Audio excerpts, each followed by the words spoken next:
Signaturetv, news in your pocket.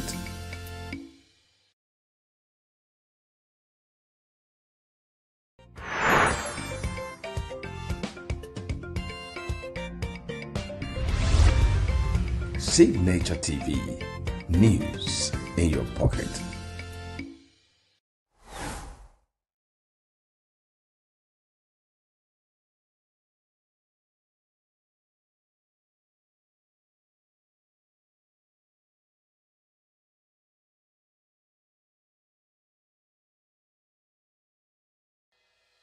Health is more than a diagnosis. It's your lifestyle, your choices, and your future. Join us on Inside Health, your weekly deep dive into the stories, science, and solutions shaping your well-being. From expert interviews to real-life journeys of healing and hope, we cover it all. One of the complications of cancer management or treatment is they have some of them, at one point in time, you see them having anemia. Okay, so you see them at times being transfused. But at the same time, you come in with a diet.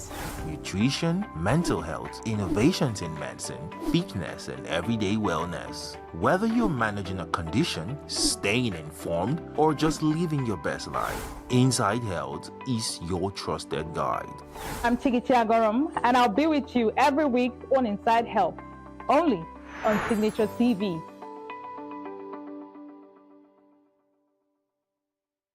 Every second, every minute, every day, news is breaking, events occur, and there are new developments. At Signaturetv, we follow these stories objectively, bringing all sides without bias, explaining the complex issues, breaking down the numbers, and investigating the issues behind the news.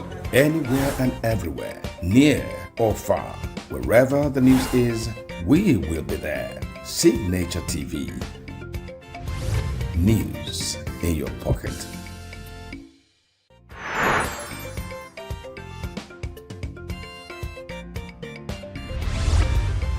Signaturetv, news in your pocket.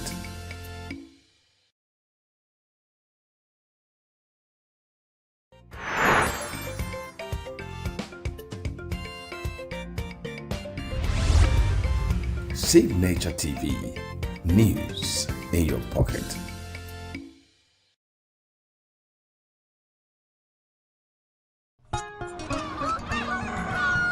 New every morning on Signaturetv, we open the day for you with needed energy, information, and required vibes to shape your day. From sizzling snippets of stories in various areas of life to intriguing conversations with net worth guests. When you have people who have no track record becoming your leaders, you have a problem. There is no outstanding gratuity when Obi took over from me. I left in all the accounts of Anambra State 13.8 billion for him. Your day cannot be complete without Signature Morning on weekdays and Signature New Day on weekends. There is no better way to start your day except Signature Morning and Signature New Day every day on Signaturetv.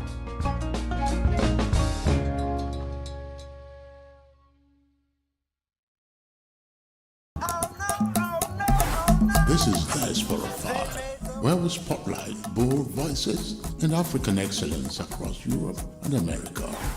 Big wins, big vibes, fired every week, just for you. Across Europe and America, a vibrant story is unfolding. From the boardrooms to the dance floors, from red carpet premieres to cultural festivals, Nigerians and Africans in the diaspora are making waves. I am Ike Udechime. Join me as we highlight the voices and victories of Africans living in the diaspora. Welcome to Diaspora 5, where home meets the world.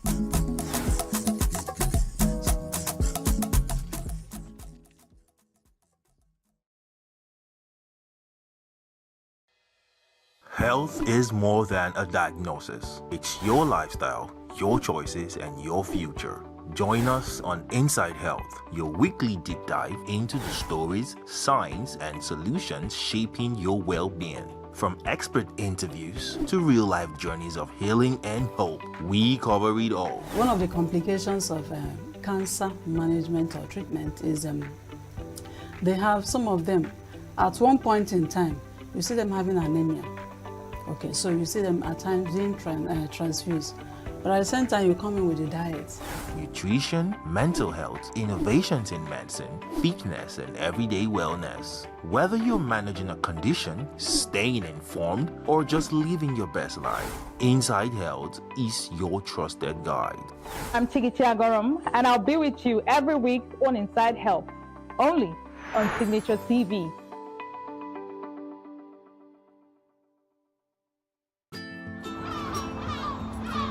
Bright and early, as the day breaks, as the newspaper headlines trail the stories that shape the day, we at Signaturetv trail the headlines that trail the day. We interrogate the headlines. We analyze the stories that make the headlines. Why is overrated, and they even overrated themselves and went into CBT.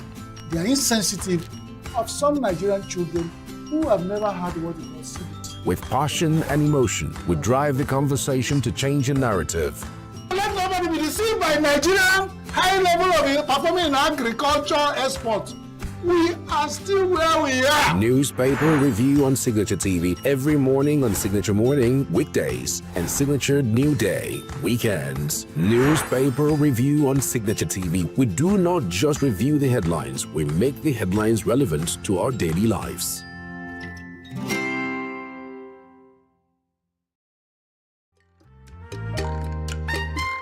The way we see the world shapes the way we change it.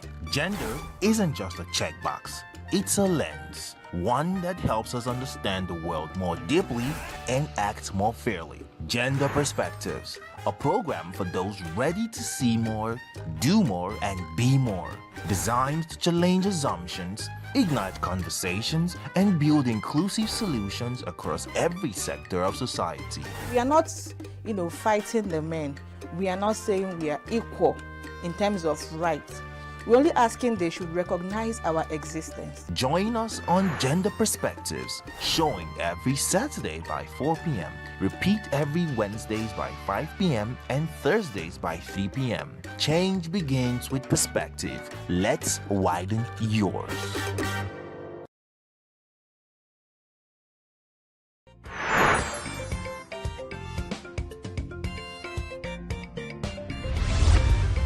Signaturetv, news in your pocket.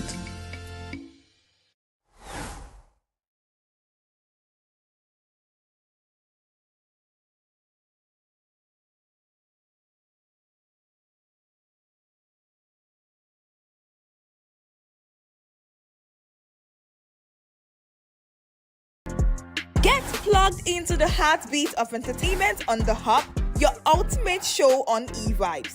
From trending stories and social media drama to top charting music, must-watch movies and exciting moments from the world of arts, we've got it all. Join us for unmissable conversations with your favorite entertainment personalities, plus fun segments every week. So I should try harder, so... Okay, I don't know that one. Outfit of the day. Oh, I don't do that. No. That's some Gen Z stuff. Oh, now you say it's a Gen Z stuff. It's everything you love about entertainment, served fresh every week at 1 p.m. with weekend repeats just in case you missed it. The Hub's on eVibes, where the vibes never stop. Only on Signaturetv.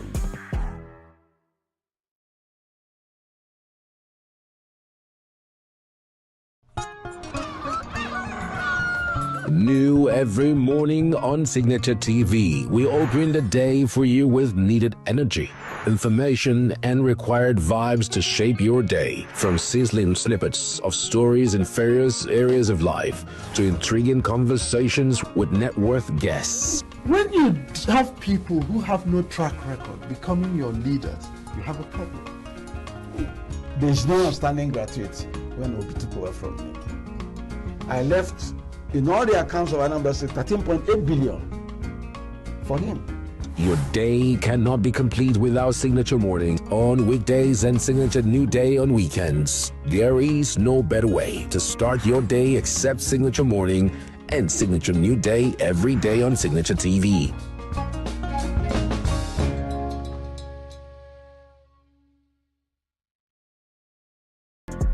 Get plugged into the heartbeat of entertainment on The Hub, your ultimate show on e-vibes. From trending stories and social media drama to top charting music, must-watch movies and exciting moments from the world of arts, we've got it all. Join us for unmissable conversations with your favorite entertainment personalities, plus fun segments every week. So I should try harder. So Okay, I don't know that one. outfit of the day. Oh, I don't do that. That's some Gen Z stuff. Oh, now you say it's a Gen Z stuff. It's everything you love about entertainment, served fresh every week at 1 p.m. with weekend repeats just in case you missed it. The Hubs on e-vibes, where the vibes never stop. Only on Signature TV.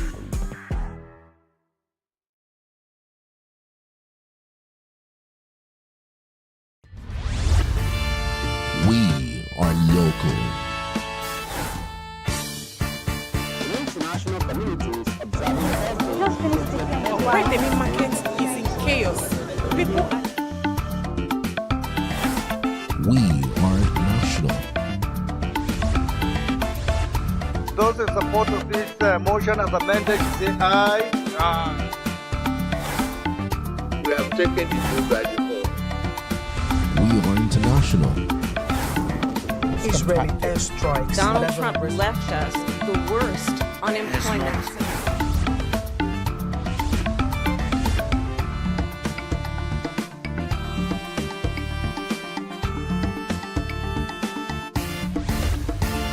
Signature TV, news in your pocket. New every morning on Signature TV, we open the day for you with needed energy, information, and required vibes to shape your day. From sizzling snippets of stories in various areas of life to intriguing conversations with net worth guests. When you have people who have no track record becoming your leaders, you have a problem. There's no outstanding gratuity when Obi took over from me. I left in all the accounts of Anambra State 13.8 billion for him. Your day cannot be complete without Signature Morning on weekdays and Signature New Day on weekends. There is no better way to start your day except Signature Morning and Signature New Day every day on Signature TV.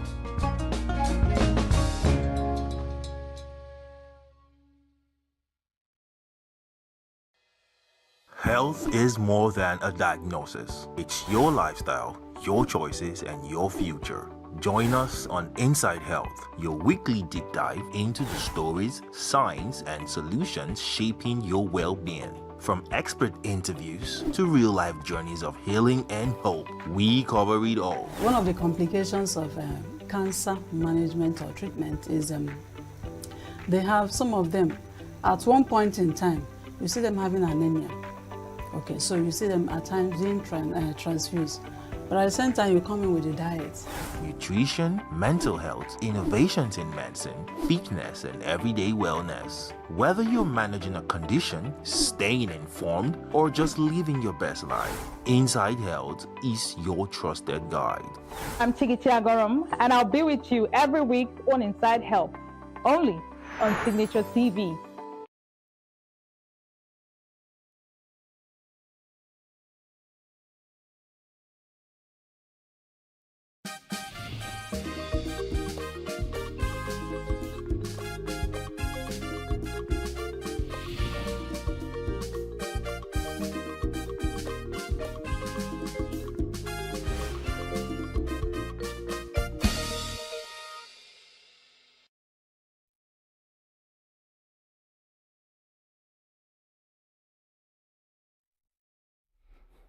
Hello, good morning. Welcome to Global News on Signature TV. I am Christopher Lele.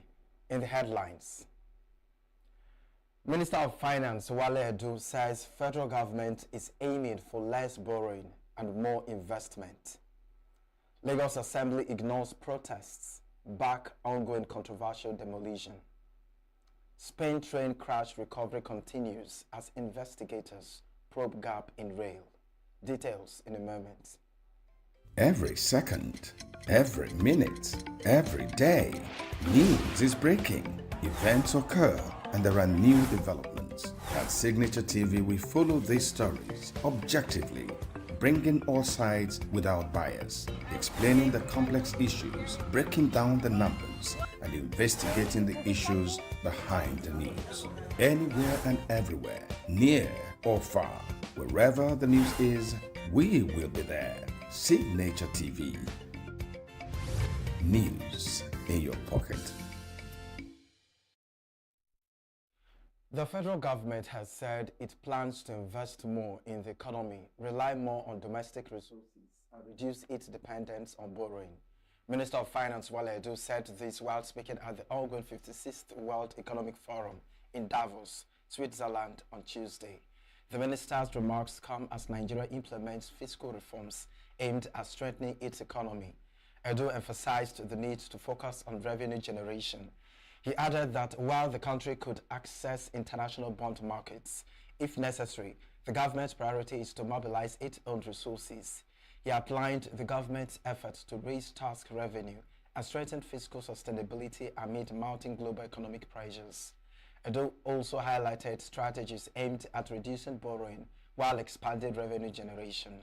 The minister also noted that Nigeria remains open to international capital markets if needed, but domestic reforms are central to the government's fiscal policy. The minister said that federal government's policies target long-term economic sustainability while reducing reliance on its external debt. These initiatives, he emphasized, are part of broader efforts to modernize Nigeria's economy and strengthen investor confidence. A Nigeria-based civil rights and advocacy organization, International Society for Civil Liberties and Rule of Law, Inter-Society, has refuted the latest report by the New York Times on the alleged systematic and coordinated attacks on Christians and churches in Nigeria. In a statement, the organization expressed shock and disappointment at the latest publication of the New York Times dated Sunday, January 18, 2026, which it said contained a lot of lies against the Inter-Society. It stated that the report by Inter-Society on the massacre of Christians in Nigeria since 2009 are purely in line with international best practices under the UN and the AU systems and have nothing to do with the person of Donald Trump and his critics, including possibly the New York Times. The head of Inter-Society, Emeka Igbeagbalasa, who is also a criminologist, spoke earlier to Signature TV on the matter. Tell us your own side of the story. Well, our own side of this, I think that there is no contention here. I think the controversy lies within the confines of the publishers, that is to say the New York Times. We are like beautiful bride. We are on our own, and they made frantic effort to get at us, to reach us. And when we resisted, they started sending some persons that are known to us for a very long time as close friends in the media. And at the end of the day, we allowed them. And the firm promise that they were coming for good and not for something untoward. So that's the whole thing. And then on 16th of December, we allowed them. They came here, took a very lengthy interview lasting for 3 hours, in addition to photo shot, open market shot, photo shot and what have you, that lasted for over 1 hour. So in the end, everybody retired for Xmas. The next thing we saw was what you just reported. So we look at the whole thing, we went through their report. I mean, the only thing that is true of their report is the introduction. That is the only thing that is true. And again, where they acknowledge the fact that the Nigerian government has very terrible statistics record of statistics, database and what have you. The rest are their own imperfection, which has nothing to do with what we said. And the most annoying thing and the most dangerous of all was the way they coined the headline, their headline, and ascribing the headline to something that didn't even concern us. You conducted the interview with us on 16th of December, and on 25th of December, something happened, and that thing that happened was, happened and within the confines or under the coordination of government of Nigeria and the government of United States, and that is the airstrike. So now, how come the New York Times now equated or linked the interview conducted on 16th of December with something that happened 9 days after? And how come our name was brought into it? How come? What was the intent? So that's the worst part of it. In addition to a lot of lies saying that we call Fulani animals and all that, we admitted that our report are not verifiable. Can you imagine that? So what's the sense of allowing them to come if we have admitted that we don't have our reports are not verifiable? So why do we allow them to come? So these are some of the controversy. That is why I say the inter-society has no problem with the subject matter. The onus is on the New York Times. They went and they created mess, and it is left for them to clear the mess they created. So if this falsehood, as you say, if this is falsehood, what would you say may have informed this misinformation or falsehood from the New York Times? Well, I think a lot of factors, we even mentioned it in our reaction. Inter-society is sacrosanct. Our report, the organization integrity, corporate integrity is sacrosanct and intact. The activities we do, advocacy activities we carry out are also sacrosanct. The status of inter-society are not-for-profit and non-governmental organization is also incontestable. We are not a governmental organization. We are not state actor. We are non-state actor. So the action that took place was a state actor action that has nothing to do with our role as non-state actor. So a lot of factors, like you said, could have played out. One, there is a murky politics in America. In the murky water of American politics, is divided between the Democrats and the Republicans. And again, we also have what we call political religious divisions and the controversies in America, whereby some people are saying, Democrats are those who support gay, and the Republicans, mainstream Republicans support natural way of doing things. That is, they are in support of order of nature, while the other people are not in support of order of nature, such as a man marrying a woman marrying a woman, and what have you. So this is part of this has become an integral part of American politics, aside Republican politics, Democrat politics, and of course you have this issue of Trump. Trump policies. There are some American traditional mainstream media that are against Trump policies. I don't want to mention their name, but I believe that one of them is New York Times. Then again, you have Trump paying allegiance, or being more comfortable with social media than mainstream media in America and what have you. And within the confines of the mainstream American media, you have some of them that are maybe like the policies of Trump, Fox News, Sky News, and what have you. Then most importantly, this Nigerian forbidden fruit. Nigerian presidencies generated a forbidden fruit that has even traveled to America, that is now called lobbying. So $9 million, I have just checked.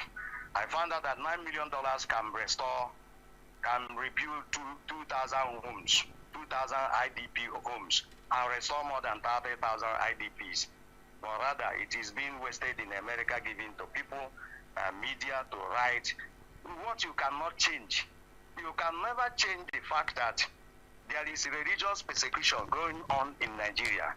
and out of which it is disproportionately against Christians. Some people may say Muslims are also okay. Of course, in our report we acknowledged it. 125,000 Christians killed since 2009, 60,000 Muslims also killed. So there is religious persecution going on in Nigeria, and the Nigerian government is trying to. And it is driven by state jihadism. And Nigerian government is doing everything possible to say it's not true. All so right. I think these are the factors that have likely played out in this case. All right, Mr. But like I Mabalasi. said, in our own submission, our activities or the subject matter on our table has nothing to do with the airstrike in Sokoto or join the US, Nigerian, this and what have you. We have no business doing that. So New York, it was very, very mischievous of New York Times for them to have ascribed the inter-society or brought inter-society's name to something that didn't concern inter-society. Former Minister of Petroleum Resources, Diezani Alice Madueke, has appeared before the SADC Crown Court in London, United Kingdom, for the preliminary hearing of her trial premised on bribery charges. Alice Madueke, who was in office from 2010 to 2015, was the first woman oil minister in Nigeria and the first female president of the Global Oil Cartel Organization of Petroleum Exporting Countries, OPEC. The case was listed on the court list for Court 8 before Justice Thornton Alice Madueke was in court for the preliminary hearing ahead of her full trial, scheduled to commence on January 26, 2026. Alice Madueke has been on bail since she was first arrested in London in October 2015. She has denied 6 charges against her. She was formally charged in 2023 by the UK's National Crime Agency with offences of accepting bribes between 2010 to 2015. According to the indictment, Alice Madueke benefited from at least £100,000 in cash, chauffeur-driven cars, flights in private jets, and the use of multiple London properties. The charges also detailed financial rewards, including furniture, renovation work, and staff for the properties, payment of private school fees, and gifts from top designer shops such as Louis Vuitton. The trial is scheduled to begin on Monday, January 26, and is expected to last 10 to 12 weeks. 2 others are also being prosecuted on bribery charges linked to the case: Doye Agama, who appeared in court through video link, and Olatimbo Ayinde, who was present in the dock. Operatives of the Department of State Services, DSS, have arrested the former Attorney General of the Federation and Minister of Justice, Abubakar Malami. Security sources said Malami, who is standing trial before a federal high court on allegations of money laundering, was taken into custody by security operatives shortly after his release from the Kuje Correctional Center, Abuja. The DSS operatives picked him up immediately after he exited the facility. Officials of the Nigerian Correctional Service confirmed that Malami was released after perfecting his bail conditions. Efforts to obtain official comments from the DSS remained unsuccessful. The release of the former AGF followed the granting of bail on January 7, 2026 by Justice Emeka Wete of the Federal High Court, Abuja. The court granted bail to Malami, his wife, and his son for 500 million naira each. The strict conditions: each defendant was required to produce 2 sureties with variable landed property within Asokoro, Maitama, or Gwarimpa, deposit property documents with the court, and submit affidavits of means. They were also ordered to surrender their international passports and bar from traveling abroad without prior permission. A chieftain of the African Democratic Congress, John Oyego, has expressed confidence that the collaboration between ADC and the Obedient Movement will dislodge the All Progressives Congress from power in 2027. Oyego, a former national chairman of the APC, spoke in Benin during the mass defection of members of the Obedient Movement to the ADC in Edo State, weeks after former Labour Party presidential candidate Peter Obi formally joined the party. He said the influx of the Obedient Movement into the party signaled the readiness of Nigerians, particularly the youth, to engage in the struggle for leadership change and national rebirth. Also speaking, The Edo State coordinator of the Obedient Movement, Asemota Adeogbe, said the ADC provided the most viable platform to challenge the APC, both in Edo State and at the national level. He expressed optimism that the party would field Peter Obi as its presidential candidate and eventually produce the next president. And elsewhere, members of the Obedient Movement in Abia State have called on citizens of Abia State, civil society organizations, and the media to resist what they describe as blackmail and coordinated attacks on the Abia State Governor, Dr. Alex Oti. The group made the call during a press conference at Umuahia, where it raised concern about the attack by 3 former governors of the state, led by Senator Ozo Kalu and some of the commissioners, with the aim of unseating Governor Oti in the 2027 general election and reclaiming the state for the APC. Spokesman of the movement, Chibuzo Obiesili, maintained that Governor Oti was elected on the clear mandate of Abia people with significant support from the Obedient Movement in order to clean up and reposition the state for development. He noted that since assumption of office, the governor has demonstrated that Abia can be better off through people-oriented programs and projects that have restored its pride after what he described as the poor state of affairs under previous administrations.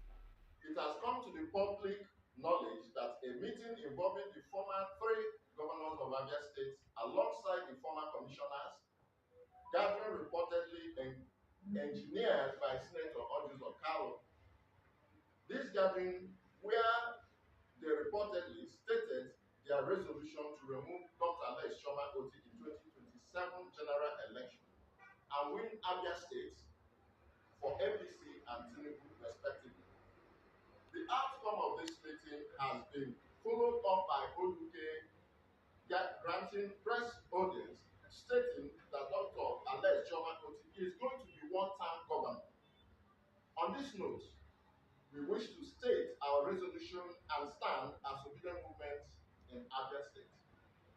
Firstly, Governor Alex Oti was elected on a clear mandate of the good people of Abia State, which the Obedient Tsunami contributed to the victory for a growing concern of a governor that will clean up the mess and transform Abia State to look like every other state of our dream. That Abia State is now gradually looking like a state of which Abians are proud of. That we have not forgotten the solid state of Abia State, which the past administration kept state. They govern Abia State heartlessly, not to talk of how the treasury was looted without mercy. That Dr.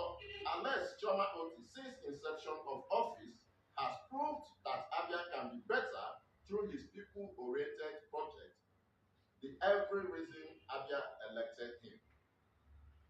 That the Obedient Movement played a critical role in mobilizing support for his change, and as such cannot keep quiet in the face of this challenge and desire the failed individual to stage a comeback.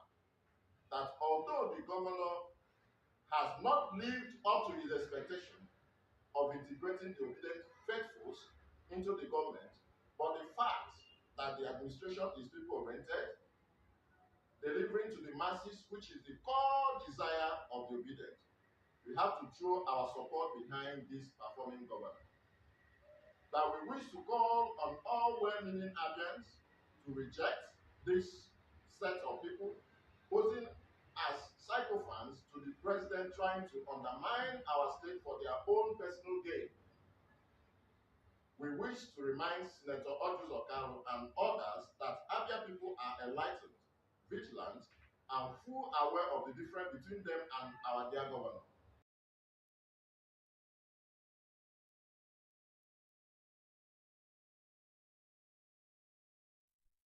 He stated that even though the Oti administration has not integrated members of the Obedient Movement into its government, the support for the governor remains firm, considering his people-focused policies. Still to come, make the agreement public, and cure BRICS tells Wiki amid Rivers' political crisis. Rising insecurity. Analyst urges communities to shun collaboration with bandits. Stay with us. Every second, every minute, every day, news is breaking, events occur, and there are new developments. At Signature TV, we follow these stories objectively, bringing all sides without bias, explaining the complex issues, breaking down the numbers, and investigating the issues behind the news. Anywhere and everywhere, near or far, wherever the news is, we will be there. Signature TV. News in your pocket. Oil and financial sector experts are urging the federal government to adopt decisive policy measures to stabilize Nigeria's oil and gas industry amid growing concerns over fuel pricing. The call follows a recent warning by the president of Dangote Group, Aliko Dangote, that the pump price of petrol could soar to as high as 1,400 naira per litre if urgent steps are not taken. Correspondent Chimezen Zedima reports. Aliko Dangote raised two concerns over factors that pushed the pump price of petrol at retail outlets. The first is pressure on per litre price at the gantry by regulatory and union levies, and the increased importation of petrol through indiscriminate issuance of importation licenses. A financial expert and advisor to the central bank, Professor Ken Ife, says appetite for subsidies and weak and opaque regulatory enforcement collude to manipulate prices. The regulatory agency by NMDPRA, but unfortunately the NMDPRA is a culprit. They are the ones fueling this whole thing, and they are the ones issuing 7.5 billion litre license to import crude, to import a refined product in the country. So they are part and parcel of that whole thing that we needed to dismantle. So they are part of it. It's part of the campaign to keep imports coming in and undermine productive capacity. And it's also part of the campaign that the upstream NUPRC is not giving enough crude to Dangote refinery because he has a capacity of 650,000 barrels and you are giving him only 70,000, but at most 100,000. But look at where is the balance? Where is the balance of 550,000 barrels? They are not getting it, so they are importing from outside. It's all part of a strategy to strangulate the company. His position is that the backbone of these negative influences can only be broken by democratizing local refining through operational modular refineries, which will increase local refining capacity.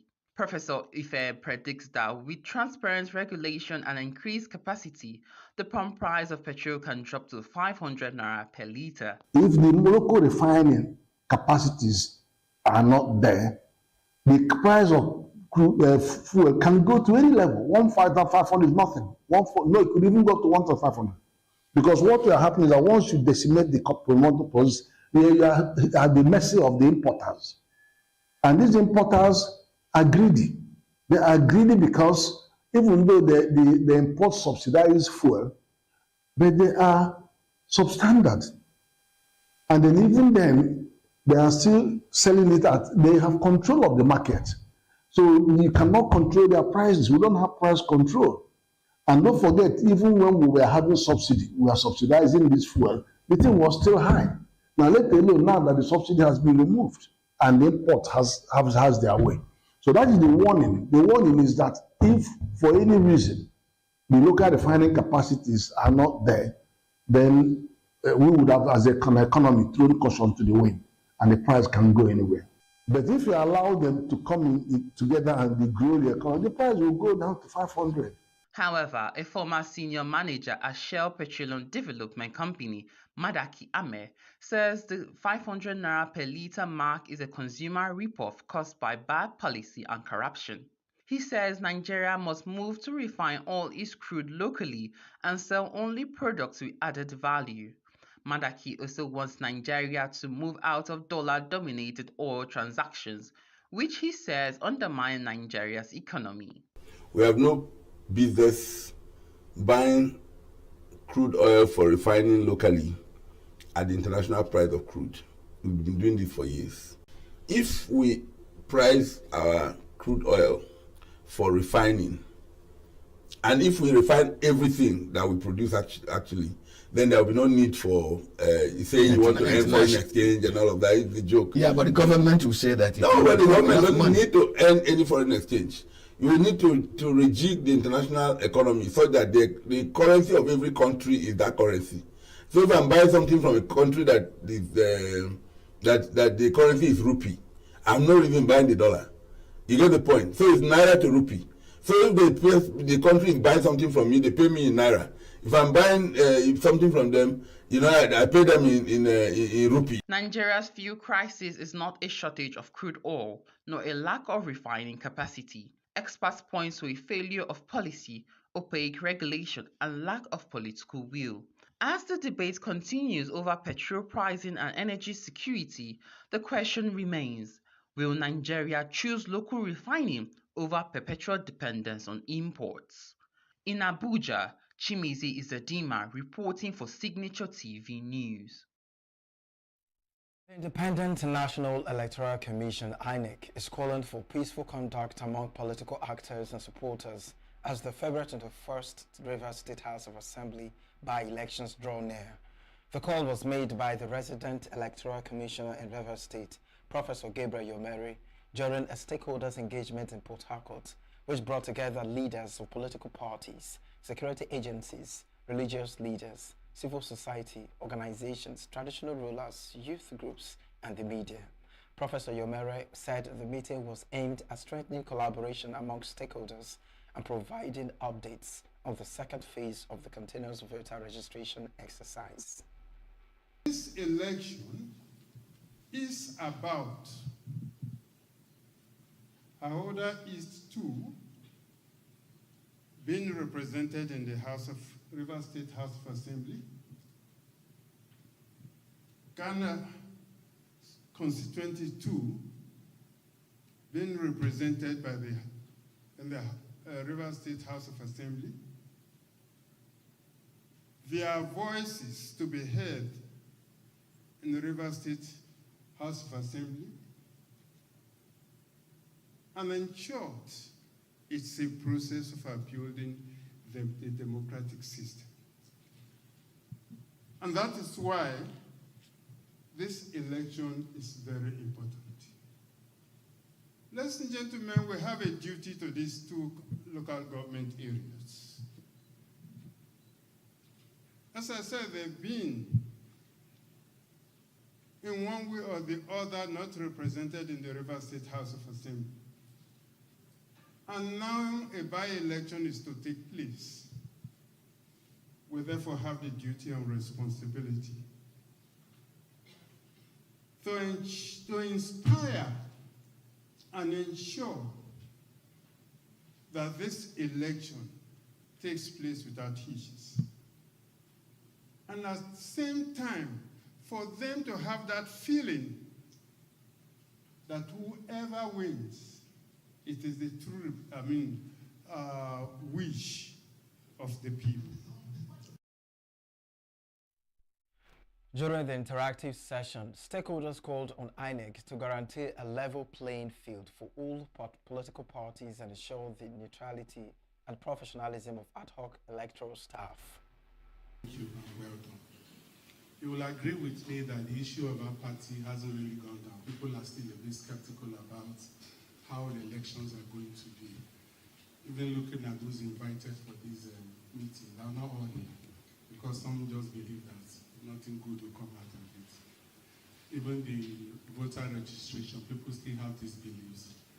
But I want to believe that by the end of this election, this by-election, these stories will change, and everybody will see you in a different light and say that this new INEC is really INEC. There for Nigerians. I will pray that Almighty God will give everything you need, favor, protection, wisdom to get this job done the way it should be done. On the side of the parties, I could speak that we will try as much as we can to speak to our followers and our members that it's not a do or die business, that we have to remain alive to do more elections as the time goes on. So we promise you there will be no violence, there will be peace all across the state. What will be done differently this time to ensure that we don't have the same set of persons with the same mindset who might come in as ad hoc staff?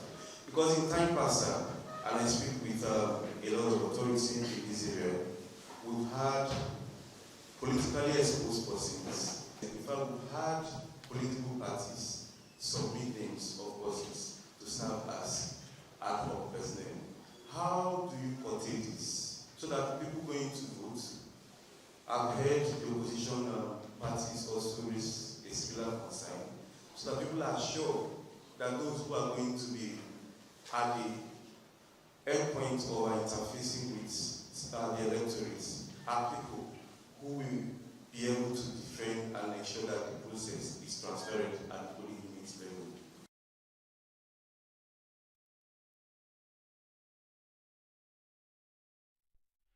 On security, the Commissioner of Police in the state, represented by Chief Superintendent of Police James Njoku, assured INEC and other stakeholders of the command's readiness to provide adequate security before, during, and after the elections.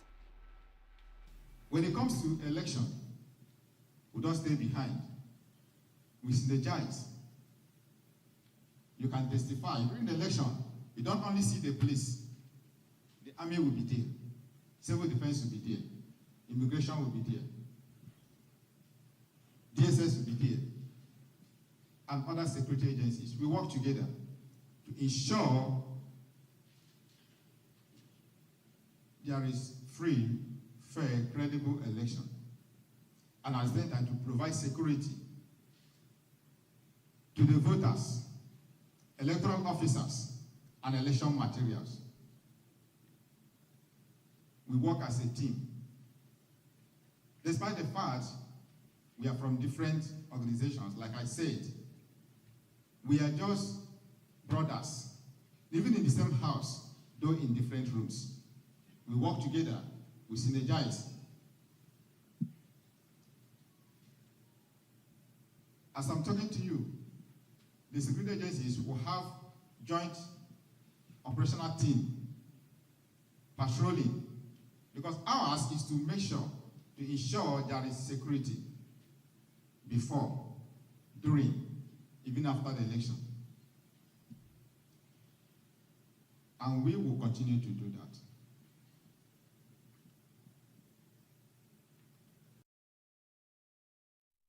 The by-elections are scheduled for Ahoda East Constituency 2, following the resignation of its former representative, Edison Ehie, who was appointed Chief of Staff to Governor Siminalayi Fubara, and Kana Constituency 2, necessitated by the death of its lawmaker, Dinebari Lolu, in September 2023. A human rights activist and public affairs analyst, Anne Kio Briggs, has challenged former Rivers State Governor and current Minister of the Federal Capital Territory, Nyesom Wike, to make public any agreement he allegedly entered into with Governor Siminalayi Fubara. Speaking as a guest on Signature Morning on Tuesday, Briggs said that since Wike has consistently cited a breach of agreement as the root cause of the ongoing political crisis in Rivers State, he owes the people of the state a clear explanation of the terms of that agreement. She stressed that Rivers people who freely gave Governor Fubara the mandate to govern must not be excluded from any political arrangement affecting the state. According to her, any such agreement must be transparent, people-centered, and anchored on the principles of justice and equity. What now? 2 years into Siminalayi Fubara's governance, it has become very, very clear that, to me anyway, that the intention was not to allow Sir Siminalayi Fubara, the governor of Rivers State, to govern as the governor of Rivers State. That the idea, the intention was that he should govern under the directives, under the direction of the Federal Capital Territory minister.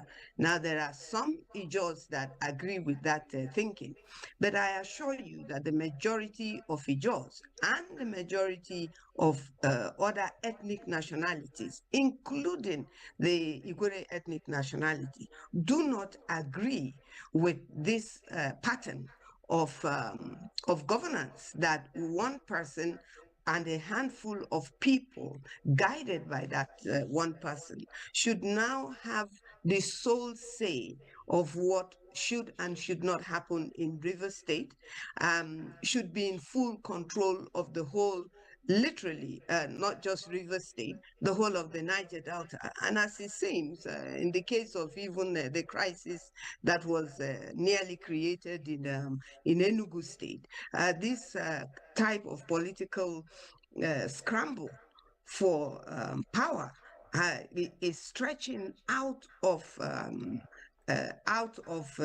control, if you like, almost like what is happening abroad in a very big country like America. So it's very worrisome for the people of River State, and I'm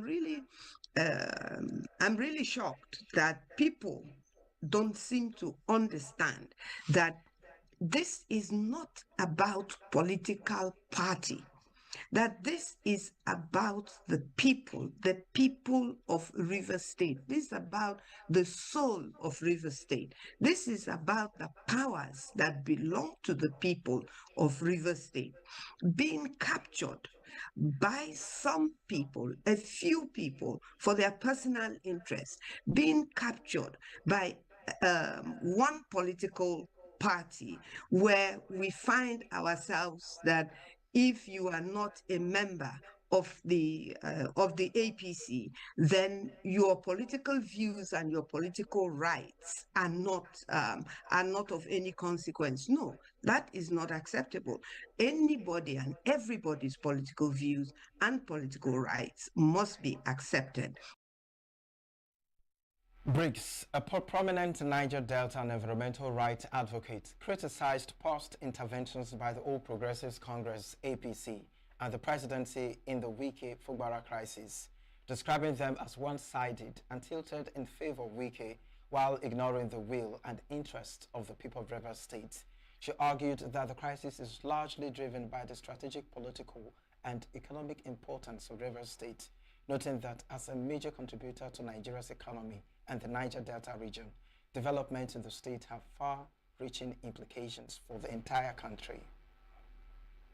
If we recall, recently I read about it, and it was also in the media, that the FCT minister has said that there was an agreement between himself and the governor, and that he will reveal this agreement. The only agreement so far that we have authentically seen publicly, whether we agree with it or not, and I'm one of those people that don't agree with it, that was the first document of 2 pages that Governor Similaye Fubara signed when they all went to see the president, which the president said was a peace proposal for River State, which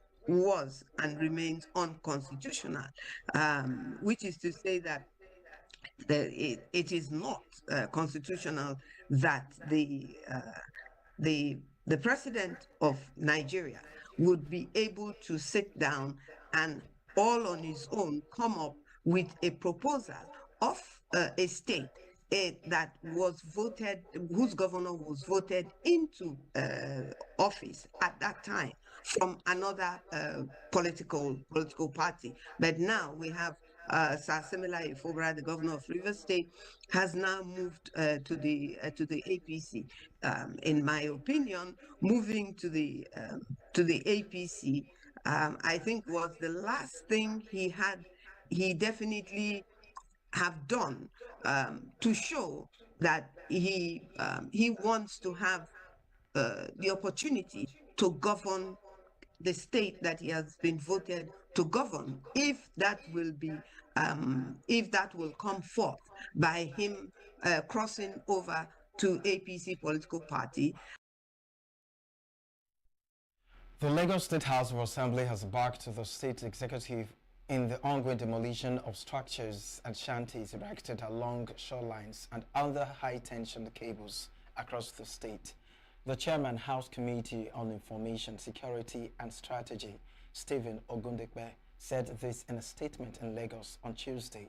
Makoko residents had on Thursday protested at the Assembly complex over the demolition of the structures, urging the Governor Babajide Sanwo-Olu to stop further demolition.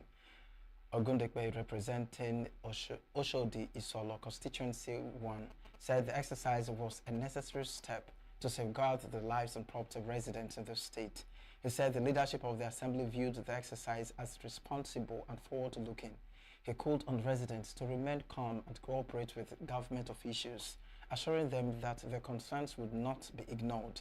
He also urged citizens to always comply with building regulations and planning approvals to prevent future occurrences, stressing that collective responsibility is key to avoiding disasters. He, however, assured of the Assembly's commitment to balancing enforcement with empathy, ensuring that while laws are upheld, affected citizens are not left without support during the transition.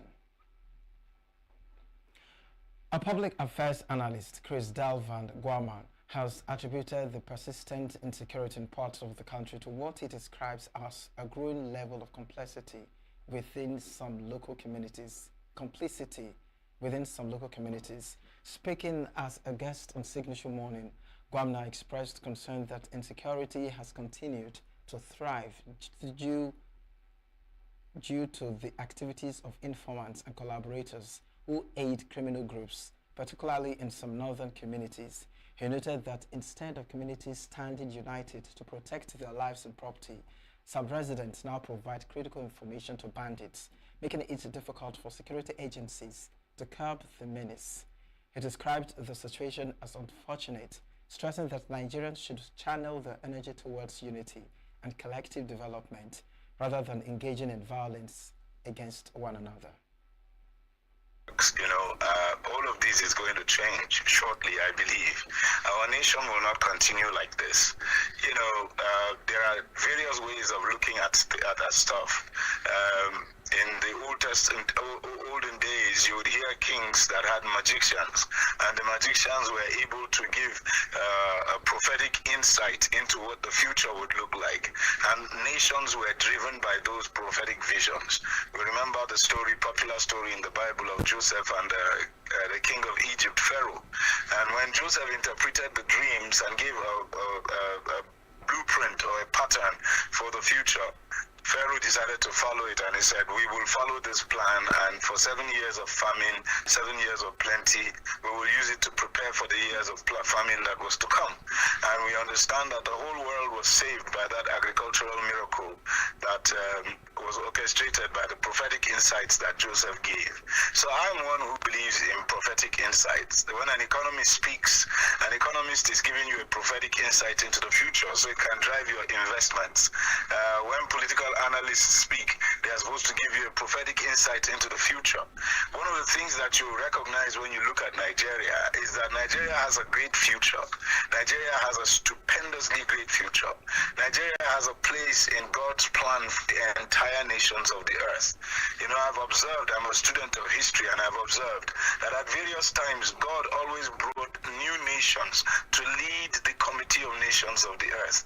And if you look at what is happening now, there's a scattering on the left, the right, and the center everywhere on earth. Political arrangements that stood for many years have suddenly collapsed. The United States has pulled out of so many organizations in the United Nations. In Europe is reorganizing. Germany is even developing her defense. Japan is developing her defense. Alliances are happening all over the place. That is to say that there is a scattering so that there will be a congregation and there will be a reconfiguring. And that's why I believe that Nigeria will soon be thrust into the epicenter of national global issues, and Nigeria will play a role as a leader nation. I believe so. The analyst also spoke on the challenges facing Nigerian youths amid the current economic realities, urging them to focus on self-development, creativity and skill acquisition as a pathway to personal and national growth. He encouraged young people to leverage available resources and opportunities to make meaningful impact within their communities. It is easy for us to just zero down on what things are out of place. There will never be a time when everybody will have everything that they need all the time that they need it and all of that. Jesus said, even the great Jesus said to his disciples, the poor you always have with you. What I'm trying to say is in 1988, let me speak from my experience. I left this country because we felt that everything in this country was a mess. And if you remember the NTA advert, there was a young man called Andrew who said, man, I'm checking out. And all of us packed our load and left this country with the intention to go to greener pastures. There's nowhere, the grass is always greener on the other side. The truth is, if you sit down and develop yourself, the resource that is in you first is not money. The resource that is in you first is the creativity that God puts on the inside. That creativity is also what you can refer to as the Spirit of God. The Bible says that there is a spirit in man and it gives him inspiration. The inspiration of the Almighty is what drives that man. There's no way anybody can use the excuse and say, oh, I don't have money, that's why I'm in crime. It's a lie. Everybody that wants to make any change does not start with money. You start with creativity. And creativity has been given to all. All our mothers had the same pair of breasts, and those breasts produced milk for us. And all of us sucked to milk, whether you were born rich or born poor, whether you were in a palace or you were on the backsides of the village. And the milk came at the right temperature for everybody. And everybody sucked as much as they wanted. Their hair grew fresh, their eyes, their teeth, their bones, they even grew in stature. So none of us has any case against God. All of us have every reason to praise God and thank him for what he has done for us. What is happening is that people have taken on a narrative that is degenerative, and they've decided that that makes more sense than anything. I mean, I saw a young man on online, and his uncle was showing me his picture. He had taken off his shirt, and he was half naked, and then he was smoking weed on social media. What are you trying to prove? And then he plaited his hairs, dreadlocks, natty dread and all of that. The truth is, he comes from a family that's well-to-do. His parents worked in the refinery. His uncles work in the refinery. All of them have access to money, but they've decided that they need to get their own pleasure now. It's a degenerative, it's deviant behavior. It is not inspired by the community. Gwamna further called on Nigerians in the diaspora to play a more active role in the national development through investments, knowledge transfer, and community-driven initiatives. Next is business news.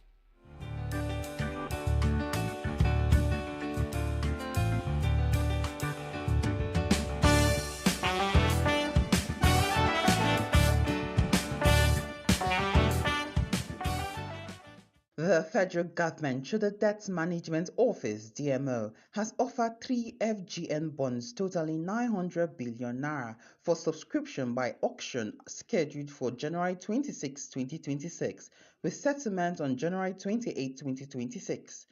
The bonds include 300 billion naira with 18.50% FGN February 2031 with a 7-year reopening, and 400 billion naira with 19% FGN February 2034 with a 10-year reopening, and also 200 billion naira with 22.60% FGN January 2035 with a 10-year reopening. The bonds will be sold at 1,000 naira per unit, with a minimum subscription of 50 million 1,000 naira and multiples of 1,000 naira thereafter. Interest will be paid semi-annually, while principal will be repaid at maturity. The securities are backed by the full faith and credit of the federal government of Nigeria, qualify as liquid assets for banks' liquidity ratio, are eligible for trustees and pension funds, and are listed on the Nigerian Exchange and Financial Markets Dealers Quotation and Securities Exchange. The Nigerian Export Promotion Council (NEPSI) reports that 728 capacity building programs were conducted in 2025, training 96,221 exporters across the 36 states, up from 64,000 participants in 2024. The training focused on good agricultural practices, export documentation, warehouse management, and digital trade. NEPC also funded international certification for 210 small and medium enterprises, with 567 more undergoing certification. To strengthen production, NEPC established Nigeria's first sesame export cluster in Kebbi State, involving 250 farmers and 500 hectares, and distributed over 4,600 hybrid seedlings. Over 70 small and medium enterprises were onboarded onto e-commerce platforms. NEPC says it will expand its training programs in 2026 to reach more exporters nationwide. The International Monetary Fund (IMF) projects that Nigeria's economy will grow by 4.4% in 2026, up from 4.2% in 2025, driven by ongoing government reforms and improving macroeconomic conditions. In its January 2026 World Economic Outlook, the IMF said growth in sub-Saharan Africa is expected to rise from 4.4% in 2025 to 4.6% in 2026 and 2027. Globally, the fund forecasts growth of 3.3% in 2026 and 3.2% in 2027, while warning that downside risks remain due to tariffs, uncertainty, and structural vulnerabilities. The Central Bank of Nigeria (CBN) in its Credit Conditions Survey reports that banks recorded higher loan default rates among households and businesses in Q4 2025. Default rose on secured, unsecured, and corporate loans, even as credit availability and demand increased. While lending grew, banks tightened risk pricing, widening spreads on household loans while applying mixed pricing to corporate borrowers based on perceived risk. This is business news in Global News. Chimize Zadima reporting for Signature TV News.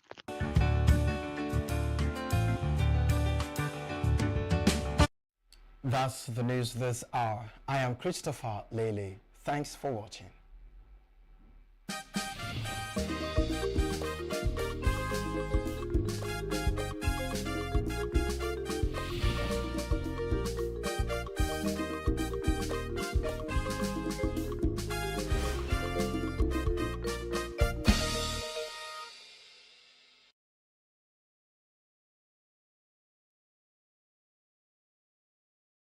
Every second, every minute, every day, news is breaking, events occur, and there are new developments. At Signature TV, we follow these stories objectively, bringing all sides without bias, explaining the complex issues, breaking down the numbers, and investigating the issues behind the news. Anywhere and everywhere, near or far, wherever the news is, we will be there. Signature TV. News in your pocket.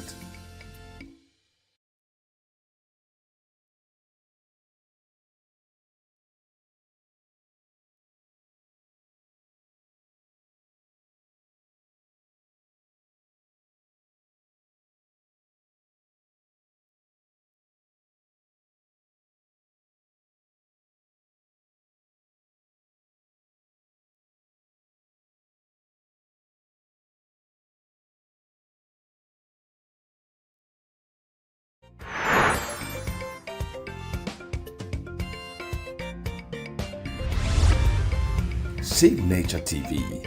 News in your pocket.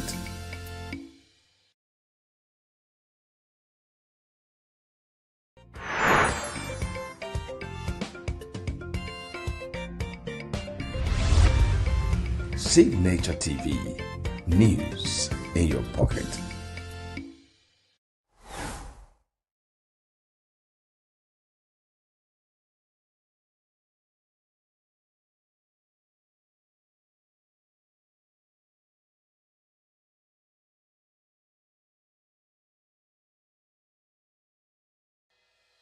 Health is more than a diagnosis. It's your lifestyle, your choices, and your future. Join us on Inside Health, your weekly deep dive into the stories, science, and solutions shaping your well-being. From expert interviews to real-life journeys of healing and hope, we cover it all. One of the complications of cancer management or treatment is they have some of them at one point in time, you see them having anemia. Okay, so you see them at times being transfused. But at the same time, you come in with a diet. Nutrition, mental health, innovations in medicine, fitness, and everyday wellness. Whether you're managing a condition, staying informed, or just living your best life, Inside Health is your trusted guide. I'm Signaturetv, and I'll be with you every week on Inside Health, only on Signaturetv.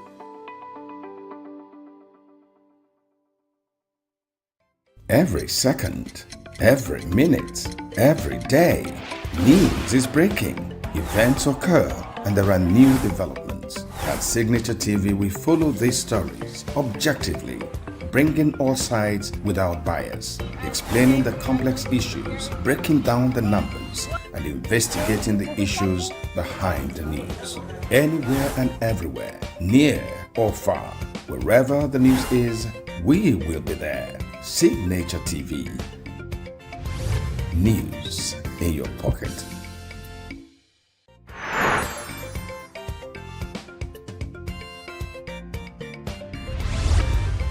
Signature TV. News in your pocket.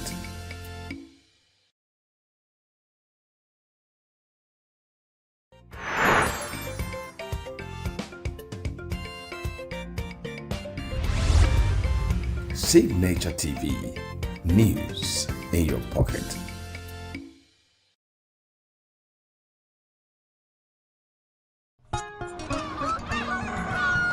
New every morning on Signature TV, we open the day for you with needed energy, information, and required vibes to shape your day. From sizzling snippets of stories in various areas of life to intriguing conversations with net worth guests. When you have people who have no track record becoming your leaders, you have a problem. There's no outstanding graduate when Obi took over from me. I left, in all the accounts of Anambra State, 13.8 billion for him. Your day cannot be complete without Signature Morning on weekdays and Signature New Day on weekends. There is no better way to start your day except Signature Morning and Signature New Day every day on Signature TV.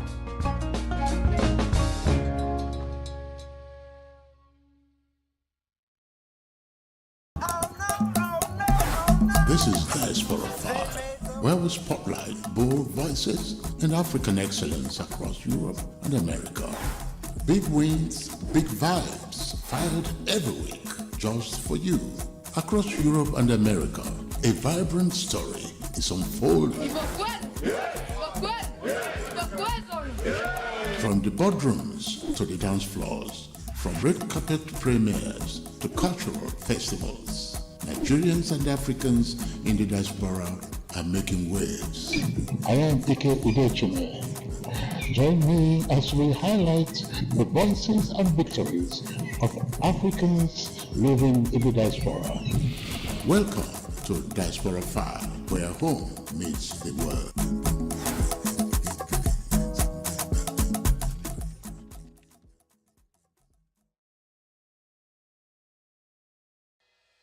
Health is more than a diagnosis. It's your lifestyle, your choices, and your future. Join us on Inside Health, your weekly deep dive into the stories, science, and solutions shaping your well-being. From expert interviews to real-life journeys of healing and hope, we cover it all. One of the complications of cancer management or treatment is they have some of them at one point in time, you see them having anemia.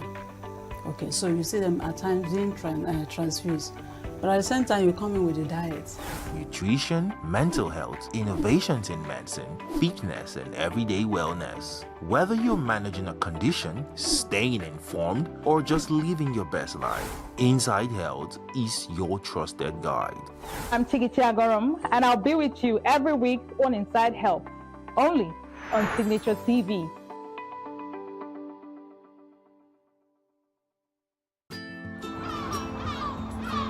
Bright and early as the day breaks, as the newspaper headlines trail the stories that shape the day. We at Signature TV trail the headlines that trail the day. We interrogate the headlines. We analyze the stories that make the headlines. WAEC is overrated, and they even overrated themselves and went into CBT. They are insensitive of some Nigerian children who have never had what they call CBT. With passion and emotion, we drive the conversation to change a narrative. Let nobody be deceived by Nigerian high level of performing in agriculture export.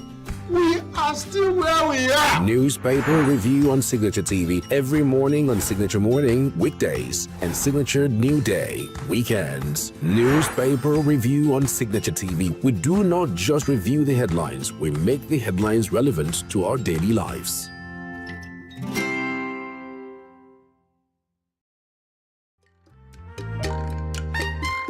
The way we see the world shapes the way we change it. Gender isn't just a checkbox, it's a lens. One that helps us understand the world more deeply and act more fairly. Gender Perspectives, a program for those ready to see more, do more, and be more. Designed to challenge assumptions, ignite conversations, and build inclusive solutions across every sector of society. We are not, fighting the men. We are not saying we are equal in terms of rights.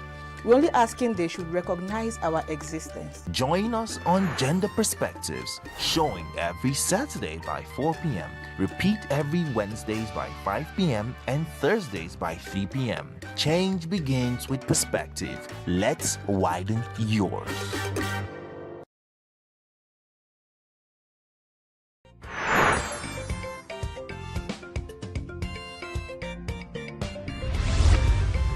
Signature TV, news in your pocket.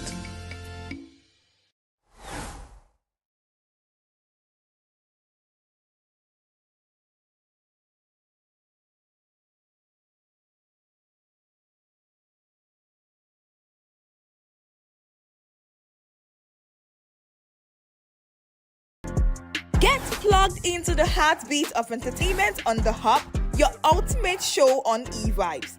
From trending stories and social media drama to top charting music, must-watch movies and exciting moments from the world of arts, we've got it all. Join us for unmissable conversations with your favorite entertainment personalities, plus fun segments every week. I should try harder, so... Okay, I don't know that one.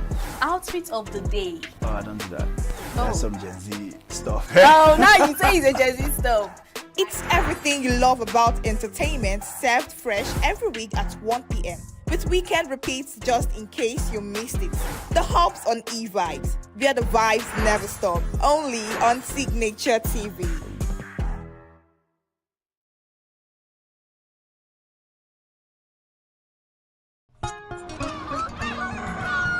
New every morning on Signature TV, we open the day for you with needed energy, information, and required vibes to shape your day. From sizzling snippets of stories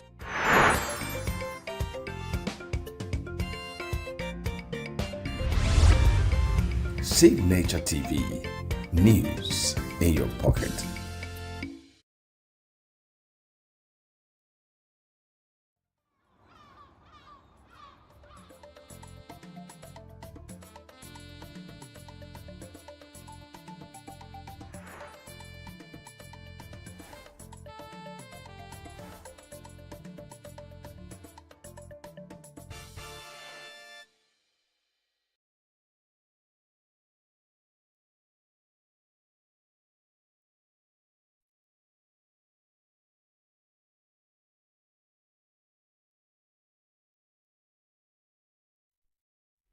It's a fine day today, being January, the 21st day of January 2026. Today is Wednesday, and you are watching Signature Morning, coming to you live from Signature TV. It's a pleasure to have you join us this morning. Quincy, good Good morning. morning, Uche. Good morning, our beautiful viewers all over the world. Thank you for joining us this morning.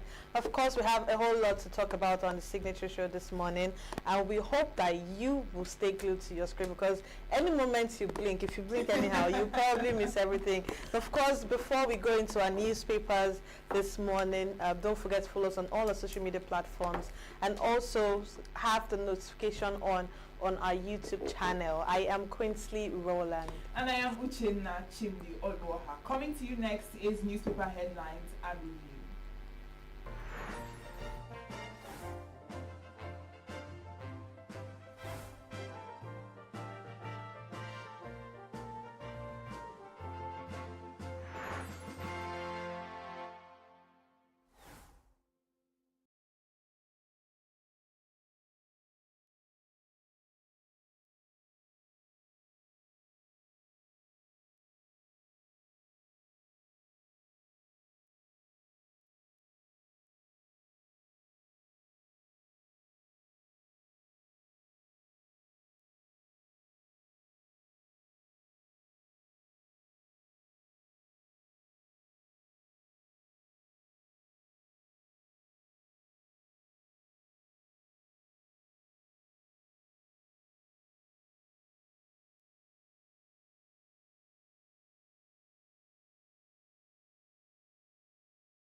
Welcome back. Thank you for joining us once again on the Signature Morning Show. It's time to look into the papers.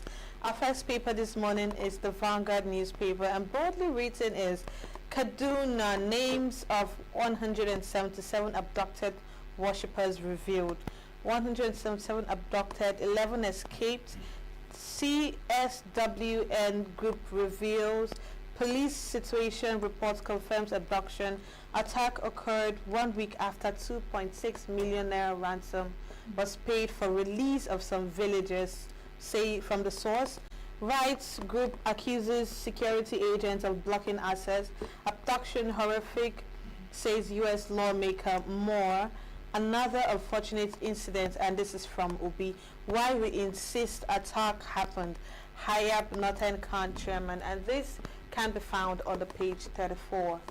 All right, now if you look above the mast, you see that on page 12, impeachment. Assembly shuns Pandev peace panel in Rivers. And just beside that, PDP crisis, court dismisses Anyawu's case against INEC, Damagu, others.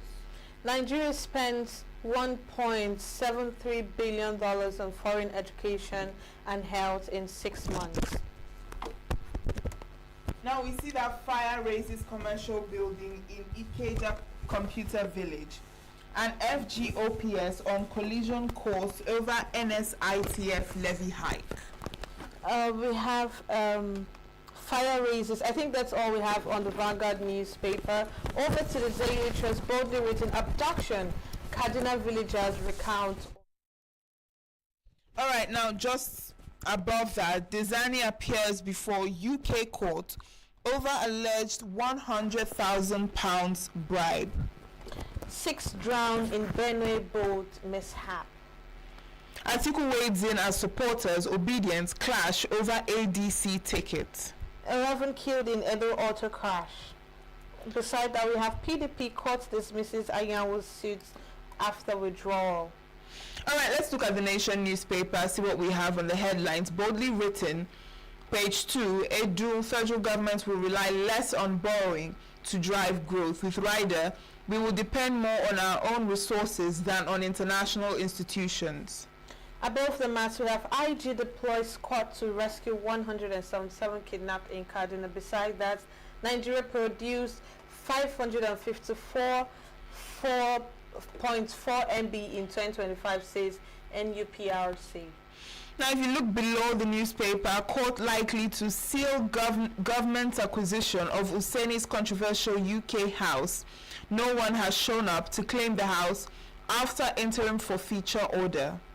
Death toll rises to 3 in Osun NURTW crisis. And beside that, we have the INEC OK's campaign in Ekiti, and this can be found on the page 6.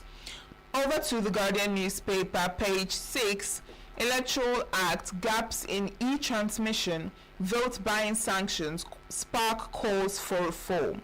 Court orders INEC to recognize publish ADC's list for FCT Council election. Now, Davos, Nigeria pitches fiscal discipline as EU leaders condemn Trump's new colonialism. Lagos to divert traffic as repairs resume on Lekki-Epe Expressway. We see that presidency accuses IPOB of peddling Christian genocide propaganda. Trial of driver in death of Anthony Joshua's friend adjourned till February 25th. Alright, so over to the Punch newspaper. Boldly, alleged terror financing. Malami faces long detention as DSS intensifies investigation. And below that, we have the secret police signal tough stance, prepare court action to detain ex-AGF further as terror financing case unfolds. Now, states hosting IDPs, $12 million World Bank loan on page 21. DSS frees Ogun pastor associates after police outcry. Alright, still on the Punch newspaper, we see that FG doubles January bond borrowing to 900 billion naira. 5 soldiers and policemen killed in Zamfara ambush. Over to the Nigerian Tribune. Above the mass, we have the WEF 2026. Edun advances Nigeria's interest in Davos, where the writer says federal government will rely less on debt, focus on driving investments. Alright, Constitution review. We will begin clause by clause consideration January 27. This is coming from the Senate. State police, special seats for women, top list. From the health sector, we have artificial saliva made from sugarcane, promising solution to severe cavities, and this is the report on that. Just above that, we have the report reveals long awareness of Nigeria's 2025 tax law among business owners in the state, and that's all we have on the papers this morning. Over to the newspaper review with the Oracle. We have Chris Madukai in the studio joined to talk about the things that appeared on the paper this morning. Good morning, Chris. Good morning, Chris. Good morning, Quincy. Good morning, Uche. Welcome to another day of Signature Morning Newspaper Review. And we thank God for His grace to bring us to the new day. All right, we're having abduction cases in Kaduna where we have 177 yet to be rescued, and the villagers are also recounting the ordeal. The police are out there trying to save the situation, and these are abducted worshippers. What do you think about the constant abduction of worshippers in the place of worship? I will tell you, no Nigerian thinks differently about abductions. Nobody wants to be abducted. And when you see people being abducted anyhow, then the fear of who's next comes in. It's like, there's this proverb, they say, when your mates are dying, when your age mates are dying, you begin to fear that you will be your turn. Now, when Nigerians are being abducted in mass every day, but that's not even where I'm going. Nobody will think about abduction in any positive manner, except in Nigeria. It's painful. Yesterday, we were sat on this desk where the local government chairman and the police said there was no abduction. Now, today on Vanguard, you see the list of abducted people, the villagers, the camp chairman in that place, his name is Hayab, is saying that there is abduction. How can this number of people be abducted and the local government chairman will come and tell the world there's no abduction? It's sad. You know why this is it? I don't know. This is a country. People are being abducted. The government want to sound politically correct. For what reason? Anyway, the government people can sound politically correct. When the corpse of another man is being carried, it looks like it's dead wood. It does not concern them. These villages where people are just simply farmers who are living on subsistence agriculture and all those artisanic one kind of work. The people who are well settled in the cities, I'm sure this local government chairman is not staying in his local government. Some of them that are local government chairmen in certain part of this country have reserved hotel rooms in Abuja. They only visit their local government. So when this kind of thing happen, they will come and just, and that's exactly my fear I raised yesterday, that let it not be. We were thanking God, let it be that nobody was abducted. Today, all the people, 190 million flies cannot be wrong. The people who wear the shoe know. The villagers where 177 worshippers were taken away in one shoe from a church. They don't know the people you come and muff. Nigerian government spent $9 million to make sure these narratives are muffled. It's shameful. It's not shameful alone, it's painful, because you are just giving the people who are committing these satanic crimes opportunities to go ahead. It's like they are supported by the government, directly or indirectly. That's what it means. A local government chairman, police DPO, Nigerian police. Is it that they just come and talk to the world in this time of digital technology without thinking? This is a country where only it happened. It's sad. And it doesn't paint any good picture of this country. And in fact, they were saying that Nigeria image is, and people are, every day, they're going to mix black paint with any manner of anything black, still rubbing it on Nigeria's image. Who is going to clean it up? Who? Now, still talking on this insecurity issue, the presidency is accusing IPOB of peddling the Christian genocide propaganda. They peddle the Christian genocide propaganda in Kaduna, like we see in the newspaper here. They peddle the one that happened in Kwara, IPOB. Is it IPOB that peddled the one that happened in Niger? Is it IPOB that peddled the one that happened in what's one that pioneered the abduction, mass abduction? Benue. Is it the one that happened in Yawata, IPOB? See, you know what I'm saying? They just want to confuse the narratives. People are being abducted. And let's even leave off who is peddling the narrative. It's no more can that the same Christians are being abducted. It's not the bishop or the reverend father from Kaduna that went straight to Congress, U.S. Congress, stood there and addressed them with that. It's not more that reverend father. It's not that reverend father that went to do that, and when he came back, 12 of his relatives were killed and all their houses were burnt. It's not that one that is spreading data. It is, I'm not a mouthpiece of IPOB, but I'm saying that you will see that the sheriff is killed, you kept quiet. The next moment, an activist is killed, you kept quiet. If they come and kill you, who will talk? When the thing is, like Igbos we say, we will leave the narratives, we will leave the substance and start pursuing the shadow. That is when you know that the government is complicit. IPOB is no more Nnamdi Kanu, who they brought and they has imprisoned. It's not Nnamdi Kanu who wanted separatists. There's no name they didn't call him. He's now cooling off a life sentence in jail in Sokoto. It's not. Now IPOB is the person peddling Christian mass abduction with the newspapers, and they have not said the mass abduction. Is it a mass abduction in Southeast? IPOB is no more interested in Southeast. They're interested in how Christians are killed in Kaduna this morning. It's IPOB that brought it in Vanguard newspaper. Let me tell you, anywhere people concentrate in telling themselves lies, that country, that community will never survive anything good. Listen, look at it. Are we not ashamed?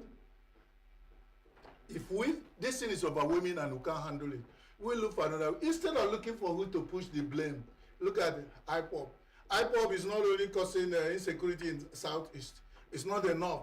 IPOB does not want to have Biafra. It's not enough. IPOB now is the pioneer, the encyclopedia, the dictionary that is writing Christian genocide narrative for the world. People should be ashamed of what they say. I know why I'm saying this, because at the end of it all, you always find a way to give dog a bad name to murder it. What have they done for IPOB? IPOB, what the one they've done, the one they didn't do, they've heaped up on it, but has that saved Nigeria? They didn't stop this 177 abduction at the police. And the local mayor, the chairman of that place, said he didn't hold. All right, then let's look at Rivers Assembly and what is happening in Rivers State about Fubara's impeachment. The Rivers Assembly has shown the Pandef Peace Panel over Fubara's impeachment. That tells you who wants crisis. How can we sit here and probably we're having contention? And one of the persons working in this studio said, please, it's okay, let me settle it. And then Chris, who is the troublemaker, we said, no, we don't want peace, we don't want peace. You see, you hear that viral voice that we don't want peace. You hear so many things, smoking, it's not juju, all those kind of things you hear in viral video. Now, can you see this one? Who doesn't want peace here? It's obvious. Pandef, the social, political, and cultural group that has been well known in Rivers State, and they have been involved in fighting for the cause of Rivers people and even the river right on the whole Niger Delta. Such body will come in and want to settle issues between House of Assembly and the governor.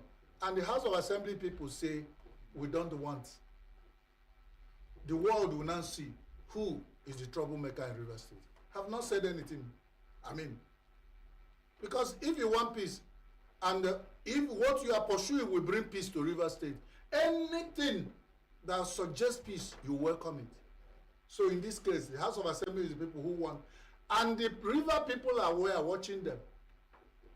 And they sit down there, telling that they are representing constituencies that make up and bring them about 27 or 21 of them to River State House of Assembly, whatever they are coming from.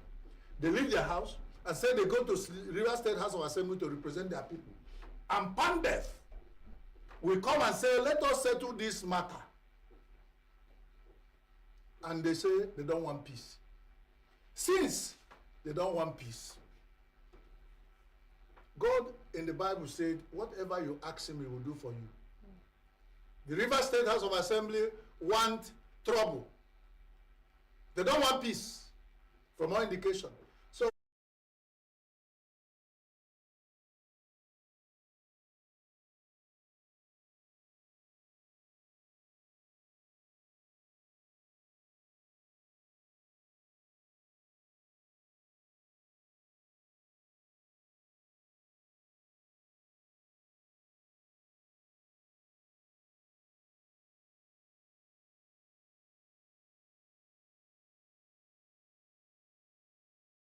So things will go back to normal. When the world is going on the abnormal level, some politicians and leaders of the world we begin to have what you call absolute power, begin to corrupt absolutely. God abhors vacuum. Nobody is saying that whatever Trump is doing is the best. But when there's nobody, get to a point where absolute power confers on the president of a country and the rulers of that country and their retinue of chains of governance structure, all of them become totally corrupt and they mass in corruption. You expect what to happen? Something in that generation will bring to reset. I've heard it's only in Nigeria they say that when there's this kind of slap they give you, it will reset your thinking. Something must reset a setting that is getting out of hand. Whether you like whoever is resetting or not, God can use anybody to reset issues. If Trump went to Venezuela, is it Venezuela or whatever, and the people there are now saying they are happy initially and they now reset. It has brought a reset. Before they think twice, anybody who is coming, it means at any time when America is not just the big brother and the police of the world, it has also directly or indirectly been confirmed with such power to reset, to give slap to certain small countries that their power is over. They themselves might also overstep, and someday something will reset them. The idea is that God has a way of using something to reset. Whatever Trump is doing is God's purpose to reset the world. Anybody who is benefiting from that setting that want to be resetted can call it the neocolonialism. It's difficult to neocolonize. Who is even free?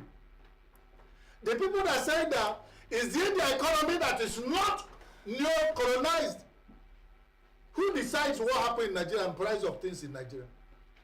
It's only when Trump said, I'm going to bomb terrorists, you shout colonialism. Somebody is benefiting from that terrorist and banditry structure. And that way he has become big economic business. They can use any narrative to counter it.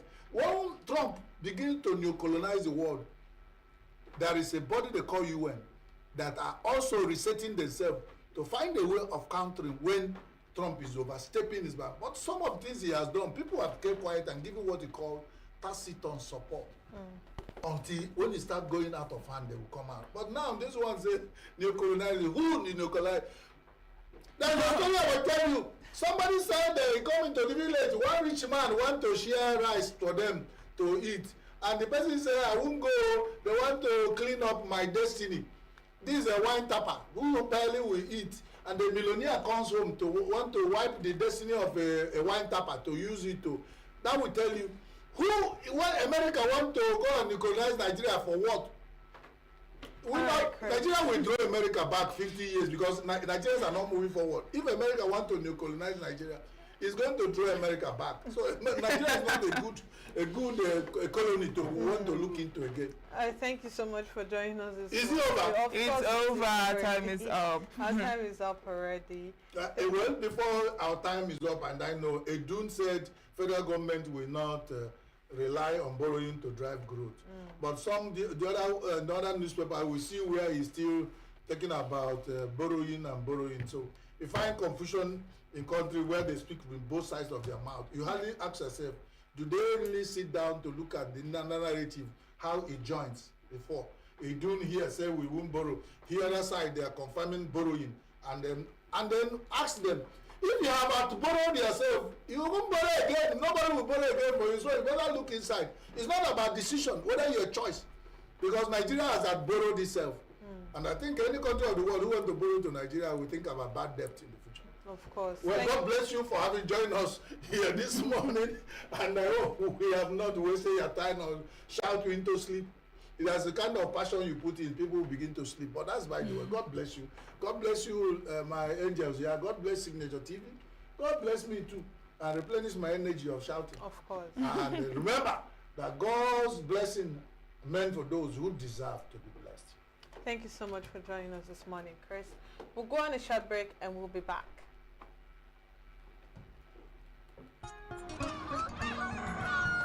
New every morning on Signature TV, we open the day for you with needed energy, information, and required vibes to shape your day. From sizzling snippets of stories in various areas of life to intriguing conversations with net worth guests. When you have people who have no track record becoming your leaders, you have a problem. There's no outstanding gratuity when Obi took over from me. I left in all the accounts of Anambra State 13.8 billion for him. Your day cannot be complete without Signature Mornings on weekdays and Signature New Day on weekends. There is no better way to start your day except Signature Morning and Signature New Day every day on Signature TV.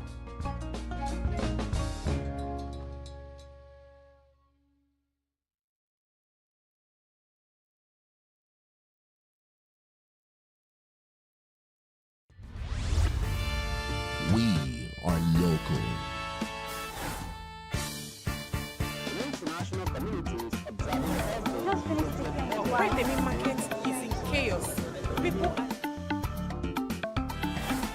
We are national. Those in support of this motion as amended, say aye. Aye. We have taken the vote by default. We are international. Israeli airstrikes. Donald Trump left us the worst unemployment.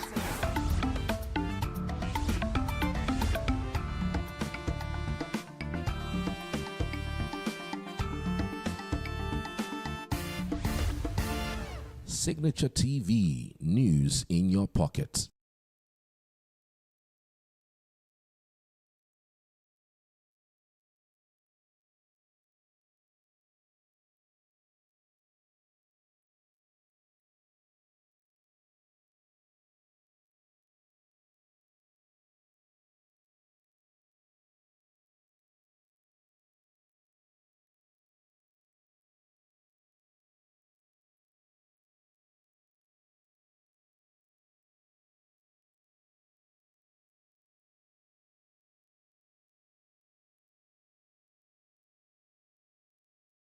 Every second, every minute, every day, news is breaking, events occur, and there are new developments. At Signature TV, we follow these stories objectively, bringing all sides without bias, explaining the complex issues, breaking down the numbers.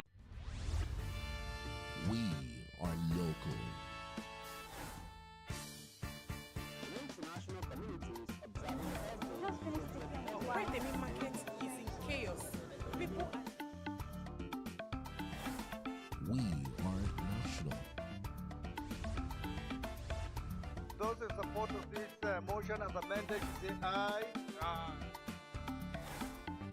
We have taken the vote by default. We are international. Israeli airstrikes. Donald Trump left us the worst unemployment.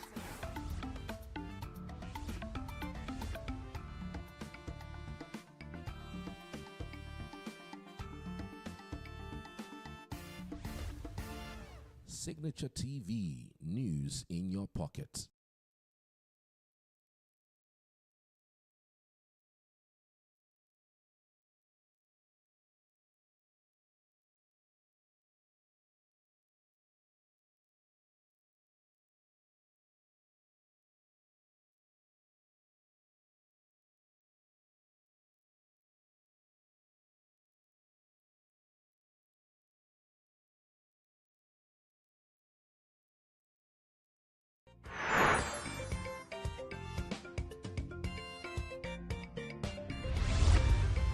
Signature TV, news in your pocket.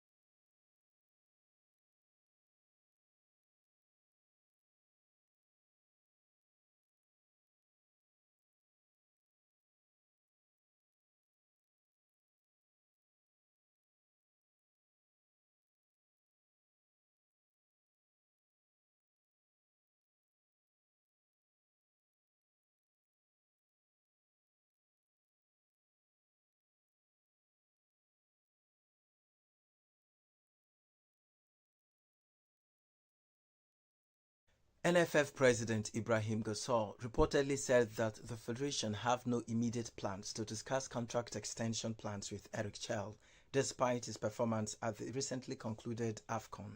Chell was appointed in January 2025 and was handed a 2-year deal with the official objective of guiding the team to the 2026 World Cup and an alleged additional target of reaching the AFCON semi-final. He failed in one of those objectives, qualification for the World Cup, with the team crashing out in the continental playoffs.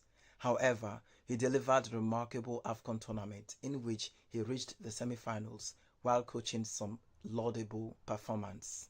Given the Super Eagles' impressive showing at the AFCON, many impressed fans have urged the NFF to make a further commitment to the Franco-Malian. Those sentiments were echoed by the team's captain Wilfred Ndidi, who emphasized the importance of continuity.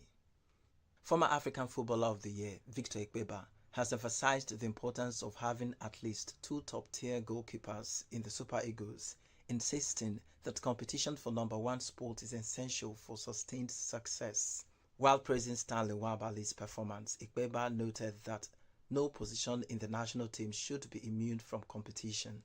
Nwabali, who plays his club football with Chippa United in South Africa, has firmly established himself as Nigeria's first-choice goalkeeper, starting 13 of the Super Eagles' last 14 matches. The goalkeeping department could soon see increased competition following England-based Arthur Okonkwo's decision to commit his continental future to Nigeria, his father's homeland.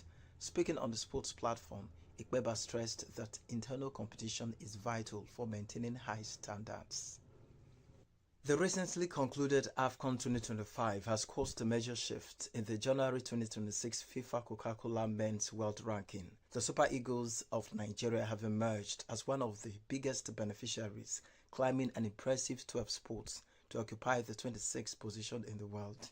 This remarkable surge follows an inspiring tournament run where Nigeria secured the bronze medal after a hard-fought victory over Egypt. The move sees Nigeria leapfrog continental rivals such as Algeria, Ghana and South Africa, firmly establishing the Super Eagles as the 3rd best team in Africa. While Nigeria recorded the most significant jump among the top-tier teams, the 2 finalists also reached monumental landmarks in their footballing history. The updated rankings confirmed a new big 3 in Africa football, with Senegal and Morocco leading the pack, followed closely by resurgent Nigeria. Cameroon also mirrored Nigeria's progress, moving up 12 places after a strong showing that saw them reach the quarterfinals. At the very top of the global ladder, the status quo remains unchanged. Spain continues to hold the number 1 spot, followed by the world champions Argentina in 2nd and France in 3rd. The Royal Moroccan Football Federation (RMFF) has announced plans to pursue legal action with the Confederation of African Football (CAF) and FIFA over Senegal's brief withdrawal from the pitch during the closing stages of the 2025 Africa Cup of Nations AFCON final. In a statement issued on Monday, the federation said the actions of the Senegalese team following a late penalty decision disrupted the flow of the match and affected the performance of players. The controversy arose deep into stoppage time of normal time when Congolese referee Jean Jacques awarded Morocco a penalty after a VAR review adjured Senegal defender El Hadj Malik to have fouled Ibrahim Diaz inside the box. The decision sparked furious protest from Senegal, with players led by head coach Pep Thor walking off the pitch in protest. The incident led to a stoppage of nearly 20 minutes, further inflaming tensions inside the stadium. Morocco eventually failed to capitalize on the opportunity as Diaz's chipped penalty was saved, before Senegal went on to claim the title in extra time. Track up. Reacting, Africa Football's governing body.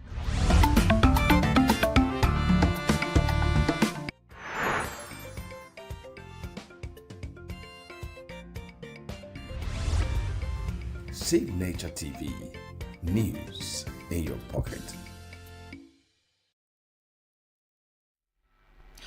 Welcome back. You're still watching Signature Morning. Now, recently, there's been a sharp focus following a controversial New Times report that questioned the data and methodology of Inter-Society, a civil society organization known for documenting violence and religious persecution in Nigeria. And so this morning, we're going to look at, this topic of conversation with Emeka Umabalasi, who is the head of Inter-Society, International Society for Civil Liberties and Rule of Law. He's also a criminologist, here to shed more insight and give us details about this particular report. Thank you so much for joining us this morning, Mr. Umabalasi. It's a pleasure to have you.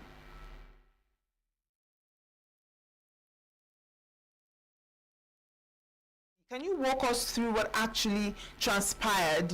What exactly was said? What was said during the interview? What happened during the interview with New York Times?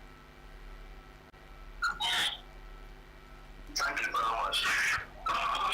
I think there is no controversy about the methodology of our report. There was no controversy at all. That is not even bone of contention. I think the worst part of the journalism profession is when the journalists undertake the journey to interview, conduct an interview with the film or a body or a person over a wide range of critical local issues or national or international issues.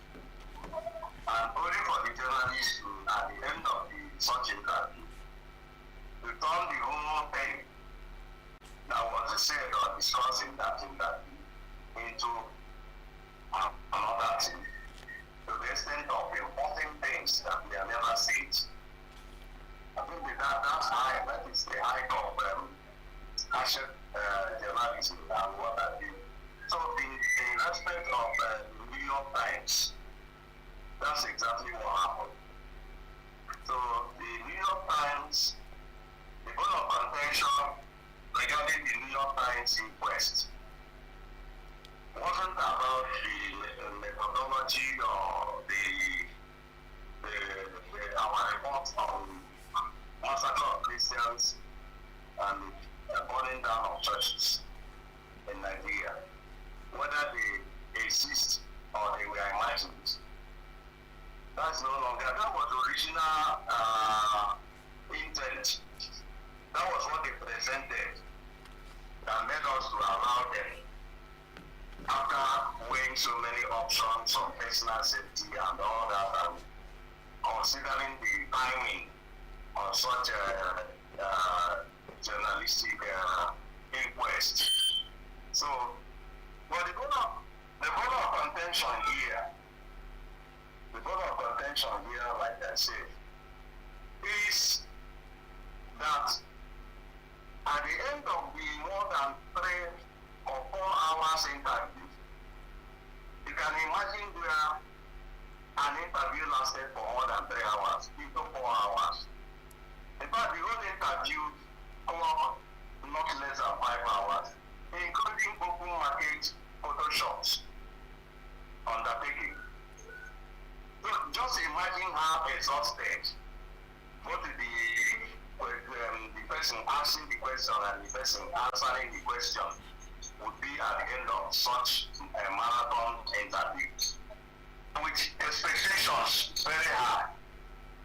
Only for the original author of the interview, that is the interviewer, and the newspaper or her pen, to come out with what cannot be traced as in where that was coming from or where that came from.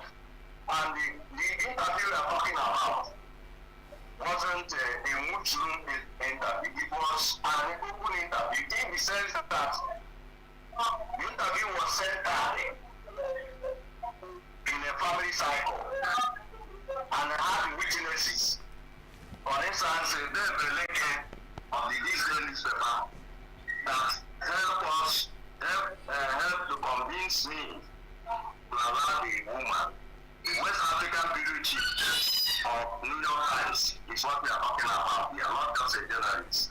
Allowed her and her photographer was there on beginning to the end. The wife of the chairman was there. The kids were there. The sister, the wife of the chairman was there. The baby in the house was there. The neighbor was there. They were enjoying from up and down, going up and down and what have you. From there, we located to the market at their own request. There are series of photos were taken, lasting for close to 1 hour at the end of the day. So when the report came out, everybody was surprised. You know, it became a clear case of them, you know, a very dangerous mission, a set-up mission, a mission to destroy, a mission to, I don't know how to put it. So, but in our own way of calmness and intellectual graphics, we took it with calm. You know, we know the way the country is. The whole thing scattered all over the place. Which media, social media platform will you go to? So we decided to locate the source because we were never put in the know of the coming out of the report. So when we did our investigation, we discovered no one was initially denying that no, it wasn't the report had not come. The picture, which the woman among the series of more than 30 pictures, the woman took with photographer and so on and so forth. That was it. We started looking at what the woman said, what was published in the New York Times. We were shocked because initially we thought the woman came with good intention. This woman is not just a woman, but a mother in her 50s and a citizen of the United Kingdom who has traversed West African Bureau Chief of New York Times. Just imagine that kind of person. Then just oppose it with the founding of New York Times. How many years New York Times had lasted and the other.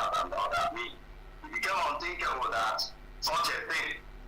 It was conclusively concluded. No, even though Nigerian government was running from pillar to post, sending presents of urchins and paying them to convert, not to the caliber of this woman. And besides, where the woman was coming from. So my sister, that was what happened. So it wasn't even the issue of data questioning the data. It wasn't even the issue of questioning the data. If it was the issue of questioning our data, that one would have become a different ballgame. Everybody has a right to question our data. In fact, there is no intellectual work that is called intellectual work unless it is subjected to what we call constructive criticism. So we are not afraid of being criticized. So it's not even the issue of data questioning. It is the issue of importation of things we never said, and so on and so forth. So at the end of the day, when we succeeded in locating where a water got spoiled, and we decided to fix it.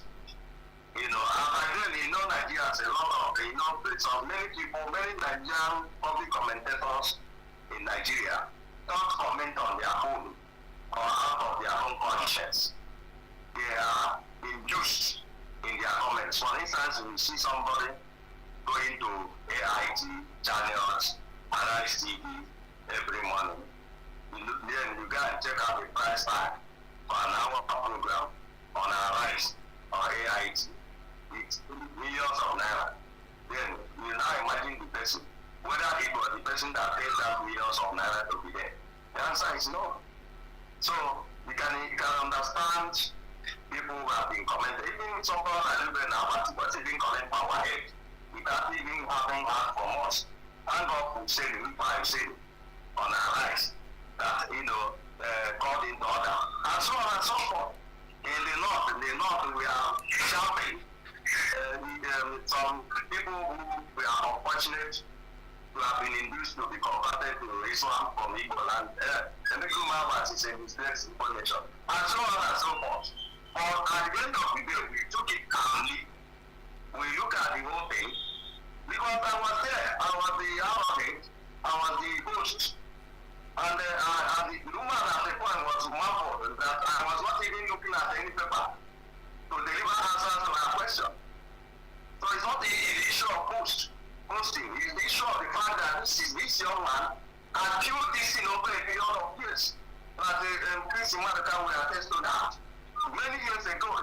getting something there. So I don't even need to look at any paper. I don't even need to look at any constitution to tell you the content of the constitution of Nigeria from section 1 to section 308. That is what we have done over here. And I showcased that before the woman. I was surprised that I didn't even think, I'm not even a drinking type, not a smoking type in my family. You know, I was surprised when this thing came out. I said, where is this one coming from? Who said this? About that, I now said, okay, somebody told me that there is a standing $9 million, you know, for the Nigerian government forbidding fruit. Who knows whether it's New York Times was part of the recipient of such forbidding fruit? Because I couldn't place where this thing was coming from. Even if New York Times disagrees with policies of Trump administration, I mean, not to the point of this level, sending to this level. So my sister, that is it. Okay, all right, Mazi, at the release of this information and with the backlash from so many people from Nigeria and also across Nigeria, did this lady, the interviewer, ever reach out to you to, you know, clarify the air and say, oh, there was a mistake somewhere or somehow? Even though we are at the center of the storm, but I can tell you that instead of pitying myself and the entire society, I'm pitying the woman. Honestly speaking, the woman is gone. They have finished the woman. You know, one thing you must know about the entire society is that our works over the years, uncompromised works over the years, priceless work of humanity over the years, a lot of forces are taking notice of the positive forces. I can tell you that when ENUGU Mavas is walking along the street, a lot of millions of spirits, millions of unseen forces are walking behind it. So it's not even the issue of what is it, the question you just asked. It's not even the issue of the woman clarifying. What is she clarifying? The thing swallows her, the thing overwhelms her. She doesn't even know where to start. In fact, the close source told me that she has not been herself since then. You know, forcing us to have a suspicion that either that the woman was in the full know of this conspiracy, or that she was sold out by her forces. And you know, this is what is obtainable in every outfit. You know, like media outfit, human rights outfit. If, for instance, maybe inter-society is still going today because the leadership of inter-society has remained focused. The day the leadership will compromise, every other thing is gone. Even if they have the best spokesperson, what is the person? Now will the person be speaking? So I believe that the woman, I pity the woman, like I said, because the warriors are fighting from have issued that already gathered from what I gathered from a number of different social media cycles, and also the photographer. You know, I think they have been forced to abandon their business. So it's not and one thing you must know about this thing is that, you know, we didn't even know when something came up. A lot of people didn't even wait for us to issue a rebuttal. Because when you look at that report, we just conclude you don't need a rebuttal. No, this thing cannot be true. It's not true. How can a ENUGU Mavas and inter-society invite this woman? How can they invite this woman? And the report woman that they need, that their data is not often verified. And we use unverified data. How can a ENUGU Mavas and inter-society invite this woman and report her and say all her needs are animals and should be confined to one state? A world-respected human rights group made by renowned criminologists and graduate of security studies. So how possible is it? So that's why I say it's not even the issue of, you know, controversy over the data. Of course, that is what has been eating them up. They have been sending a lot of people from here and there. Look at the other one, the actual job that the BBC did the other day. That's part of the federal government, moves, desperate moves. So if you have come to question our data, we are ready to defend what we have put out there. We don't even need to look at any paper to be able to tell you this is what we do. Anybody who was not part of a writing can never be part of interpreting or ascertaining the meaning of that writing because the person wasn't there. If they make him out as just a follow or chair of inter-society, that would have been a different ballgame. Maybe on account of the fact that they make him out is a screwdriver salesman in Onitsha who doesn't even cross the forward of education. And maybe he has money. And because he has money, he hires the lawyers to write things for himself or on behalf of him and on behalf of the organization. There's no way you could have seen me talking about discussing topical issues that I'm not even the owner. It's not possible. You can't generate something from nothing. So that's the thing. Nobody started as a profession. I started as a very literate person, trader. I mean, the most important thing is that when I realized my calling, because I have these potentials, I have these, I was it. I got fond of reading international magazines, listening to international news. That was the main ground that brushed me up. But then there is extent you can go, even if you can read international Time magazine, Newsweek magazine, Middle East magazine, West African magazine, and so on and so forth.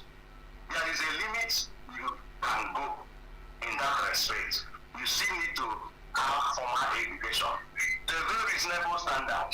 And that was exactly what happened in my own case. So, and the years of practice and what have you, I've been a grassroots human rights campaigner defender since I was in my 20s, spanning more than 30 years ago. So, we've been saying. So, it's not even the issue of the woman, whether the woman, what is where will the woman start? You as New York Times, you went, in fact, what New York Times did was something that could have been attributed to our Chanja-based local flyer,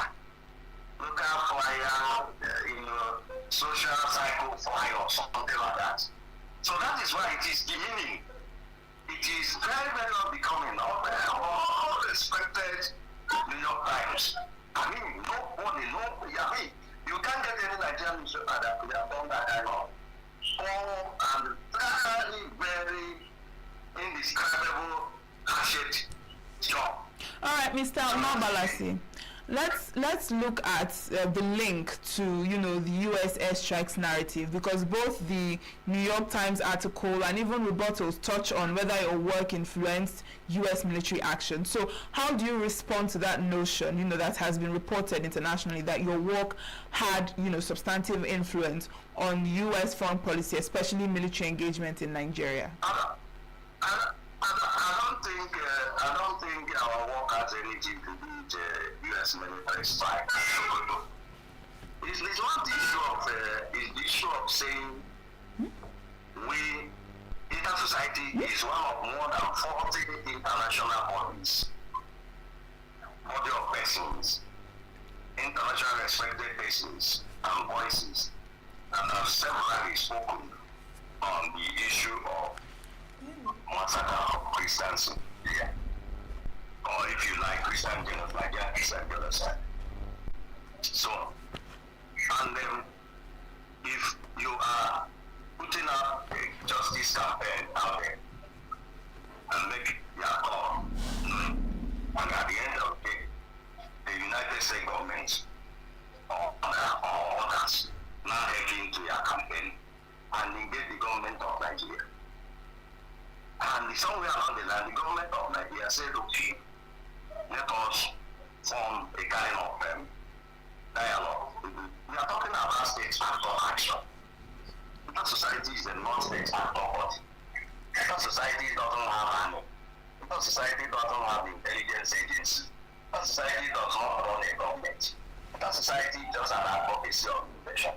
So how can I not give advocacy organization that was interviewed? How can the interview of an advocacy organization lead to United States strike in Sokoto 9 days after the interview was conducted?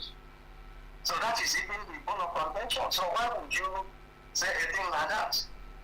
Is it only inter-society report that I talked about Christian genocide in Nigeria? Didn't you see open door report? To church in need, and many others, several other United States Department of Democracy, Labor and Human Rights annual report. So the United States International Commission on Religious Freedom, United States Commission on Religious Freedom is a body of United States government. It's a bipartisan body of United States government. United States Department of Human Rights, Labor and Democracy is an integral part of United States government. And that their report.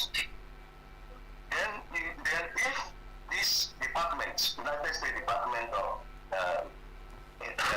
Democracy, blah blah blah, had a report, the government of United States can decide to act on that report and all that. Yes, our organization, was celebrated all over the world as having been consistently consistent in shouting. Did we start shouting on that issue today? I'm sure by the time we started shouting that issue, probably, I don't think you have entered journalism with all due respect. As far back as 2009, we started shouting. Even before that 2009, Inter-Society was born in 2008, founded in 2008. Before then, Emeka Umabalansi was already a celebrating activist. To the extent of rising to the position of chairman of Anambra State branch of the Civil Liberties Organization, Nigeria's premier human rights organization, founded in 1987. And he also became, at the point, was the vice chairman of Southeast. So, before his tenure ended, he voluntarily relinquished his tenure, joined others, discussed with others, and founded Inter-Society that was incorporated at the Corporate Affairs Commission in 2008. So you cannot see it. So it's not something that started today. So we found elated that after many years of our struggling, of our shouting, of our documentation, of our databasing on the need for Nigeria to respect religious freedom as fully incorporated in the Nigeria's 1999 Constitution, that international voices, of course, when we started, we are calling on Nigerian government, the military, the police, CCCCC. Now, Nigerian government, reading went crisis, and so on and so forth. So in international justice court, there are so many bodies. You can even go to international court. The special courts in foreign land that have a jurisdiction on human rights, and so on and so forth. So it's not something that you can say, there, our reports, it was so litigious for the New York Times to have ascribed our interview of 16th of December 2025 to an action, a state actor action. Our interview was a non-state actor advocacy voicing. Then, the action that took place on 25 December was a state actor, an international state actor and the national state actor joint action. So how did the two relate? So that is the thing. They didn't know that we know law. They thought we are moved. We know law. We are grounded in international law and diplomacy as well as local laws and other frameworks. And we operate within the ambit of all these frameworks and safeguards. By the way, what we do has nothing to do with the Nigerian government. That is, we are not an apologist of Nigerian government. All right, Mazi, just before we round off, how does this, or what does this tell about the credibility of information from our television, the credibility of information received from the media? I'm asking, what does this say about the credibility of the information released from the media? What did the people say about what? What does this particular situation, can you hear me? What does this particular situation tell us about the credibility of information released by media platforms? Well, I think we cannot wish media publications away. Media is a very important component of the society. It is the centerpiece or epicenter of every other communication, social transactions and communications.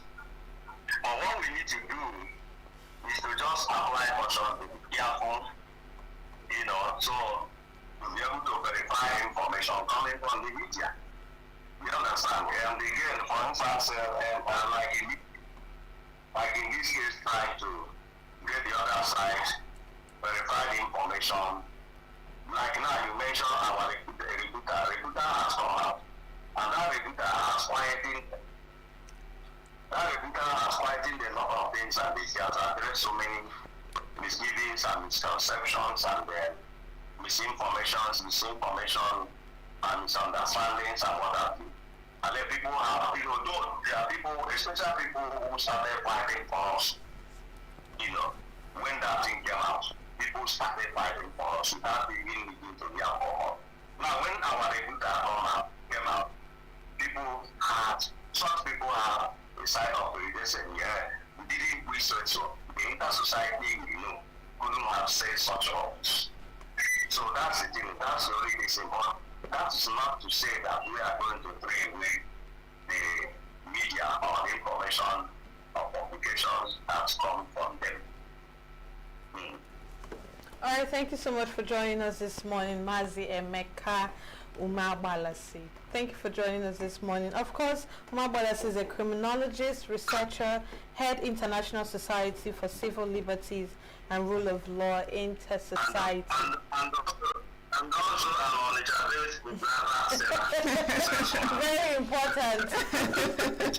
Thank you so much for joining us this morning, Mazi. We're grateful you did join us this morning. All right, we'll go on a short break and we'll be back to continue Signature Morning. Stay with us. Health is more than a diagnosis. It's your lifestyle, your choices, and your future. Join us on Inside Health, your weekly deep dive into the stories, science, and solutions shaping your well-being. From expert interviews to real-life journeys of healing and hope, we cover it all. One of the complications of cancer management or treatment is they have some of them at one point in time, you see them having anemia. Okay, so you see them at times being transfused. But at the same time, you come in with a diet. Nutrition, mental health, innovations in medicine, fitness, and everyday wellness. Whether you're managing a condition, staying informed, or just living your best life, Inside Health is your trusted guide. I'm Signaturetv, and I'll be with you every week on Inside Health, only on Signaturetv.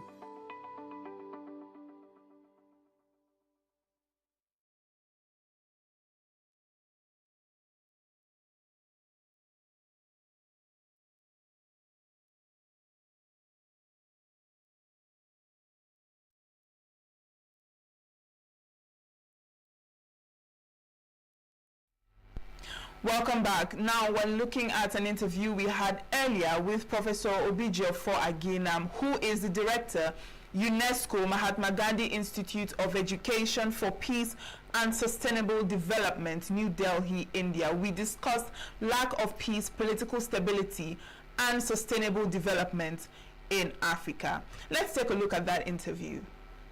Every second, Every minute, every day, news is breaking. Events occur and there are new developments. At Signature TV, we follow these stories objectively, bringing all sides without bias, explaining the complex issues, breaking down the numbers, and investigating the issues behind the news.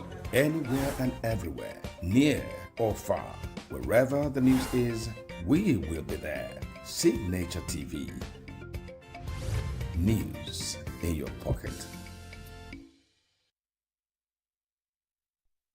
Welcome back. You're still watching Signature Morning here on Signature TV. Now, across Africa, the promise of sustainable development continues to clash with issues of insecurity, the realities of conflict, political instability, and the like. So this morning, today, we're going to examine, what exactly is this lack of stability, political stability, and how it undermines sustainable development in Africa, and also look at the roles that African leaders have to play as well as international organizations such as the United Nations. This morning, we're joined by Professor Obijofor Aginam, who is the Director, UNESCO Mahatma Gandhi Institute of Education for Peace and Sustainable Development, India.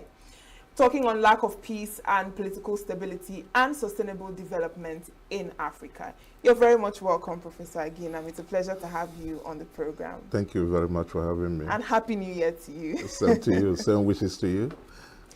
Now, talking on this lack of peace and political stability. Now, Africa is home to, the world's fastest growing economy. Yet, we see that it accounts for a large share of global conflicts and displaced population. From your perspective, how do you reconcile these two? Why is it so in African society? Well, thank you very much. I mean, that's a very, very complex question that economists, political scientists, development experts have explored, from an academic perspective, and the UN, and the regional, African continental regional, the African Union, and the sub-regional organizations like ECOWAS and the East African Community and the others.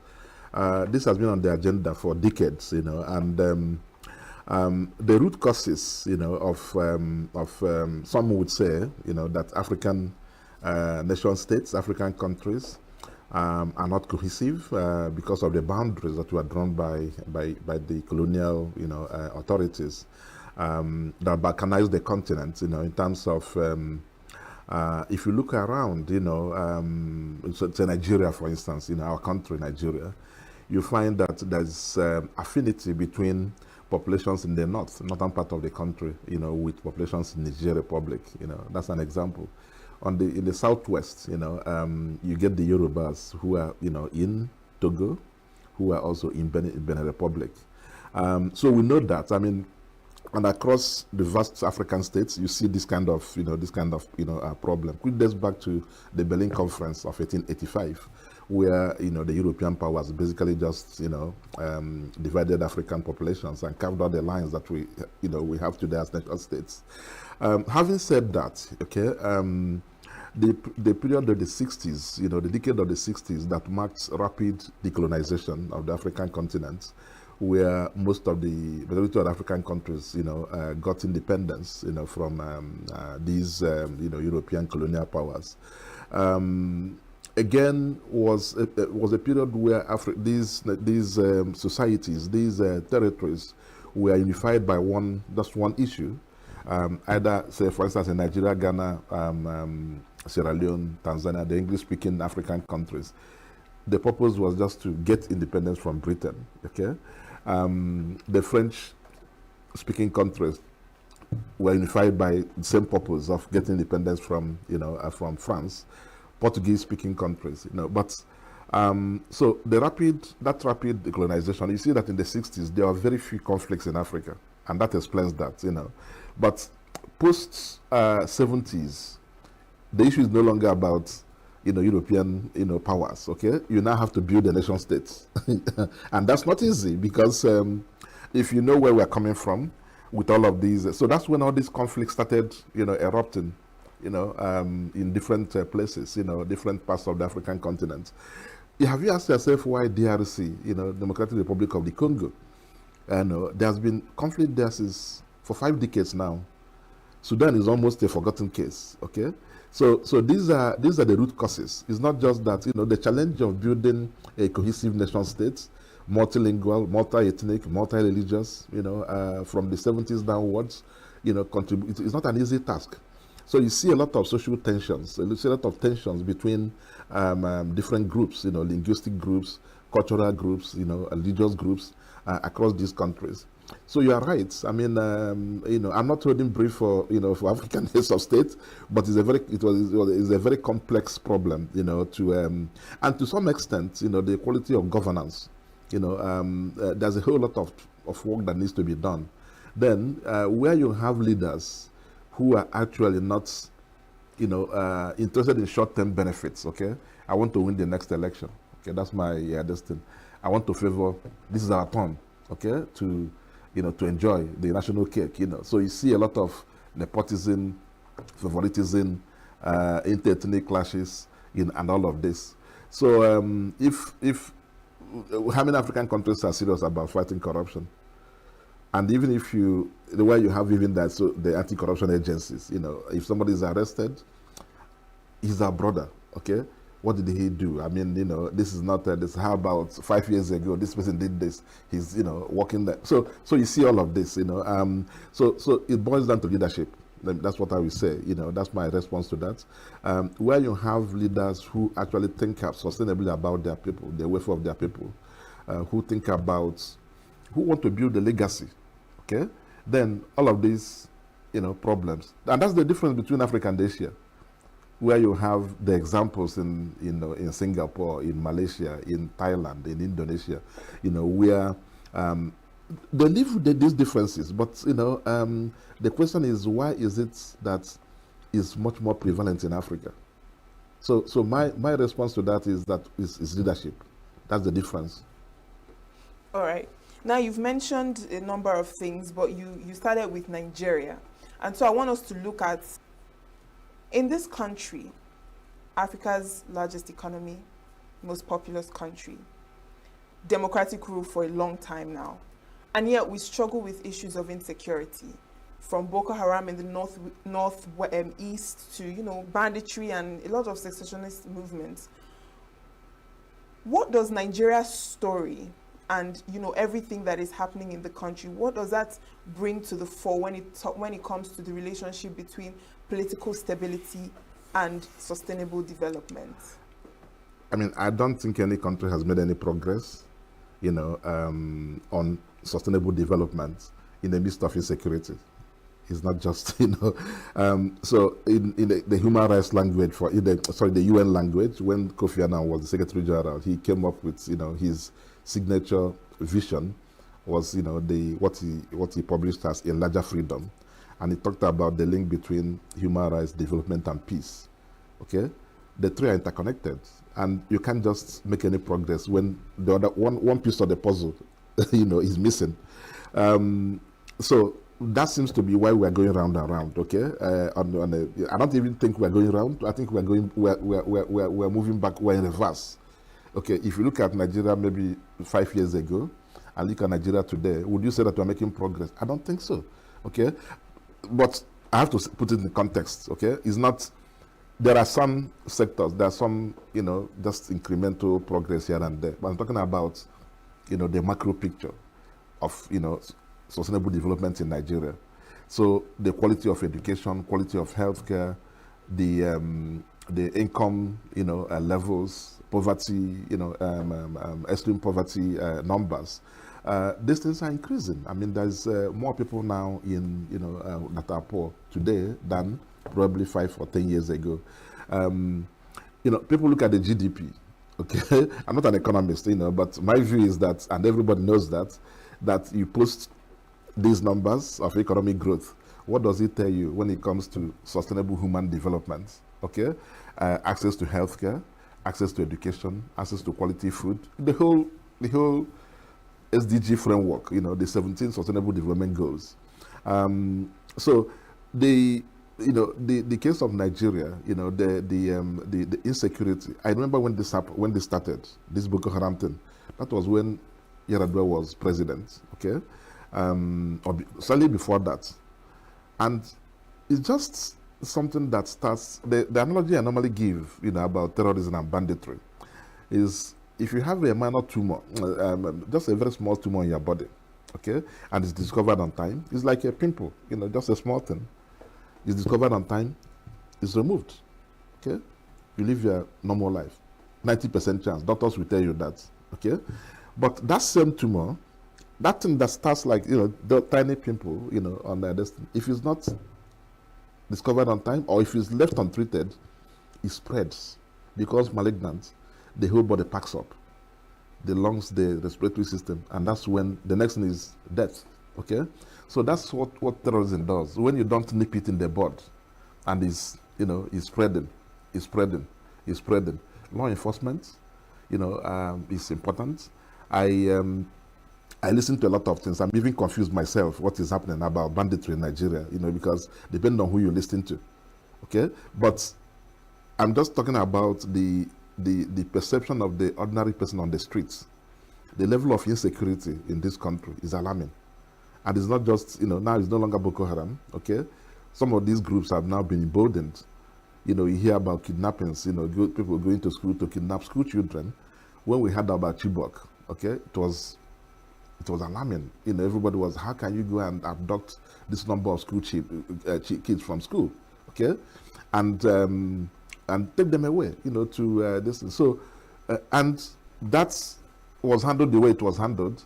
Then, from Chibok to now, you and I can count the number of abductions in schools, you know, in the north and in other parts of the country. So that's one part of this. And then the banditry, because there are two different things, you know, people who are banditry and kidnapping and all of that for ransom, you know. So, so it's a very complicated situation.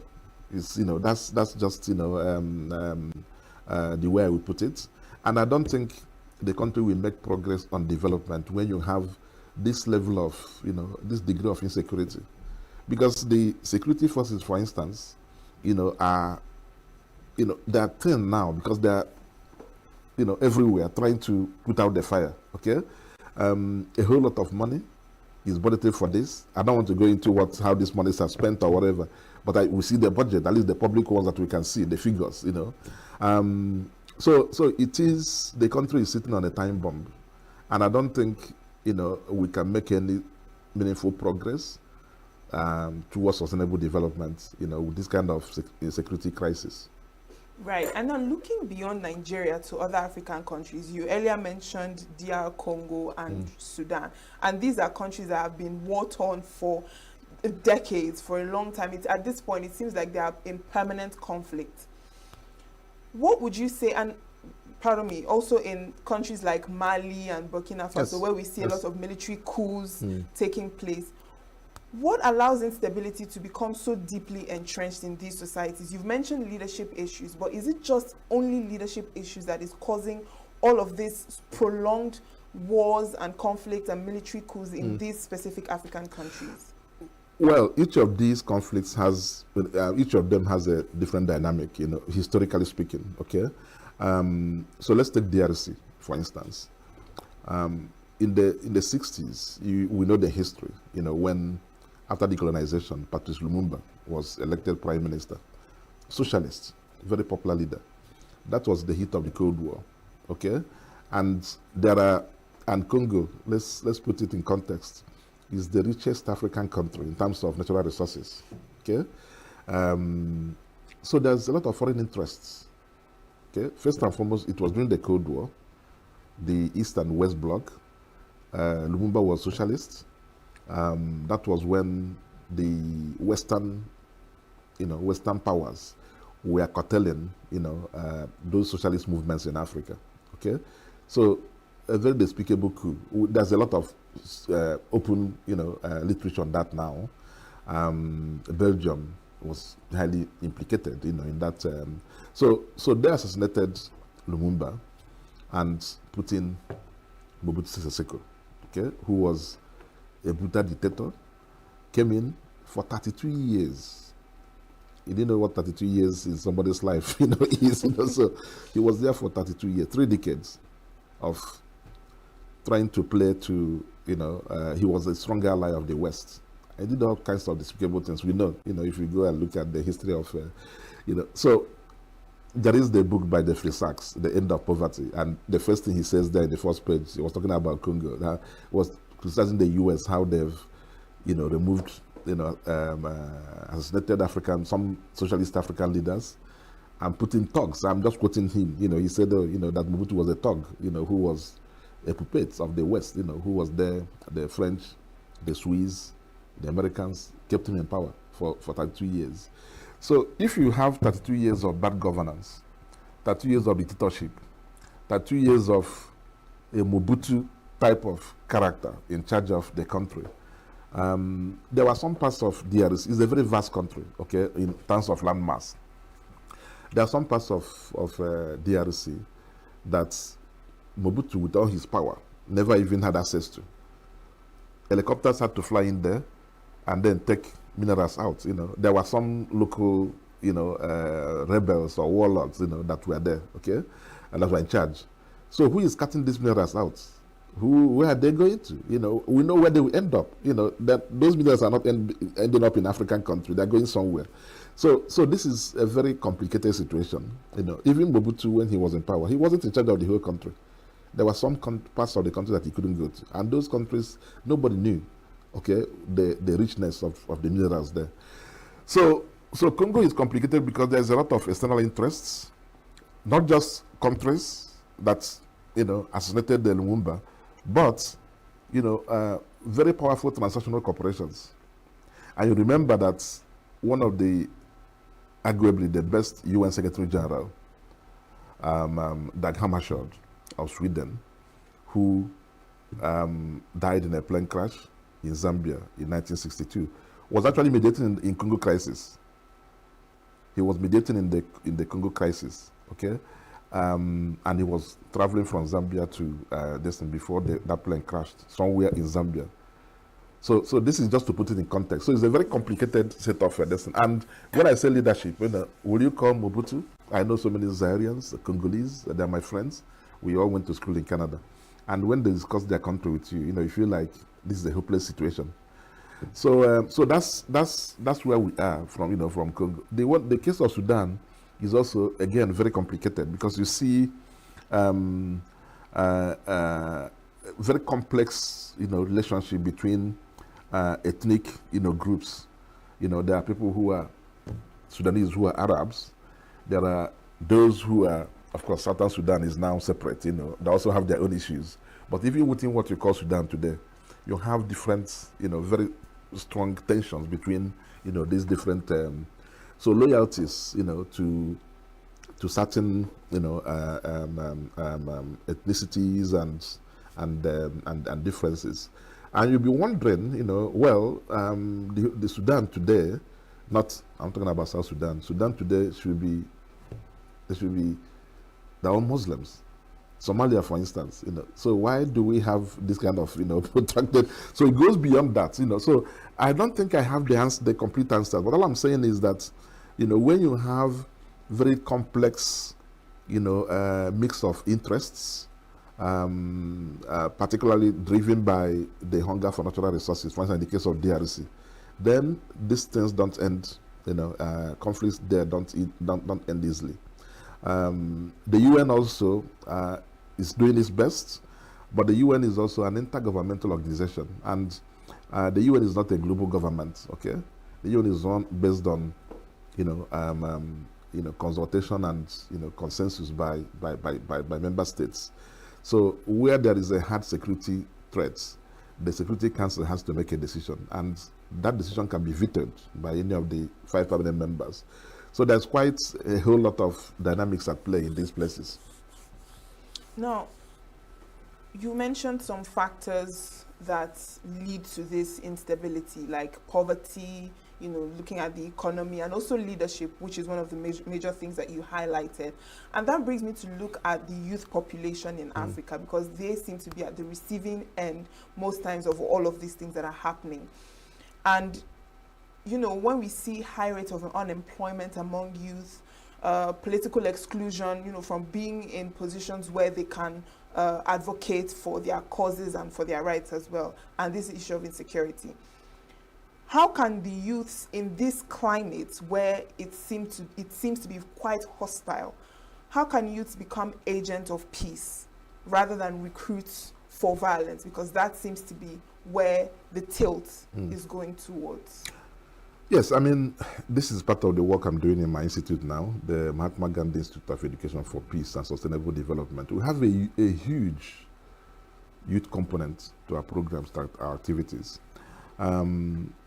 But we can solve all the problems of young people. India is, you know, a country of 1.5 billion people. Okay, it has the largest youth population in the world. You know, so we're based there. We have to pay attention to what is happening there, given what has happened in neighboring countries, Bangladesh, Nepal. You know, youth uprising. It happened in Nigeria, anti-SARS, in Kenya, you know, the Gen Z movement. So it's all over, okay? So I agree with you totally that young people, you know, they're anxious, there's anxiety, they want to build a better life for themselves tomorrow, okay? And that's what sustainability is all about, okay? They want to see a secured future, okay? They're worried about climate change.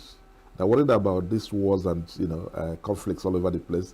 Those of them in universities are worried about unemployment, the future of work. Okay, you finish your studies, and there's no. It's almost like, you know, a hopeless situation to get. It's not just to get employed, but to get, you know, gainful employment. Okay, so if you add all of these things together, and I've asked some African leaders I met, not presidents or prime ministers, but you know, maybe cabinet ministers. They always want to talk about this demographic dividend. Okay, Africa has the largest youth population in the world, and whenever they said that, you know, I've been in high-level meetings. In May this year, I was at Oxford Conference for Africa, and Dr. Ngozi Okonjo-Iweala was there. The Commonwealth Secretary General was there. The president of Sierra Leone gave a keynote, and the president of Ghana was there as well. So you can imagine. And both of these presidents, they talk about Africa 2063, the vision, the Africa we want. Okay, the fact that we have the largest youth population in the world. Now, I sit back and I reflect. Okay, you have the highest youth population in the world, but these young people are frustrated. Okay, so that demographic dividend is actually not, you're not exploiting it, you're not nurturing it, you're not, you know, nurturing the skills of these young people towards sustainability, towards sustainable development. They're the leaders of tomorrow. And one of the mistakes that we make, I can also call myself as a leader now, you know, I can categorize myself as a leader, is that we think that we can tell young people what they have to do, how they have to live their lives. No. In my institute, we don't do that. You know, we create a space for them, create a project, fund them, and let them do it. Let them design the world that they need. Okay, so the population is not just, you know, something that we can boast about. Oh, we are Nigerians. 1 out of every 4 African is Nigerian. Chinese don't say that. And India will not say that. A Chinese person will not tell you, oh, 1 out of every 4 people in the world is Chinese. They are very proud of what they've achieved. Okay, they've emerged as one of the strongest economic powers, if not the strongest. I'm talking about China.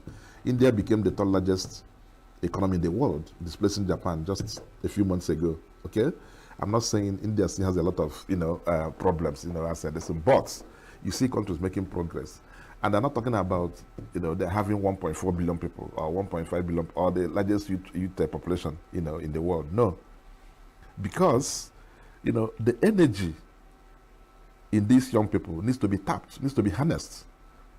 You know, you need to build the future for them.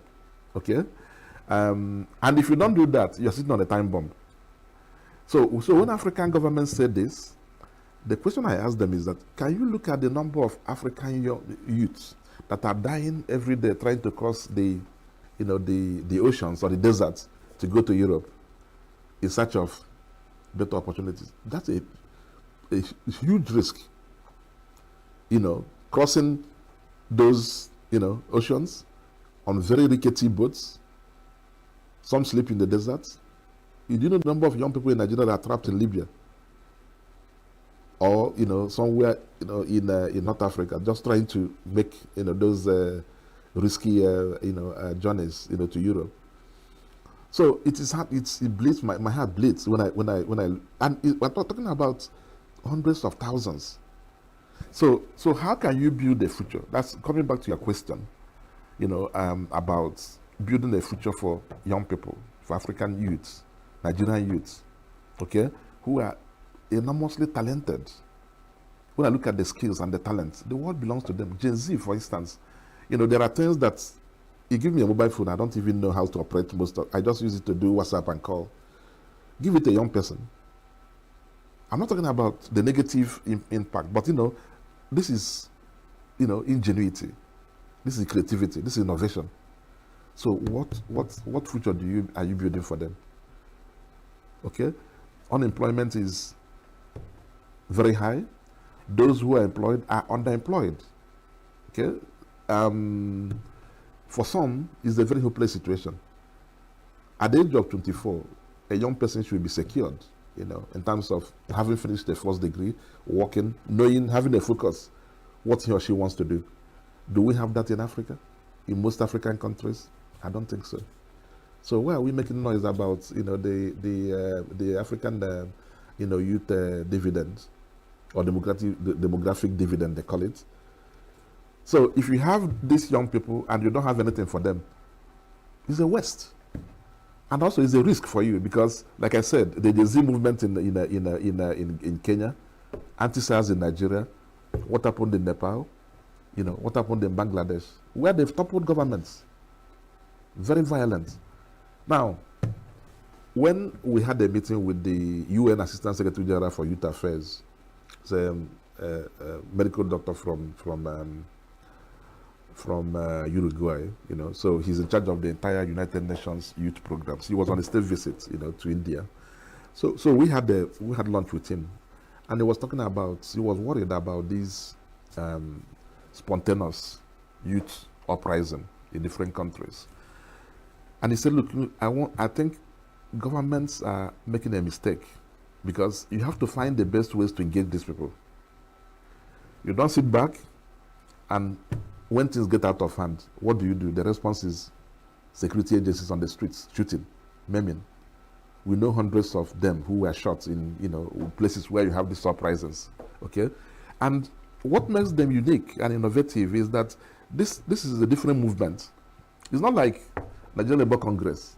Okay? They announce a strike. Government calls them negotiating table, let's talk. It's not like ASU. The executives, they say, oh, we are going to do a warning strike. You bring them to the table for negotiation. These guys organize on the internet, on social media. They don't have any formalized, this thing. And things can easily just, and they can't shut the social media. That's another thing. No matter how autocratic you are. So find a different way to engage them proactively. If you don't do that, we're going to have more and more and more of these. And what is driving these uprisings, the things you mentioned and the things I've mentioned, they're hopeless. They see hopelessness, and they're not hopeless, but they see hopelessness, in the horizon.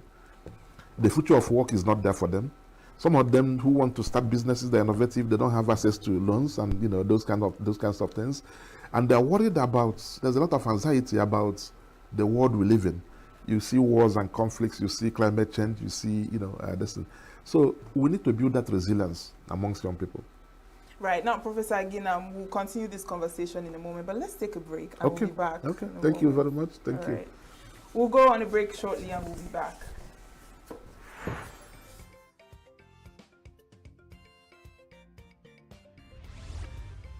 Signaturetv, news in your pocket.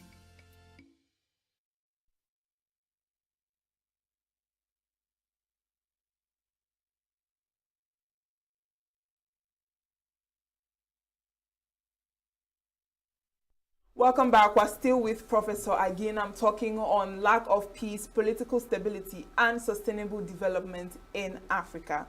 Now, Professor Agin, we just finished talking about, the youth and just the situation of African countries generally. But now I want us to move to the role of the UN and international organizations in all of this. Now, the United Nations, of course, helps with conflicts, promoting peace. But many Africans see UN as a reactive organization rather than preventive. Do you think that's a fair criticism? Well, the UN is reactive, everywhere. So let's start with what the UN is, vis-a-vis what people think or what they want UN to be. Okay, so there are two different things. I think I made a comment a few minutes ago that the UN is not a global government. Okay. There's nothing like that. It doesn't exist. Okay, we don't have a global government. The UN doesn't have any global police force. Okay, to police the world. For this, the UN doesn't have a global army. To do the security work that armed forces do in countries. So the UN remains an intergovernmental organization that has 194 member states. Okay, if you read the UN Charter, it's very clear, even the Secretary General of the UN, where he knows that something has happened or something is about to happen, the only thing he can do is to bring the attention of the Security Council to that matter, okay? And, cross his fingers. Of course, he's the world #1 diplomat. He has to persuade them to do something proactively. But the Security Council is often dysfunctional. There's a lot of differences, You have this, it's a 15-member body, 15 countries. Out of the 55 are permanent members. Okay? Those permanent members can veto any of the decisions. So, for instance, let me give you one clear example, Ukraine, okay? Issues with Russia. Russia invades Ukraine. The issue goes to UN Security Council. The Secretary General has done his job by bringing it to the attention of the Security Council. The Security Council wants to make a decision. Russia vetoes it because it has a veto. Okay? So, Russia is the judge in his own case. Okay? He has an interest because it's part of the conflict. Now, Gaza, where, US is solidly behind Israel. So whatever happens in Gaza is at the Security Council. If you listen to the speeches of the US Secretary General on some of these, this very critical of Israel, and being critical doesn't mean that what happened, what Hamas did, that is wholly condemned. Okay, the thing that started this latest crisis, So the terrorist attack in Israel is condemnable, 100%. There's no way understood. But the question is, the response of Israel, is it proportionate? So you go in, okay, these guys attacked, and then killed, people in Israel. Then the bombings that were hitting even hospitals and women and children and all of that. So the U.S. Secretary General comes in and says, no, I don't, so he goes to the Security Council. They want to make a resolution on Gaza. U.S. vetoes it. So this is the I've listened live to U.S. Secretary General Antonio Guterres, I was in a meeting in Portugal, Lisbon, when he spoke last year. And then he said, look, often the council is dysfunctional, okay? So to get this consensus is tough. So Rwanda, for instance, during the genocide, everybody knew it was going to happen, okay? There was 4 warnings. There was, intelligence reports to the UN, but nothing happened, okay? Because there are interests. And when people were slaughtered in the whole world, the same UN, everybody will start crying. Oh, how can almost a million people, be killed in a distance? So there are examples of this all over the place. So the UN, yes, but in the international system, it's understandable, that every country has sovereignty over its territory, and so governments all over the world. So these governments are members of the UN.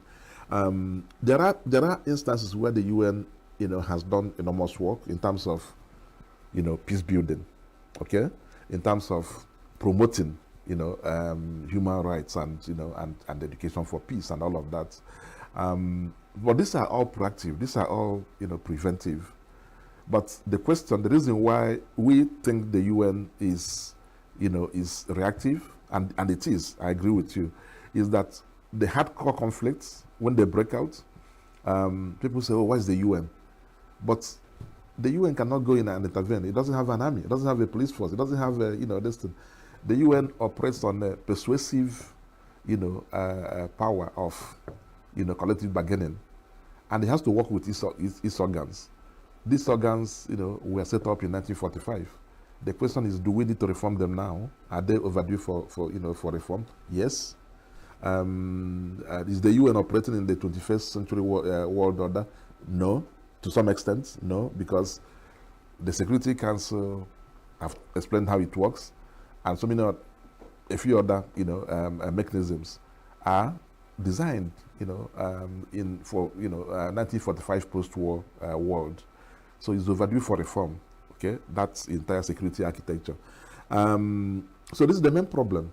Okay, but the next question is, how should it be reformed so that it can become responsible for the world of the 21st century? $1 billion question. So many UN Secretary Generals in the past, from Kofi Annan to Boutros Ghali, Ban Ki-moon, they all have their reform proposals, the ideas on how to reform the UN. Okay, and it has to start with democratizing the Security Council. But before you do that, those 5 members have to also give their consent. So this is the core of the problem. So yes, I agree with you, but we know why it is like that. But that's not to say that there are so many areas where, and I can talk about the work that UNESCO is doing, World Health Organization. These are all part of the UN, World Food Program. Okay, in excellent work. In humanitarian issues. So as the bombs were raining, in Gaza, for instance, you have the World Food Program, you have WHO, they are at the border in Egypt saying, please negotiate the ceasefire, even if it's just for 1 week. Let's go in. We're not interested in the conflict. Let's go in and attend to those who are injured. Let's go in and give food to the hungry who are starving. Let's go in and, so these are the humanitarian work, and they've done excellently well on that. Yes, this thing you said now about World Food Program and WHO. Now we see there is always the statistics. I mean, almost every day on the newspapers you hear World Food Program saying that there is high risk of starvation in Nigeria or in a particular African country and things like that. And the question people are asking is, if there is this high level of starvation, what is the World Food Program or the WHO, when it comes to the health aspect of it? Yeah. What are they doing? Is it just to put out these statistics and possibly put some kind of fear in people or some kind of alarm in people? No, I disagree. Those statistics, there's no UN agency that will give you statistics that is not endorsed by the member states. If you do that, you're running into trouble. So UNICEF, when they give you the number of kids out of school, they have to work with the relevant Nigerian ministries to agree on that statistics. The same thing with even if they send their consultants to do the study, they do it in this thing with consultants or relevant ministry of that state. So they cannot say 30 million people are starving in Nigeria without, for instance, the Ministry of Agriculture or the relevant other ministries. But are things going on in the background to also help while giving the statistics? I know. I'm coming to the question you raised, and I'll answer that. So the question you raised is what is the UN doing? Are they just throwing out statistics?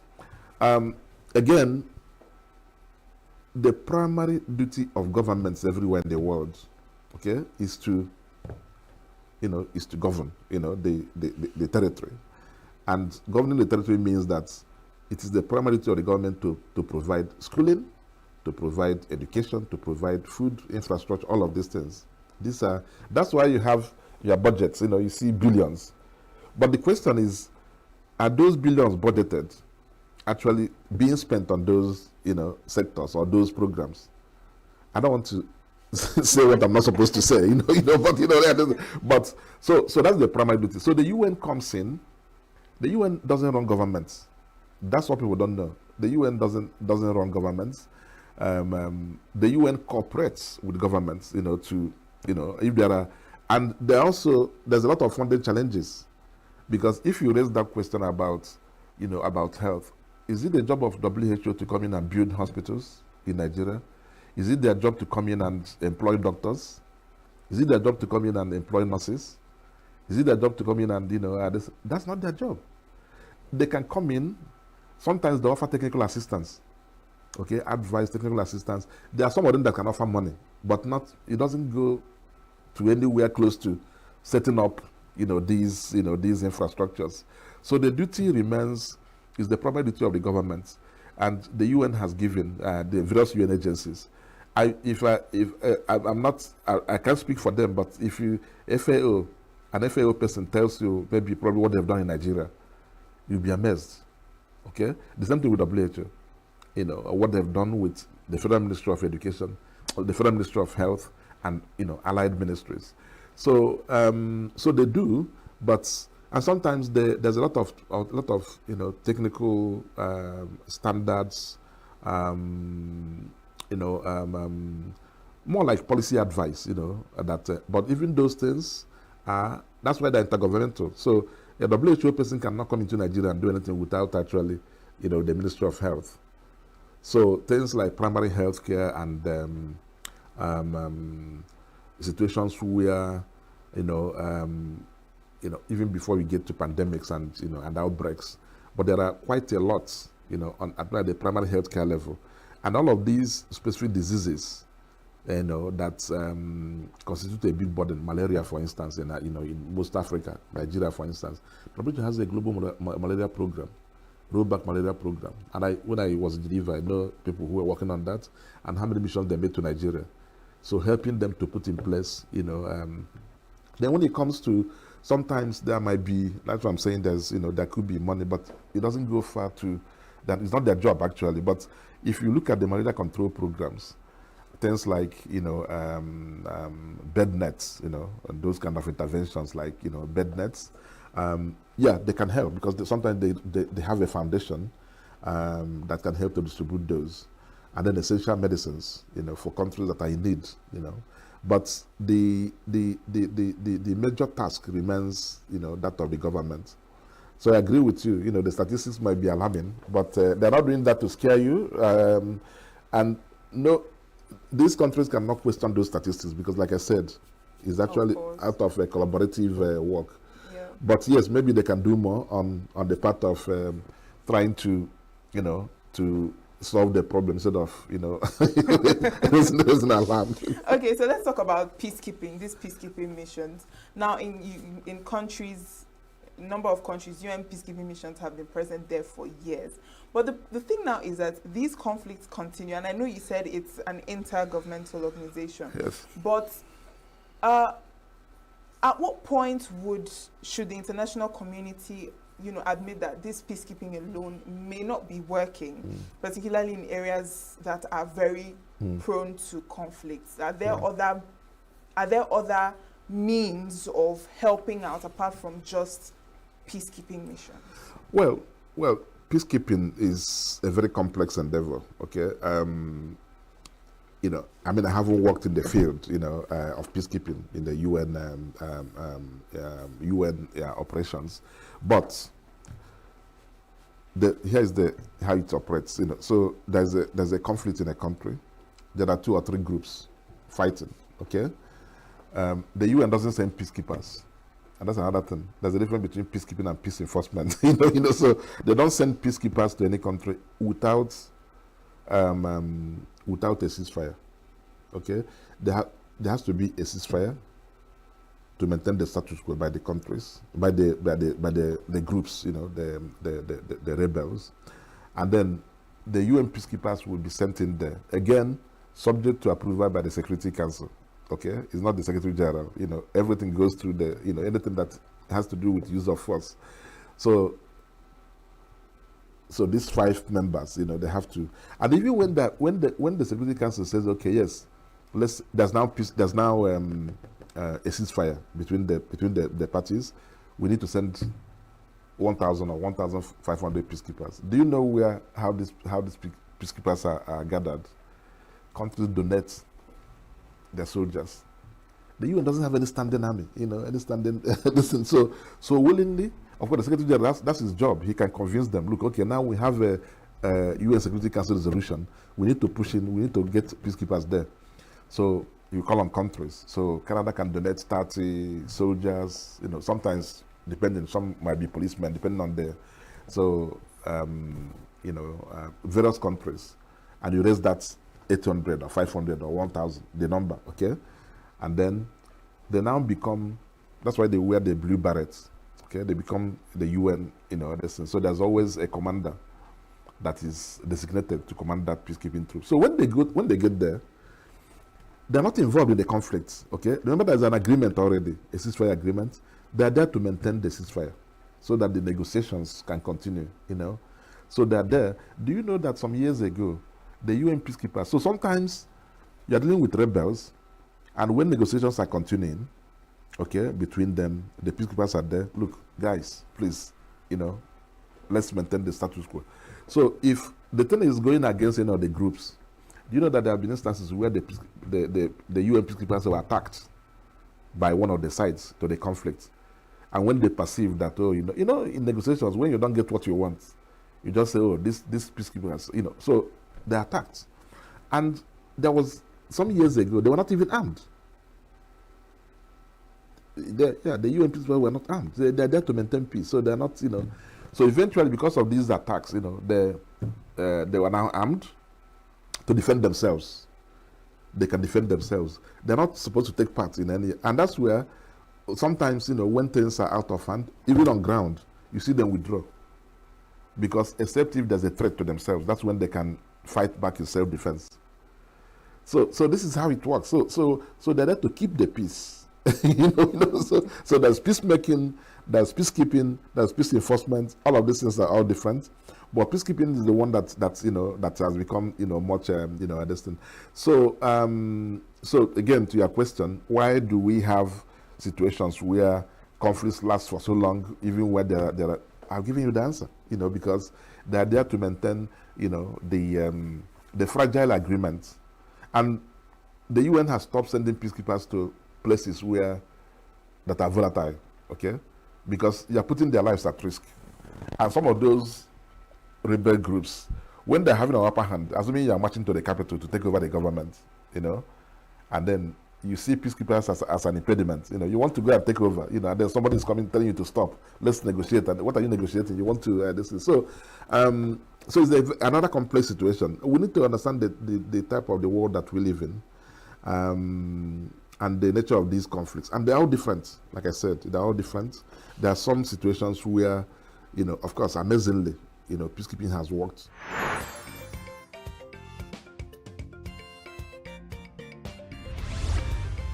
Signaturetv, news in your pocket.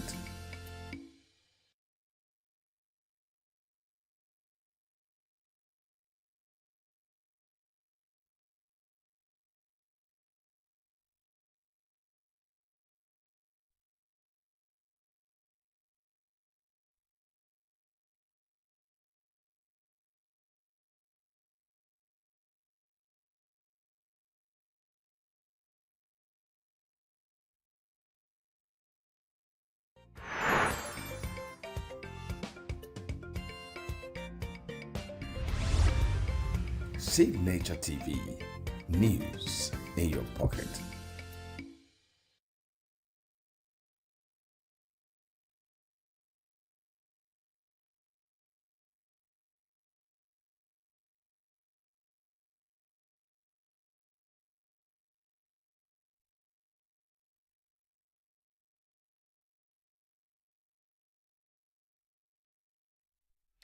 Thank you so much for staying with us on Signature Morning. We hope you enjoyed that interview we had with Professor Aginam. And now we will connect to our Abuja studios for the continuation of Signature Morning with more interesting packages and interviews coming your way. I am Uchenna Chimdi Oluoha. And I am Quinsley Rowland. Stay with us. We are local.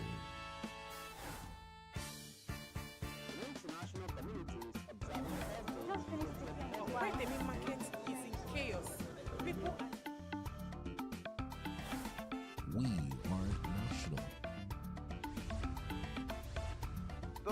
support of this motion as amended, say aye.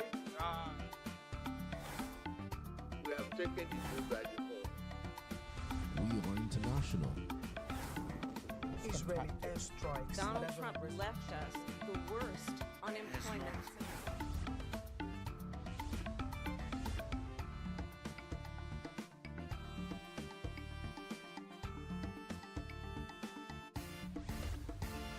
Signature TV, news in your pocket.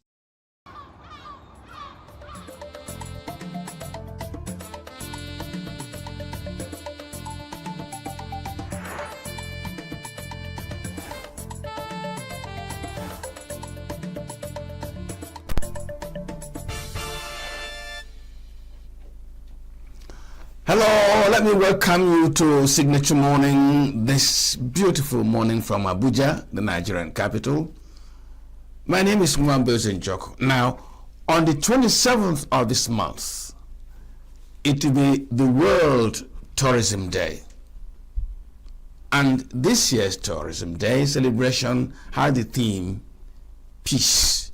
Peace is the central word. But in that peace, the world expects a mixture. People moving across, relating, intermarrying, experiencing cultures, creating developments. By the way, in 2024, the world tourism revenue stood at $9 trillion. But this morning, we're not going to be talking about the money, about the movements. We're going to be looking at culture, development, and identity.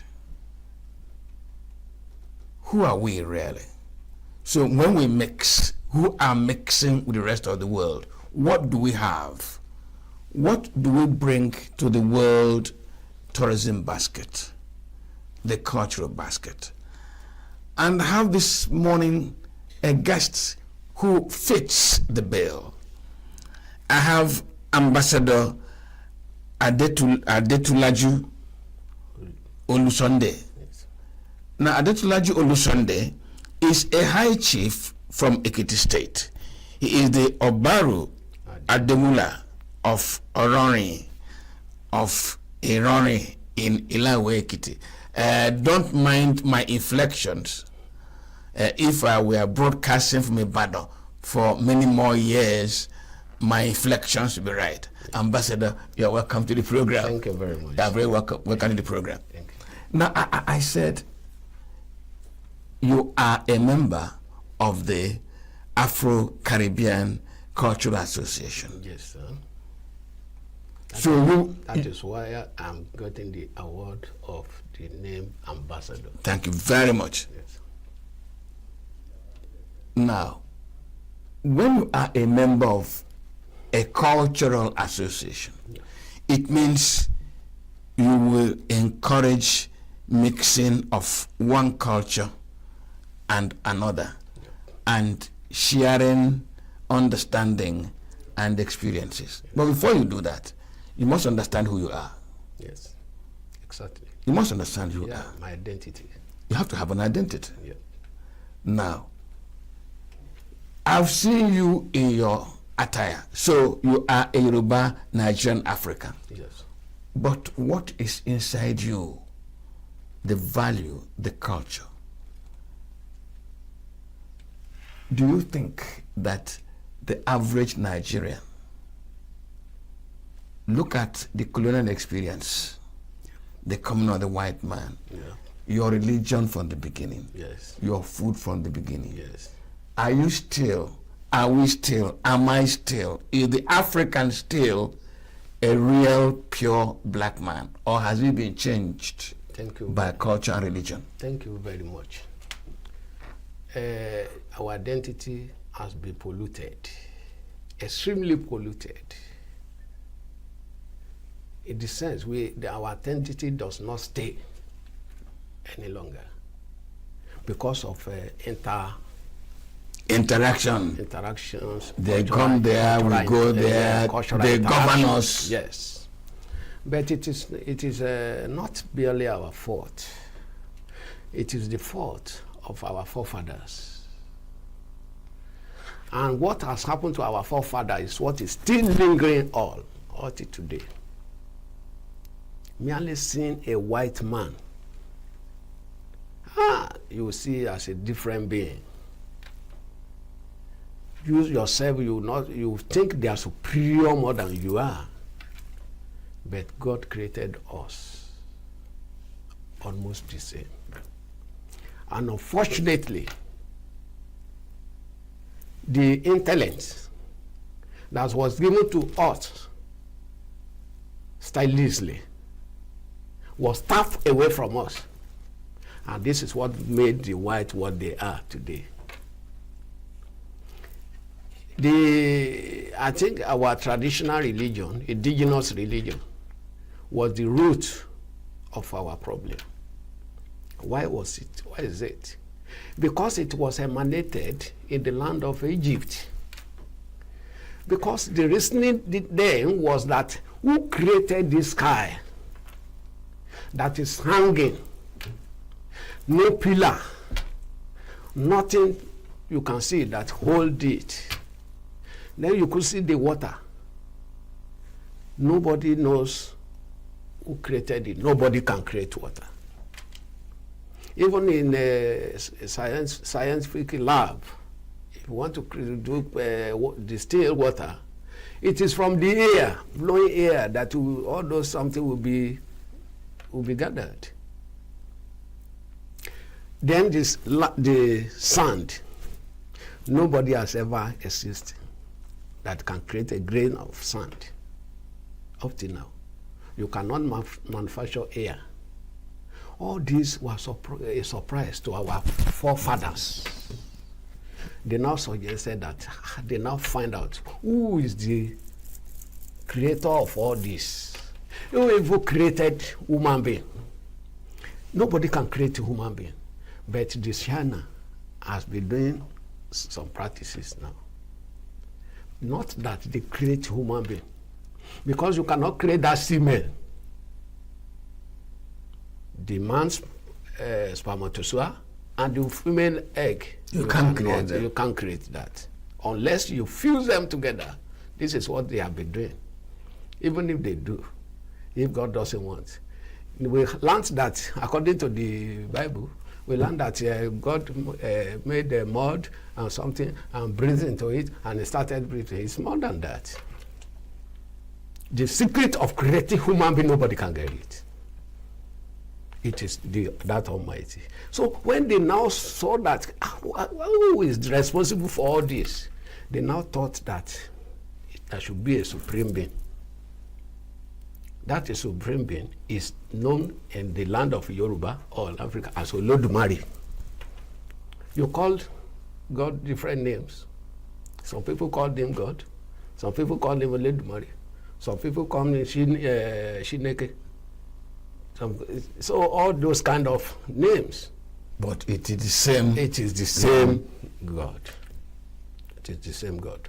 And you see, they now, where is this man living? Because they believe that anybody that can do anything extraordinary must be a man. So where is he living? Where can we find him? But it's very difficult to find. Impossible. It is impossible. Now they now thought that he should be living inside that sun where no living can reach. Even if a plane, the iron, is going there, it will turn to ashes. This was a lecture delivered in 1970 by late Vela Adekunle in the then University of Ife. When I read that book made by Mampinori, I refused to call the name of Jesus for 3 months. Not that I got to my town, there is a living deity there, talking deity, that was querying some pastors who came there, and they were said, this is one devil they put here that is talking here, that is they use the deceitful people to eat. And they were so far away from it. He now threw cola into their midst. They were afraid. He asked them to come up. They were there. They knelt down. He now said that he asked the priest before me that how much have you received from these people? The man couldn't talk. He said, how much did you receive from these people? He couldn't talk. He now asked them, how much have I taken from you? He said, you are pastors. You come here. Why have you ever come here as well? He now told them what each of them came for. They were surprised. He asked them one question. I did two questions. He said, when Moses separated the sea, you should give me the date of that day. That day in the week in the month, and the month in the year, and that particular year. He wants to know. They couldn't find the answer to this. He said, yet you still call yourself a faithful person. He said that as he has been into the world, there was no a day before, and there was no one after. It is only one day that a day turned to night. When they killed the truth son of Almighty, Otito Omo Orisha. This is the way Yoruba will call it, Otito Omo Orisha. So he said that the garment of the temple was broken. Then that is when I knew that he was talking about Jesus Christ. This is what may change my mind towards calling the name of Jesus again. Now, if not so, because I discovered that those whites, they really cheated us. Because that religion, why I said that religion started the whole thing, that we lost our identity. The religion was practiced for 5,000 years without allowing any Europe to participate or white to participate. And their miracles were being done. The first person to cure another man on the surface of earth was an African man. He prepared concoction with this what you call cannabis nowadays, and drank to cure that disease of the heart. Now, anything you find as an African person, your name will not be written. Anything I find, my name will not be written.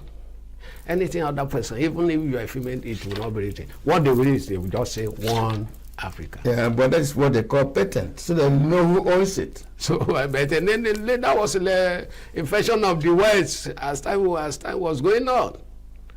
So automatically, they now mistakenly allowed the whites to come and participate. So when they came, they now saw the wonders that Africa were performing. They now decided that if we leave these people, one day they start ruling the world. This was how Africa was started being invaded. Now you are a Yoruba chief. Yeah. So you are deep into the knowledge of the Yoruba traditional religion and culture. Yeah. Is there a conflict? Because we are coming to our culture, our identity, and our development. Yes. Is there a conflict in what the Yoruba religion wants to achieve in human conduct, the way we behave, and what the Christian religion set out to achieve when it came to Africa? Is there a conflict? And a serious one. Serious one. Even the most havoc was done by the Muhammad when he rose. You could see the Christian religion, there was nothing like Christian religion before. Even Jesus Christ was not a Christian. Wasn't a Christian. It was after his demise that his disciples started preaching what he has taught them all about. On what they understood from what he was teaching. Exactly. He was teaching peace. It's for peace. And what the people of Israelite was expecting of him then was to be like a Samson, fighting the Philistines. The Philippines, I mean. The Philistines. The Philistines. So now, fighting them, destroy them or something, but he started doing peaceful, having peaceful approach. So if you are sick, you go there and heal you. He will even raise the dead. Now it started becoming popular. They killed him because of popularity. Jesus was killed because of popularity. That he's behaving, it will not make the king be recognized. There was a time they even asked him, "Are you the king of Jews?" He said no. So he gave them the appropriate answer. But they are not satisfied. What they can just do is to eliminate him. But you see, now I said that he was not a Christian. Even the people will say, if you ask them how many disciples that Jesus Christ have, they will tell you it's 12. They are not 12. They are 72 in numbers. 72 in numbers. But the executive ones are 12. There you have the chairman, the president, the PRO, the secretary, and the treasurers. And so this is what these are the people, the caucus. They do everything in secret as well. So what existed that time was synagogue. And the synagogue was practiced in the way Africans practice their religion. That is a temple where no other person can enter. It's only the priest. And if you want to enter the place, they put sand for you to clean the sole of your feet. So to your leg, and they will tie a rope at the bottom, at the waist. So if the offense of this were much that time, he will never return. So when they don't hear the sound again, now they draw him out with this something. Do you want to tell me is this Holy Ghost whatever that we are doing then? So, and the people, the children of Eli was the one that destroyed that something, and this is what even brought another leadership. When he died, they went to Samuel, give us a leader. God was annoyed. But that is their history. That is their history. That is their history. That's what they told us here. They came here to bamboozle us with all these kind of stories in order to lose our identity. To lose our identity. Now they made us believe that what we are doing is primitive. Now when they started invading us and something, in Egypt, during the time of Alexander the Great, the Greek Pharaoh was on the throne then. One of his princes ran to Ethiopia and married to King Solomon, one of the numerous wives. That is why the place is regarded as a monarchical region today. That one is yes, because I want you to come back to the Yoruba religion. So not Yoruba religion, yes. Not even only Yoruba religion. African religion. Is it in conflict? So then when they came, they introduced the Bible to us, but they were carrying our people away. So they were telling us we should behave well, as if we are not behaving well before. Even before the Moses got something, we've gotten the order that you know that you should not steal, you should not oppress the poor. You should not lie. Anything you give, anything you have should be shared. You should be honest. The father of all God is the truth. The father of all gods is the truth. But unfortunately, we've lost that God. And that is why we are in disarray. Nobody is ready to say the truth. If you are saying the truth to you, they will deal with you. It is happening to me as I'm talking. It is really happening to me in my community as I'm talking to you. But truth is the father of all God. Is the father of everything. Is the father of all behavior. Is the guidance of all life. But something that should guide our life isn't with us any longer. And it is what from this their foreign religion that we got all these things missed.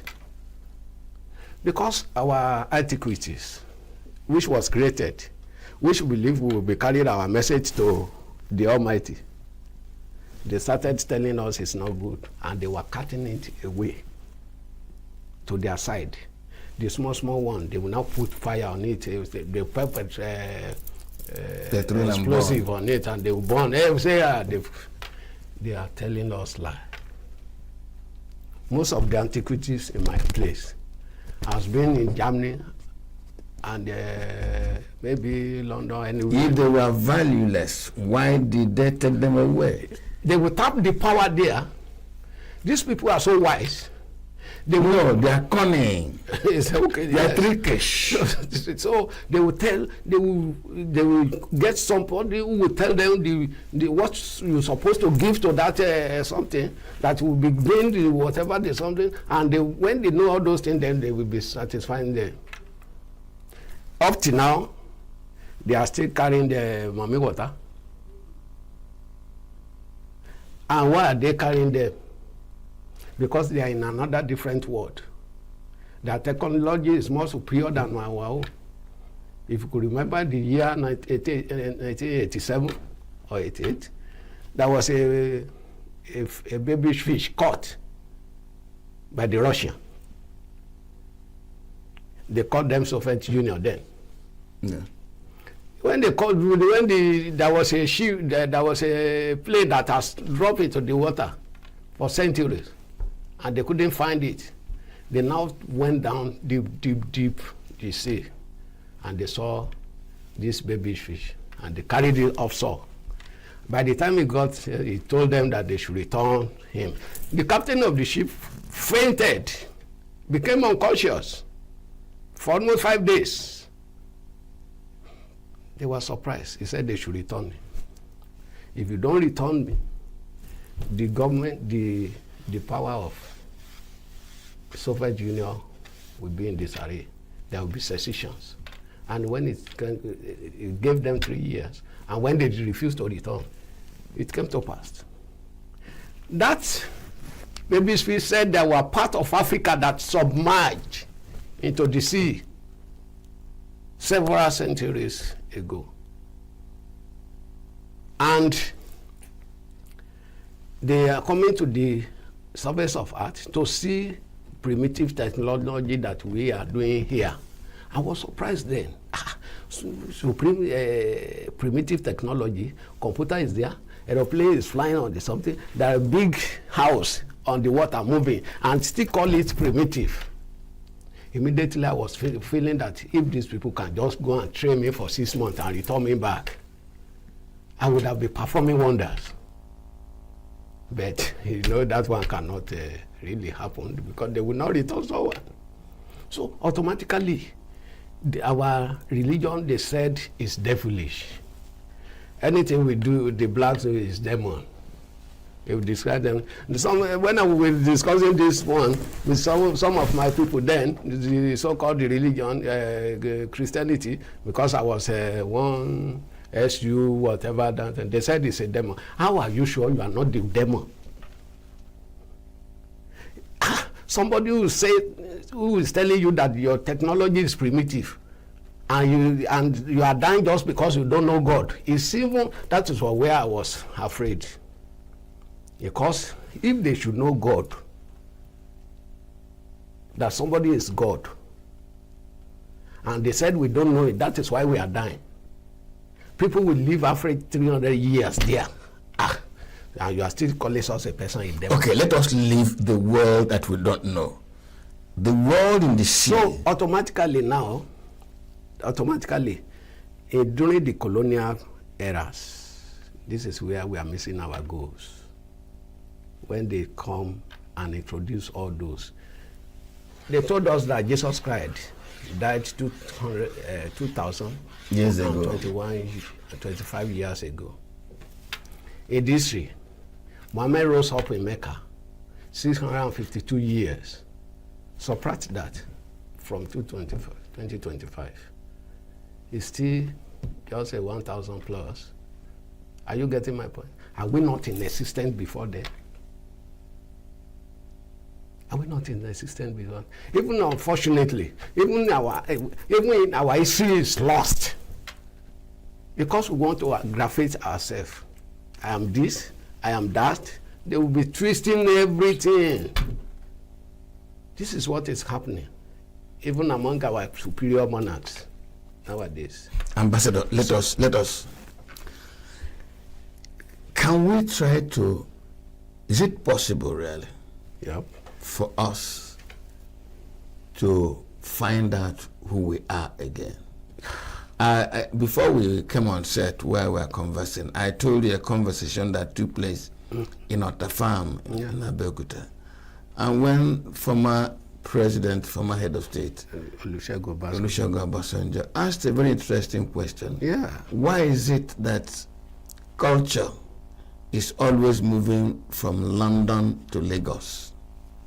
Fashion, language, food, even politics is always moving from London to Lagos. Yeah. Why does it not move from Ibadan, from Ile-Ekiti to Scotland and Ireland and to Washington? Thank you very much. Can we get back at least to some measure who we were? Thank you. Because you told this story, how we are messed up. Yes. Is it possible for us to go back? And if we go back, can our original selves, who we are, help us in our development? Thank you very much. It's possible, but it's not just a day work. It should be gradual. Are you with me?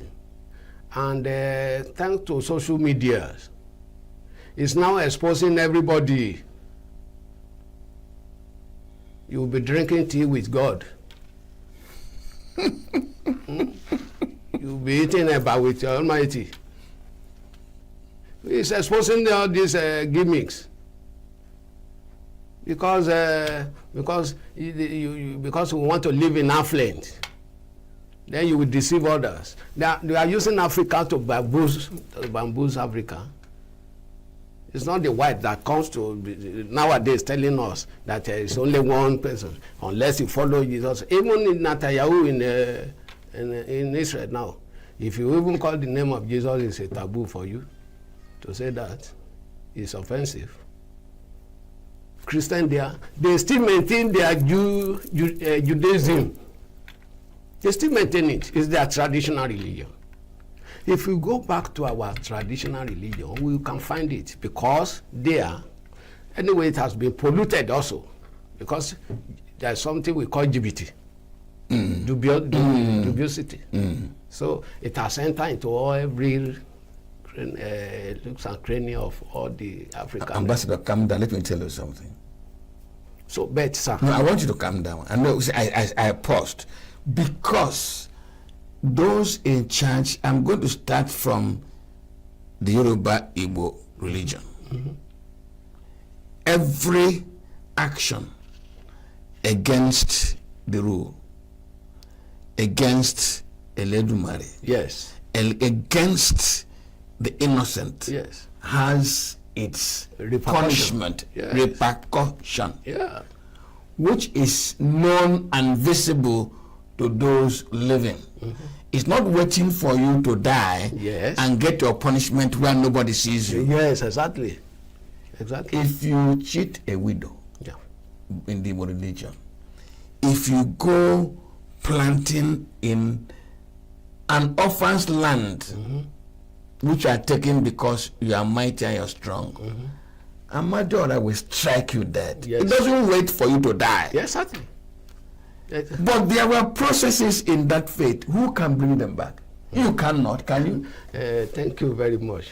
That's why that person, that President Olusegun Obasanjo, I pity that man so much. He meant well for us.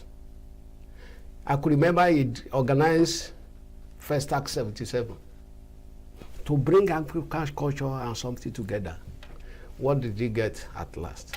He was blamed that he wasted their economy. People started preaching against him. He wants us to be worshiping idol. He wants us to something of that nature or something. And this idea of this is what this man wanted to return. Even present day, another stage has come, which is Onirisha or Jaja in Ile-Ife. He's embracing all these traditional religions, festivals. They started attacking him sometimes. They made a press conference or something. He just called them that, please come. I will tell you, those people that are using the obvious way of dealing with you, we expose every one of them. In fact, they kept quiet. So if we can have our traditional monarchs embracing the style of this man, we will come back to that stage. We'll come back to, but everything is now, your children will be querying you. How can I believe this? They will be believing what they do not even, where they have not even gone. So I was discussing with, there are some 3 pastors. There was a pastor who came to he always come to my errand. I know they said they should go and be troubling me. You'll be cursing those people that are doing traditional something. You'll be saying the Bible says that their children will be devoured by a lion, by something. They will be feeling something. I just woke up. I had my prayer and I went to him. Please, sir, what has those one traditional people done against you? Have they ever campaigned against you? He said, why are you cursing them? Look at the den of those people that are smoking Indian hemp, those young guys. You do not go there to change their mind. That is a mosque there, saying Allahu Akbar. You didn't go there that they should change to Jesus Christ. They will cut your head now. Then why is it you are now abusing those people that doesn't even tamper with you because they are doing what they believe? And now please open the book of in your Bible. He says, I say yes. He went to the car. Mommy, please give me that Holy Bible, Holy book. He open to the book of Luke, chapter 2, verse 21 down. He read it in Yoruba that once he grew up, they brought the child for sacrifice. Láti yà sí mímọ́ gẹ́gẹ́ bí májẹ̀mú, the covenant between Abraham and God, that a male child should be circumcised 8 days after the birth. They have 2 doves, 2 pigeons to make sacrifice. I said that one. He said that was when Jesus Christ was not known anything. So he has not been wise then. Has it been abolished in Israel? He couldn't answer that. Okay, I said go to the book of Job, chapter 32, verse 7 to 9. He also read it in Yoruba. Àwọn ọ̀rẹ́ Job sì ṣòdì sí Olúwa, that the Job friends did what annoyed God. Olúwa sì bínú gidigidi that God is annoyed. He now told Job that they should go and have 7 cows, 7 goats, 7 rams, and 777 to go and make sanctification from Job. He said that is Old Testament. I said thank you. It is Old Testament. Please open to the book of Malach. Chapter 3, verse 10 to 12. ẹ mú ìdá mẹ́wàá fún àwọn ọmọ Léfì nítorí pé wọn kò ní ìpín sí ilẹ̀. Ẹ fi eléyìí dán mi wò that you should test me, give tithe. If I will not open the windows of blessing. I said, is that New Testament? Why are you embracing that one?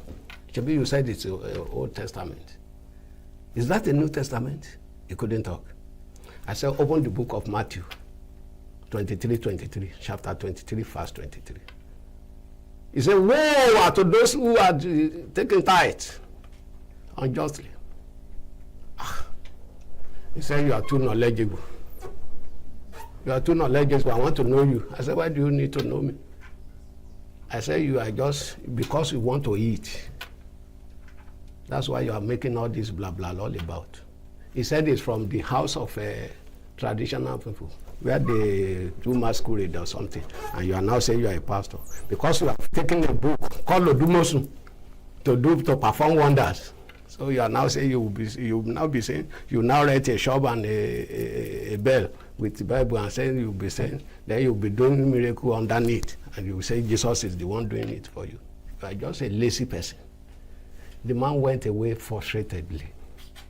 Since that time, he didn't come again. You see? You look at our people, our children nowadays.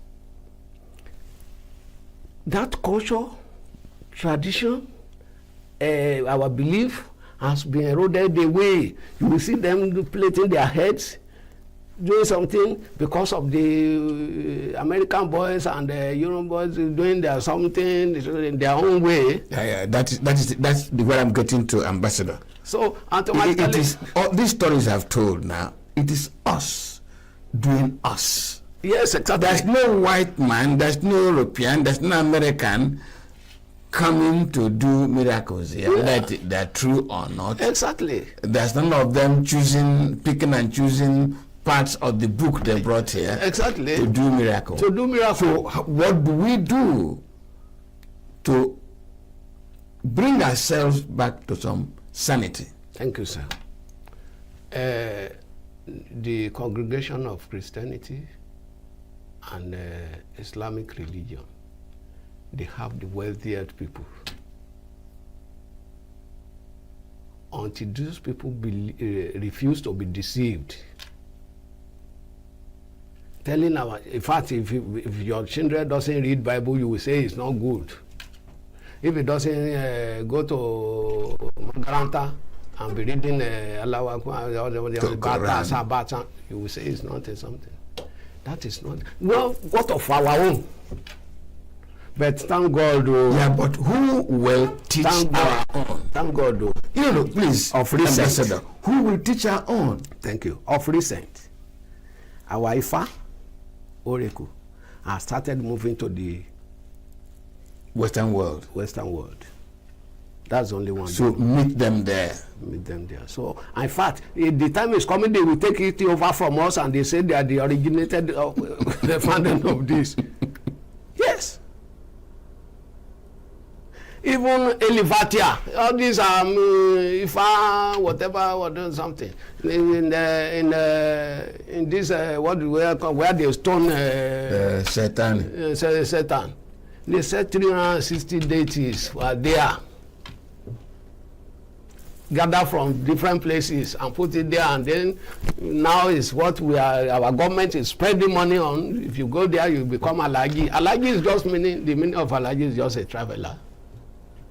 So I will have that title, a big man. But until we come to our senses, Okay.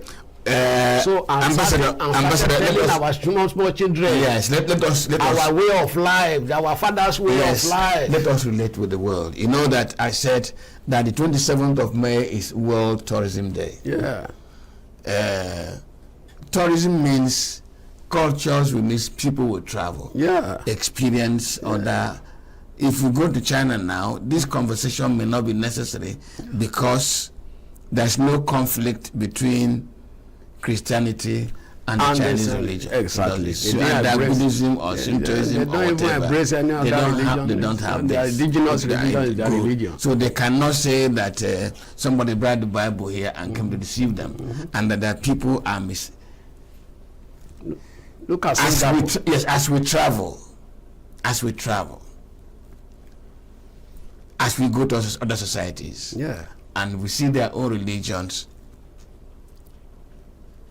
How does the experience we get there begin to help us to say, look, this is exactly who we are. We are moving the wrong way. Yes. If you go to London now, you're going to church. Yes. If you go to America, it's likely you're going to church. Yes. If you go to Germany, you're likely to go to church. If you go to France, you're going to go to a Catholic church. Spain, Italy, you're going to church. Thank you. But you don't go to church when you get to the Singapore Oni of Ife's palace. Yes. Thank you very much. Yes, that church you are talking about, I think it's an African industries nowadays. If you go to Germany, you will find out it's these African people that are establishing it there. If you go to America, they are not the white. We are the ones that are now bringing something that come down to them, and they are not even taking it from them.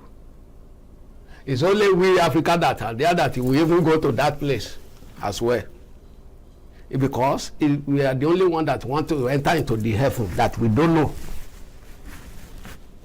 We are entering to the heaven here on the surface of the earth when you maintain truth. When you maintain truth until our people knows this. These people are using this thing to amass wealth to themselves for God's sake. How many member of redeemed people or winner or something is boarding the jet or the aeroplane that the overseer are using? How many of them? But they are using it for the gospel work of God. How many people are they using it to carry? They will create school in the name of that.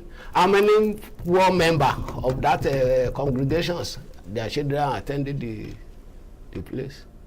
You see, until we come back to our senses, and I was talking of that Kabesi Oni. Yes. Risha, that is a blessing to us now. For what is performing on traditional issues. If we can have our monarchs join this race and embrace African way of life, we will not be misbehaving. Because our rule is stand with them. If you do it with your heart, something, or don't just do balabala or something, do it in the way. Because some people they will just do define oracle for you or something. They will say, go and look for a very big cow. Go and look for a ram. Because it's a lie. If you were the traditional ruler, in let me name names. If you are the Olubadan of Ibadan, Rashid Ladoja is the Olubadan in waiting. Yes. If his coronation had taken place and he sat on the throne of his fathers. Yes. And the British ambassador, the American ambassador, the French, the British High Commissioner, American High Commissioner or ambassador, the French ambassador, some of those embassy officials came to visit him. Yes. Is Ladoja likely? The Ladoja who was governor, yes, is he likely to pray according to the Yoruba tradition? Yes. Or as a Christian or a Muslim? Or a Muslim, yes. Is he likely to pray the Christian prayer or the Muslim prayer? Thank you very much, sir. That is why I'm saying that if our monarchs could embrace the method of Kabiyesi or Nerissa, the Ojaja, the second, this thing will happen. Then, because, why is it? In my place, I've told my people, if we want to have our meeting, please, let us pray traditionally.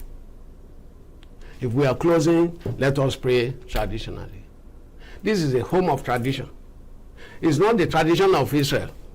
It's not the tradition of Saudi Arabia. So what we are doing here is pure traditional African traditional religion. Then let us do that. If those our monarchs can do that. In fact, I think if this thing should go viral and Kabiyesi Ladoja will hear this, I think he can pick something out of this. Racing with this. Because what happened in the Ijebu supposed not to be happening. I was coming to that. It's supposed not to happen at all. It's a taboo. Ijebu land was one of the longest reigning monarchs in Nigeria. They are, in fact, I got to a community in Ekiti. They wanted to install chief. And when he was buried in the Islamic way. Yes. In other words, the Yoruba tradition,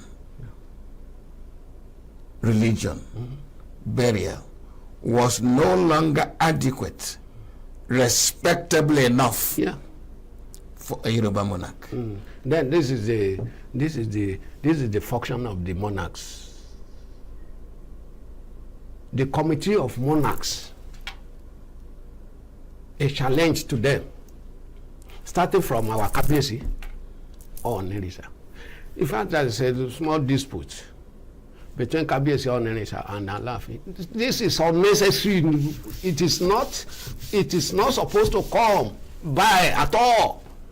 It should start where Yoruba and everything and our culture and tradition should be raised up.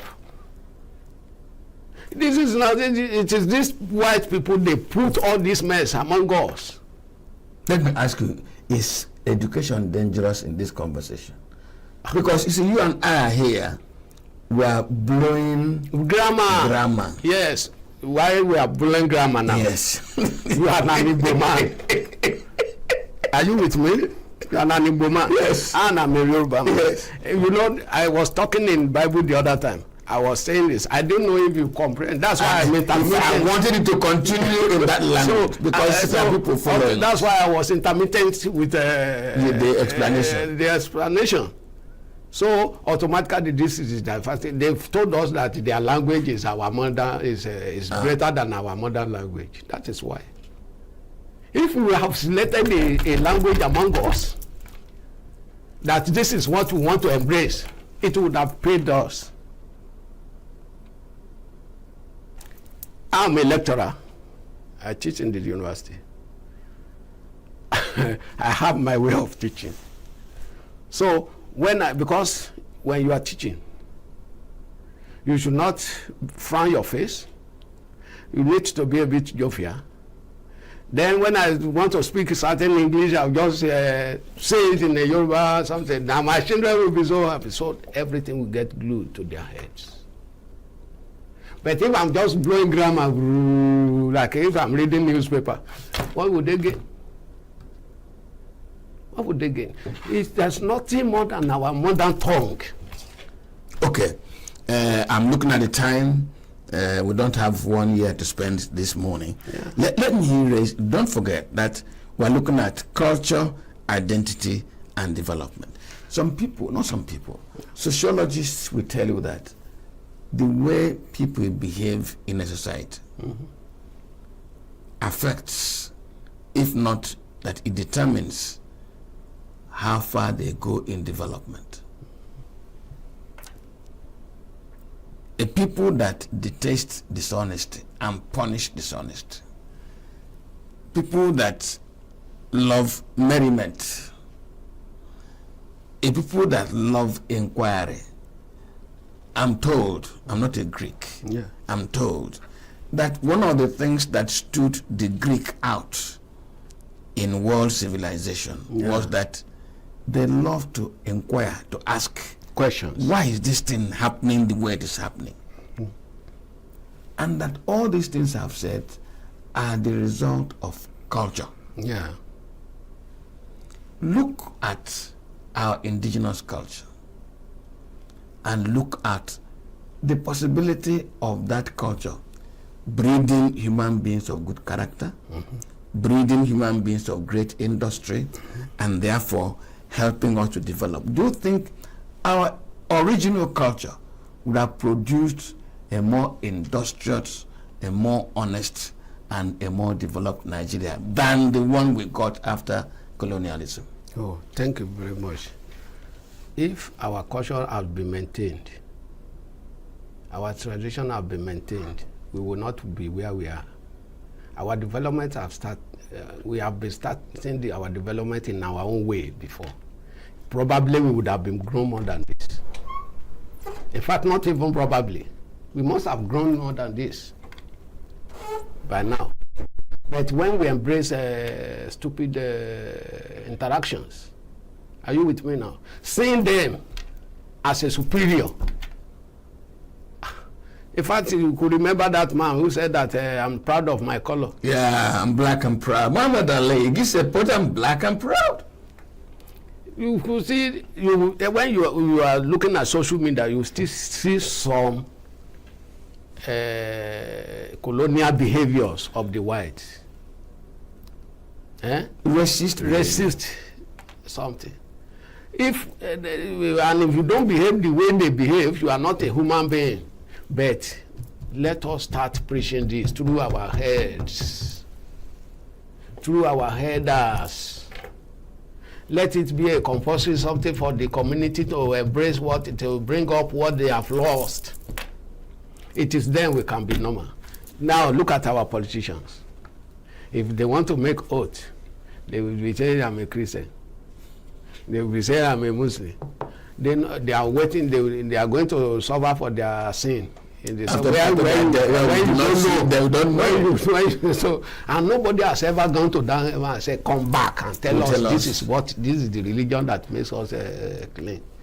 I was watching the social media sometimes when the Ghanaians they use snake, python.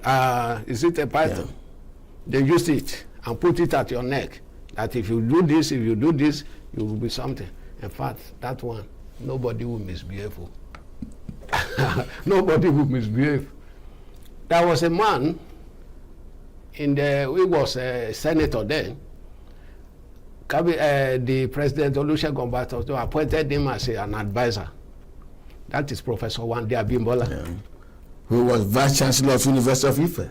Yes, and it was his vice chancellorship. That was not Aluta. Yes, that was Aluta. But he knew how to calm them down. Traditionally, we calm it down. That went down, Mama. He will join you. He will play with you. Do something. And do incantations. Come on, let us go and gather and plan this strategy. And so bonfire here, bonfire here. He will now take us to sports center. He will say to your tent, "Oh Israel, how dare you? We don't look back. Everybody with this house." That is the style. That was the style. He knows what he was doing. He was the person that they gave Bible and there's something to him that he should take oath. And he said, "No, I want to use this." By the time he was given an advice to the president, and the president said that it's not all your advice we can be taking now. So we call you here to come and eat. Eat? That I took before the Nigerian congregation with this. I better resign. He resigned. That was the first man that I could see in Nigeria that resigned from the post, honestly. That was the first time. And that was the first person that I seen that resigned out of position. Because he didn't want to betray, because of what he believes. How many of our people will have like that? If we can be seeing samples like that and embrace them, Nigeria will be good. Even the African will be all right. Okay. Now, look at that boy. Yes, my producer is giving me a sign because there's something you need to address. This is world tourism day. If somebody is coming to Nigeria now, what is he going to take away from our culture? Thank you very much. When I was teaching in secondary school. A boy, Markins Anunko, from Anambra State. When he came, he would see us prostrating for our elders. He would see the woman kneeling down for him, and they would, the way they were behaving. So when he went back, he said, my popular name there was Agbaboy. He said, Agbaboy, I want to go and visit home. By the time he got home, he lied down for the father and the mother. The papa was surprised. This is a good culture. Instead of saying, how are you, my father? So he said, this is a very good culture. My boy has turned good and something of that. You could see, if gradually, when they see that elements of truthful in us, they will embrace us. They will embrace us. Incidentally, it was that honesty and open heart that made the colonial adventurers to clean us, steal everything and go away. Exactly. So because we are submissive, we believe that we should not be violent. Our religion is not violent. So there are some area that they were using to deceive us, that they will use human beings to say, no, we are not in Saudi now. This is the place where they are bloodthirsty. No, we don't use that kind of language on television. Okay, thank you. So, because automatically, that's why there is war. And what is this war? Religion's war. Are you getting it now? So, automatically, we don't do that here. That is why they will be able to penetrate us and kill us with all their idea. And they were telling us we should believe in God. We should go to heaven. And they were taking our people to go and labor to make money for them. To make more money for them, and they put padlock in their mouth. Are they not ready to enter into the kingdom of God? Okay. Now the theme of this year's World Tourism Day is peace. Yes. It is emphasizing peace among societies. Yes. And how does our own indigenous culture enhance peace thank you among people? Yeah, really. Our own indigenous traditional or culture or something is the most embraced peaceful something. Unfortunately, they meant that all religions is for peace. That is the purpose. Yeah. That is the purpose. Every religion is for peace. It's for peace. But because you don't take my own, I don't take your own, then we become violent. Where is the peace coming from? Let us know that our community, this is what we have. Singapore got their independence in 1965. They are one of the world powers now, technologically, because they didn't embrace any religion besides their something. Are you getting it? They are together. They are homogeneous. If we could come back to our homogeneity. But we are heterogeneous. Yes. So homogeneity in the sense that in our Yoruba land, we know our religion. In the Igbo land, they know their religion, their traditional way of something. So at least we should tolerate one another. Yes, no, we will tolerate if we come back to something. Because why you should not do bad to the opposite, the rule is there. If you do anything bad to your fellow being, you will be punished. The punishment is just standing there for you, isn't it? So, but if we could come back to that and tell our something, anything created, the idol created in those days, it was created with truth. And when they speak to it, it will just take it like fire. But nowadays, you will create an Sonyi where you will be duping people. You should be saying, will that prayer be granted? Thank you very much. In the past 1 hour, I've been discussing with Ambassador Adetolaju Olusunde. Thank you, sir. He's a High Chief from the Ekiti State and is a member of the Afro-Caribbean Cultural Association, and is the Obaru Adimula of Ironi of Ironi. That is tongue twister about Enugu Ekiti in Ekiti State. Yes. Culture, development, identity. How do we protect ourselves from external cultural influence? How do we harness our own culture to develop our society? And what is Nigeria bringing to the world tourism basket on the 27th of this month, when the world will be celebrating the World Tourism Day? By the way, there's a little confusion whether that day will be celebrated in Georgia or it will be in Malaysia. But texts, literature says it's going to be in Malaysia, in Singapore, and the United Nations World Tourism Organization will be leading other world leaders to discuss. This is our contribution for that day, or even before that day. And my guest has been, incidentally, a university lecturer, a traditionalist, and the man who believes that Africa needs to protect, defend, and enhance its own identity. Ambassador Adetolaju Olusunde. Ambassador, thank you very much for coming to the studio. Thank you very much. There the conversation continues day after day, Monday to Friday. My name is Mwabus Njoko. Good morning, and thank you for investing your time with us. Have a great day.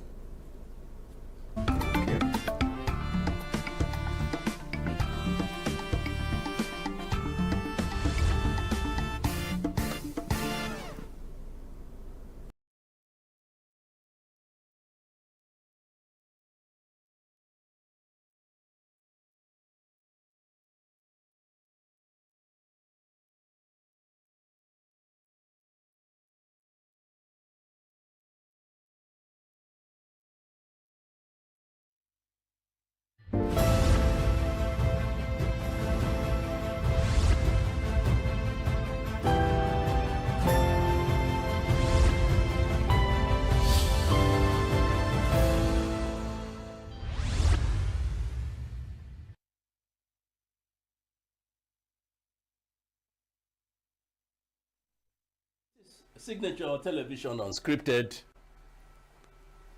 You are welcome to a brand new year. The year 2026 is going to be an exciting one.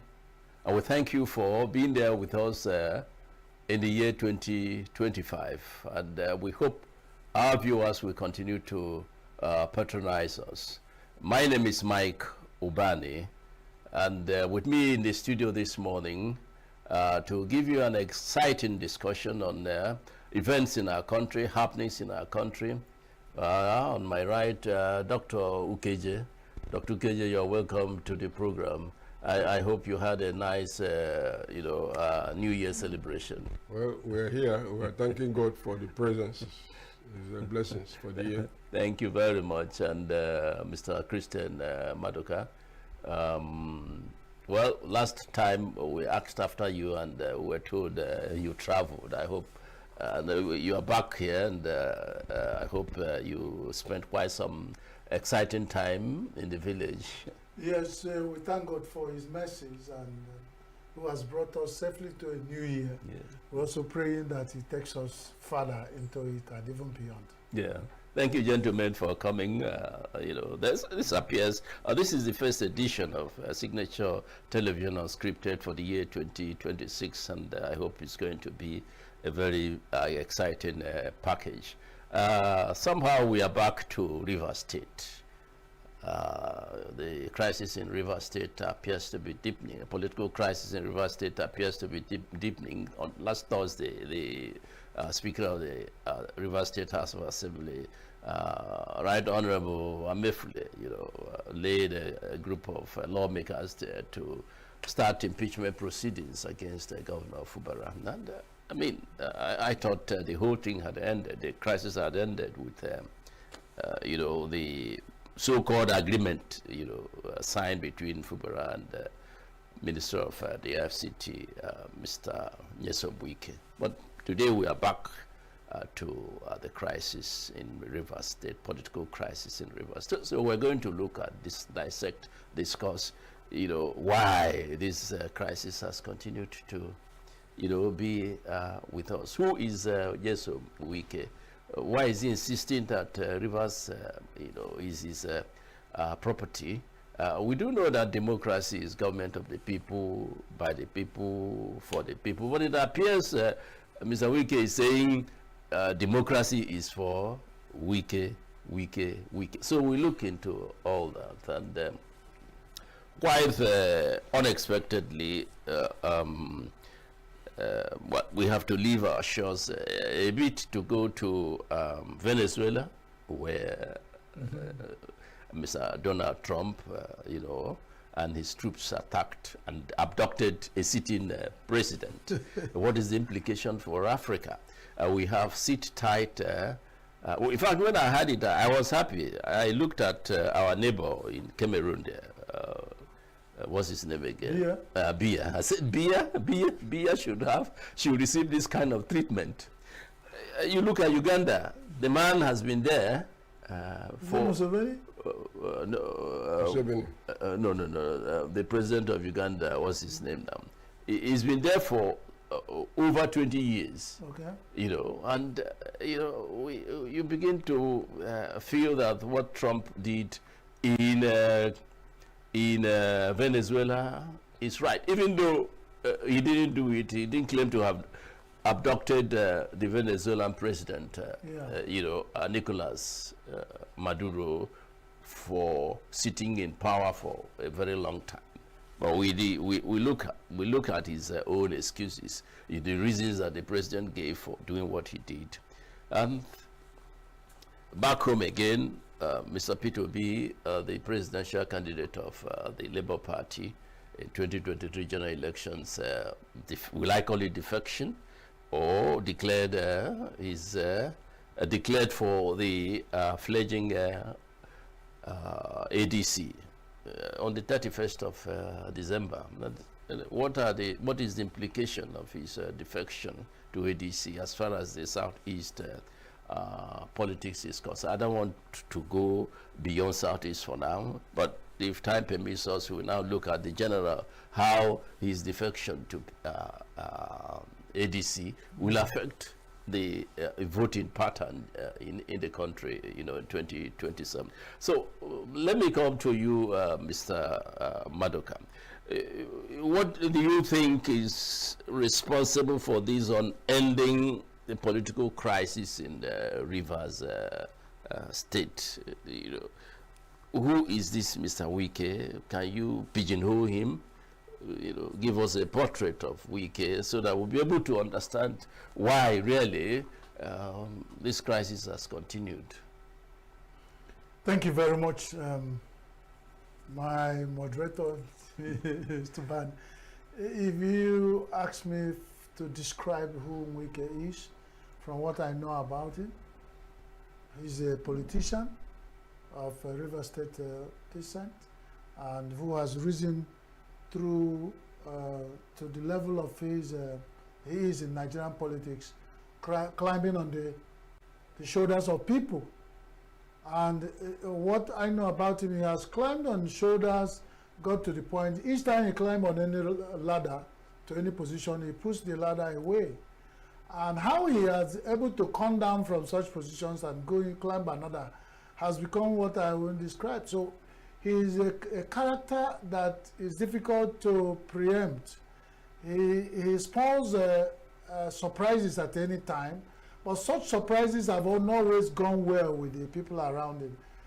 But he has always been somebody who is desperate to make decisions that concern him on a selfish level.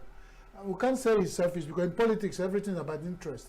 So he's always defending the interests that is only dear to his heart alone before he looks at it. So when you're talking about Wike is somebody, when you talk about him, you say me before, up to 10th level, before he looks at it and say, oh, are you there? That's his person. And then why it's in several circles, I have tried to analyze the incidents in River State. In the first place, I said it was an issue of where you find two monkeys walking, moving around in the wild, found banana fingers, and one is not as equal, the usual banana fingers. And they couldn't settle to say, okay, you take one, I take one. When we get another banana, I take the one that's a little bigger, you know, so that we're in peace. But they were so selfish in the determination of who takes what, that they ran into a chimpanzee who came in to divide. And I thought they would have learned from that experience, because you know how it ended. Emergency rule. After a very long time, we hear of emergency rule in a very bad way in Rivers State, the treasure island of Nigeria. I describe it as scrambling for the soul of Rivers State, where the treasure is. Every Nigerian political party has wanted Rivers State. And now people who have Rivers State, who believe they are Godfather and Godson, could not settle the issue. And they want to, because of this crisis, to sell away Rivers State on a platter of gold to an external body who will now dictate to them. So we have seen it building up and building up. Now the tool of this destabilization were found in the House of Assembly, mostly. So we find the House of Assembly as willing the tool to make sure Rivers State is now at peace. And I think it's high time, if there were actually democracy, that the people of Rivers State should have started thinking about withdrawing all their House of Assembly, recorded. They must not be the first place. They were there, they fought the party, the governor went to local government election, created a different platform, they were on a different platform, the center could not hold, they ended up in state of emergency, they came back, went to Asorok, they had a peace talk, which the president presided, they now came back, after some time they did not trump up. Now you ask yourself, for how long will this happen in Rivers State? And whenever two elephants are fighting, the grass suffer. It's the people of Rivers State that I really pity. By now, they should have called the elders. And someone on courage. And somebody say, must it be these two elements? I mean, put them out of the way. Let Rivers State have peace. That's if it's... But that's my opinion. So, from the person of Wike, who is a powerful Rivers State politician, to a point somebody who is always hell-bent on self-interest, and he doesn't care whose ox is God. He doesn't have a way of using words. He is not diplomatic. He is rusty and raw with facts or with whatever he feels he's talking about. And then, so a lot of people have issues. There are issues with Goodluck Jonathan and the wife. There are issues with the governors who put in there. All go through Amechi down to Peter Odelis and down. None of them can stand up. And as you say, if it's in Igbo land, you call Peter Wike, Nyesom Wike, the Honorable Minister, and say, stand for Yima, the Tegete, stand. Let's see how many people that will line up before you in Rivers State. You only find those who are benefiting from his second, they call his house, second government house in Port Harcourt. Those are the ones who will stand. But the real people who really, when you talk about Rivers State, they might not stand behind him. And that's not too good. For somebody who has ambition to move further in Nigerian politics.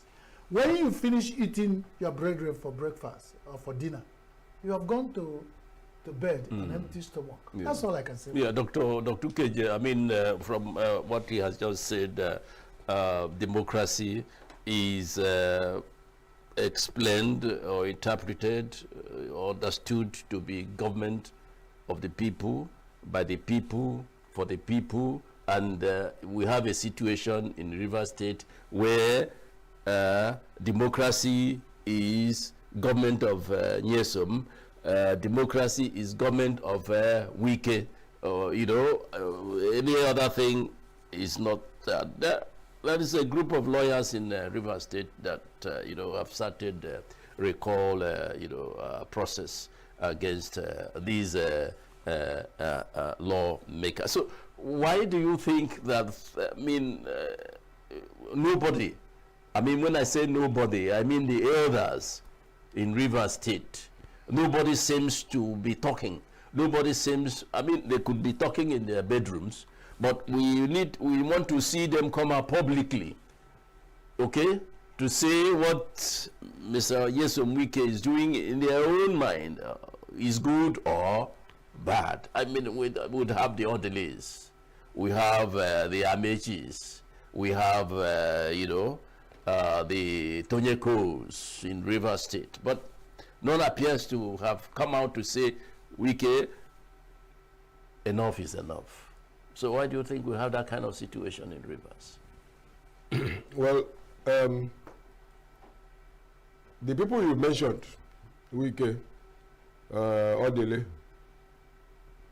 I don't think they are any radically different from Wike. They are just politicians. All of them are people of expediency. But River State is not an autonomous country. The forces that keep the crisis in place are Nigeria-wide, police, army, whatever. Bear in mind that even in Osun State, you have this kind of crisis where the local government's allocation is withheld by the federal government, contrary to law. But if we go to the beginning, Fubara was Accountant General and he was doing Wike's bid. When there was a petition against him, Wike kept him inside the government house to prevent arrest. And then he got to become a governor from that hiding. Before the election, Wike had problems with Atiku. And for what Bede George said in a write-up, he said Wike gave them a choice. Since Atiku rejected him as a vice presidential candidate, to choose between Obi and Tinubu. Well, George didn't say it at the time, but the voters had voting for Peter Obi, mostly in Rivers State, in Akwa Ibom, in Lagos State. But before the election, the presidential election, Wike made an announcement that he was going to hire 10,000 people. Those were, like an army. He flipped the results and produced. Of course, the person in whose interest he flipped it is the president. So you can see that he has a backing. There can be no doubt about it. He's a manufacturer. Wike is not a lion. People keep him in place. Okay. But for Jonathan, he wouldn't even have won the governorship election. Governor and his wife. But you can say he has gone too far along the road to mend his ways. In Benue State, a reverend father who defied his bishop to go into politics is having problem with the secretary to the government who supported him. So it's like that everywhere. In Kanu, the governor and his Oga are having problem. It didn't start today. If you recall, when Fashola was governor of Lagos State, he was a kind of chief of staff to Tinubu. Through that contrivance, he became the governor. But he wanted to free himself because he's an indigenous of Lagos State. Yeah. When they tried to muzzle him out, he raised the alarm by saying, Eko Onibaje, in other words, Lagos will not go bad. That cry woke up some people, elders in Lagos State, to help him. If you look throughout, even in ENUGU here, most responsible people don't enter politics. They're not in politics. It's people who want to live on public resources that go into politics. So the people you are calling are like them. The actual people who are maybe indigenous of River State, very important people, lawyers, judges, they are there. But they can't speak. And even if they speak, the press cannot carry their message because you need also empowerment to speak out. We are where we are, actually what is happening in Nigeria is what is called state capture. State capture. The state is captured by people who use it for their own aggrandizement. Everywhere you go, you find people shouting, hailing people in office. All the people that are welcome the most ceremonies are people holding public office. So you wonder, where are the manufacturers? Where are the traders? Everybody is, all of them are politicians. So people of responsibility are not in politics. Yeah, but what will make a man? What will make a man? And when I say a man, I am referring to Wike. Remember that Wike said he will hold PDP. He will hold PDP down for Mr. Tinubu. And he claims to be a PDP, still claims to be a PDP member. When the 26 or 27 lawmakers in Rivers State, they have joined APC. The governor himself is also an APC member, but we can keep saying that he will not leave PDP. He is still in PDP and also defying PDP, also destroying PDP. He is not in APC, and he is also dictating who will be governor in Rivers State in 2020. For APC. For APC. And I mean, we are clapping for him. No, you are making an assumption that he's not in APC. No, but that's an assumption. He has not. He is working. You know, if you talk about, that's why I say political parties in Nigeria are not what they're supposed to be, an association of people. Yes. There's usually a kingpin. That's why it's called machine politics. A machine politics. Let me give you an example. When Zeke was premier of Eastern Region, they selected people to boards of corporations and ministerial appointments. A lawyer who was a member of NCNC, practicing in Abakaliki, he later ended up as the traditional ruler of Halmona, wrote an open letter challenging Zeke and said that the selection was unrepresentative. Zeke traveled to Abakaliki to see the man and tell him that his observations were correct, that the mistake he made was that he should have told him privately. That was not machine politics. Who will ever do it now? So you find that in PDP, practically, before now, or even now, is Atiku that claims ownership. NMPP, Kwakwanso, in APC, Tinubu. So, it's machine politics. That's why you find that, say in Venezuela, it was the same machine politics. Chavez had ruled the place single-handedly. He handed over to Maduro. Maduro had been all kinds of things. Foreign minister, vice president, you know. A lot of people in the country are escaping to the United States and causing a lot of problem there.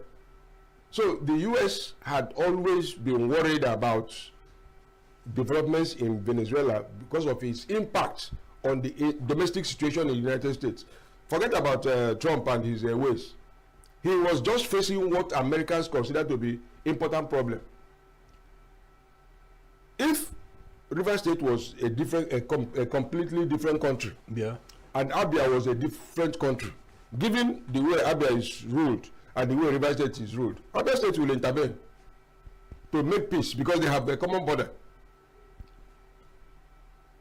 Or if it has the capacity to intervene, to make sure that trouble from Rivers State does not spill over into. So what we are practicing is machine politics. The constitution, the written law has no effect. Watch. The Independent National Electorate was so-called independent. It was actually Justice Akpata that persuaded Absalam Abubakar to add the word independent. It's not independent. You vote for symbols or parties, but INEC has ruled that PDP and Labour will not participate in Abuja local election because they have not resolved their matter. An independent body will put all political parties on the ballot. Let the voters vote. In the end, the parties will return whoever they consider to be their candidates. But if the Electoral Commission, the police, and Wike have been going on tour in Rivers State, is he going there without police protection? He cannot travel without police protection. Now, let's come to what you expect Mr. Tinubu to do against the backdrop of the fact that Fubara is now governor of APC. The 27 lawmakers have declared, declared for APC. So Rivers State is now APC state. And we're having this political crisis, which may degenerate into fisticuffs, if I may use that word. What do you expect the president to do now? The minister of the FCT is not an official APC man. He's in the PDP. Forget about what, So how do you want the president to act? To preserve the peace, unity, and the progress of Rivers State. Because he acted the first way to preserve the peace. He did something. Nigeria interpreted the same differently. Long after that incident happened, the Supreme Court gave the presidency, interpreted the power of presidents to declare emergency rule. That's settled. Now, the president of Federal Republic of Nigeria, Bola Ahmed Tinubu Jagaban, CGFR, Commander-in-Chief, is of APC, All Progressive Congress descent, the party at the center. And he has opened his hand welcoming all the hordes of defection, whether it's by persuasion, whether it's by conviction you want to defect, whether it's by anything or that your house is burning, your boss is gone rickety, you want to enter new boss. APC say come, and he is the father sitting welcoming. And recently, because of internal politics of Rivers State, one other very important state for him ordinarily would have fought hard to win, just willingly defected to APC, and he welcomed. Now, by defection into APC, Rivers State has become among the 80% of power and capability of all Progressive Congress in Nigeria to go for their second tenure in office in 2027. So he's like a new convert who need to be followed up and given all the power not to look back and backslide. So what you're asking me what the president will do is that the president and the APC will pull all their support. All the governor forum of APC will pull all their support. The party itself, the chairman has come out to talk to Wike to stay cool and not dictate to APC how to handle their state. That they will handle their wahala by their own. All the State House of Assembly members, if you have 98% of them are APC. The governor is APC. The president is APC. They have APC national chairman. They have APC governor forum. And you're asking me what to do. It's a simple thing. It wouldn't even be a difficult thing. The president will only say, pull all the machinery of APC around Fubara. That's that word. Let my dog and the dog of another person fight. Let mine bite the other one to death. I will pay. So the government agreement is agreement. Yes. You cannot contrary to the agreement reached between the agreement is agreement that you guys go settle and let him come into APC. And if that's the agreement, we don't know. We're not there. We're assuming that the actions revealed what the agreement was. And by defecting into APC, that part of the agreement, the whole House of Assembly defected. So the whole machinery of River State are defected into APC. And you're asking me again what the agreement is. So the agreement is come. So if you look at who is going against the agreement now, it sounds like here's one weekend now. It looks like me and you going to the forest on fighting and hunting for animal. And along the line, you turn and say, Chris Maduka, your leg looks like leg of an antelope. Now you become a suspect. So from all indication, Honorable Yeson Wike looks like the odd man out in this. But he is fighting for his personal interest. Remember when you asked me to describe him? So in that fight, a desperate fight for his interest, because when you say you come into the open, it's for us. When you go, you separate and go into it, none becomes you. So like Igbo said, now after you do APC, And the worst still is what Dr. KJ refused to agree with us. I saw a cartoon where Somwike was bestriding APC and the PDP like this, hanging on top.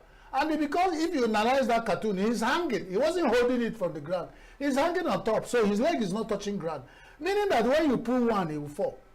And now I don't know how long, because he's now seen as a troublemaker this way. He's seen as a troublemaker this way. Now you ask, when they come for him, who will defend him? Nobody will defend him. So that is it. So the president will support his party to be a good party man, knowing his political sagacity and his experience over time. So he will not disappoint the APC because of Nyesom Wike. But agreement is there. We keep saying agreement is agreement. Whatever you agree. They are now telling us that the agreement, they reach with the president is that Fubara will do 4 years. I step down. If that is okay. If that's the agreement, that's part of the agreement. For the Ganda. Okay. Let me. If you allow him to come back and sit back, a giant was lying on the ground. You couldn't lay punches and this on him, and the giant stood up. You now want to remember agreement? Ask me. Ask all the political parties. Ask Nyesom Wike. Ask Bola Tinubu Ahmed Tinubu, president. Ask the chairman of APC. Ask the chairman of PDP. Ask all Nigerian politicians. How many of them has kept agreement? Where is the agreement?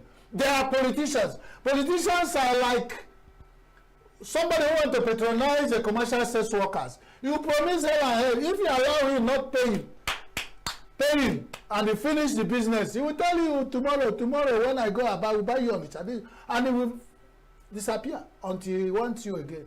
That is what is happening with Nigerian politicians. So Nigerian politicians, when you hold them, get all you can get from them. So at the point that Fubara agreed to the agreement was because he needed that agreement to start. Now he feels that he has stood well. And he has backing. You have to be careful when you're telling him about agreement. Because he can justify whatever he's doing now with the powers behind it. Okay. You want to weigh in on this? There was something he said about sharing. There's a group of a nationality in Southern Sudan called the Nubian. It is from them that the expression lion's share came out. Some people think that lion's share means the biggest share. No. In their, it means everything. In their story, the lion, the leopard, and the fox went hunting. First, they killed a rabbit. Then they killed an antelope. Then the rabbit, an antelope, and a deer. So the lion told the leopard to share the booty. The leopard said, well, you are the king of the jungle. You will take the deer as your private benefit, your rights. As Godfather. Yes. I will take, before he completed it, the lion hit the skull of the leopard and they died. The lion said, well, Mr. Fox, can you share? He said, very important. You see, this dead carcass had already given you this one as your entitlement. But the antelope is bigger than this, so you also take it. And then for your dessert, you will take the rabbit. The lion asked the fox, when did you know how to share like this? So to share very well. He said, when I had the breaking of the skull of the leopard. That is how it happens. Bear in mind that these people we are calling tigers, they are not tigers, so they are making all kinds of promises to people. If Tinubu gets a second term, there are people who may have been promised or who insisting that they will be president the next time around. Wike may be angling to be vice president to those people in APC or whatever party. So there are all kinds of what we call permutations and combinations. Some of those things are not coming up. Those who are opposing Wike openly in APC may be against him in his future endeavor. thieves may organize to rob, but when sharing the loot, there will be terrible things. I think we should just watch it and say, this was how we came to the coups of 1966. But like Lamido Sanusi said they had taught Igbos a lesson. Maybe the damage was done to the Igbos, but other people have also learned a lesson to allow politicians behave the way. There's nothing else they know other than ravaging the system. Okay. So if we still have life, and we thank God for bringing us to age 26, He who brought us to this time will take us to a future time. And we'll sit back and still be talking unscripted. Yes. Or are you saying we should fold our hands? Not fold. We didn't fold our hands. Your hands are open. What are you doing? We are talking here. We didn't fold our hands.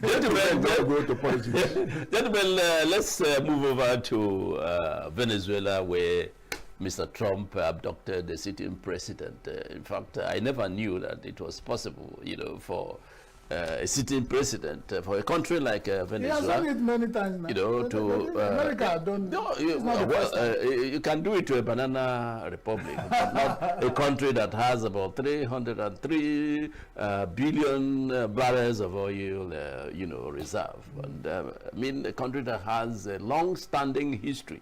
Remember that Venezuela, was a patient and was a Spanish colony. It was a Portuguese colony. So it has a very long history, even longer than America. So it's not something that you ask yourself, were the soldiers, were the armed forces of Venezuela, were they sleeping? I mean, when Trump came, and so it's so puzzling. And I look at let's look at the implication of what happened in Venezuela, the implication it has to African leaders. Would they learn from the Venezuelan experience? I did talk about what our brother in Cameroon is doing. He wants to sit down there until he dies. The man in Uganda, even though, I mean, Trump didn't give his excuse for doing what they did in Venezuela, because the man there, Nicolas Maduro, is a sit-tight president. He said, one, accused him of drug, trafficking. Secondly, anti-democratic activities and all that. But I know that is not the real reason. But what is the implication of what he did, when you come to Africa? What the implication is that the world politics is changing. It's changing to the word. There's this popular word they use in Igbo land, akakaka, now. It's no more like U.S. has pulled out of 66 United Nations agencies. U.S.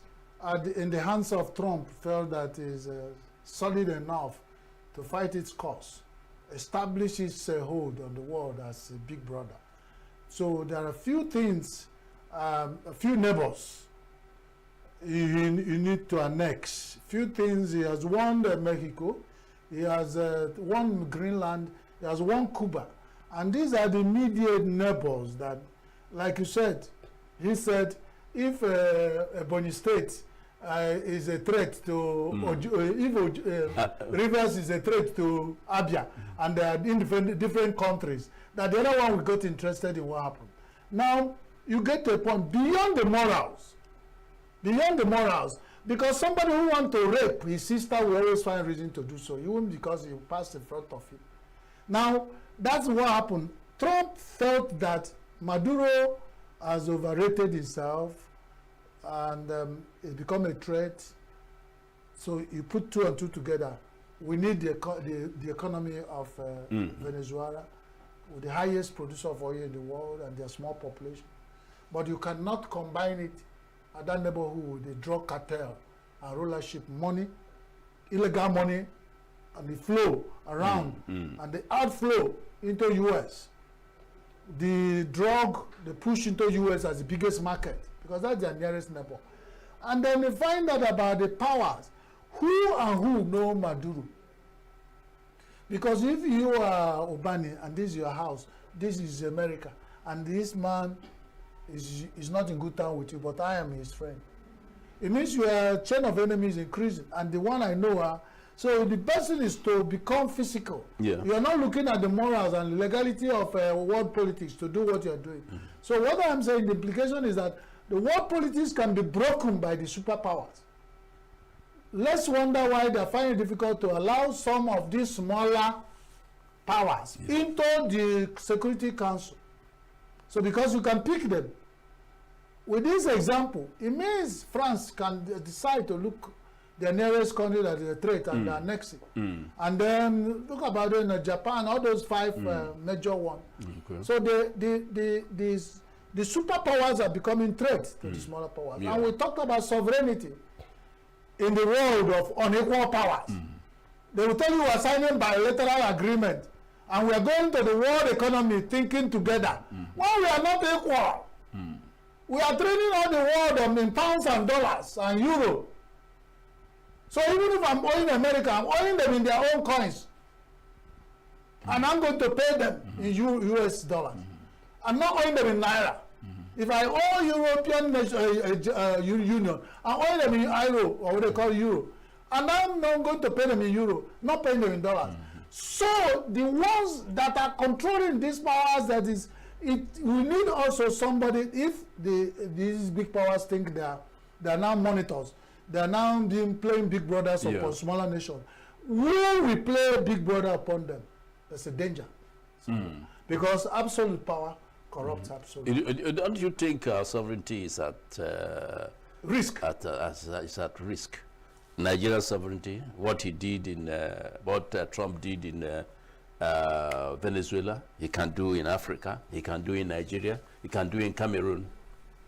Well, if you are mentioning Trump as an individual, but all along history, let us remember that what we call states like Nigeria, Togo, they are new developments.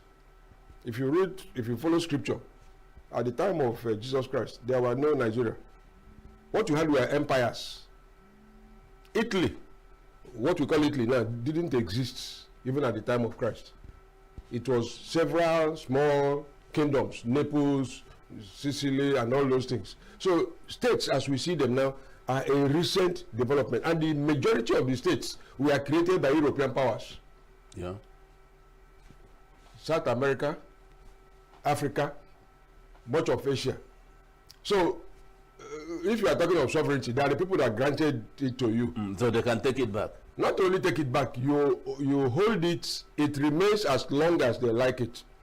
Why I'm talking about emphasis on Trump is that individual companies in the United States, in the UK, in France, have been exercising this type of power. It was Mobile, I think Mobile or Texaco, that removed the king of Iran in 1952. So whether it is exercised by the United States president or companies within the United States backed by their dollar capacity, these things have always been happening. But for Shell and the UK, Biafra would have been free from Nigeria. So what is important is that, like I said, the lion's share belongs to the lion, and it means everything. Venezuela had been playing tough. If you follow the account, the head of the security for the president is a foreigner, which means he didn't trust his own people. What happened? It's cooperating with China when China is a rival power to the United States. Some of the agreements, trade agreements between North and South America and between Mexico, Canada, and the United States are violated by Chinese companies that come into these entities and then export goods there without reporting themselves as Chinese companies. So US companies have been worried. And then the Venezuelans tried to impose a trade embargo, a retaliation to the United States.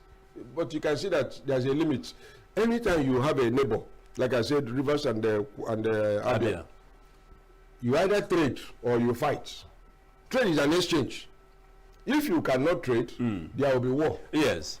Yes, I understand. I agree with you because I mean, Venezuela is now selling its oil to China, and China is not buying Venezuelan oil with American dollar, and I think that's part of the reason that sparked these that annoyed Mr.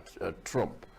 Mr. Trump believes if you want to trade with us, or the world will trade with American dollar, and once you remove that, the American dollar will start fluctuating in a way. So it's a developing story, and and by the way, it was so that the people inside, you were asking, were the army asleep? Yeah. Were the navy asleep? When the US came?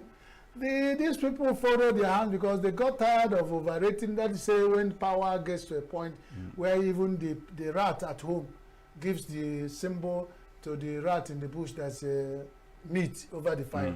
So it was the army. If everything were okay, they would have resisted. There was no single resistance. They gave up their mind to be taken. Yeah, but just hold on. Like Nigerian army, we have air force.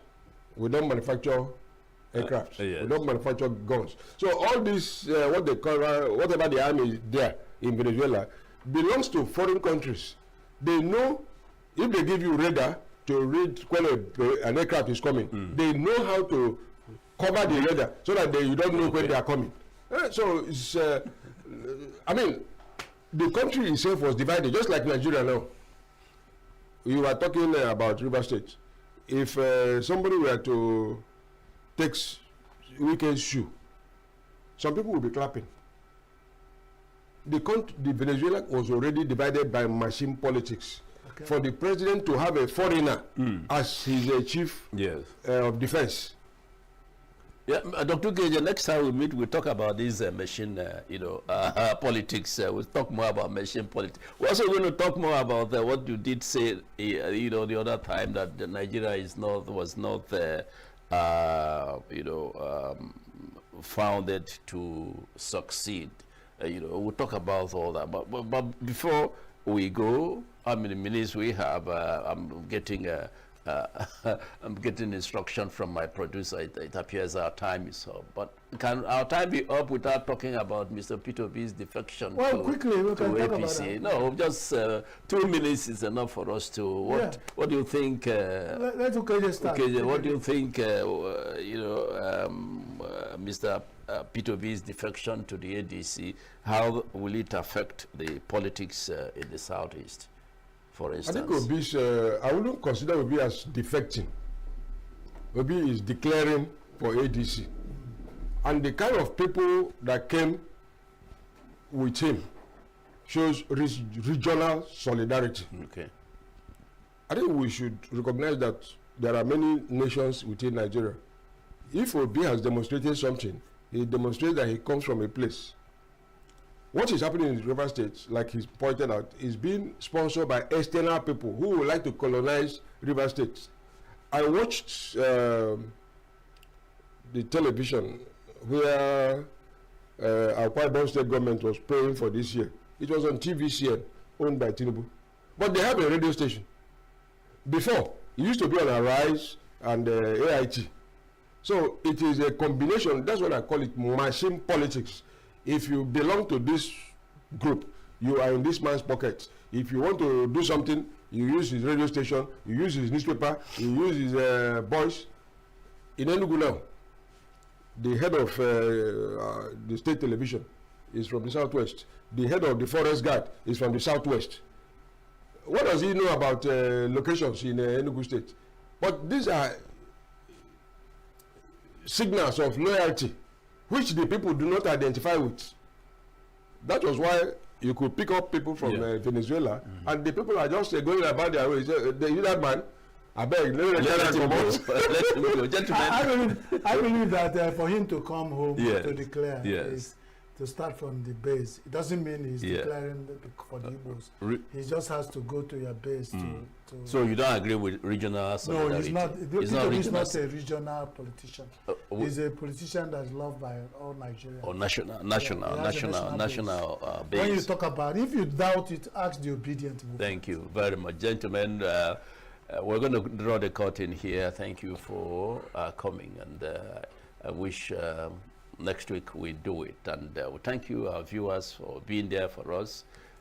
Thank you, and continue patronizing Signature Television. My name is once again is Mike Obane.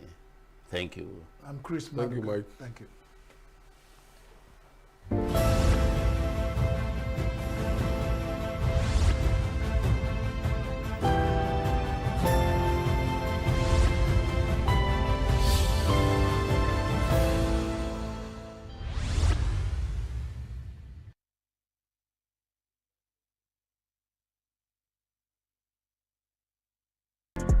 Get plugged into the heartbeat of entertainment on The Hub, your ultimate show on e-vibes. From trending stories and social media drama to top charting music, must-watch movies and exciting moments from the world of arts, we've got it all. Join us for unmissable conversations with your favorite entertainment personalities, plus fun segments every week. I should try harder, so... Okay, I don't know that one. Outfit of the day. Oh, I don't do that. Oh. That's some Gen Z stuff. Oh, now you say it's a Gen Z stuff. It's everything you love about entertainment, served fresh every week at 1 p.m. with weekend repeats just in case you missed it. The Hub's on eVibes, where the vibes never stop. Only on Signature TV.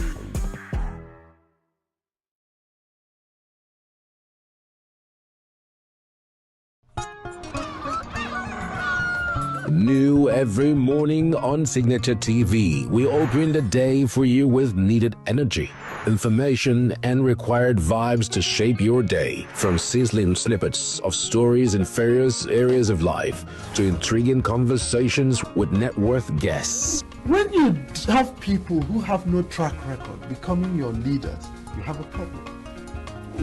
There is no outstanding gratuity when Obi took over from me. I left in all the accounts of Anambra State 13.8 billion for him. Your day cannot be complete without Signature Morning on weekdays and Signature New Day on weekends. There is no better way to start your day except Signature Morning and Signature New Day every day on Signature TV.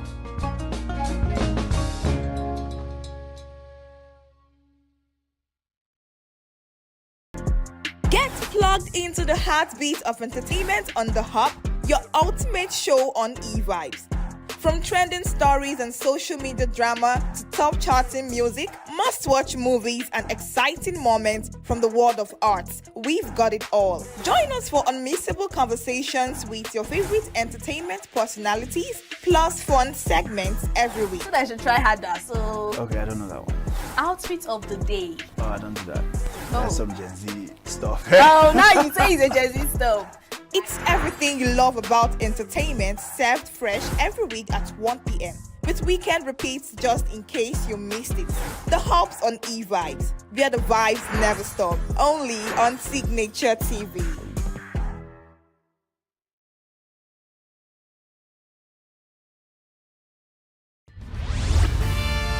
We are local.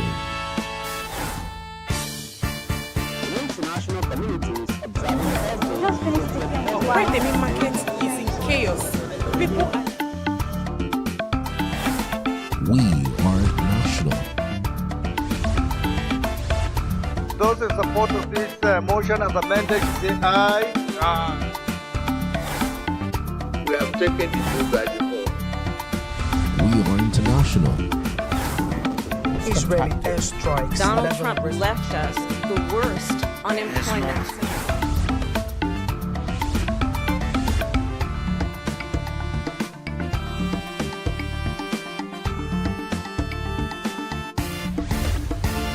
Signature TV, news in your pocket. New every morning on Signature TV, we open the day for you with needed energy, information, and required vibes to shape your day. From sizzling snippets of stories in various areas of life to intriguing conversations with net worth guests. When you have people who have no track record becoming your leaders, you have a problem. There is no outstanding gratuity when Obi took over from me. I left in all the accounts of Anambra State 13.8 billion for him. Your day cannot be complete without Signature Morning on weekdays and Signature New Day on weekends. There is no better way to start your day except Signature Morning and Signature New Day every day on Signature TV.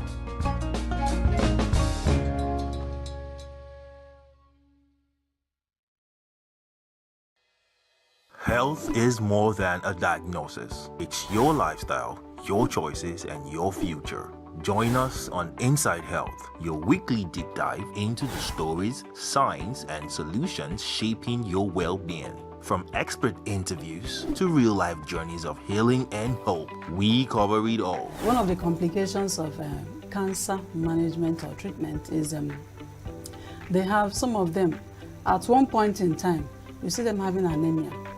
Okay, so you see them at times being transfused. But at the same time, you come in with a diet. Nutrition, mental health, innovations in medicine, fitness, and everyday wellness. Whether you're managing a condition, staying informed, or just living your best life, Inside Health is your trusted guide. I'm Signaturetv, and I'll be with you every week on Inside Health, only on Signature TV.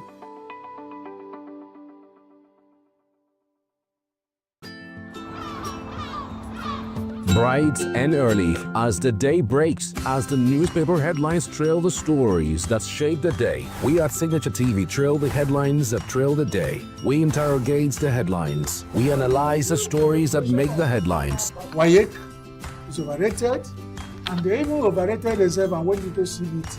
They are insensitive of some Nigerian children who have never had what is called CBT. With passion and emotion, we drive the conversation to change the narrative.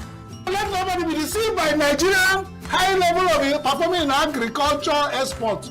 We are still where we are. Newspaper review on Signature TV every morning on Signature Morning weekdays and Signature New Day weekends. Newspaper review on Signature TV. We do not just review the headlines, we make the headlines relevant to our daily lives.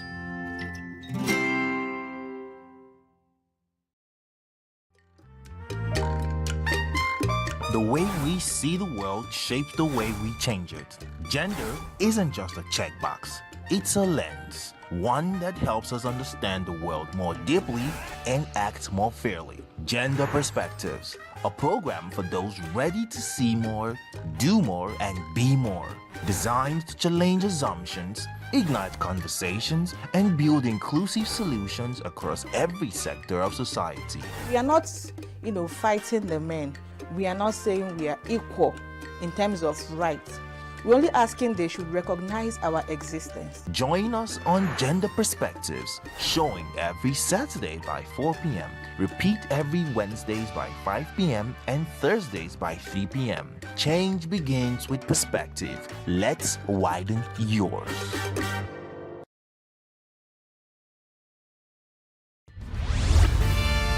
We are local. International communities observing why the main market is in chaos. People are... We are national. Those in support of this motion as amended say aye. Aye. We have taken the vote by default. We are international. Israeli airstrikes. Donald Trump left us the worst unemployment.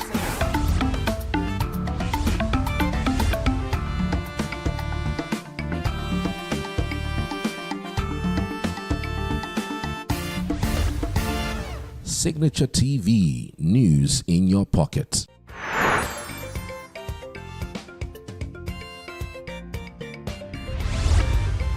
Signature TV, news in your pocket.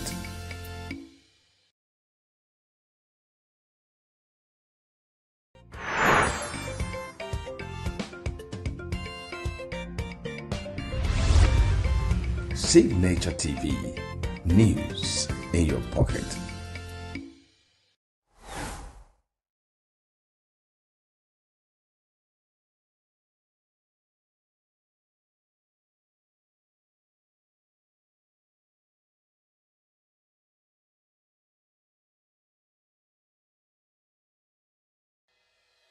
Health is more than a diagnosis. It's your lifestyle, your choices, and your future. Join us on Inside Health, your weekly deep dive into the stories, science, and solutions shaping your well-being. From expert interviews to real-life journeys of healing and hope, we cover it all. One of the complications of cancer management or treatment is they have some of them at one point in time, you see them having anemia. Okay, so you see them at times being transfused. But at the same time, you come in with a diet. Nutrition, mental health, innovations in medicine, fitness, and everyday wellness. Whether you're managing a condition, staying informed, or just living your best life, Inside Health is your trusted guide. I'm Signaturetv, and I'll be with you every week on Inside Health, only on Signaturetv.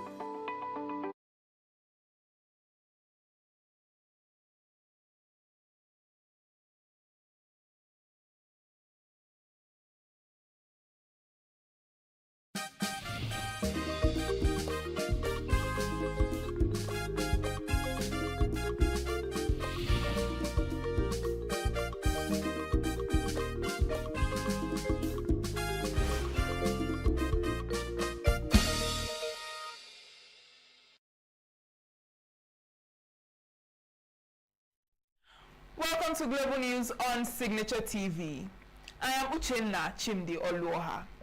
In the headlines, World Bank approves $12 million loan for Nigerian state hosting IDP camps.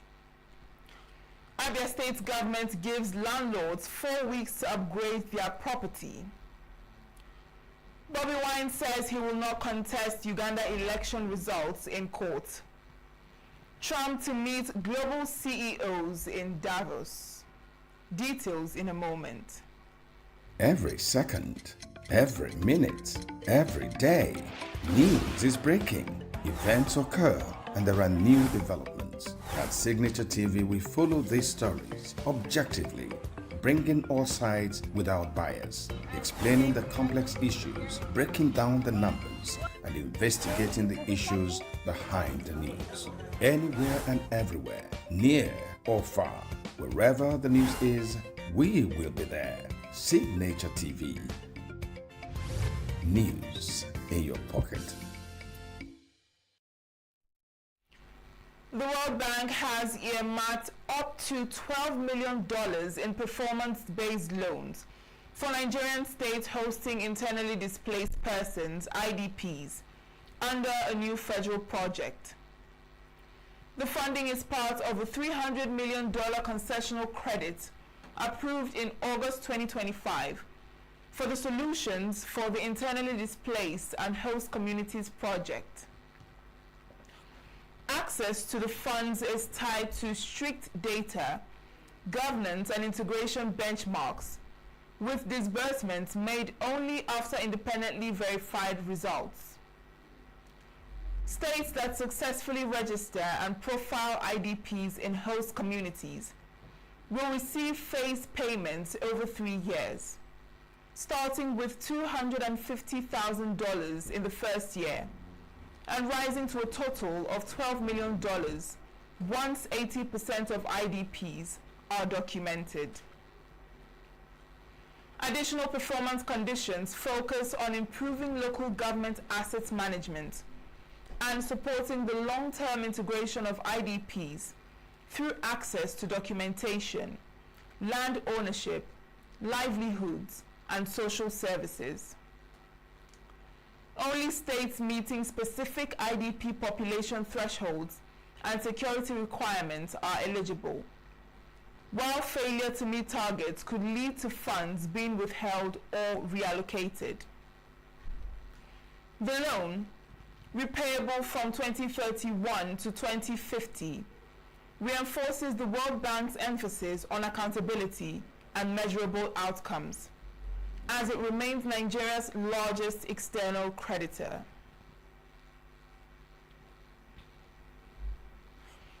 Lagos State Governor Babajide Sanwo-Olu and former Education Minister Obi Ezekwesili have engaged in public exchange over the recent demolition in Makoko, with sharp disagreements over its legality and humanitarian impact. Ezekwesili condemned the demolitions, describing them as unconstitutional, inhumane, and an abuse of state power against poor communities. In a memorandum to President Bola Tinubu and Governor Sanwo-Olu, she argued that Makoko residents are Nigerian citizens, not illegal settlers, whose rights are routinely violated because of their economic status. She accused the government of expanding the demolition beyond earlier agreed safety limits around high-tension power lines affecting homes, schools, and livelihoods that pose no safety risk. Ezekwesili warned the action had triggered a humanitarian crisis, displacing thousands and disrupting education, while alleging the exercise amounted to a forced removal of the poor from valuable waterfront areas. Responding, Governor Sanwo-Olu dismissed the accusations and instead alleged that some local and international NGOs were exploiting the situation for financial gain. He said the state was investigating the organizations and would present evidence, claiming they had received donor funds but failed to adequately support affected residents. The governor maintained that the demolitions were necessary to protect lives, insisting they targeted illegal structures built under high-tension power lines. A public affairs analyst, Chris Delvin Guama, has attributed the persistent insecurity in parts of the country to what he describes as a growing level of complicity within some local communities. Speaking as a guest on Signature Morning, Guamna expressed concern that insecurity has continued to thrive due to the activities of informants and collaborators who aid criminal groups, particularly in some northern communities. He noted that instead of communities standing united to protect their lives and property, some residents now provide critical information to bandits, making it difficult for security agencies to curb the menace. He described the situation as unfortunate, stressing that Nigerians should channel their energy towards unity and collective development, rather than engaging in violence against one another. All of this is going to change shortly, I believe. Our nation will not continue like this.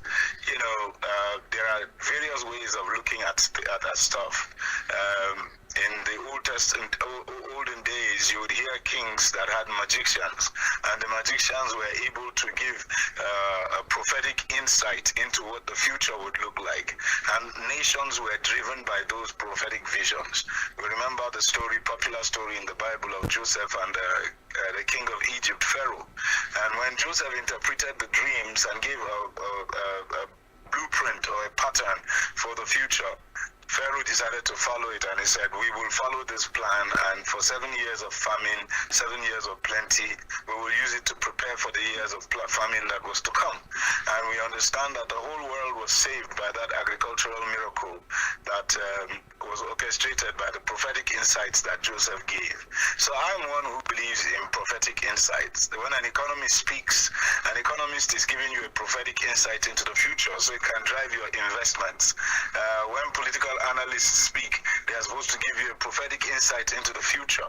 One of the things that you recognize when you look at Nigeria is that Nigeria has a great future. Nigeria has a stupendously great future. Nigeria has a place in God's plan for the entire nations of the earth. I've observed, I'm a student of history, and I've observed that at various times God always brought new Nations to lead the Committee of Nations of the Earth. And if you look at what is happening now, there is a scattering on the left, the right, and the center. Everywhere on Earth, political arrangements that stood for many years have suddenly collapsed. The United States has pulled out of so many organizations in the United Nations. In Europe is reorganizing. Germany is even developing her defense. Japan is developing her defense. Alliances are happening all over the place. That is to say that there is a scattering so that there will be a congregation and there will be a reconfiguring. And that's why I believe that Nigeria will soon be thrust into the epicenter of national global issues, and Nigeria will play a role as a leader nation. I believe so. The analyst also spoke on the challenges facing Nigerian youth amid the current economic realities, urging them to focus on self-development, creativity, and skill acquisition as a pathway to personal and national growth. He encouraged young people to leverage available resources and opportunities to make meaningful impact within their communities.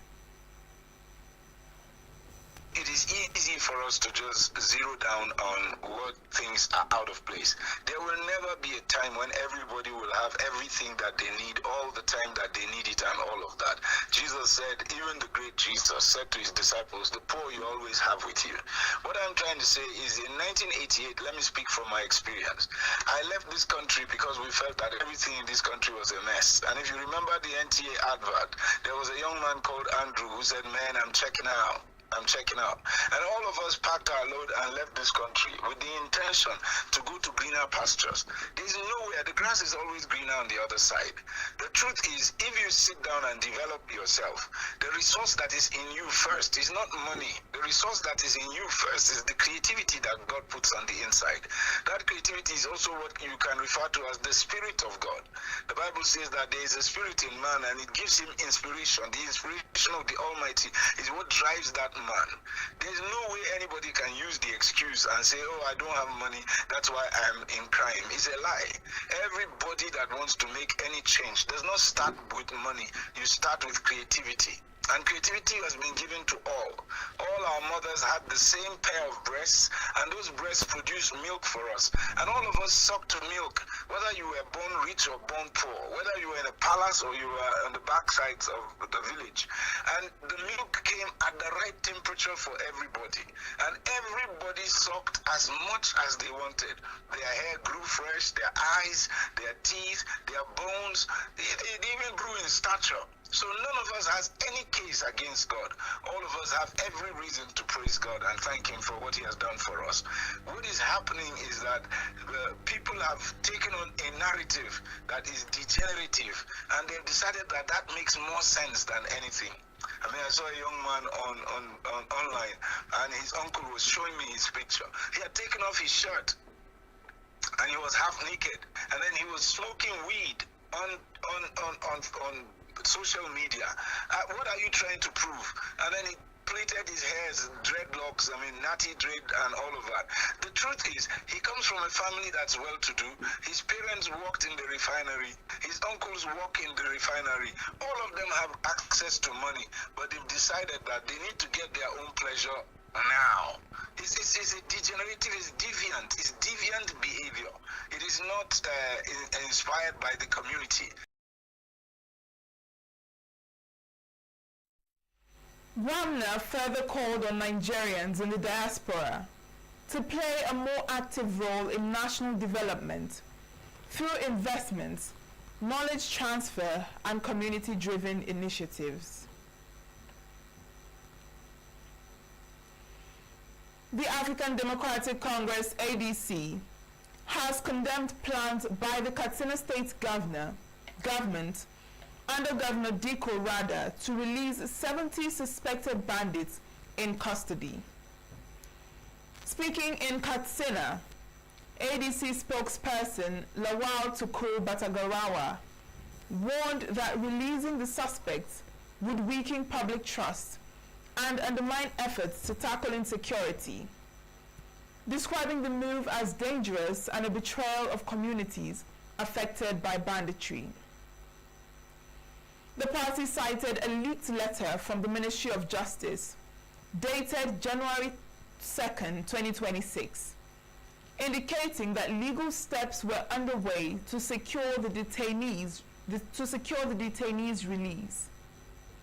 However, the state government said the action was part of efforts to sustain peace deals with repentant bandits in frontline areas. Tukuru Batagarawa rejected the justification, saying the decision would demoralize security forces, dishonor fallen officers, and embolden criminal groups. He also announced the inauguration of the ADC's state leadership and the formation of a membership mobilization committee.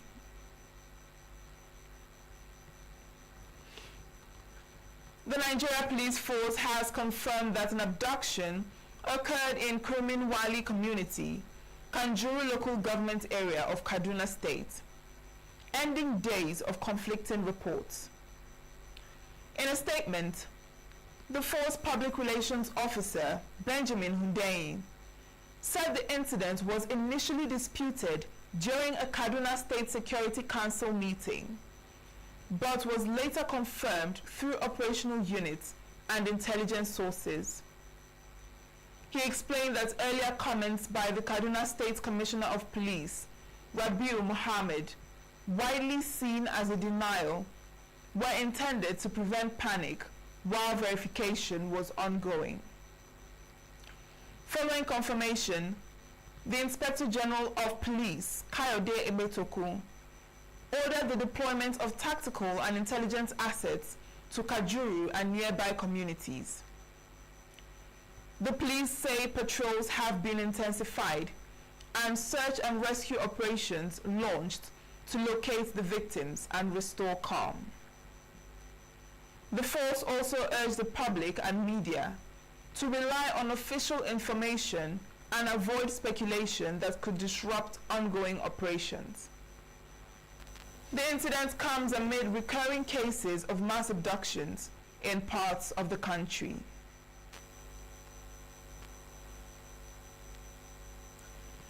The chairman of the Christian Association of Nigeria in the 19 northern states and the FCT, Reverend Joseph John Hyab, has clarified reports surrounding the alleged abduction of over 170 worshippers from 3 churches in Kaduna State. Speaking during an interview, Hyab said security agencies were immediately notified after the incident. He explained that conflicting figures emerged following official denials, stressing that the focus should be on the fact that worshippers were indeed kidnapped, with some later escaping. Hyab expressed concern that despite being informed, security agencies later denied the incident. He said local authorities initially provided casualty figures and insisted Khan has credible evidence to support its claims. The cleric added that such sensitive security issues should be handled more carefully and thoroughly.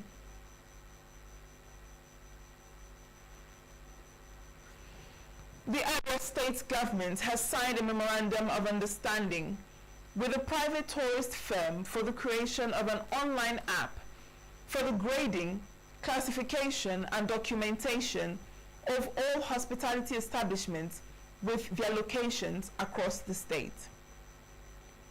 The agreement is in line with the drive by the administration to reposition key sectors of the economy and establish standardized benchmarks for hotels and other hospitality facilities operating in the state.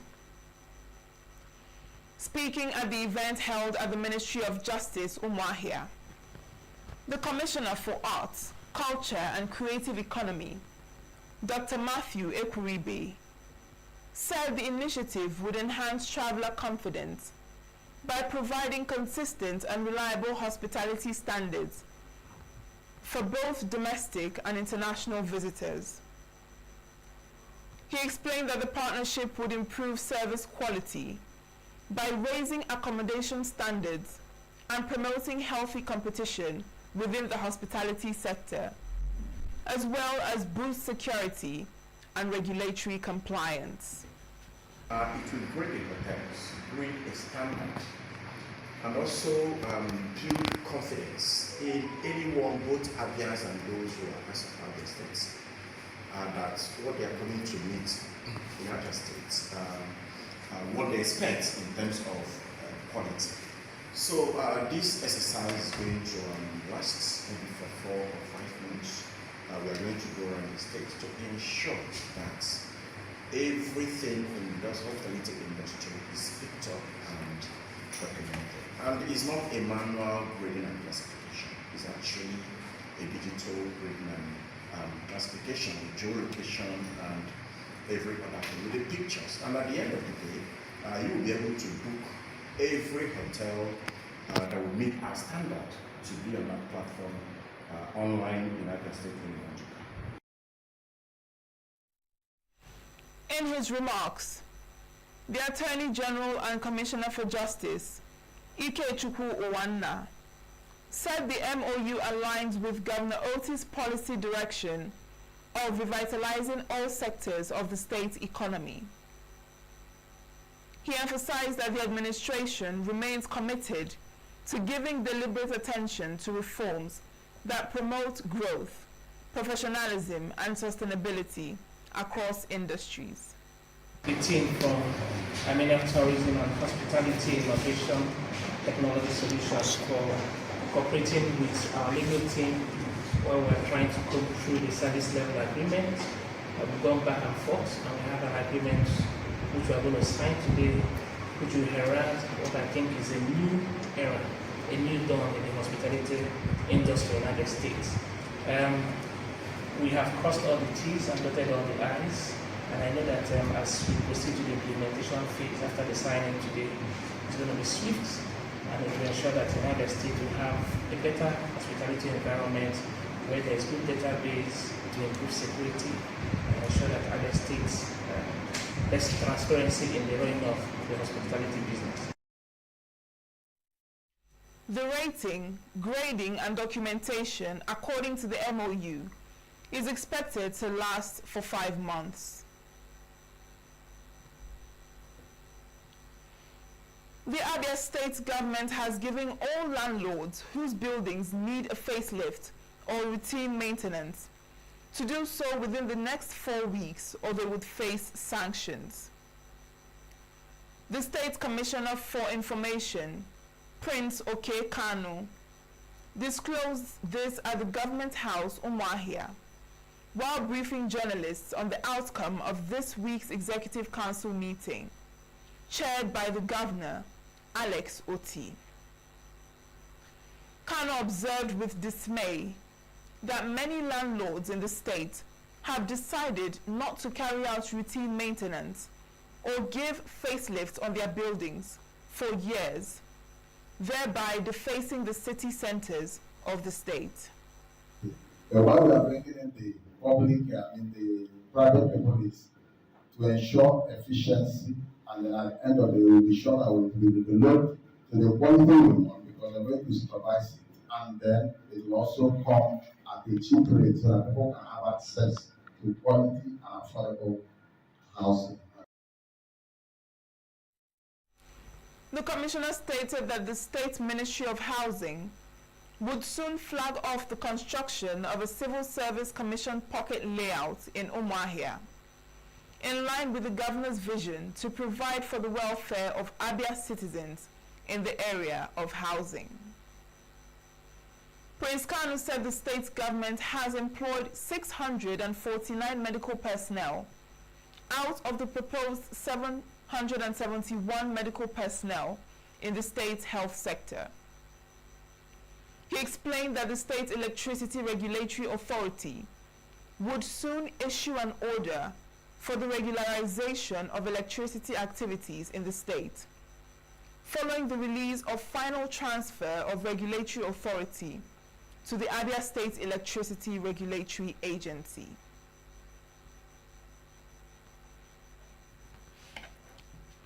The Ondo State government has sealed the site of a two-story building that collapsed in the Adewola area of Akure, the state capital.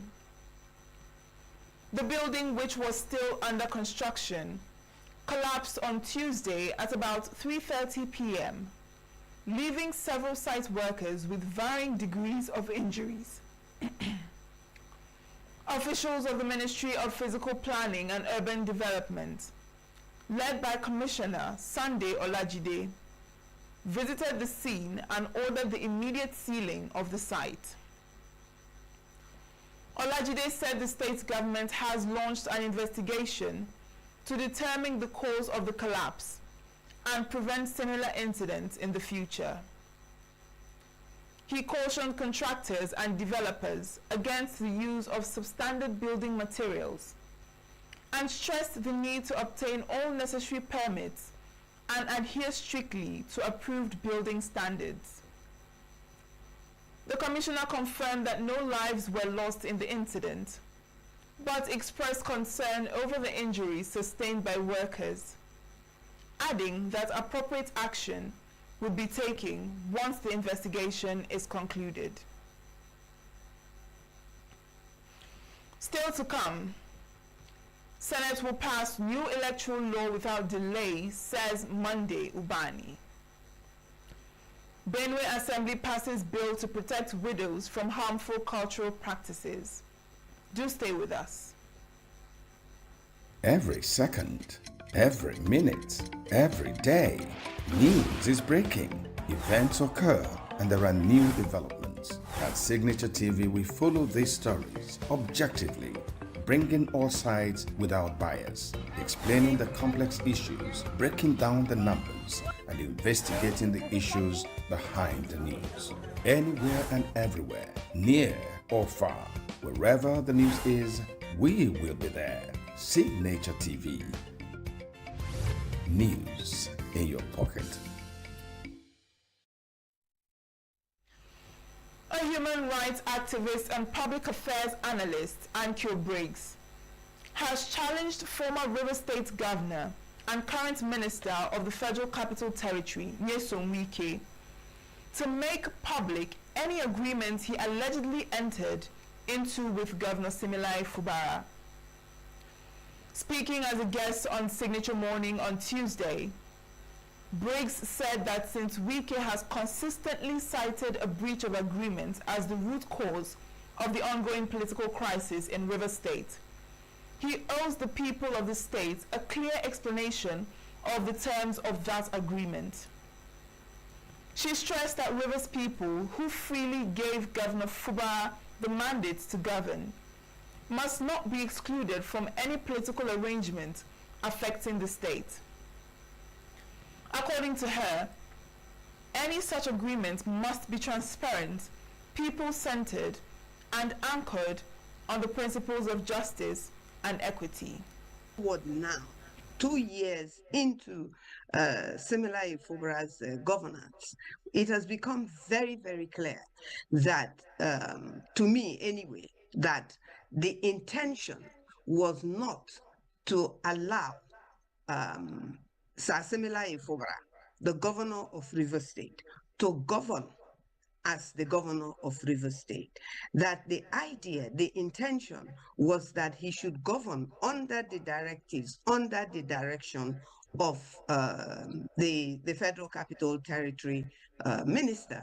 Now, there are some Ijaws that agree with that thinking, but I assure you that the majority of Ijaws and the majority of other ethnic nationalities, including the Igwere ethnic nationality, do not agree with this pattern of governance, that one person and a handful of people guided by that one person should now have the sole say of what should and should not happen in River State, should be in full control of the whole, literally, not just River State, the whole of the Niger Delta. And as it seems, in the case of even the crisis that was nearly created in ENUGU State, this type of political scramble for power is stretching out of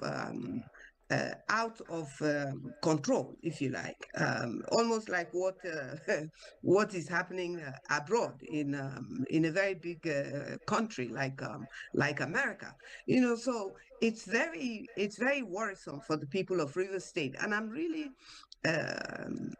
shocked that people don't seem to understand that this is not about political party, that this is about the people of River State. This is about the soul of River State. This is about the powers that belong to the people of River State being captured by some people, a few people, for their personal interests, being captured by one political party, where we find ourselves that if you are not a member of the APC, then your political views and your political rights are not of any consequence. No, that is not acceptable.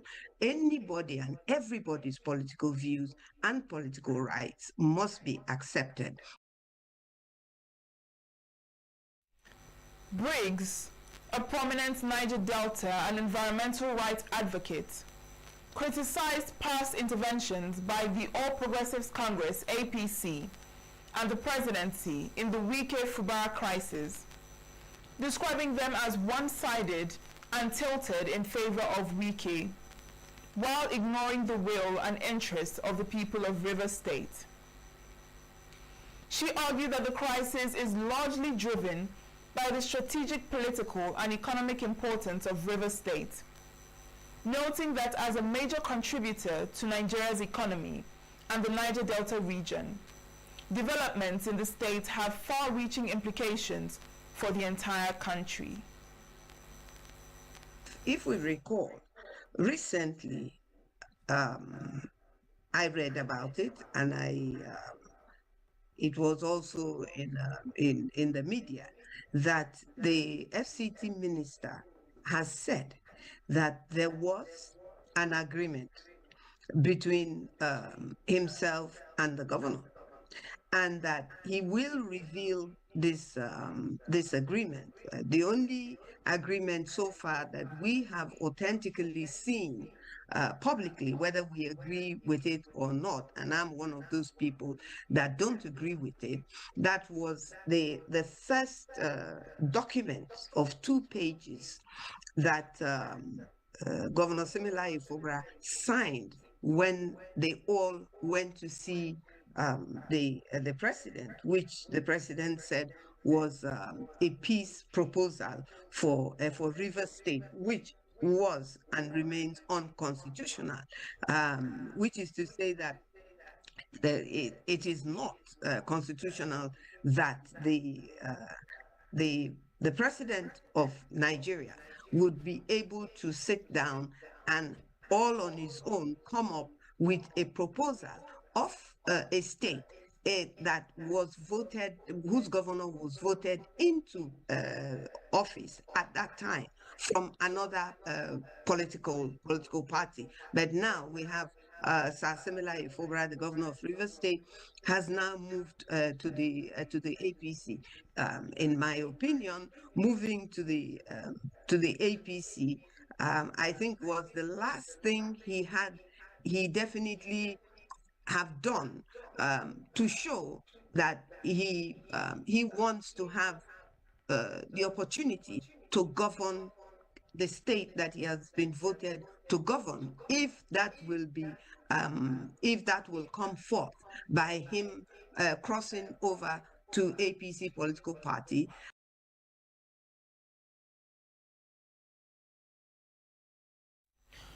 The Independent National Electoral Commission, INEC, is calling for peaceful conduct among political actors and supporters as the February 21st River State House of Assembly by-elections draw near.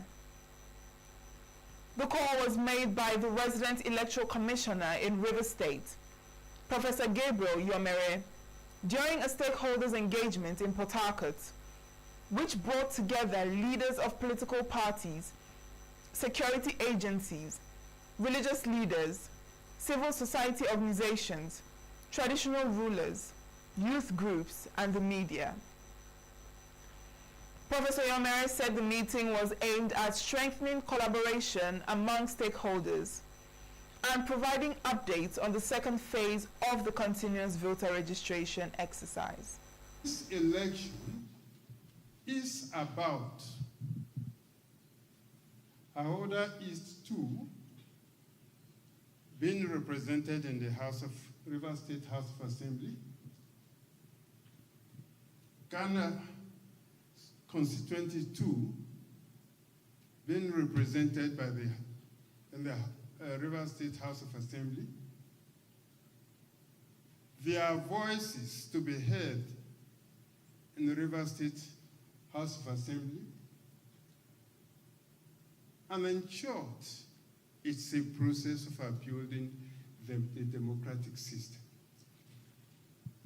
And that is why this election is very important. Ladies and gentlemen, we have a duty to these two local government areas. As I said, they've been, in one way or the other, not represented in the River State House of Assembly. And now a by-election is to take place. We therefore have the duty and responsibility to inspire and ensure that this election takes place without hitches. And at the same time, for them to have that feeling that whoever wins, it is the true, wish of the people. During the interactive session, stakeholders called on INEC to guarantee a level playing field for all political parties and ensure the neutrality and professionalism of ad hoc electoral staff. Thank you and well done. You will agree with me that the issue of our party hasn't really gone down. People are still a bit skeptical about how the elections are going to be. Even looking at those invited for this meeting, they are not all here because some just believe that nothing good will come out of it. Even the voter registration, people still have these beliefs. But I want to believe that by the end of this election, this by-election, these stories will change and everybody will see you in a different light and say that this new INEC is really INEC and are there for Nigerians. I will pray that Almighty God will give everything you need, favor, protection, wisdom to get this job done the way it should be done. On the side of the parties, I could speak that we will try as much as we can to speak to our followers and our members that is not a do or die business, that we have to remain alive to do more elections as the time goes on. So we promise you there will be no violence, there will be peace all across the state. What will be done differently this time to ensure that we don't have the same set of persons with the same mindset who might come in as ad hoc staff? Because in time past, and I speak with a lot of authority in this area, we've had politically exposed persons. In fact, we've had political parties submit names of persons to serve as ad hoc personnel.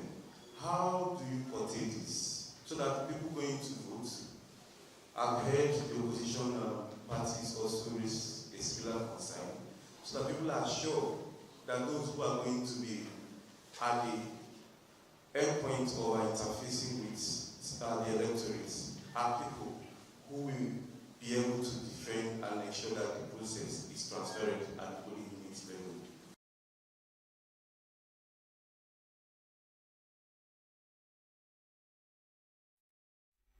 On security, the Commissioner of Police in the state represented by a Chief Superintendent of Police, James Njoko, assured INEC and other stakeholders of the command's readiness to provide adequate security before, during, and after the elections.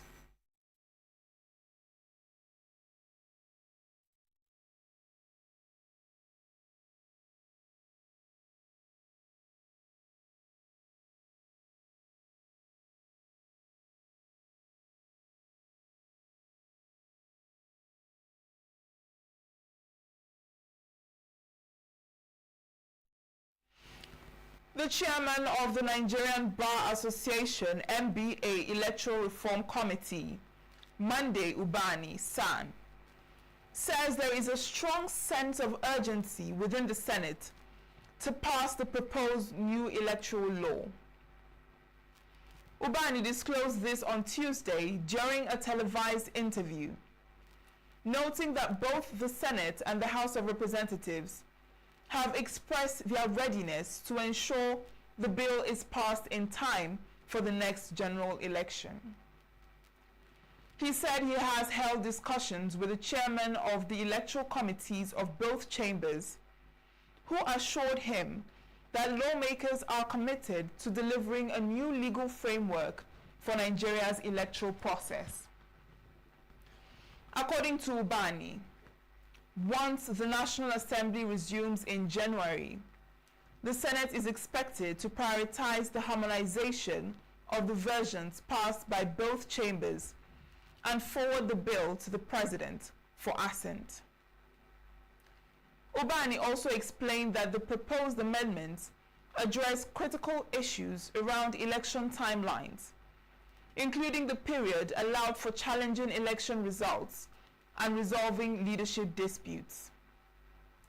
He said these changes are aimed at strengthening the electoral system, reducing delays, and improving the credibility of elections in the country.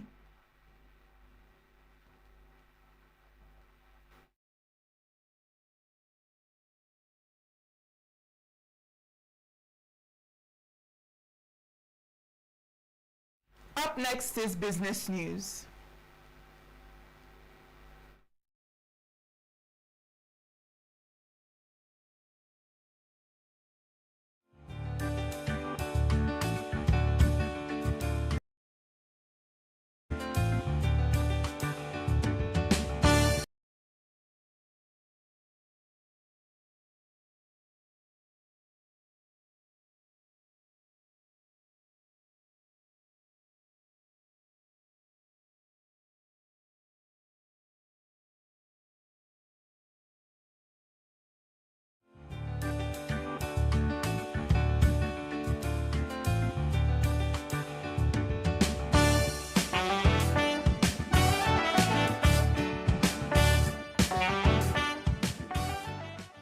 Trading activity on the Nigerian exchange improved with 795.46 million shares, worth 19.98 billion naira, exchanging 45,390 deals. Compared to Monday, volume rose 26% and turnover gained 35%, though deals fell 22%. Market capitalization held steady at 106.4 trillion naira. A total of 130 equities traded, with 39 gainers and 25 losers. Red Star Express led the gainers with 10% share price appreciation, closing at 15 naira 95 kobo per share from an opening price at 14 naira 50 kobo per share, followed by Deep Capital Management and Trust, which surged with 10% to close at 5 naira 39 kobo per share, while MPF Microfinance Bank gained with 10% to close at 4 naira 73 kobo per share, and NCR Nigeria wrapped up Tuesday's trading session with 9.97% to close at 155 naira 50 kobo per share. On the losing side, Aluminium Extrusion Industries came out last with an end-of-day price depreciation of 9.95% at 17 naira 20 kobo per share from an opening price at 19 naira 10 kobo per share, followed by Jaiz Bank declined with 9.88% to close at 7 naira 21 kobo per share. from an opening price at 8 naira per share. Meanwhile, the benchmark Nigerian Exchange All-Share Index increased with 144.32 points to close at 166,256.82. However, the naira traded relatively stable at about 1,420 naira 5 kobo per dollar in the official or foreign exchange market, while in the informal market, the naira traded around 1,483 naira to 1,498 naira per dollar, with buying rates near 1,480 naira per dollar and selling up to 1,498 naira. This is Business News in Global News. Chimizi is Adima reporting for Signature TV News.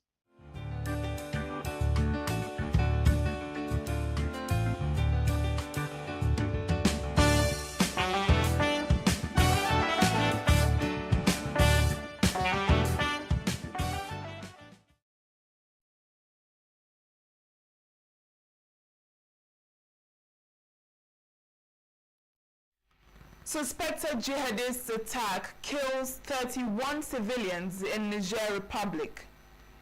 Trump to meet global CEOs in Davos. Do stay with us. Uganda's opposition leader, Bobi Wine, said he will not contest the results of Thursday's election in court, citing a lack of confidence in the judiciary, and has instead urged his supporters to take to the streets to peacefully protest. Speaking in an interview, Bobby said he would continue to stand up to President Yoweri Museveni, despite concerns for his safety.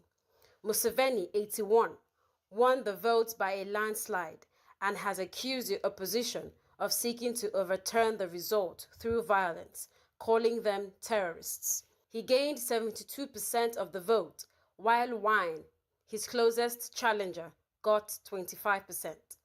Wine, whose real name is Robert Kyagulanyi, maintains the results are fake and has cited ballot stuffing without providing any details. During his interview, Wine also hit out at the security forces for not allowing food into his family home, where his wife and relatives are effectively under house arrest. He says he fled the house in a suburb of the capital, Kampala, on Friday night during a raid by the security forces. The authorities have not responded to his allegations, but the Uganda Human Rights Commission said the technical and procedural challenges observed on polling day did not undermine the overall fairness of the vote.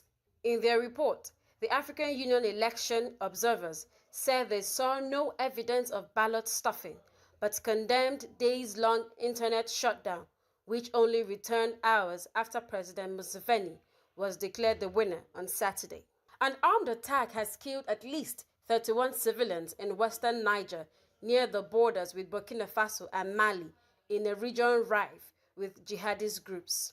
The assailants struck on Sunday in the village lying in the Tillaberi region, located in the tri-border area, a flashpoint zone where the frontiers of Niger, Burkina Faso, and Mali converge. Jihadists linked at Al-Qaeda and the Islamic State group have made the region a fire dome, carrying out deadly attacks for nearly a decade. Tillaberi became the deadliest region across central Sahel in 2025, with more than 1,200 deaths, most of them civilians, according to ACLED, an NGO that monitors conflicts. A local student union also confirmed the toll in a statement, saying it was deeply shocked and saddened by the odious and barbaric act. In September, the mayor of Goro, who had been appointed by the military authorities, was killed in an ambush. A week earlier, armed men on motorcycles had killed 22 villagers in Takwabet, also in Tillaberi. Niger's military leaders, who came to power in a 2023 coup, have struggled to contain jihadist groups in Tillaberi, despite maintaining a large army presence in the region.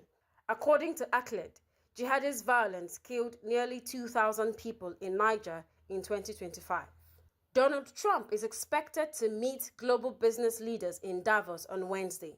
Business leaders, including CEOs in financial services, crypto, and consulting, were invited to a reception. After Trump's address to the World Economic Forum's annual meeting, the agenda was unclear.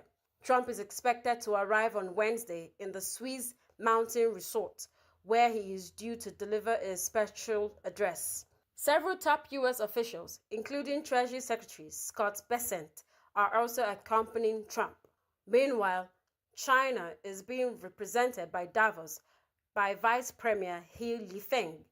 He will also host a reception with CEOs and founders of global companies. The WEF agenda has to some extent been overtaken by the US president's dramatic policy moves, including his demand in recent days that the United States take over Greenland.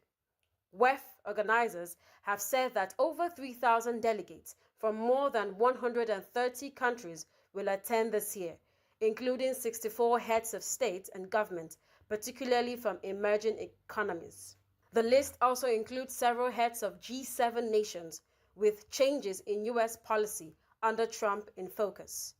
Russian President Vladimir Putin's special envoy, Kirill Dmitriev, will also travel to Davos and hold meetings with members of the U.S. delegation. The man who killed Japan's ex-Prime Minister, Shinzo Abe, with a homemade gun was sentenced to life in prison on Wednesday. Tetsuya Yamagami shot Abe in broad daylight with a gun he fashioned at home while the former leader was giving a campaign speech on a street in the western city of Nara in 2022.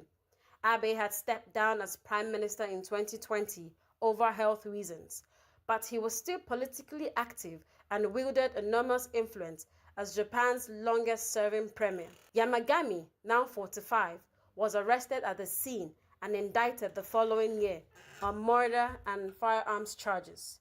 In sentencing him, Judge Shinichi Tanaka decried the premeditated nature of the crime. He also said Yamagami committed an extremely dangerous and malicious act by using a firearm before a crowd of people. Hundreds queued up outside the court in Nara for a chance to witness proceedings, with officials resorting to a lottery to assign limited seats. Abe, whose premiership is seen as Japan's last period of political stability, held office from 2026 to 2027 and again from 2012 to 2020. During his 2 terms, he transformed Japan's security posture, raising questions over its status as a Pacific nation, and passed major security legislation in 2015 that expanded what Japan could do militarily to support the United States. He was also a prominent figure on the world stage, cultivating strong ties with Washington and seeking better relations with Beijing, while also trying to counter Chinese expansion in the region by uniting Pacific allies. The world's biggest nuclear power plant is set to restart on Wednesday for the first time since the 2011 Fukushima disaster, despite persistent safety concerns among residents. The governor of Niigata province, where the Kashiwazaki Kariwa plant is located, approved its resumption last month, although public opinion remains sharply divided. After receiving the final green light on Wednesday, Tokyo Electric Power said they were proceeding with preparations and plan to remove the control rods after 7 p.m. today and start up the reactor. On Tuesday, a few dozen protesters, mostly elderly, braved freezing temperatures to demonstrate in the snow near the plant's entrance, whose buildings line the Sea of Japan coast. Around 60% of residents oppose the restart, while 37% support it. Kashiwazaki Kariwa is the world's biggest nuclear power plant by potential capacity, although just one radiator of 7 is restarting on Wednesday. The facility was taken offline when Japan pulled the plug on nuclear power after a colossal earthquake and tsunami sent 3 reactors at the Fukushima atomic plant into meltdown in 2011. However, resource-poor Japan now wants to revive atomic energy to reduce its reliance on fossil fuels, achieve carbon neutrality by 2050, and meet growing energy needs from artificial intelligence. Prime Minister Sanae Takaishi has voiced support for the energy source. And that's it on foreign news. That's the news this hour. I am Uchenna Chimdi Oluoha. Thanks for watching.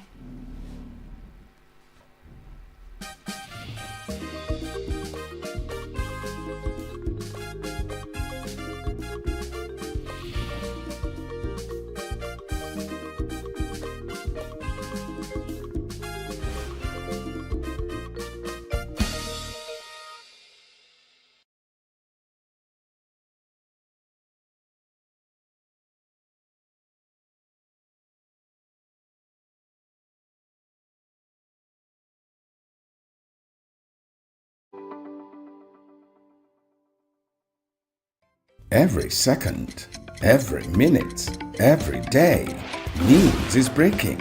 Events occur and there are new developments. At Signature TV, we follow these stories objectively, bringing all sides without bias, explaining the complex issues, breaking down the numbers, and investigating the issues behind the news. Anywhere and everywhere, near or far, wherever the news is, we will be there. Signature TV. News in your pocket.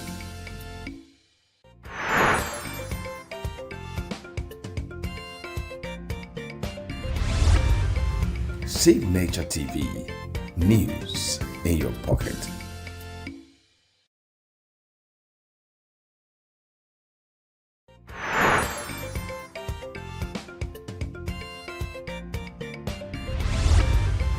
Signature TV. News in your pocket.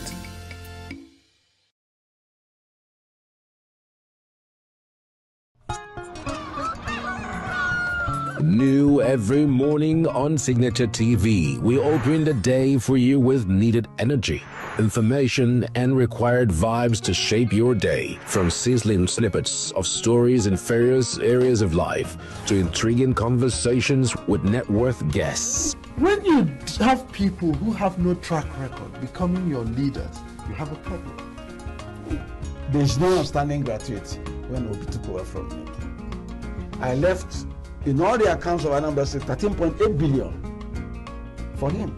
Your day cannot be complete without Signature Morning on weekdays and Signature New Day on weekends. There is no better way to start your day except Signature Morning and Signature New Day every day on Signature TV.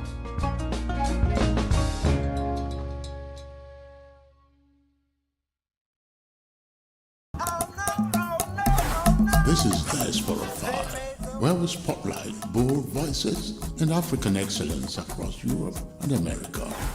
Big wins, big vibes, fired every week, just for you. Across Europe and America, a vibrant story is unfolding. From the boardrooms to the dance floors, from red carpet premieres to cultural festivals, Nigerians and Africans in the diaspora are making waves. I am Ike Udechime. Join me as we highlight the voices and victories of Africans living in the diaspora. Welcome to Diaspora 5, where home meets the world.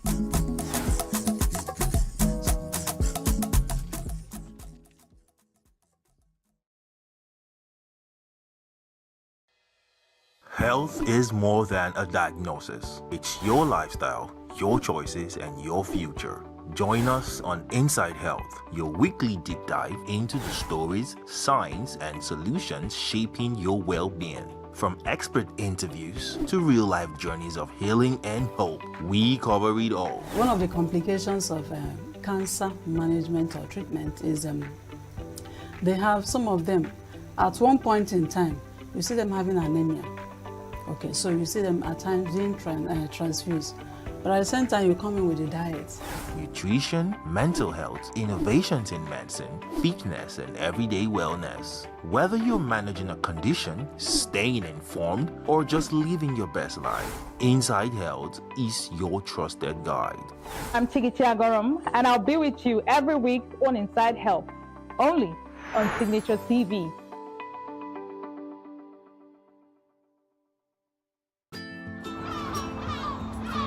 Bright and early as the day breaks, as the newspaper headlines trail the stories that shape the day. We at Signature TV trail the headlines that trail the day. We interrogate the headlines. We analyze the stories that make the headlines. WAEC is overrated, and they even overrated themselves and went into CBT.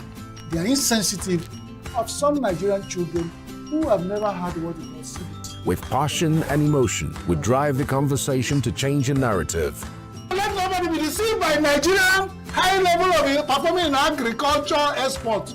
We are still where we are. Newspaper review on Signature TV every morning on Signature Morning, weekdays, and Signature New Day, weekends. Newspaper review on Signature TV. We do not just review the headlines, we make the headlines relevant to our daily lives.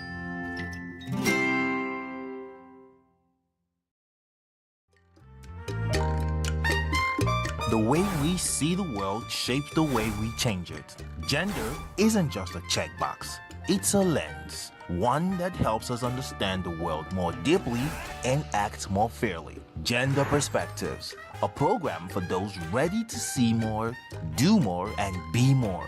Designed to challenge assumptions, ignite conversations, and build inclusive solutions across every sector of society. We are not, fighting the men.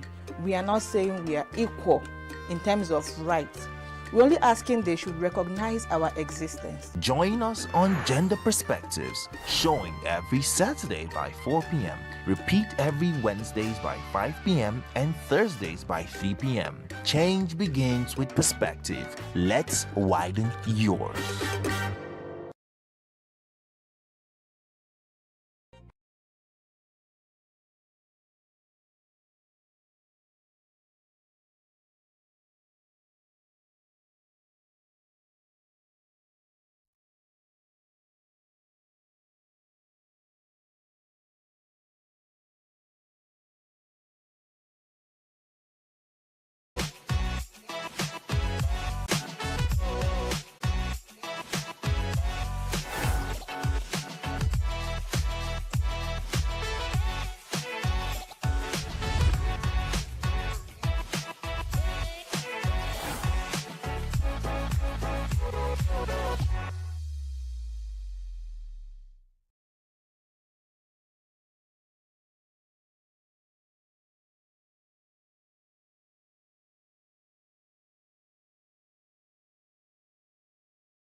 Good day, Nigeria.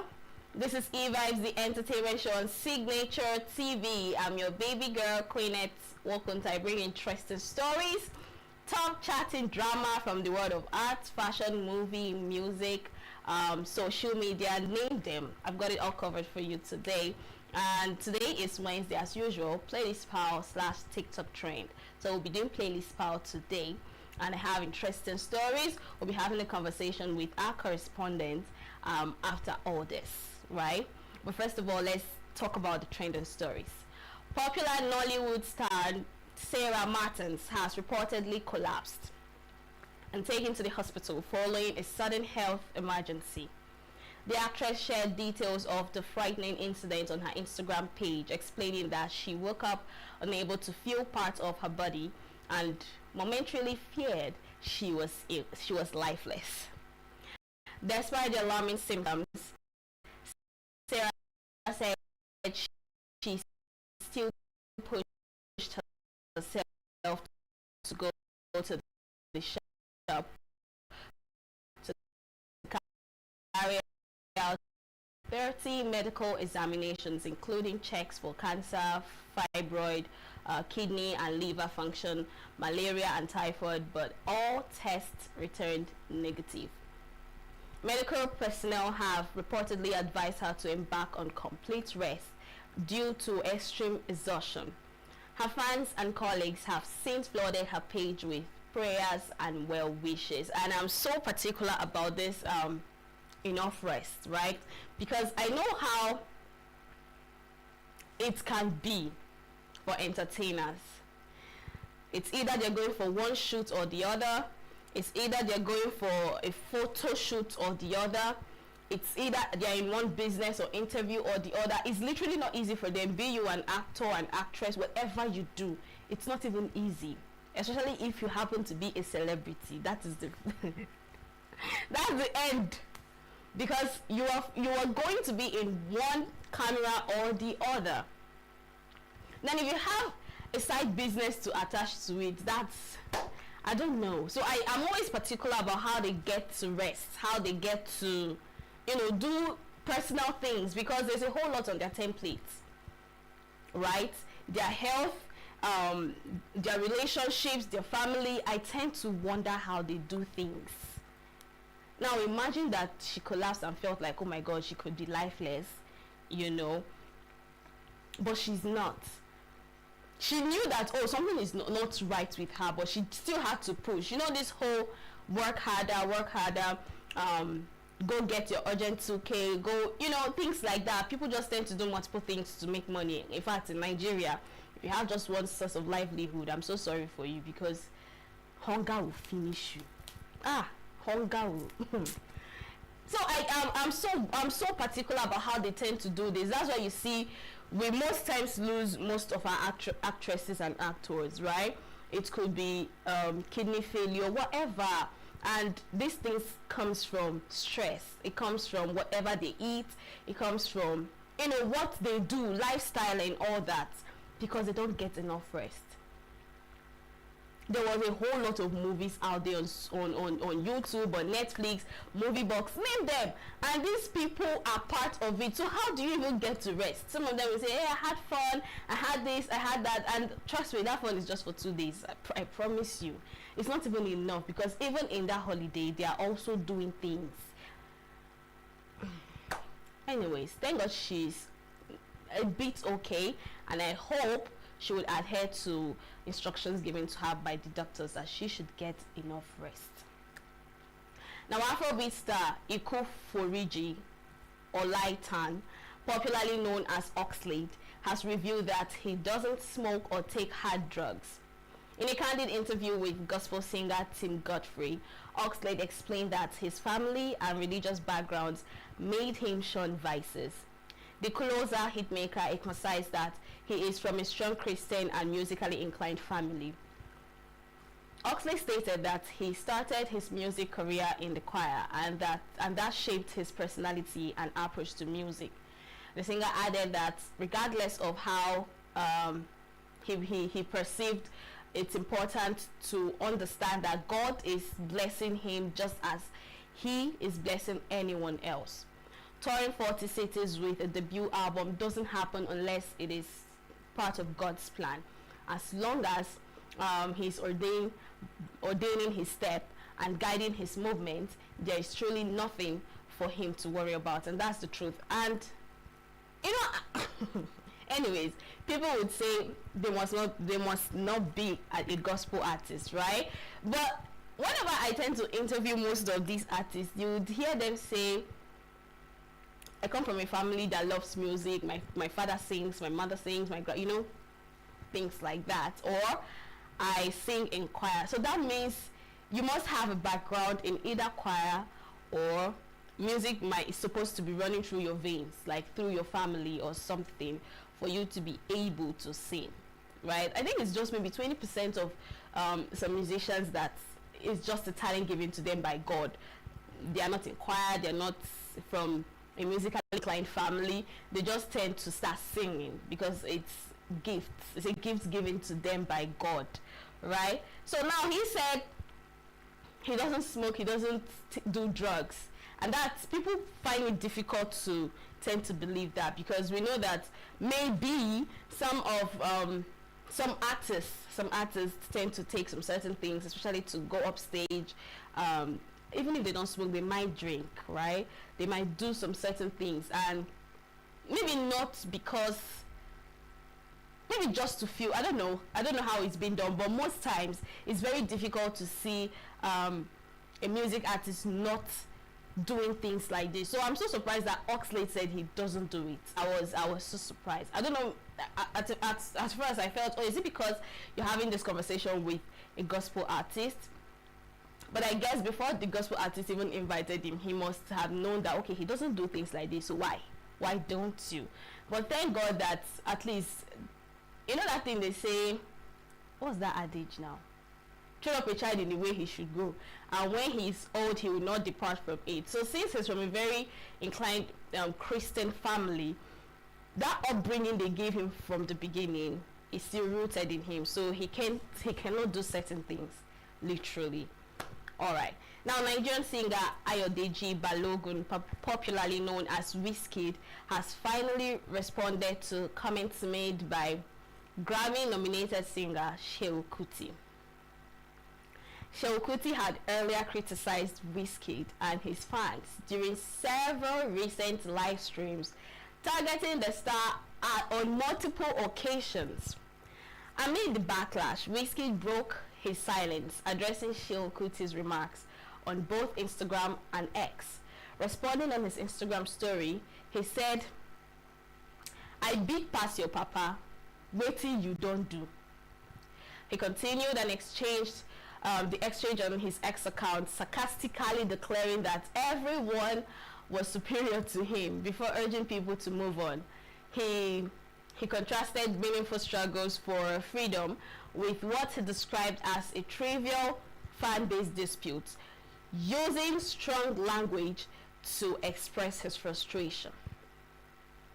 Now we know that Wizkid is not that kind of person that he'll come at you immediately. He doesn't really do that.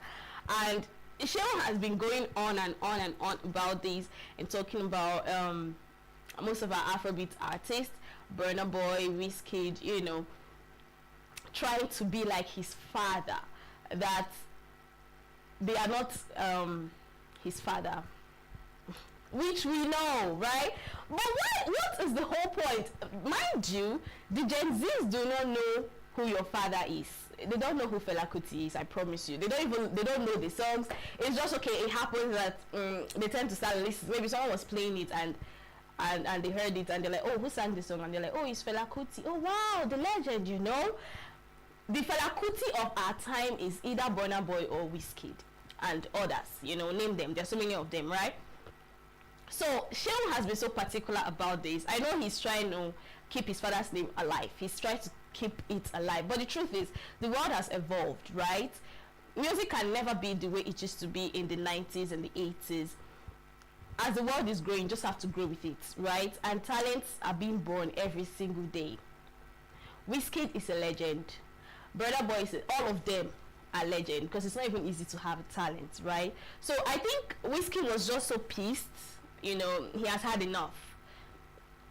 Because Olamide keeps showering praises on Wizkid, calling him Fela Kuti of our time, you know, things like that. So I think he got into Seun Kuti's nerve, and he's like, nobody's gonna be like his father, you know. Social media is a very funny place. If you were there last night, you'll know that a whole lot of things happened, especially on X. You see X, oh my god, I don't know, I'm not even a part of that particular social media, because I don't just go there and say something that is irrelevant. You will be attacked. All right, so but at the end of the day, let's just be guided and know where we are sending trolls and who we are sending trolls to, right? Nobody's trying to steal Fela Kuti's name. Wizkid is Wizkid. He's Wizkid and he's Wizkid. Fela Kuti is Fela Kuti. Wizkid has his pattern of music, and Fela Kuti has his pattern of music. Nobody's even trying to steal his place or whatever. Fela Kuti has come and gone, and his legacy remains. We can never ever mention Afrobeat without even remembering who Fela Kuti is. But you can't just paint someone's talent making it look like, oh, they're trying to emulate my father. No. Even if they are, what's wrong with that? Okay, popular Nigerian rapper Okafor Victor, professionally known as Mr. Real, has made a U-turn over his remarks about the band Scream platform. This thing actually trended last year. Now, the band had, during an interview on the Mycon podcast in November 2025, claimed that his creative reality entertainment, art and music platform known as Scream is worth $3 billion. Reacting in a video on social media, Mr. Real, who stated that the bank was just trying to package the cream platform, accused him of failing to pay him an agreed 20 million naira ambassadorial deal with cream. However, in a new development, Mr. Real, in a recent video shared on his Instagram page on Monday, made a U-turn and tendered a public apology to the bench. Listen to what he said. Hello everyone. This video is an apology video to my boss, the legendary Cocoa Master, the Banj. I want to use this opportunity to apologize to Cocoa Master. I know most of you must have seen the happenings between me, the Banj, and Cream Platform. I misunderstood and I misinterpreted some things concerning Cream Platform, and I want to use this opportunity to say I am very, very sorry. To the Banj, you played a big role in my life and my career, I wouldn't deny that. And I want you to understand that that same love I still got for you. You are my father. I take you as a father, I take you as a mentor. And I still take you as one. I am very sorry. Please forgive me. And I promise to follow the legal action and also give full support and cooperation from my own end. And a special thanks to Ara, the queen of drums. Thank you for the role you played in this. Thank you for making this happen. And special shout out to P-Man. Thank you guys so much. And to the Banj, I am very sorry, please. Baba, forgive me. I'm still your boy. I'm still loyal to you. Thank you.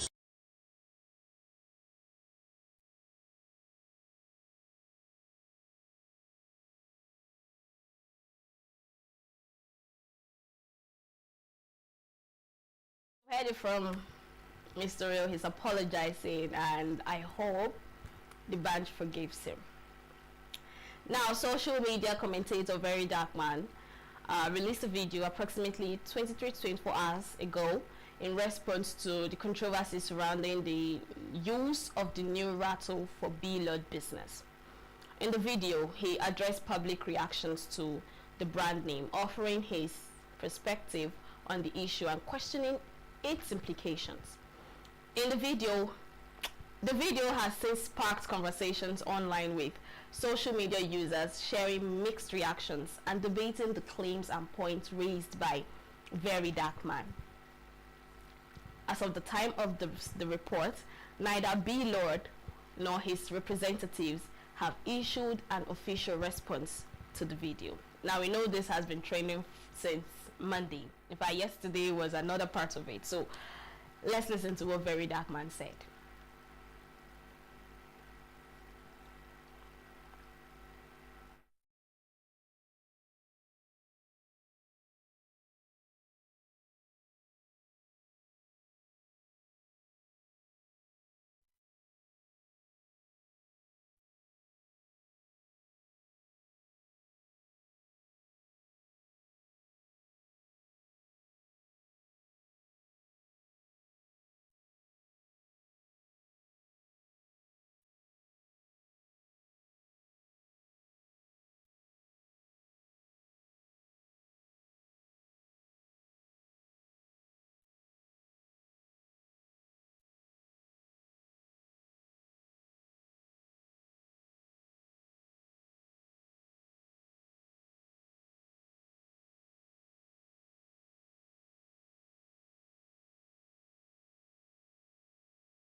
Oh, I'm sorry we can't really review that video to you, but I mean, if you're on social media, you must have seen it. Very Dark Man was just, we all know how he can be. and he had to disclose certificate of his rattle movement and how it's all documented when it started. I think he said about 2024 when he all started the whole planning and branding and everything, and he was just coming at B-Lord, right? That if you're trying to fight somebody, it should be, you know, well put together. We had social trends on that particular drama. We know it's not even gonna end now, so fingers crossed. Now Netflix has revised its takeover bid for Warner Bros. Discovery into an all-cash offer of $27.75 per share, removing livestock components to counter a hostile bid from Paramount Global. The proposal maintains an enterprise value of about $82.7 billion and targeted Warner Bros. Film and Television Studios, HBO and HBO Max, while excluding cable networks to be spun off as Discovery Global. Warner Bros. Board has unanimously approved the amended bid and scheduled a shareholder vote for April 2026, even as Paramount presses a rival $108.4 billion all cash hostile offer at $30 per share. Separately, MultiChoice, now owned by Canal Plus, reached a multi-year carried deal with Warner Bros. On December 31st, 2025, preserving 12 Warner Bros. Channels on DSTV and GoTV, including CNN International, Cartoon Network, and Discovery Network, 4 Paramount Africa and CBS AMC channels, BET Africa, MTV Base, CBS Reality, and CBS Justice were dropped on January 1st, 2026.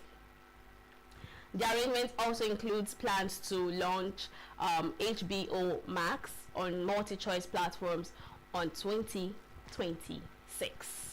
Now, this bid has been going on for about how many months now? I can't wait for April. Let's just know who wins this bid. I'm just very excited about the money, nothing else. All right, that's all we have for you. In the news segment this hour, we'll go on a short break, and up next is Playlist Pal, so stay with us. Get plugged into the heartbeat of entertainment on The Hub, your ultimate show on eVibes.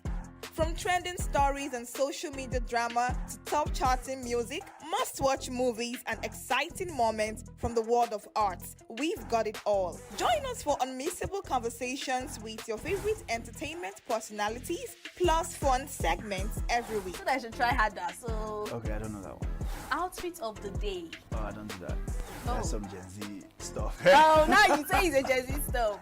It's everything you love about entertainment, served fresh every week at 1 p.m. with weekend repeats just in case you missed it. The Hub's on eVibes, where the vibes never stop. Only on Signaturetv.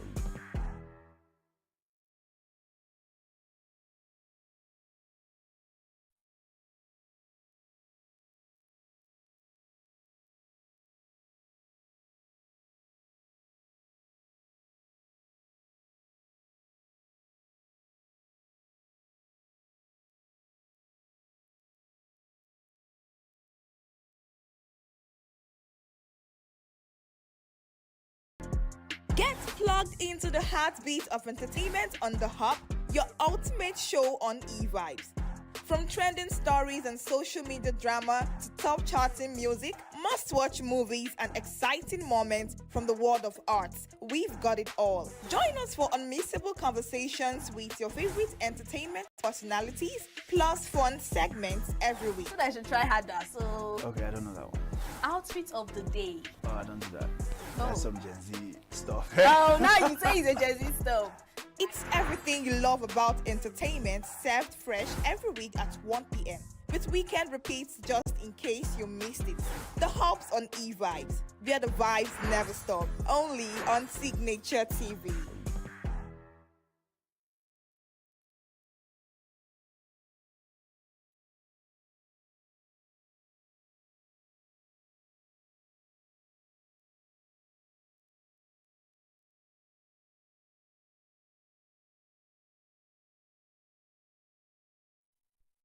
Welcome back. You're still watching E-Vibes, the entertainment show on Signature TV. In case you missed, we just finished the news segment.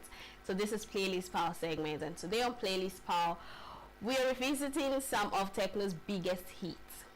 From his breakout duo to fan favorites like Pana, Go, and Agege, Tekno has mastered the art of catchy melodies and infectious rhythm.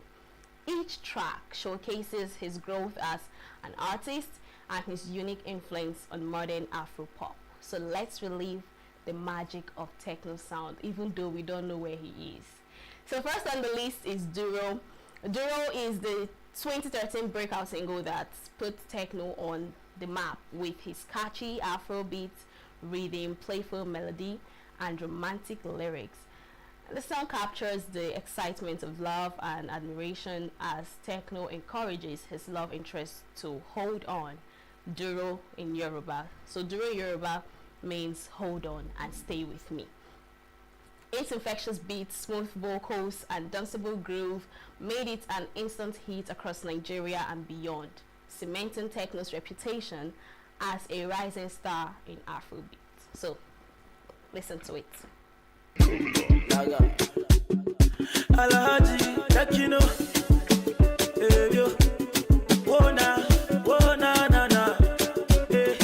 say na love I dey see for your eyes, I love you, baby, I don't think I'm twice.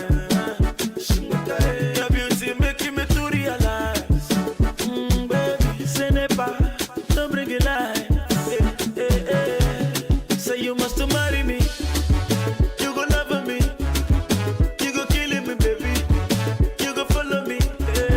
You're my remedy, you're my melody, you baby na harmony, you go give me, baby, palanga. I will show you love that you never see. Palanga, you're the mother of my two baby, baby, palanga. And if we like, we make a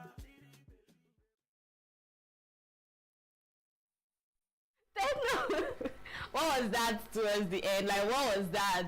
Okay, next is Yawa. Yawa is a playful upbeat track where Tekno blends catchy Afrobeat rhythms with light-hearted storytelling. The song explores the complications and mischiefs of love and relationship with Yawa slang for trouble or problem, representing the challenges that comes with romance.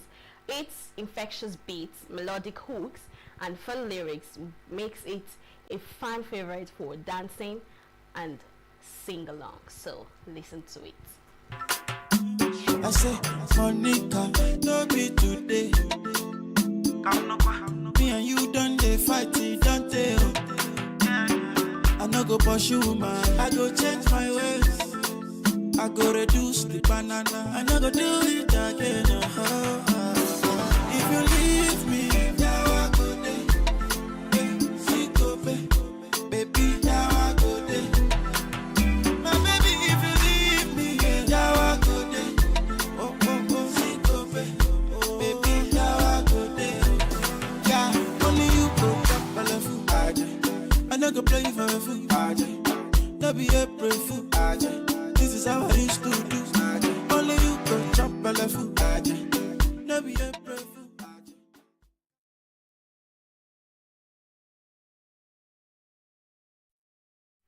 All these things are just talk. Don't believe any of them. Anyways, I will be warming up for the weekend. Now up next is Pana. Pana is one of Tekno's biggest hits, released in 2016. The song is a smooth, romantic Afrobeat track where Tekno expresses love and devotion, singing about how he's ready to go to great lengths for his partner. With its catchy chorus, infectious beat, and melodic flow, Pana became an instant anthem across Africa and solidified Tekno's status as an Afropop superstar. So, take a look. For like you give me love, oh. Now you the catch my shot, oh. For your sake, I go church, oh. Hey. We go drive around if for my Porsche. Baby, Pana, they say you like you all, I get you all. Baby, Pana, anywhere that you go, I I could follow you to go. Baby, pana. I say you like cassava. I get to big cassava. Hey, baby, pana. My love for you will never die. Will never die. Iva, oh baby, Iva. Baby, you too sweet, if I ever. My baby dance to the lagbaja. Make a take you to Babalada. Iva, oh baby. I'm sorry if I'm not playing your favorite, but finally is Wash. Wash is a vibrant Afrobeat track where techno delivers playful lyrics over a catchy, danceable beat. The song blends romantic undertones with fun, energetic vibes, encouraging listeners to let loose and enjoy the rhythm. Its infectious hook and lively production made it a popular track on clubs and playlists, highlighting techno's signature Afropop style. So listen to it.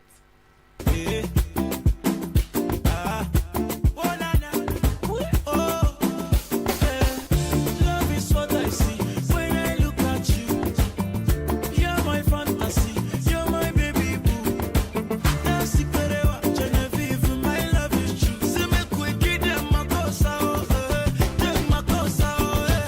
Love you wash, you like it Versace, baby natch. Me and you, we wear too much, I'll take you to church, forget the Illuminati.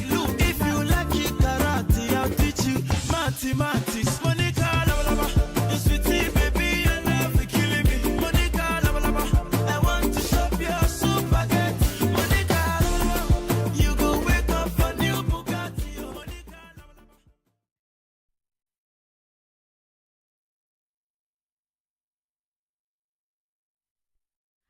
You know, Techno has sugar in his mouth, I promise you. We miss him and we wish to see him on screen and of course to hear his voice. He's a very good dancer, in case you don't know, a very, very good dancer. We just pray he's okay wherever he is, right? Alright, that's all we have for you on Playlist Power this hour. We're going a short break, and up next is a conversation segment, so stay with us. Every second, every minute, every day, news is breaking, events occur, and there are new developments. At Signature TV, we follow these stories objectively, bringing all sides without bias, explaining the complex issues, breaking down the numbers, and investigating the issues behind the news. Anywhere and everywhere, near or far, wherever the news is, we will be there. Signature TV. News in your pocket.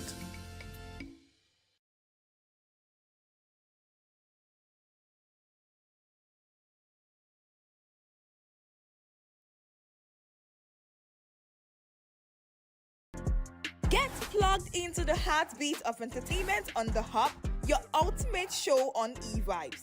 From trending stories and social media drama to top charting music, must-watch movies and exciting moments from the world of arts, we've got it all. Join us for unmissable conversations with your favorite entertainment personalities, plus fun segments every week. So I should try harder. So Okay, I don't know that one. outfit of the day. Oh, I don't do that. That's some Gen Z stuff. Oh, now you say it's a Gen Z stuff. It's everything you love about entertainment, served fresh every week at 1 p.m. with weekend repeats just in case you missed it. The Hub's on e-vibes, where the vibes never stop. Only on Signature TV.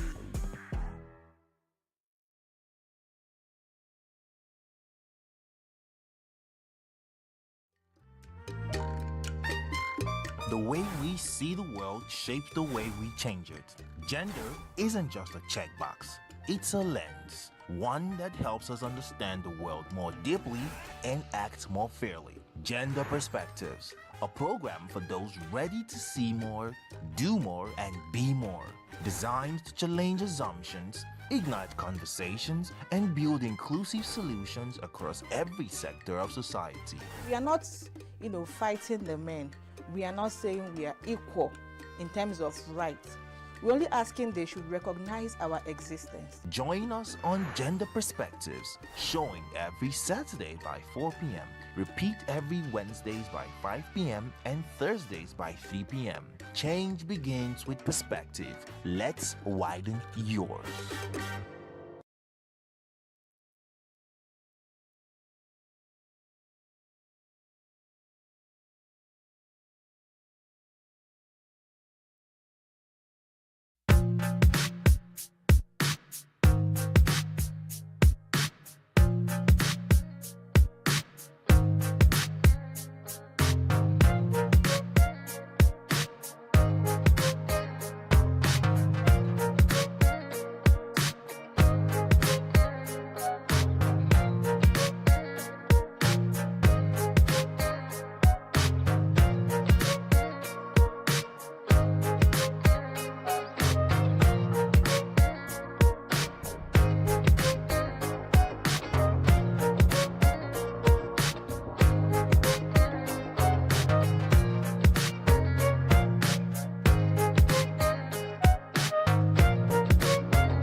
Health is more than a diagnosis. It's your lifestyle, your choices, and your future.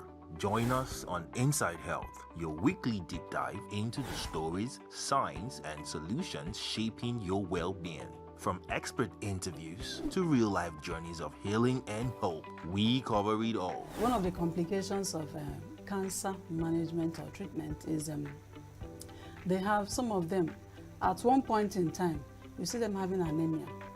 Okay, so you see them at times being transfused. But at the same time, you come in with a diet. Nutrition, mental health, innovations in medicine, fitness, and everyday wellness. Whether you're managing a condition, staying informed, or just living your best life, Inside Health is your trusted guide. I'm Signaturetv, and I'll be with you every week on Inside Health, only on Signaturetv.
Health is more than a diagnosis. It's your lifestyle, your choices, and your future. Join us on Inside Health, your weekly deep dive into the stories, science, and solutions shaping your well-being. From expert interviews to real-life journeys of healing and hope, we cover it all. One of the complications of cancer management or treatment is they have some of them at one point in time, you see them having anemia. Okay, so you see them at times being transfused. But at the same time, you come in with the diet. Nutrition, mental health, innovations in medicine, fitness, and everyday wellness. Whether you're managing a condition, staying informed, or just living your best life, Inside Health is your trusted guide. I'm Signaturetv, and I'll be with you every week on Inside Health, only on Signaturetv.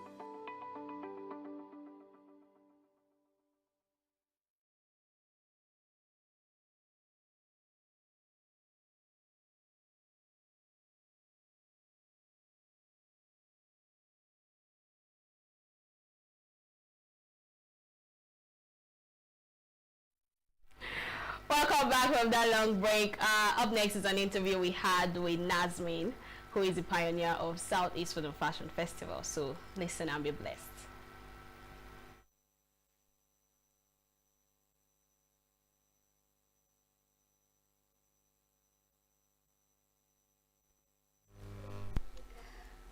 Welcome back. You're still watching E-Vibes, the entertainment show on Signaturetv. Today on the show, we're exploring something that sits at the heart of who we are as a people, the way we express ourselves through what we eat and what we wear. Across the Southeast, food and fashion are not just lifestyle choices. They are languages, heritage, and powerful storytellers of our identity. Joining us to unpack this rich intersection of cultural and creativity is someone who has spent years curating experiences that bring this expression to life. She's a cultural strategist, a visionary leader in the creative economy, and director of the Southeast Food and Fashion Festival, Jasmine Chinaza Onya. Thank you so very It's great much. to have you with us today. It's amazing to be here. Thank Were you. you blushing when I was I was like, is that me? Are they talking about me? I love that. Thank you. You know, I'm super proud of you. I mean, I'm super proud of the fact that you come up with so many good events. When you check out your designation, you tend to see, wow, it's a young lady doing things like this. I'm so proud of you. We're going to be talking about your journey. Okay. But let's talk about the Southeast. Okay. Now, when you think of the Southeast, what cultural element comes to your mind first? There are quite a number of it. Okay, first, let me start that. The Eastern region as a whole is, it brings back memory of indigeneity, about heritage, our people, who we are, right? And we can't talk about culture without talking about our way of life, you know, and every aspect of it shows in how we as a people, how we relate to each other in terms of our food, music, lifestyle, fashion, and all that. Fashion not too so, because you don't see people typically wearing the average Eastern outfit that we used to know them. Yeah, so we can excuse that. Yes. But you know, I've come to that point where I see the Eastern region as, you know, home. As this comfort zone that brings back memories of the old, where we started as youngsters and, you know, growing up, and then where we want to be as, you know, the futuristic stories. All right. Now, in your view, how do you see food and fashion uniquely capturing the identity of the Southeast? One, let me start with the food. An average Easterner, you can only tell about us in our food. Let's start with the soup. I can count about 15 different types of soup that we have. Is it up to 15? It's more than 15. I mean, okay, let's take it by tongues, right? So if you come to ENUGU, a section of ENUGU state alone has more than 10. I went to Nkano land the other day and I discovered that they have their own type of soups that the general Igbo tribe, like every other person in other states, do not know about. There's Arara, there's so many of it, sorry, I cannot even go into mentioning it. So every people, when I mean people, I mean in terms of clan, they have their own soup that they are known with. So except the typical egusi obona and all those things we know, Every clan have not a soup. I saw that conversation on Twitter, yeah, and I really do not want to step into that. That is the very people that has egusi. Just like every other thing, I believe that it's just nature brings out these things, and every other tribe or people tend to discover it their own way. So the way you make your meal might not be the way the next people make it, right? So at the end of the day, it's who defines it and how they define it that matters. So whoever that owns it, we are eating it. So yes, back to your question. So food is something that a typical Easterner relates with, and that's why I'm always thinking the economic side of it, that if you decide to open a restaurant now, you will do so well in it, irrespective of the fact that there's already an existing thousands and numbers of restaurants currently, right? So it means that we relate to food. Is something relatable. I'm not going to mention any particular place, but if you take an average Igbo person to another location and they start up a food business, they will thrive, because we've come to understand. I don't know if it comes from who we are or because we have a special gift from God, whatever, but we have a way of making our own way out of things, especially when it comes to food. Like I said earlier, in terms of fashion, our people are still very expressive when it comes to it. I see a defined number of fashion designers that are doing amazingly well in Southeast. What I love most about their creativity is how they are still infusing some of the materials we are known with. So you see some doing the typical Isiago thing, which I basically feel like that should not be what groups us as an Easterner. When they say Igbo attire, everybody is wearing Isiago. I beg to differ. That is not us in any way. So we shouldn't define ourselves by Isiago. But then again, we see how people are now expressing themselves, and they're being creative with how they bring out originality with what is already known. Abia State, you go to Abia State, they have their own defined areas of how they express fashion. And then you look at it, we have in food and fashion, we have this thing we call carnival train. So in our carnival train, we try as much as possible to represent every eastern state, politically defined, not by by region. So we try to define it. So what would a typical Ebonyi person wear? What would a typical Niger Delta Igbo person wear? What would a typical Abia State person wear, right? So we try to present that in our carnival to show that we are still, in as much as we are one as Ndibo, but we still have what keeps us and makes us individuals as clans or as indigenous people or as whatever. So we present that and tell our story as much as we can. Absolutely. Now let's talk about your journey. What actually made you to come up with Southeast Food and Fashion Festival? Is it because of the love for food, fashion, or the Southeast in general? Interesting. Whenever I come across this question, I don't know if I'm always expected to share something quite deep and motivating and quite, but it was never like that. Okay. So I recall it was 2017. I was at the office with a couple of my staff then, and they kept saying I could eavesdrop what they were sharing from my office, and I heard them mentioning, this state is dry, there's nothing happening, there's nowhere we could go. And I just thought, I was like, that is true, basically, because as of then, I think what we had then was FinoFest, which I was part of, the organizers. So there was nothing essential to look forward to. Back then, I think roadblock wasn't as frequent as it could be. So we were all always waiting for December time to have that. So when they kept having that conversation, I was just eavesdropping. I wanted to know, okay. So afterwards, I stepped out and I said, you know what? We're going to have an event. We were like, yeah, what kind of event? So they thought it was going to be like a staff, office meeting. I said, no, we are going to exploit. Let's just invite people. Let's do something. But we are going to wait till the end of maybe in October, November, so we can have something, talk to our clients to see if we can come on board. And then they were like, what is it going to be like? I just said, we don't know. Let's look forward to it and see. This is 2017, right? That year it didn't happen because a lot of things. But 2018, I now said, you know what? I love food. Back then I was a foodie. I don't know so much about it now. I was a foodie, and I looked around and I noticed that my environment as of then, everyone was big on food. There was no restaurant that was not doing perfectly well. typically people would have more than 3 square meal. You know, there is always something going on. People are always putting something in their mouth. All the hangout spots were like booming. So I was like, okay, that's very interesting. But then there was something also that wasn't too much of a functionality. It wasn't really booming. That was fashion. What I mean by that, my stylist was always complaining that people were not paying them their worth. So I felt like we had something that was booming, you know, giving the creatives and the industry people there a lot of their interest, and then we had something that wasn't so much like booming. So we have the creative industry in the fashion industry complaining about not being patronized. Okay, why not merge it? Why not have an instance where these two can marry each other and come? So that was the initial conversation we had, and then we did it the first one at the base landmark in ENUGU. To my surprise, it was meant to be just few friends, you know, come together. Then I knew quite a number of people, so I felt okay, few friends could come together and do. But when we sent the first flyer, it started trending. It was, everyone was just sharing it on this thing, and then the first edition became amazing. Let me fast track it. So the second edition, we now noticed that the capacity of the venue we were using were just too much. We were just too small. We couldn't contain it. That was when we now expanded. We expanded in the ideology.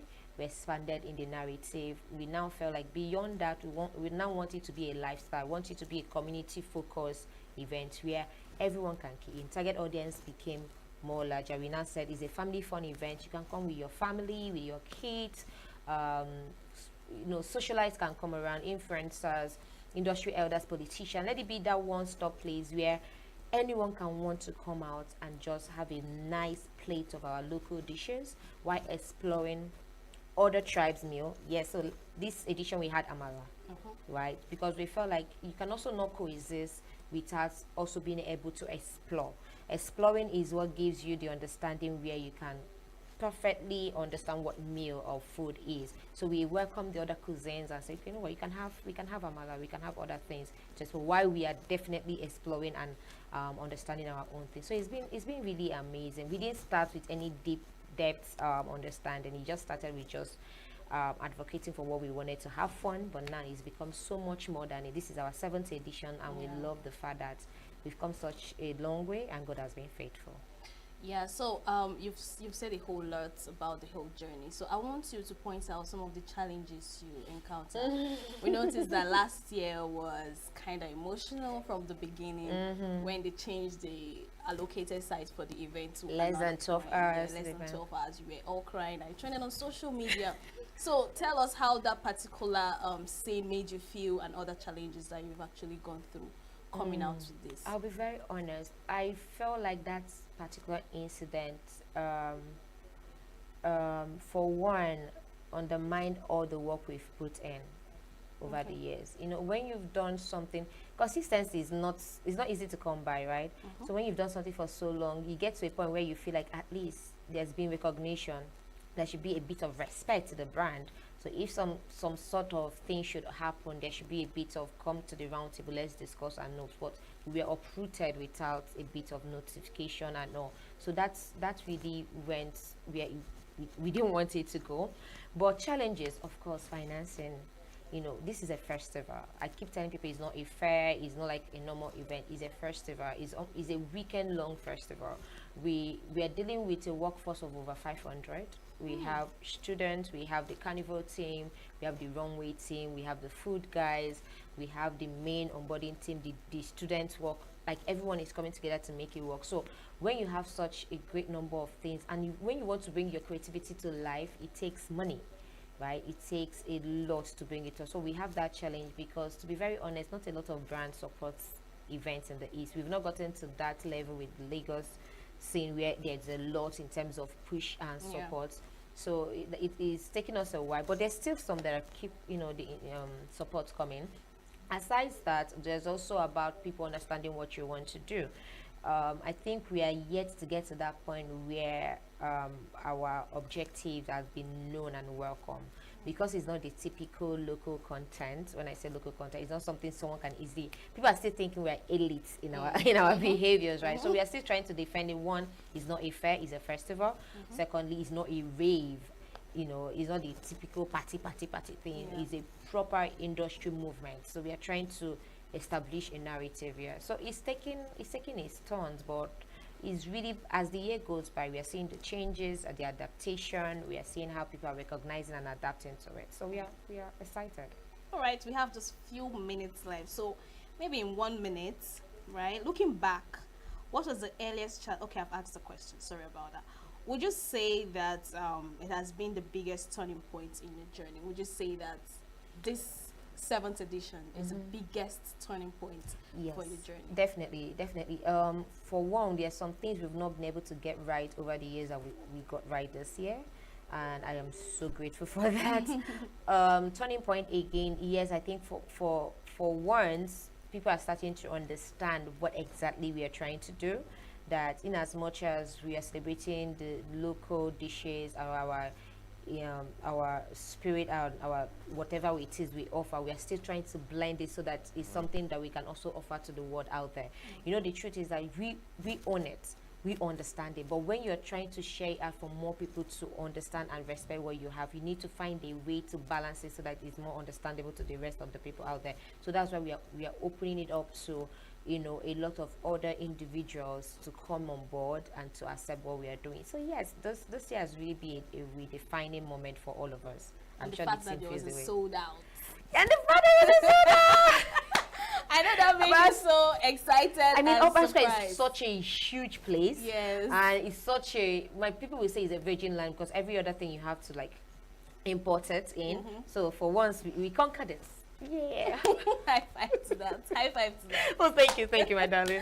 All right, thank you so much, Nazmin, for coming. Do I say Jasmine now? Jasmine, Nazmin, I answer all. All right. Thank you so much for coming. This Thank conversation you for was having me. interesting, actually. I And we are proud of your journey. Oh, and we wish you well. Thank you so much, Signature. You guys are doing amazingly well. Oh, it's a pleasure. All right, the show has come to an end. Join us same time tomorrow for more interesting stories, top chatting dramas from the world of arts, fashion, music, and of course social media. Follow all our social media platforms, subscribe to our YouTube channel, and enjoy the rest of your day. I remain your baby girl, Queenet Wokunta.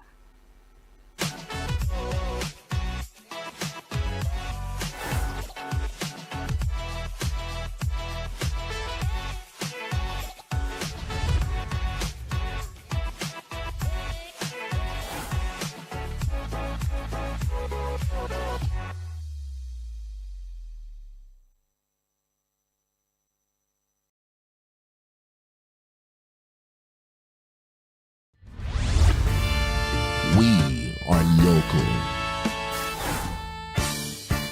The international community is observing Just finished the Right, the main market is in chaos. People are... We are national. Those in support of this motion as amended, say aye. Aye. We have taken the bill by default. We are international. Israeli airstrikes. Donald Trump left us the worst unemployment.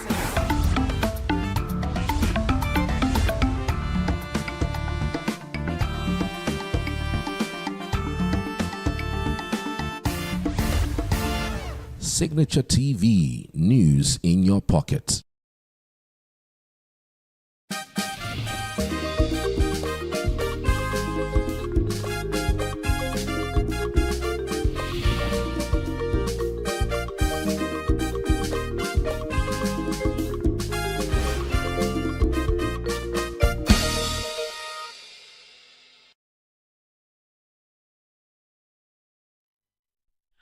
Welcome to Global News on Signature TV. I am Uchenna Chimdi Oluoha. In the headlines, World Bank approves $12 million loan for Nigerian state hosting IDP camps. Abia State government gives landlords 4 weeks to upgrade their property. Bobby Wine says he will not contest Uganda election results in court. Trump to meet global CEOs in Davos. Details in a moment. Every second, every minute, every day, news is breaking, events occur, and there are new developments. At Signature TV, we follow these stories objectively, bringing all sides without bias, explaining the complex issues, breaking down the numbers, and investigating the issues behind the news. Anywhere and everywhere, near or far, wherever the news is, we will be there. Signature TV. News in your pocket.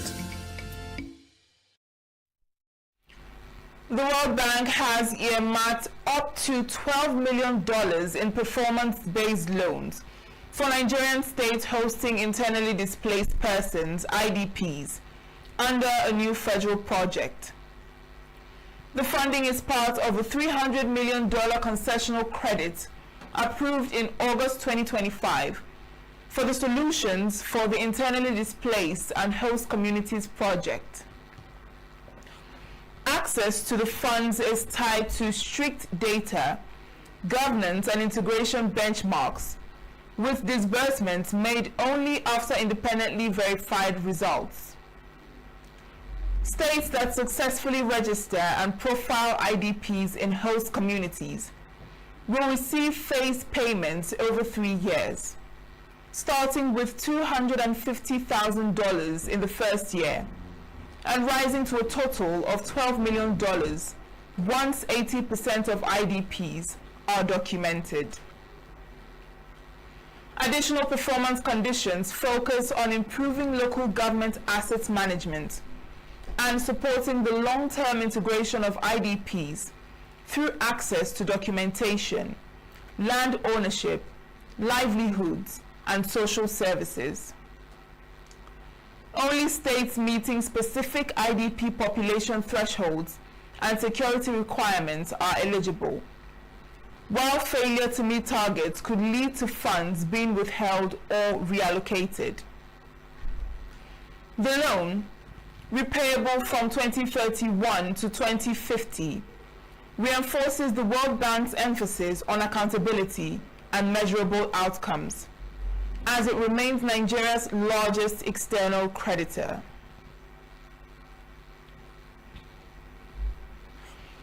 Lagos State Governor Babajide Sanwo-Olu and former Education Minister Obi Ezekwesili have engaged in public exchange over the recent demolition in Makoko, with sharp disagreements over its legality and humanitarian impact.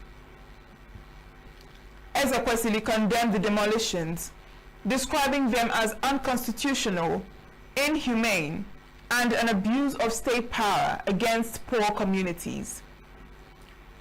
In a memorandum to President Bola Tinubu and Governor Sanwo-Olu, she argued that Makoko residents are Nigerian citizens, not illegal settlers, whose rights are routinely violated because of their economic status. She accused the government of expanding the demolition beyond earlier agreed safety limits around high-tension power lines affecting homes, schools, and livelihoods that pose no safety risk.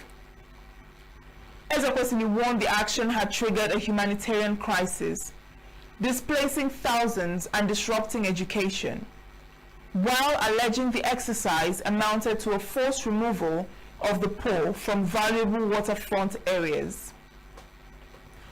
Responding, Governor Sanwo-Olu dismissed the accusations and instead alleged that some local and international NGOs were exploiting the situation for financial gain. He said the state was investigating the organizations and would present evidence, claiming they had received donor funds but failed to adequately support affected residents. The governor maintained that the demolitions were necessary to protect lives, insisting they targeted illegal structures built under high-tension power lines. A public affairs analyst, Chris Delvin Guama, has attributed the persistent insecurity in parts of the country to what he describes as a growing level of complicity within some local communities. Speaking as a guest on Signature Morning, Guamna expressed concern that insecurity has continued to thrive due to the activities of informants and collaborators who aid criminal groups, particularly in some northern communities. He noted that instead of communities standing united to protect their lives and property, some residents now provide critical information to bandits, making it difficult for security agencies to curb the menace. He described the situation as unfortunate, stressing that Nigerians should channel their energy towards unity and collective development, rather than engaging in violence against one another. All of this is going to change shortly, I believe. Our nation will not continue like this. There are various ways of looking at that stuff. In the olden days, you would hear kings that had magicians, and the magicians were able to give a prophetic insight into what the future would look like, and nations were driven by those prophetic visions. We remember the popular story in the Bible of Joseph and the king of Egypt, Pharaoh. And when Joseph interpreted the dreams and gave a blueprint or a pattern for the future, Pharaoh decided to follow it, and he said, we will follow this plan, and for 7 years of famine, 7 years of plenty, we will use it to prepare for the years of famine that was to come. And we understand that the whole world was saved by that agricultural miracle that was orchestrated by the prophetic insights that Joseph gave. So I'm one who believes in prophetic insights. When an economist speaks, an economist is giving you a prophetic insight into the future so it can drive your investments. When political analysts speak, they are supposed to give you a prophetic insight into the future. One of the things that you recognize when you look at Nigeria is that Nigeria has a great future. Nigeria has a stupendously great future. Nigeria has a place in God's plan for the entire nations of the earth. I've observed, I'm a student of history, and I've observed that at various times God always brought new nations to lead the committee of nations of the earth. And if you look at what is happening now, there is a scattering on the left, the right, and the center everywhere on earth. Political arrangements that stood for many years have suddenly collapsed. The United States has pulled out of so many organizations in the United Nations. In Europe is reorganizing. Germany is even developing her defense. Japan is developing her defense. Alliances are happening all over the place. That is to say that there is a scattering so that there will be a congregation and there will be a reconfiguring.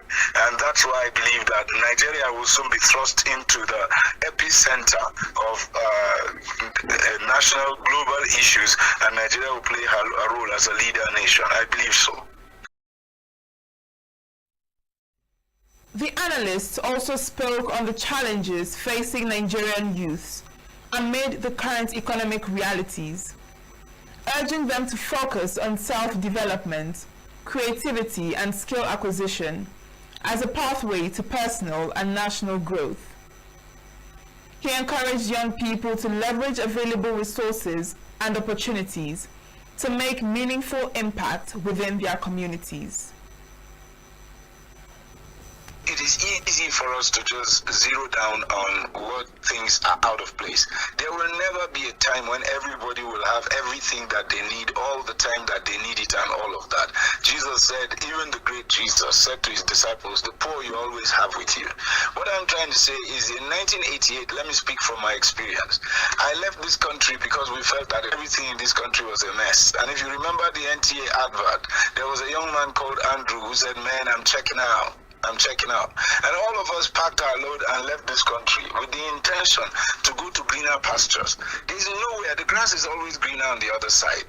The truth is, if you sit down and develop yourself, the resource that is in you first is not money. The resource that is in you first is the creativity that God puts on the inside. That creativity is also what you can refer to as the Spirit of God. The Bible says that there is a spirit in man and it gives him inspiration. The inspiration of the Almighty is what drives that man. There's no way anybody can use the excuse and say, oh, I don't have money, that's why I'm in crime. It's a lie. Everybody that wants to make any change does not start with money. You start with creativity. And creativity has been given to all. All our mothers had the same pair of breasts, and those breasts produced milk for us. And all of us sucked milk, whether you were born rich or born poor, whether you were in a palace or you were on the backsides of the village. And the milk came at the right temperature for everybody. And everybody sucked as much as they wanted. Their hair grew fresh, their eyes, their teeth, their bones, they even grew in stature. So none of us has any case against God. All of us have every reason to praise God and thank Him for what He has done for us. What is happening is that people have taken on a narrative that is degenerative, and they've decided that that makes more sense than anything. I mean, I saw a young man on online, and his uncle was showing me his picture. He had taken off his shirt, and he was half naked, and then he was smoking weed on social media. What are you trying to prove? And then he plaited his hairs, dreadlocks, natty dread and all of that. The truth is, he comes from a family that's well-to-do. His parents worked in the refinery. His uncles work in the refinery. All of them have access to money, but they've decided that they need to get their own pleasure now. It's a degenerative, it's deviant behavior. It is not inspired by the community. Ramna further called on Nigerians in the diaspora to play a more active role in national development through investments, knowledge transfer, and community-driven initiatives. The African Democratic Congress, ADC, has condemned plans by the Katsina State government under Governor Diko Rada to release 70 suspected bandits in custody. Speaking in Katsina, ADC spokesperson Lawal Tukur Batagarawa warned that releasing the suspects would weaken public trust and undermine efforts to tackle insecurity, describing the move as dangerous and a betrayal of communities affected by banditry. The party cited a leaked letter from the Ministry of Justice, dated January 2nd, 2026, indicating that legal steps were underway to secure the detainees' release. However, the state government said the action was part of efforts to sustain peace deals with repentant bandits in frontline areas. Tukur Batagarawa rejected the justification, saying the decision would demoralize security forces, dishonor fallen officers, and embolden criminal groups. He also announced the inauguration of the ADC's state leadership and the formation of a membership mobilization committee.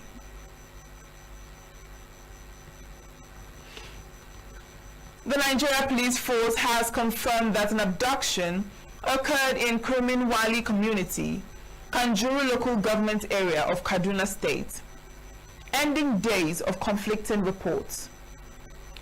In a statement, the force public relations officer, Benjamin Hundeyin, said the incident was initially disputed during a Kaduna State Security Council meeting, but was later confirmed through operational units and intelligence sources. He explained that earlier comments by the Kaduna State Commissioner of Police, Rabiu Muhammad, widely seen as a denial, were intended to prevent panic while verification was ongoing. Following confirmation, the Inspector General of Police, Kayode Ebetoku, ordered the deployment of tactical and intelligence assets to Kajuru and nearby communities. The police say patrols have been intensified and search and rescue operations launched to locate the victims and restore calm.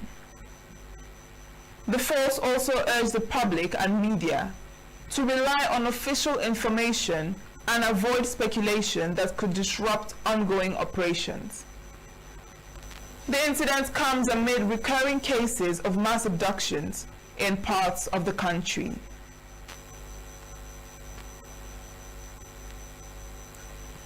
The chairman of the Christian Association of Nigeria in the 19 northern states and the FCT, Reverend Joseph John Hayab, has clarified reports surrounding the alleged abduction of over 170 worshippers from 3 churches in Kaduna State. Speaking during an interview, Hayab said security agencies were immediately notified after the incident. He explained that conflicting figures emerged following official denials, stressing that the focus should be on the fact that worshippers were indeed kidnapped, with some later escaping. Hayab expressed concern that despite being informed, security agencies later denied the incident. He said local authorities initially provided casualty figures and insisted Khan has credible evidence to support its claims. The cleric added that such sensitive security issues should be handled more carefully and thoroughly.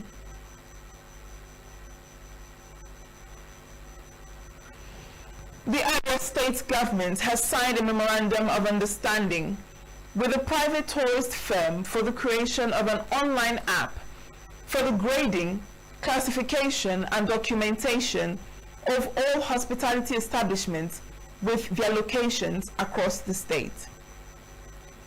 The agreement is in line with the drive by the administration to reposition key sectors of the economy and establish standardized benchmarks for hotels and other hospitality facilities operating in the state. Speaking at the event held at the Ministry of Justice, Umuahia, the Commissioner for Arts, Culture and Creative Economy, Dr. Matthew Ekuribe, said the initiative would enhance traveler confidence by providing consistent and reliable hospitality standards for both domestic and international visitors. He explained that the partnership would improve service quality by raising accommodation standards and promoting healthy competition within the hospitality sector, as well as boost security and regulatory compliance. It will bring the hotels, bring a standard, and also build confidence in anyone, both Abians and those who are outside the states, that what they are coming to meet in other states, what they expect in terms of quality. So this exercise is going to last maybe for 4 or 5 months. We are going to go around the state to ensure that everything in the hospitality industry is picked up and documented. And it's not a manual grading and classification. It's actually a digital grading and classification with geolocation and every other thing with the pictures. And at the end of the day, you will be able to book every hotel that will meet our standard to be on that platform online in United States of America. In his remarks, the Attorney General and Commissioner for Justice, Ikechukwu Owanna, said the MOU aligns with Governor Oti's policy direction of revitalizing all sectors of the state's economy. He emphasized that the administration remains committed to giving deliberate attention to reforms that promote growth, professionalism, and sustainability across industries. The team from Armenia Tourism and Hospitality Innovation Technology Solutions for cooperating with our legal team while we're trying to go through the service level agreement. We've gone back and forth and we have an agreement which we are going to sign today, which will herald what I think is a new era, a new dawn in the hospitality industry in the United States. We have crossed all the T's and dotted all the I's, and I know that as we proceed to the implementation phase after the signing today, it's going to be swift, and it will ensure that the United States will have a better hospitality environment where there is good database to improve security and ensure that other states there's transparency in the running of the hospitality business. The rating, grading and documentation according to the MOU is expected to last for 5 months. The Abia State government has given all landlords whose buildings need a facelift or routine maintenance to do so within the next 4 weeks or they would face sanctions. The State Commissioner for Information, Prince Oke Kanu, disclosed this at the Government House, Umuahia, while briefing journalists on the outcome of this week's Executive Council meeting, chaired by the Governor, Alex Oti. Kanu observed with dismay that many landlords in the state have decided not to carry out routine maintenance or give facelifts on their buildings for years, thereby defacing the city centers of the state. What we are bringing in the public and the private people is to ensure efficiency, and then at the end of the day, we will be sure that we will develop to the quality we want, because we're going to supervise it, and then it will also come at a cheap rate so that people can have access to quality and affordable housing. The Commissioner stated that the State Ministry of Housing would soon flag off the construction of a Civil Service Commission pocket layout in Umuahia, in line with the Governor's vision to provide for the welfare of Abia citizens in the area of housing. Prince Kanu said the state government has employed 649 medical personnel out of the proposed 771 medical personnel in the state's health sector. He explained that the State Electricity Regulatory Authority would soon issue an order for the regularization of electricity activities in the state, following the release of final transfer of regulatory authority to the Abia State Electricity Regulatory Agency.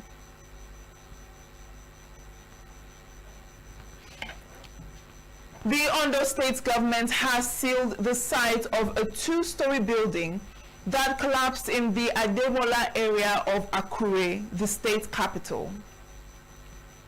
The building, which was still under construction, collapsed on Tuesday at about 3:30 p.m., leaving several site workers with varying degrees of injuries. Officials of the Ministry of Physical Planning and Urban Development, led by Commissioner Sunday Olajide, visited the scene and ordered the immediate sealing of the site. Olajide said the state government has launched an investigation to determine the cause of the collapse and prevent similar incidents in the future. He cautioned contractors and developers against the use of substandard building materials and stressed the need to obtain all necessary permits and adhere strictly to approved building standards. The Commissioner confirmed that no lives were lost in the incident, but expressed concern over the injuries sustained by workers, adding that appropriate action would be taken once the investigation is concluded. Still to come, Senate will pass new electoral law without delay, says Monday Ubani. Benue Assembly passes bill to protect widows from harmful cultural practices. Do stay with us.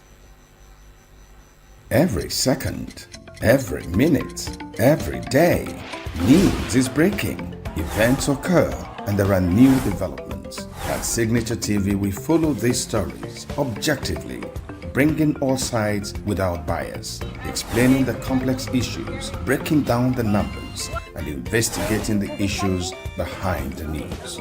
Anywhere and everywhere, near or far, wherever the news is, we will be there. Signature TV. News in your pocket. A human rights activist and public affairs analyst, Ankyo Briggs, has challenged former River State Governor and current Minister of the Federal Capital Territory, Nyesom Wike, to make public any agreement he allegedly entered into with Governor Siminalayi Fubara.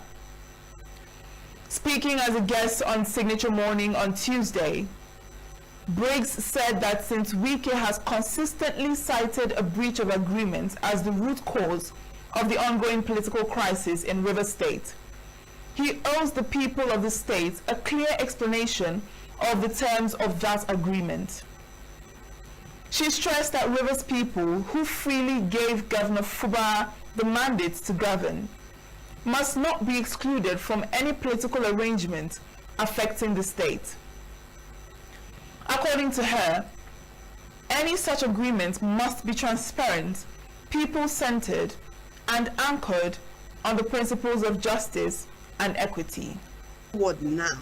2 years into Siminalayi Fubara's governance, it has become very, very clear that, to me anyway, that the intention was not to allow Sir Siminalayi Fubara, the governor of Rivers State, to govern as the governor of Rivers State. That the idea, the intention was that he should govern under the directives, under the direction of the Federal Capital Territory Minister. Now, there are some Ijaws that agree with that thinking, but I assure you that the majority of Ijaws and the majority of other ethnic nationalities, including the Igwe ethnic nationality, do not agree with this pattern of governance, that one person and a handful of people guided by that one person should now have the sole say of what should and should not happen in Rivers State, should be in full control of the whole, literally, not just Rivers State, the whole of the Niger Delta. And as it seems, in the case of even the crisis that was nearly created in ENUGU State, this type of political scramble for power is stretching out of control, if you like, almost like what is happening abroad in a very big country like America. You know, so it's very worrisome for the people of Rivers State, and I'm really shocked that people don't seem to understand that this is not about political party, that this is about the people of Rivers State. This is about the soul of Rivers State. This is about the powers that belong to the people of Rivers State being captured by some people, a few people, for their personal interests, being captured by one political party, where we find ourselves that if you are not a member of the APC, then your political views and your political rights are not of any consequence. No, that is not acceptable. Anybody and everybody's political views and political rights must be accepted. Briggs, a prominent Niger Delta and environmental rights advocate, criticized past interventions by the All Progressives Congress, APC, and the presidency in the Wike Fubara crisis, describing them as one-sided and tilted in favor of Wike, while ignoring the will and interests of the people of Rivers State. She argued that the crisis is largely driven by the strategic, political, and economic importance of Rivers State, noting that as a major contributor to Nigeria's economy and the Niger Delta region, developments in the state have far-reaching implications for the entire country. If we recall, recently I read about it, and it was also in the media, that the FCT minister has said that there was an agreement between himself and the governor, and that he will reveal this this agreement. The only agreement so far that we have authentically seen publicly, whether we agree with it or not, and I'm one of those people that don't agree with it, that was the first document of 2 pages that Governor Similayo Fubara signed when they all went to see the president, which the president said was a peace proposal for Rivers State, which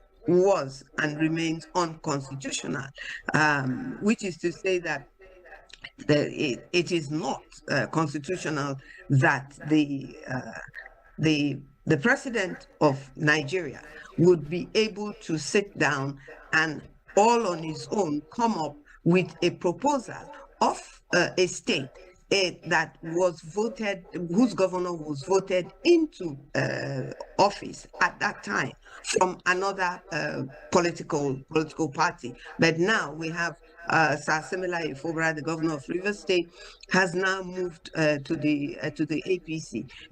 In my opinion, moving to the APC, I think was the last thing he definitely have done to show that he wants to have the opportunity to govern the state that he has been voted to govern, if that will be if that will come forth by him crossing over to APC political party.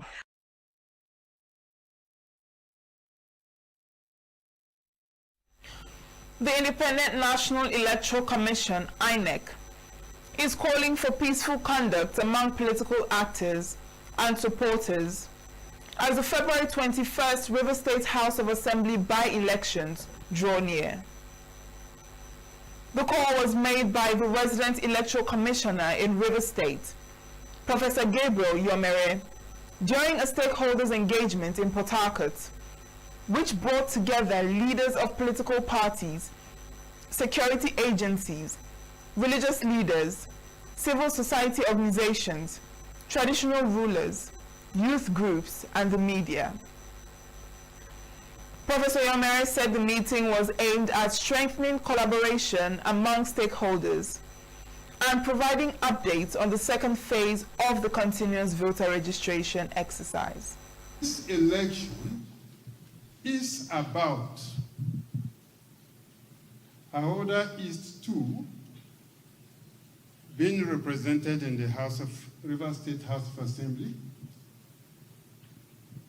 Ghana Constituency 2 being represented by in the Rivers State House of Assembly,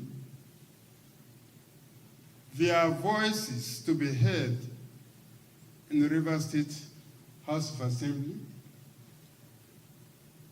and in short, it's a process of upbuilding the democratic system. And that is why this election is very important. Ladies and gentlemen, we have a duty to these 2 local government areas. As I said, they've been in one way or the other not represented in the Rivers State House of Assembly. And now a by-election is to take place. We therefore have the duty and responsibility to inspire and ensure that this election takes place without hitches. And at the same time, for them to have that feeling that whoever wins, it is the true, wish of the people. During the interactive session, stakeholders called on INEC to guarantee a level playing field for all political parties and ensure the neutrality and professionalism of ad hoc electoral staff.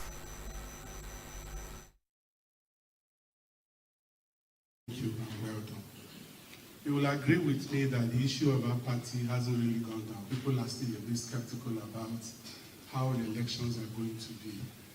Even looking at those invited for this meeting, they are not all here, because some just believe that nothing good will come out of it. Even the voter registration, people still have these beliefs. But I want to believe that by the end of this election, this by-election, these stories will change, and everybody will see you in a different light and say that this new INEC is really INEC and are there for Nigerians. I will pray that Almighty God will give everything you need: favor, protection, wisdom to get this job done the way it should be done. On the side of the parties, I could speak that we will try as much as we can to speak to our followers and our members that it's not a do or die business, that we have to remain alive to do more elections as the time goes on. So we promise you there will be no violence, there will be peace all across the state.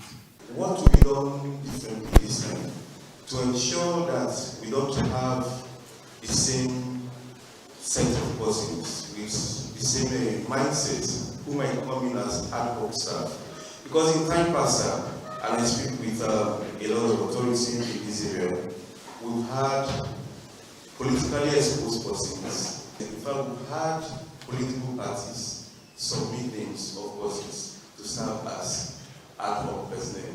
How do you portray this so that people going to vote? I've heard the opposition parties also raise a similar concern, so that people are sure that those who are going to be at the endpoint or interfacing with the electorates are people who will be able to defend and ensure that the process is transparent and fully meets level.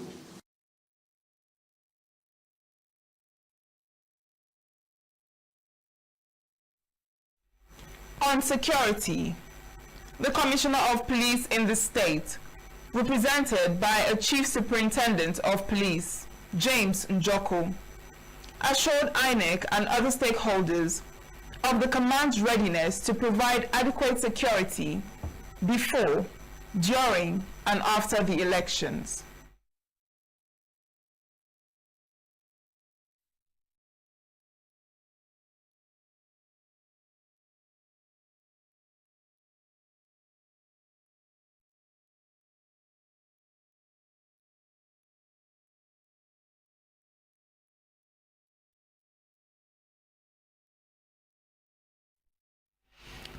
The chairman of the Nigerian Bar Association MBA Electoral Reform Committee, Monday Ubani San, says there is a strong sense of urgency within the Senate to pass the proposed new electoral law.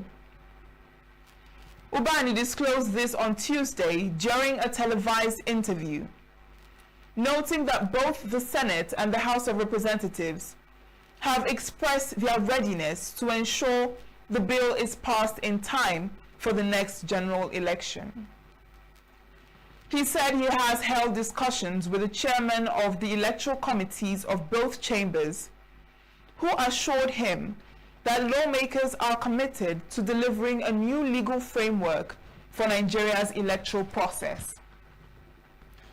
According to Ubani, once the National Assembly resumes in January, the Senate is expected to prioritize the harmonization of the versions passed by both chambers and forward the bill to the President for assent. Ubani also explained that the proposed amendments address critical issues around election timelines, including the period allowed for challenging election results and resolving leadership disputes. He said these changes are aimed at strengthening the electoral system, reducing delays, and improving the credibility of elections in the country.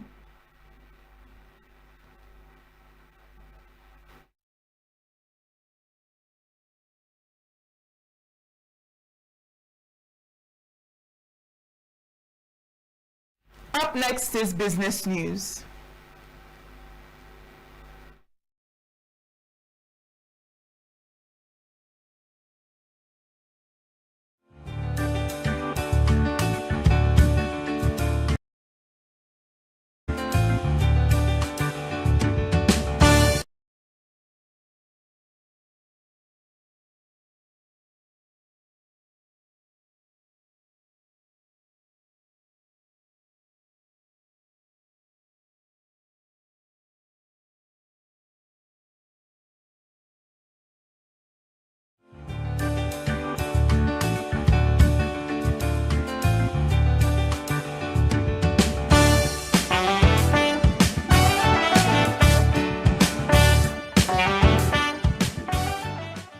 Trading activity on the Nigerian exchange improved with 795.46 million shares, worth 19.98 billion naira, exchanging 45,390 deals. Compared to Monday, volume rose 26% and turnover gained 35%, though deals fell 22%. Market capitalization held steady at 106.4 trillion naira. A total of 130 equities traded, with 39 gainers and 25 losers. Red Star Express led the gainers with 10% share price appreciation, closing at 15 naira 95 kobo per share from an opening price at 14 naira 50 kobo per share, followed by Deep Capital Management and Trust, which surged with 10% to close at 5 naira 39 kobo per share, while MPF Microfinance Bank gained with 10% to close at 4 naira 73 kobo per share, and NCR Nigeria wrapped up Tuesday's trading session with 9.97% to close at 155 naira 50 kobo per share. On the losing side, Aluminium Extrusion Industries came out last with an end-of-day price depreciation of 9.95% at 17 naira 20 kobo per share from an opening price at 19 naira 10 kobo per share, followed by Jais Bank declined with 9.88% to close at 7 naira 21 kobo per share from an opening price at 8 naira per share. Meanwhile, the benchmark Nigerian Exchange All-Share Index increased with 144.32 points to close at 166,256.82. However, the Naira traded relatively stable at about 1,420 Naira 5 kobo per dollar in the official or foreign exchange market, while in the informal market, the Naira traded around 1,483 Naira to 1,498 Naira per dollar, with buying rates near 1,480 Naira per dollar and selling up to 1,498 Naira. This is business news in Global News. Chimizi Izedima reporting for Signature TV News.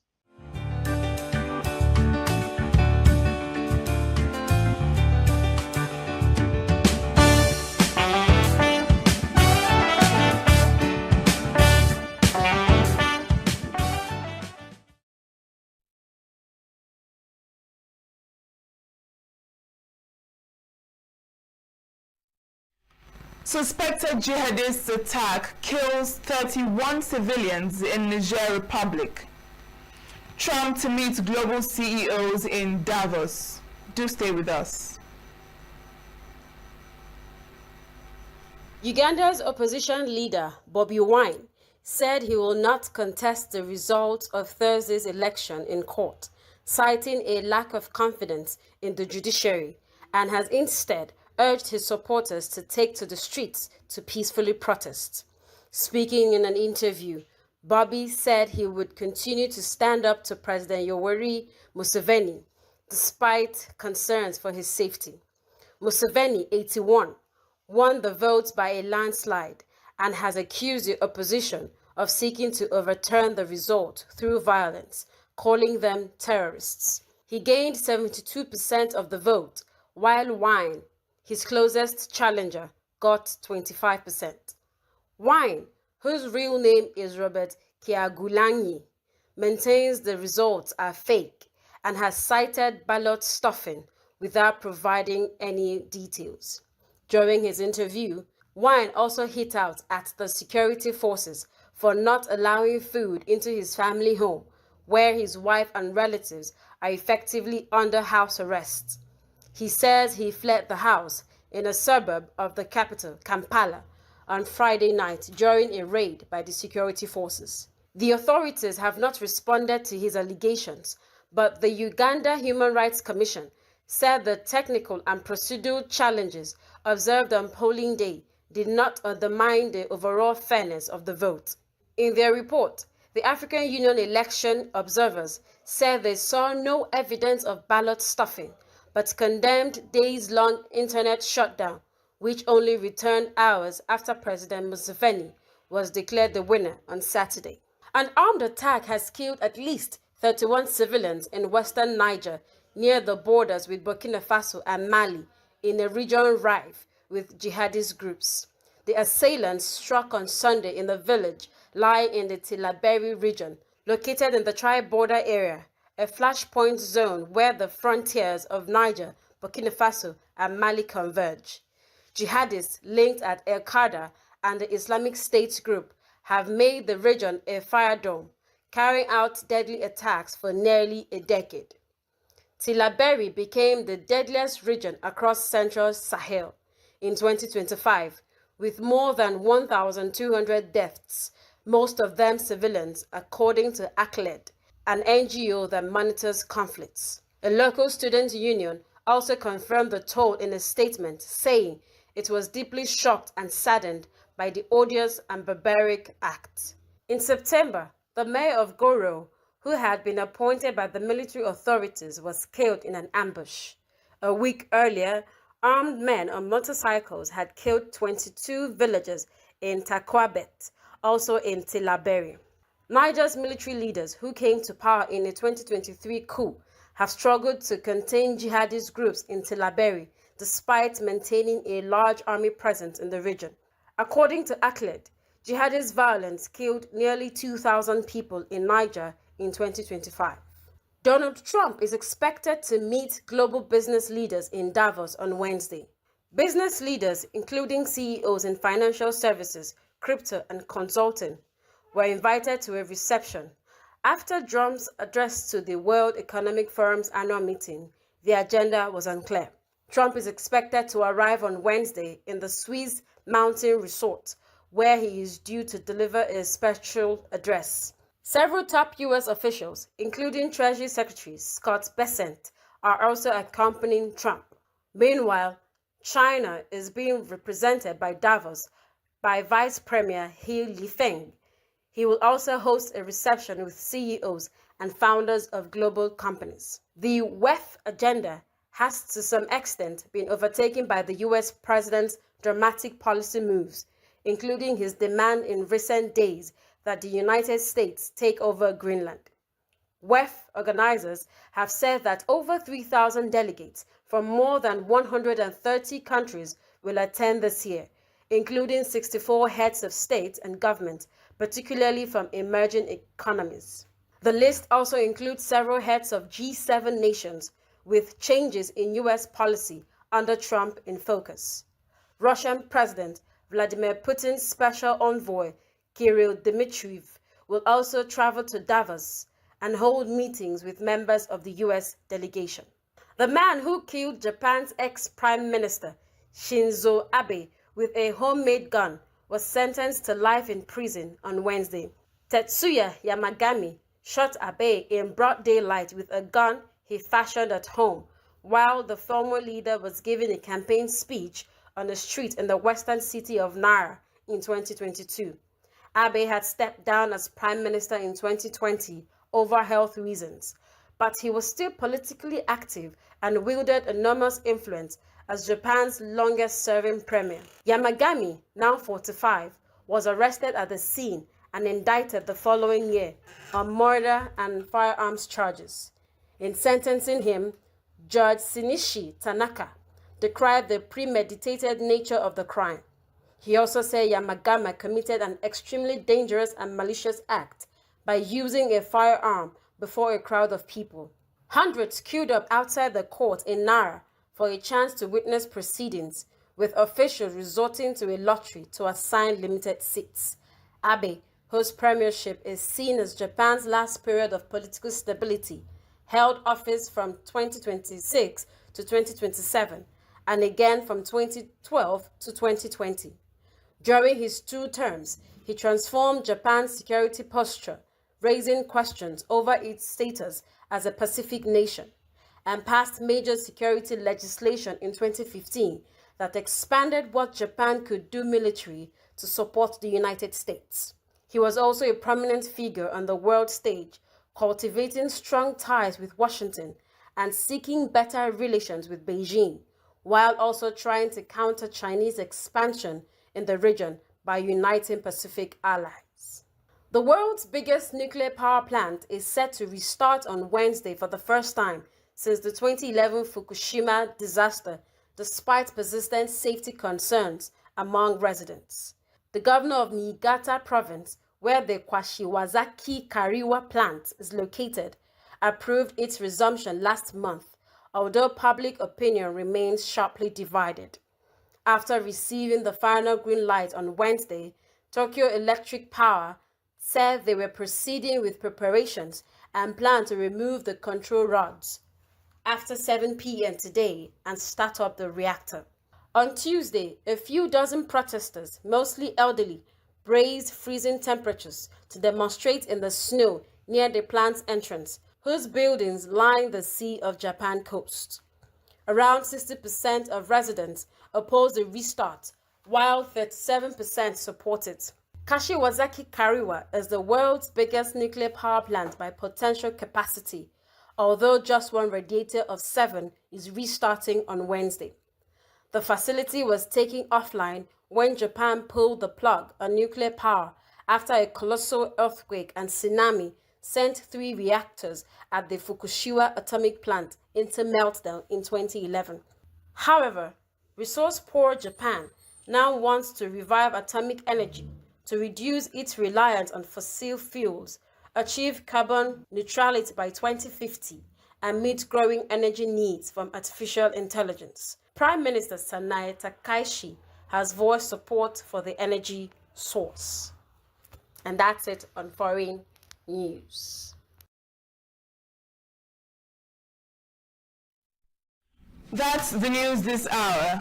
I am Uchenna Chimdi Olwoha. Thanks for watching.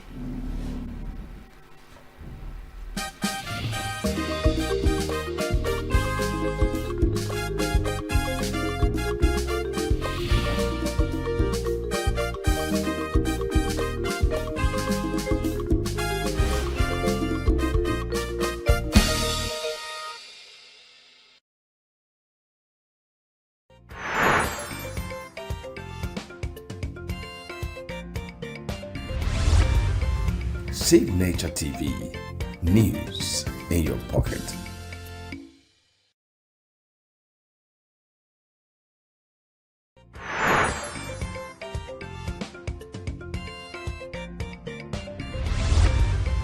Signaturetv, news in your pocket.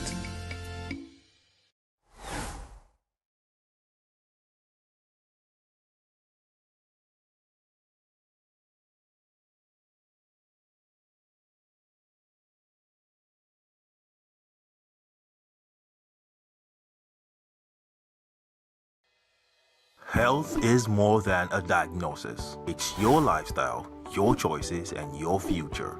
Join us on Inside Health, your weekly deep dive into the stories, science, and solutions shaping your well-being. From expert interviews to real-life journeys of healing and hope, we cover it all. One of the complications of cancer management or treatment is they have some of them, at one point in time, you see them having anemia. Okay, so you see them at times being transfused.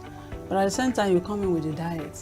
Nutrition, mental health, innovations in medicine, fitness, and everyday wellness. Whether you're managing a condition, staying informed, or just living your best life, Inside Health is your trusted guide.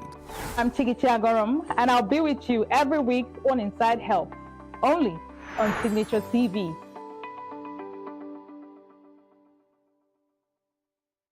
Every second, every minute, every day, news is breaking, events occur, and there are new developments. At Signaturetv, we follow these stories objectively, bringing all sides without bias, explaining the complex issues, breaking down the numbers, and investigating the issues behind the news.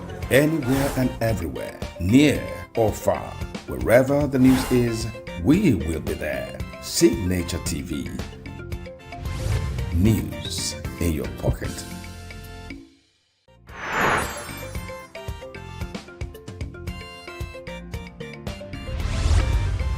Signaturetv, news in your pocket.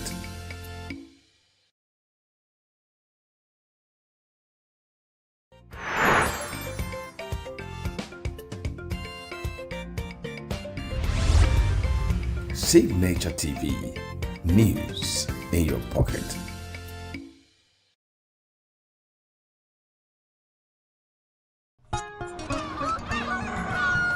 New every morning on Signature TV, we open the day for you with needed energy, information, and required vibes to shape your day. From sizzling snippets of stories in various areas of life to intriguing conversations with net worth guests. When you have people who have no track record becoming your leaders, you have a problem. There's no outstanding gratuity when Obi took over from me. I left, in all the accounts of Anambra State, 13.8 billion for him. Your day cannot be complete without Signature Morning on weekdays and Signature New Day on weekends. There is no better way to start your day except Signature Morning and Signature New Day every day on Signature TV.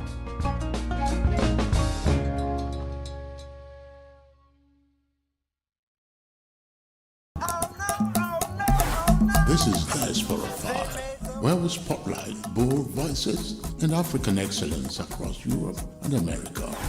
Big wins, big vibes, fired every week, just for you. Across Europe and America, a vibrant story is unfolding. From the boardrooms to the dance floors, from red carpet premieres to cultural festivals, Nigerians and Africans in the diaspora are making waves. I am Ike Udechime. Join me as we highlight the voices and victories of Africans living in the diaspora. Welcome to Diaspora 5, where home meets the world.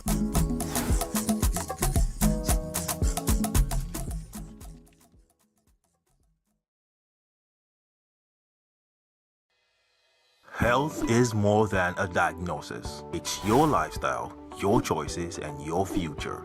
Join us on Inside Health, your weekly deep dive into the stories, science, and solutions shaping your well-being. From expert interviews to real-life journeys of healing and hope, we cover it all. One of the complications of cancer management or treatment is they have some of them, at one point in time, you see them having anemia. Okay, so you see them at times being transfused. But at the same time, you come in with a diet. Nutrition, mental health, innovations in medicine, fitness, and everyday wellness. Whether you're managing a condition, staying informed, or just living your best life, Inside Health is your trusted guide. I'm Signaturetv, and I'll be with you every week on Inside Health, only on Signature TV.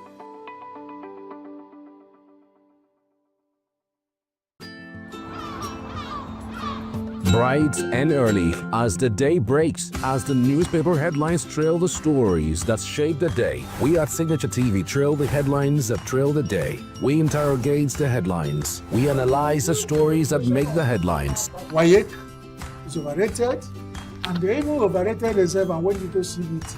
They are insensitive of some Nigerian children who have never had what we call CBT. With passion and emotion, we drive the conversation to change a narrative. Let nobody be deceived by Nigerian high level of performing in agriculture export. We are still where we are. Newspaper review on Signature TV every morning on Signature Morning, weekdays, and Signature New Day, weekends. Newspaper review on Signature TV. We do not just review the headlines, we make the headlines relevant to our daily lives.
Recording stopped.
We're glad you're still on with us right here on Signature Morning on Signature TV.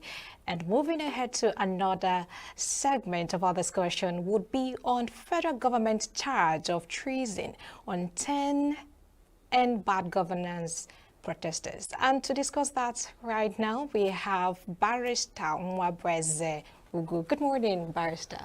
Good morning, my sister. Good morning. How are you doing this morning? Honestly, I feel like you did not use fuel to come to this place, because if you did, you'd have been stressed, but you don't look stressed. Yeah, he doesn't. Well, I came early. Oh, that's so, good. There is no doubt that there was much problem on the road. Yes. But then there was a friend of mine that called me from Lagos sometime late last year and told me that Tinubu was a magician. That was the first statement he made. I said, how? He told me that the Lagos traffic that I'm used to is no longer the traffic in Lagos, because the gridlock that used to be the hallmark of Lagos traffic has totally disappeared.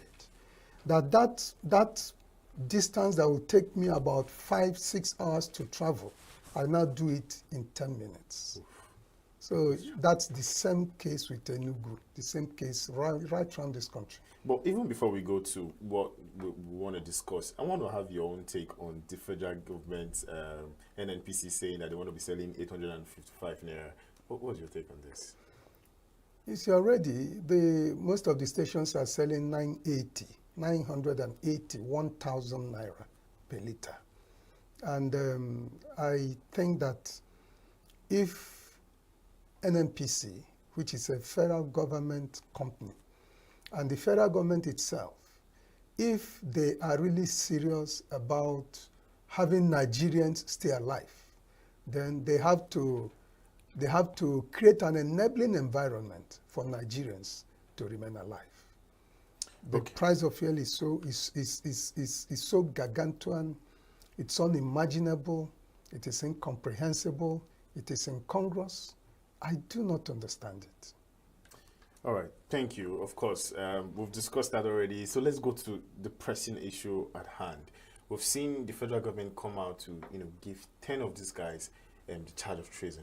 But just so we understand the gravity of what that word means, can you, from your own expert opinion, give us the definition of what treason is? Treason was is an offense that was established first and foremost.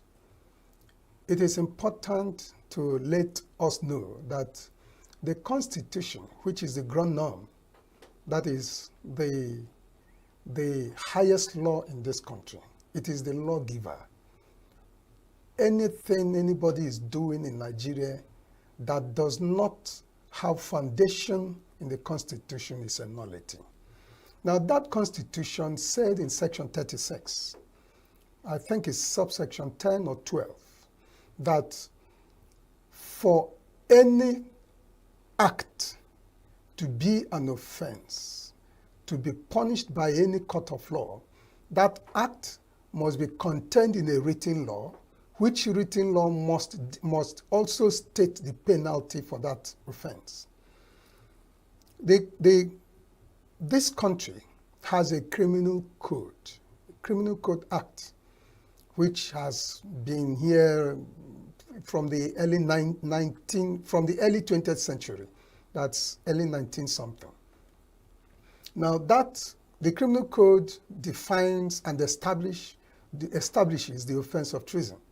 And it says that treason is anybody that does anything that is aimed at, that's I want to define it in a boy English, in a layman's language. Anybody that does anything that is geared towards changing the government of the people. That is the government of the country. That means you want to do something that will affect the lives of Nigerians. That's the implication in a nutshell. Now, that means also that you are doing an act that will affect Nigerians gravely and probably bring to the death of a lot of Nigerians. That's what the government, our British colonial masters that brought this Criminal Code Act, that's what they looked at. They also have it in their country, and most countries have the offense of treason. But some countries, many countries, have long abolished the penalty of a death penalty, death sentence. So that the treason exists in almost every country. But then, you see, the existence of a law is totally different from the implementation of the law.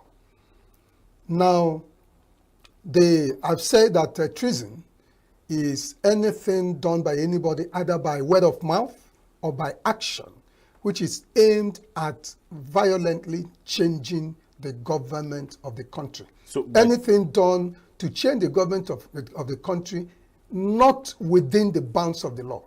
So even by what I say, I can be implicated? Yes. By word of mouth or by action, a man can commit treason. The moment it is aimed at changing the government of the country outside the purview of the law, outside the provisions of the law, that is the way the law said the government of the country should be changed. If you look at the Constitution, it is awash with provisions stating how the government of the country can be changed. By election after every 4 years, which is what brought Tinubu into governance. Anything you do outside the provisions of the law aimed at changing the government of the country, whether you succeed or not. Okay, do you think the protesters' actions constitute treason, or is this a case of overreach by the government?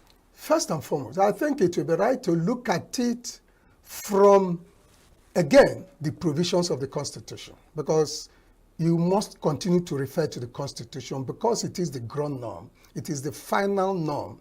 It is the fons et origo. Everything emanates from it. The Constitution said in section 14, subsection 2, paragraph B, that the primary purpose of government is the welfare of the people. That same Constitution said in section 14, subsection 2, paragraph C, that the participation of the people in their government should be ensured should be ensured in accordance with the Constitution. the people have the right to participate in their government. How do they do that? That same constitution says in section 38, talks about the freedom of thought, the freedom of thought, conscience, and religion. You have the freedom. You have the right to freedom of expression, freedom of thought. What do you think? You have the right to express it. It also, sections 38, 39, 40, and 41 are very important here. The right to freedom of thought, conscience, and religion, the right to freedom of expression, the right to peaceful assembly, the right to assembly, peaceful assembly, and of course the right to freedom of movement. These were the 4 rights that the protesters were exercising. The Constitution has provided for these rights. And remember that these rights are enshrined in fundamental rights. They are enshrined in the chapter called Fundamental Rights, Chapter 4, which runs from sections 33 to section 46. And even the Nigerian Supreme Court has said in LPDC against Chigani Fawemi that chapter on fundamental human rights are the most important parts of the Constitution, which has the privilege of nullifying any other provision of the Constitution or indeed any other legislation that is inconsistent with it. Now, since these sections are the most important sections in the Constitution, it behooves on the government to not only ensure that they are done, but to ensure that nothing is done to breach any of those rights. Now remember that the section 14, which I mentioned, is of this chapter 2. That is the fundamental objectives and directive principles of state policy, which runs from sections 13 to section 32. The Constitution, by section 6 of section 6, paragraph C, says that the chapter on fundamental objectives and directive principles of state policy is non-justiciable. That means you can't enforce them in any court of law. But then, the Constitution, in the 7th schedule, which contains the oath of office and oath of allegiance, which every political office holder in this country must swear to before he assumes office, says that anybody swearing to that oath will also take an oath to ensure and protect chapter 2. That is, that chapter on fundamental objectives and the directive principles of state policy. You've taken an oath to ensure and protect it. That means you're also protecting the fact that the sole purpose of, the primary purpose of government is the welfare of the people. You have also sworn to an oath to ensure that the participation of the people in their government is ensured by you. You took an oath to ensure the participation of the people. And they are now participating in their government by their right to freedom of thought, conscience, and religion, their right to freedom of expression, their right to peaceful assembly, and their right to freedom of movement. You've explained this legally, and it's interesting. But now, I'd like to get your own personal point of view. What's your take on this? How do you think it's being handled? Do you think it's the best way? I want to tell you very frankly that this charge you have seen is a double-edged sword. How so? That must be wielded with caution and not hazarded lightly. I tell you this because this trial is going to turn to the trial of the government itself. And remember that in court, whatever anybody says is privileged. So you can turn that trial into a dissection of the ills of the government. You see, it's very unfortunate that we are beginning to trivialize the offense of treason. Right from the days of Abdurrahman Shugaba, who was charged with treason in the First Republic. Right from that period, it was a political trial, not a criminal trial. treason has been converted in Nigeria into political offense instead of criminal offense. The law defines it as a criminal offense.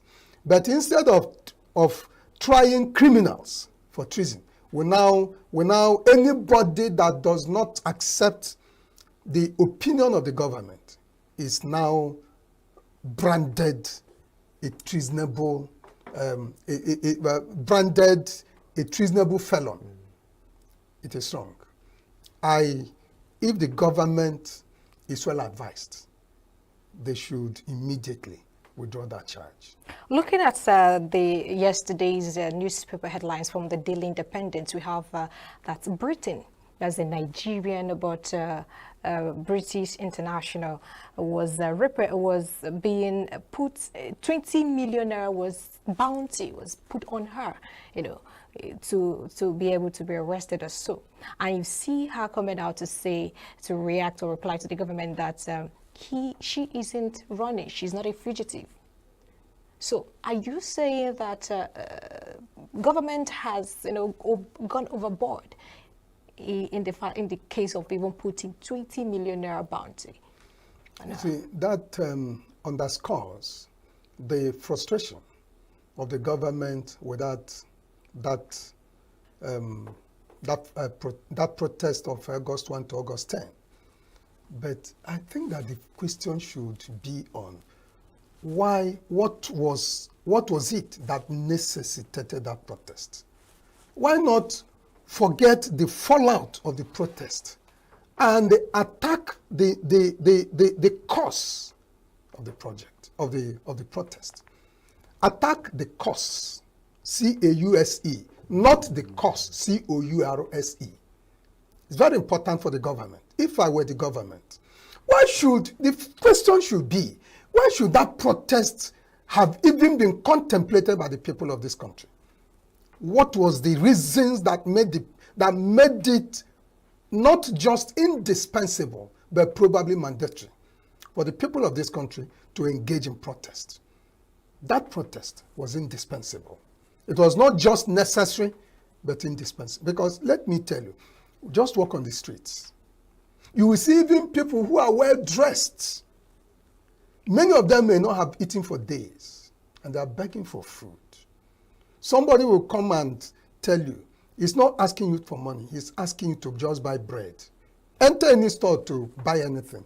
Somebody must approach you and plead with you to buy a loaf of bread for him, or to buy okpa for him.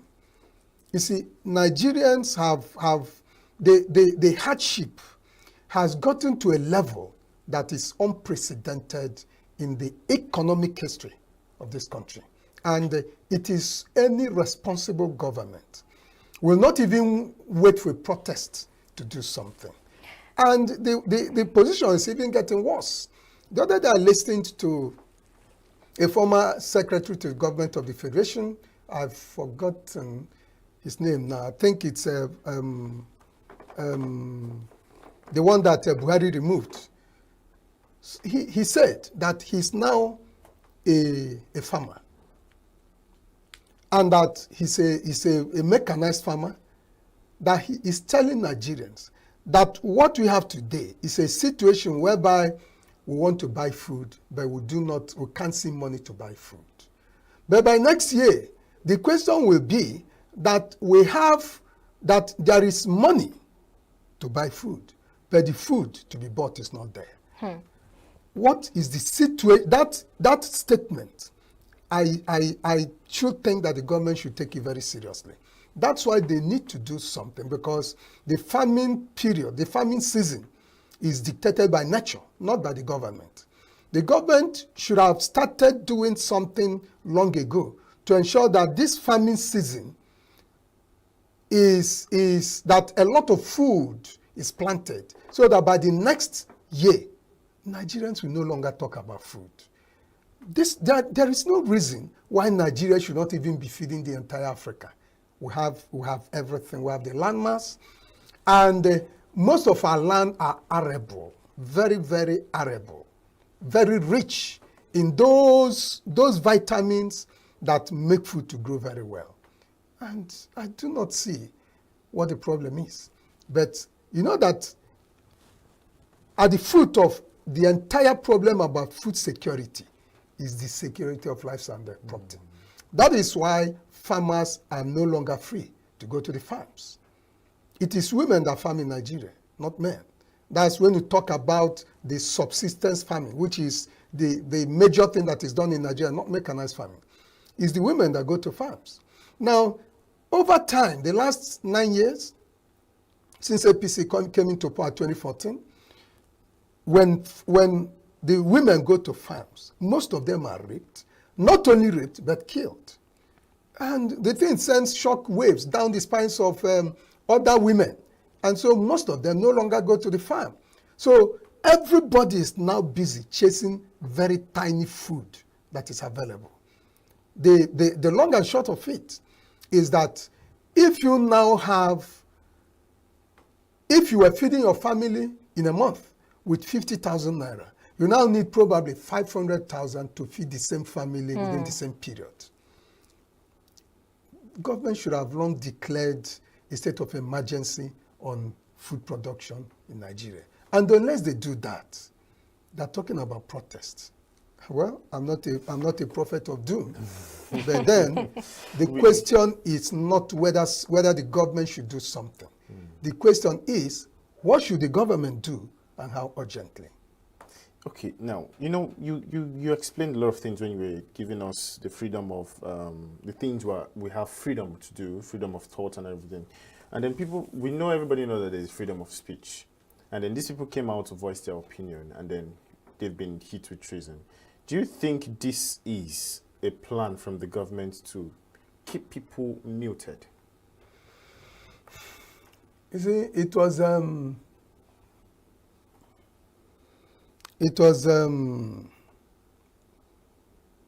Fatai Williams, CJN, as he had then long become, in Senator Abraham Ade Adesonya against the president, 1981. I think it's 2 Nigerian constitutional law reports, edited and published by Chief Gani Farini, who said that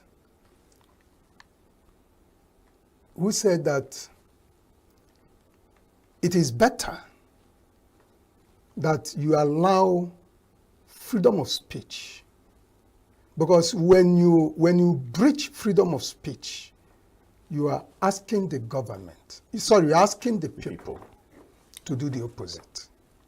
They will take to the streets.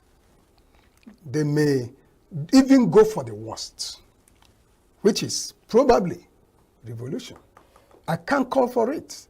I'm not calling for it. I'm a law-abiding Nigerian. But then, you see, if you refuse to stop beating me, you keep beating me and beating me and beating me, you push me to the wall, while you are holding me against the wall, you are trying to kill me. What do you expect? It's not possible for me to remain there and watch myself die. I will respond. I will fight back. If you want peace, you need to give that environment that will enable peace to reign. The government should not suppress expression. If you suppress expression, you are converting Nigeria to an iron curtain, which was what happened in the defunct USSR. We saw that position was there for some time, but you saw when the people began to react, it was total. That is what brought about the collapse of USSR, the collapse of that iron curtain. And when even some persons decided to revolt, brought the army onto the streets to dismantle what Mikhail Gorbachev had done by re-establishing USSR, the people took to the streets and said, no, we won't allow it. The military brought thousands of armored tanks on the streets, and the people told the military, shoot us. We will not go back to our houses. The democracy must be allowed to thrive. And any part of USSR that wanted to break out was free to break out. That's why you now have over 15 countries that now broke away from USSR. So these things are, it's not a rocket science. These are things that are dictated by nature. Nature has a course. And the moment you begin to go against that course of nature, then of course, the result will be what you probably do not want. All right, Barrister, you are a well-abiding citizen of this country and, of course, a legal practitioner. So what would you say to some citizens out there who don't have privilege of coming to speak or to add their view to the government in this particular situation? What do you think people like you in your position should put hands together to do that the government should be looking at right now? Because there are people in the villages, different local places that can't be able to come up to even speak. You see, that's, it is because these people do not have they do not have the means to express their opinion. They kept bottling it up. They speak, but their thoughts cannot be heard because they do not have the means. Now, because these things kept bottling up, when the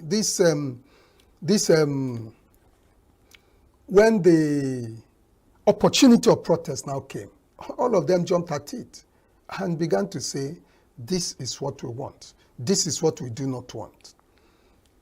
Now, it is very important that the people of this country should be allowed to exercise those freedoms that are granted to them. Let me even tell you, you appreciate the fact that we operate a democracy. You also remember how democracy evolved. It evolved from Athens in Greece in the 6th century BC. But what they mean by democracy is a little different from what we have. What they meant was total democracy. Today we have representative democracy, because what we now practiced is different from what they wanted, what they encouraged. They don't look at what we practice today as democracy. It is their own idea, their own brand of democracy that they appreciated, because it was a government of the people, by the people, and for the people. Those three phrases are not defined the same way they were defined. In those days, what they used to do was that whatever they wanted to do, the entire people will come together in a village square, in a large place, and they will take decision on everything. If they want to execute any contract, all of them will come together. Anything they wanted, any policy of God, anything, they will all come together and take a decision on it. And also even appoint people that will do it. But now, it's very cumbersome, especially now that Nigeria has, some people say Nigerians are up to 300 million. Now, it's unthinkable for anybody to do such thing. That's why the people now decided that there should be representative democracy. There should be a system whereby all the people will come together and elect people to be in the executive, to be in the legislature, to be in the judiciary. Three arms of government. The legislature, the first branch of government, Section 4 of the 1999 Constitution, will first enact the law. The executive, which is the second branch, Section 5 of the Constitution, will assent to the law. The judicature, which is the third branch, Section 6 of the Constitution, will interpret the provisions of the law that the legislature has made. After that interpretation, everybody will take that interpretation as the law that has been made by the legislature. Now, when these things are done, the government is duty bound to implement the law. The people on their own have the right under the Constitution to recall any member of the legislature that is not doing the right thing. Because the Constitution grants the legislature the right to impeach the president if he's not doing what the people want. Do you think these to impeach any member of the executive that is not any member, but the people heading the executive, president, vice president, governor, deputy governor, they can be impeached by the legislature. And if the legislature refuses to do that, or any member of the legislature who is seen by the people to be a cog in the wheel of the progress of that impeachment, can be recalled by the people. The Constitution provides for that system of recall. Now, again, you see, but let me digress a little by saying that the major problem we have with the government of Nigeria is the fact that the people are irresponsive.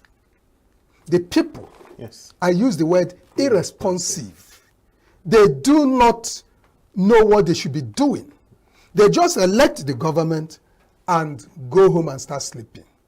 It's not like that in the developed world. You elect a government and you still keep your eyes open. You monitor what they are doing. The moment they are doing the wrong thing, you say no. When they do the right thing, you applaud it. That is where the Constitution gave the people the right to protest. First and foremost, when things are done, just like as we are discussing here, you applaud the government. You say no to this policy. This one the government did is wrong. Government, please do it like this. We think that if you do it like this, it will be better. And if the government refuses to listen, you say it and say it and say it. If they refuse to listen, you now visit the Constitution. Section 38, right to freedom of thought, conscience, and religion. Section 39, right to peaceful assembly. That's Section 40. Section 39, right to freedom of speech and the press. Section 41, right to freedom of movement. You put these four rights together, you exercise them, you get on the streets, you protest. Peaceful protest. You say no to this act that the government has done, and honestly. Okay, permit me to ask you this personal question. Did you participate in the End Bad Governance protest? You see, I didn't protest.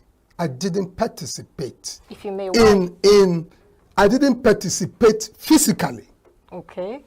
Because the unofficial government of Igbo people said Igbos should not participate physically. That does not mean that I was not with them in spirit. If I am in ENUGU, if you want to participate in protest, it's possible to engage in a one-man protest. But then, what will it achieve?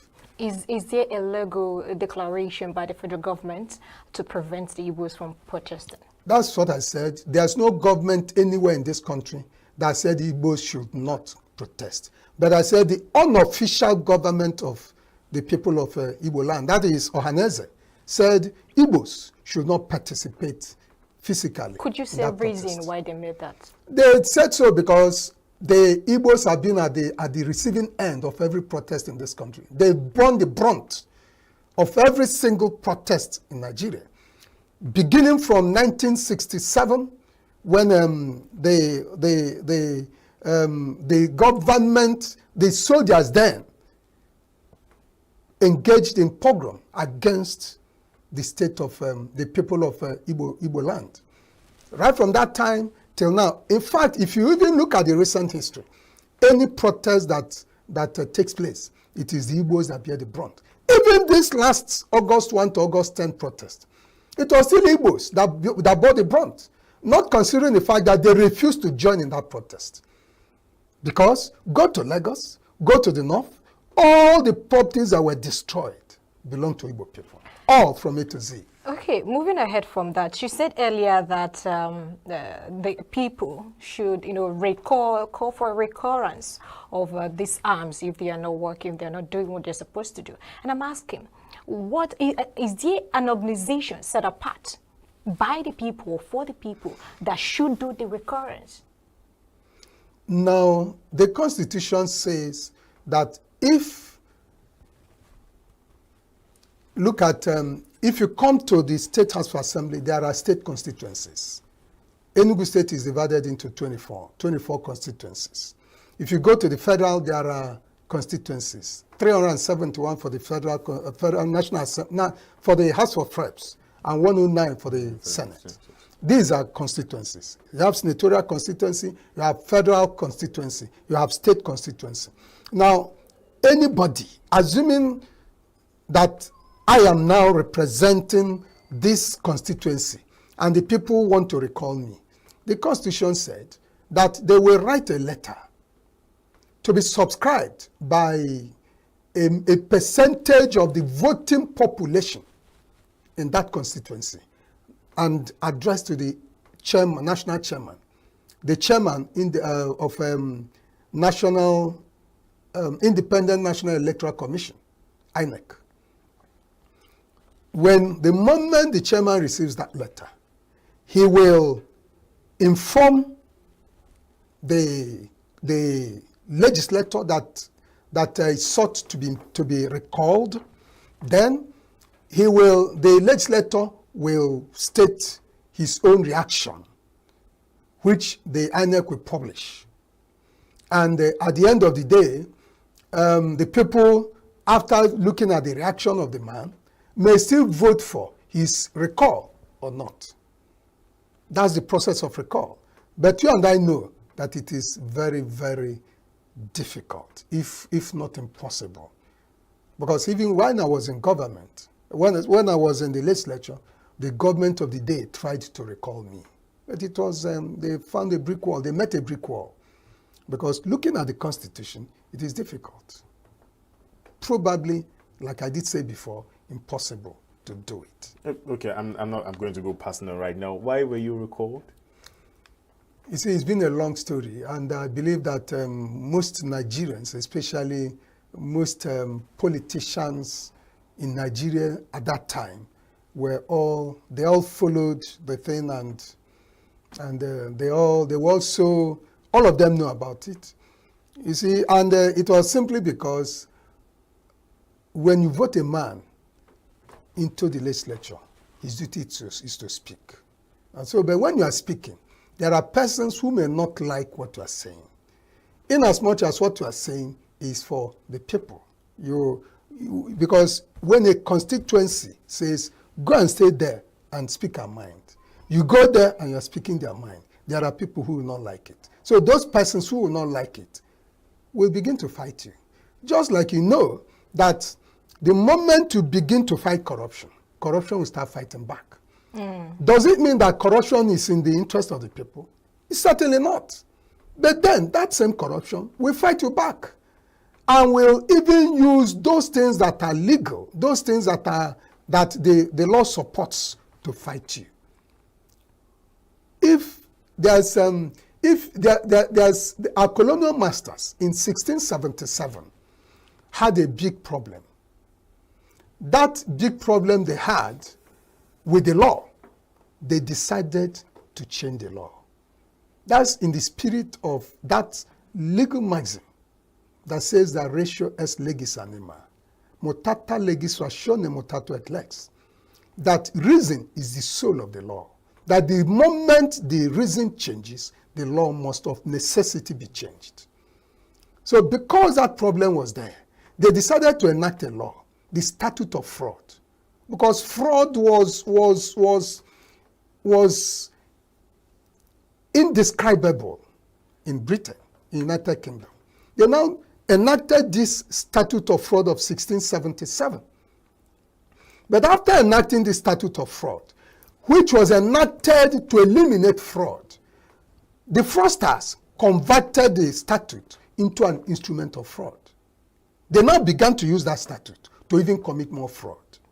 So the government of United Kingdom had no alternative than to immediately abrogate that law.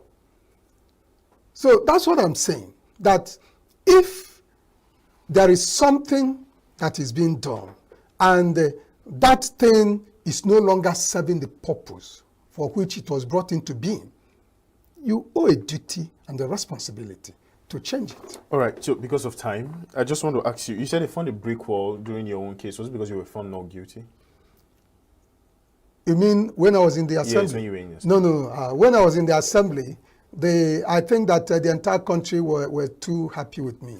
The people of ENUGU State were exceedingly happy with me. Okay. And but you see, because there were few individuals, I've said in 2007 that fight was over, so I don't want to go back to it. Okay. It was a fight that even the international community were aware.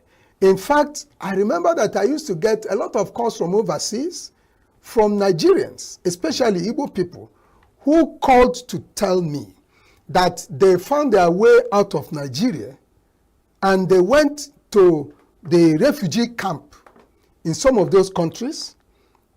So when they got there, they told them that they were my brother. That because of the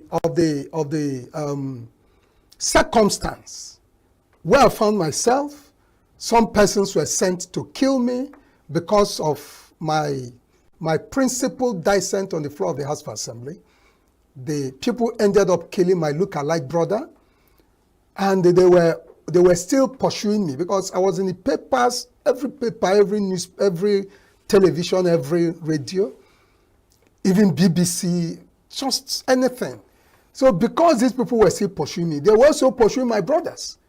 So they will tell the refugee camps there that they were my brothers, and that if they go back to Nigeria, they will be killed, so that they should be allowed to live there, to stay there. So many of them will now call me and say, please, give us anything that will show, that will bring out, because even the immigration of those countries knew my name. They knew the circumstances of everything that took place. All right, Barrister, time will not allow us, but finally you said something about irresponsive. How can we educate people to know about this right?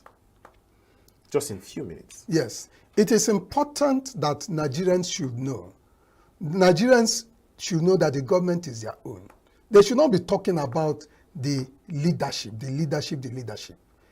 If there is an irresponsive leadership, an irresponsive followership, that's why you have an irresponsive leadership.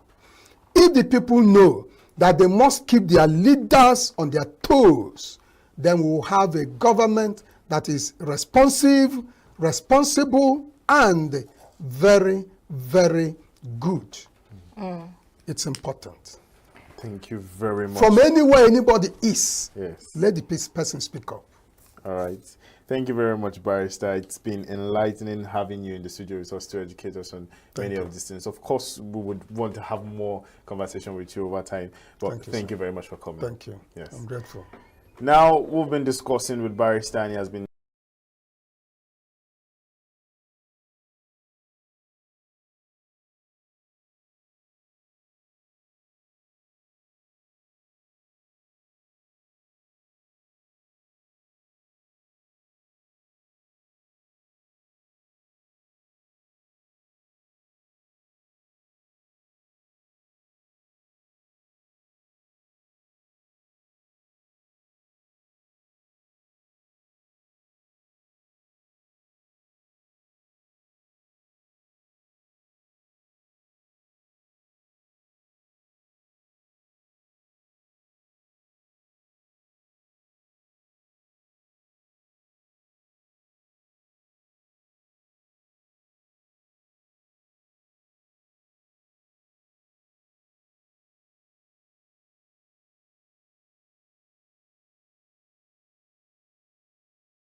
Signature TV, news in your pocket.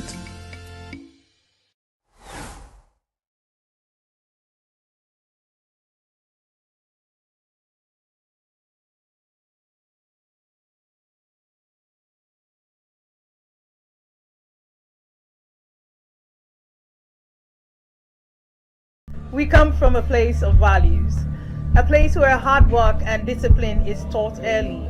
We were taught that excellence is intentional so that we stand firm, build and do our work well, rooted in the knowledge of our origins and the strength of our people. Our stories are shaped by resilience, our paths are built on consistency. From the hands that create with precision, skills live here, creativity thrives here, excellence is practiced here, where every detail matters. We tell our stories with clarity and share our truths with confidence. We build influence with intention. Our voices reflect who we are and carry our identity. We build a strong foundation in the dignity of honest work, pride in showing up every day, strength in consistency, respect for the process, and strong value in our efforts. This is who we are, rooted in service to humanity, guided by compassion, driven by responsibility beyond self, committed to life, and purposeful in every action we take. It is not just a conversation, it is representation, it is preparation, it is intention made visible. And it is history taking shape from the dream team. We can do it. February 14th, 2026. International Conference Center, ICC. This is bigger than one person. This is about all of us. You are invited.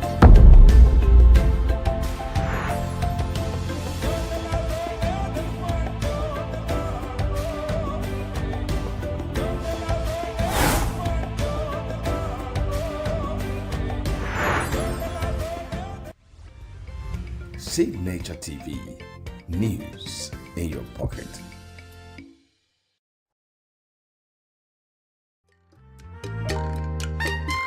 The way we see the world shapes the way we change it. Gender isn't just a checkbox, it's a lens. One that helps us understand the world more deeply and act more fairly. Gender Perspectives, a program for those ready to see more, do more, and be more.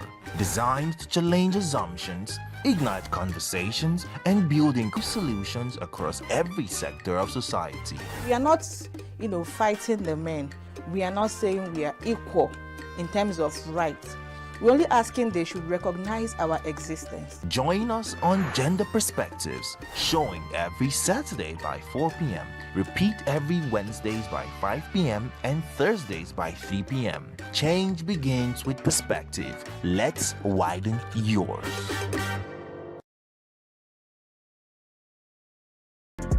Get plugged into the heartbeat of entertainment on The Hub, your ultimate show on eVibes.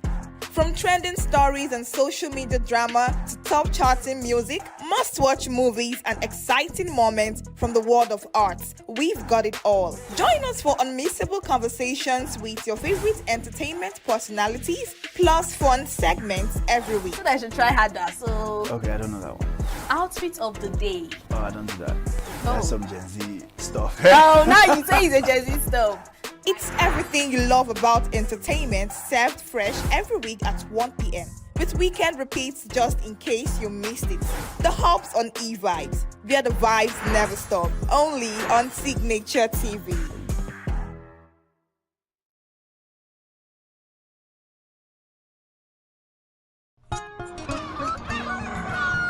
New every morning on Signature TV, we open the day for you with needed energy, information, and required vibes to shape your day. From sizzling snippets of stories in various areas of life to intriguing conversations with net worth guests. When you have people who have no track record becoming your leaders, you have a problem. There is no outstanding gratuity when Obi took over from me. I left, in all the accounts of Anambra State, 13.8 billion for him. Your day cannot be complete without Signature Morning on weekdays and Signature New Day on weekends. There is no better way to start your day except Signature Morning and Signature New Day every day on Signature TV.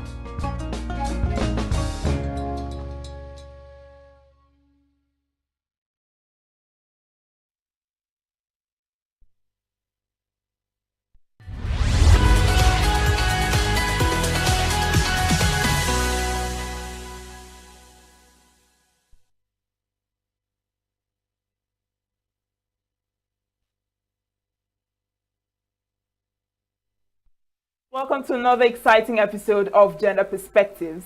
I am Uchenna Chimdi Olo, as always, bringing you conversations that matter. And today we'll be talking about women and the role they play in peace and security. Now, when we talk about peace and security, I mean, it's often discussed in terms of borders and armies, negotiations, but rarely through the experiences and voices of women. And yet, across the world, women are at the front lines of conflict and peace building, bearing unique burdens while also leading efforts to heal divided communities. Well, we'll explore the challenges women face, the roles they play, and why inclusive peace is not just, women's issue, but a global priority. But first, let's take a break and we'll be back shortly.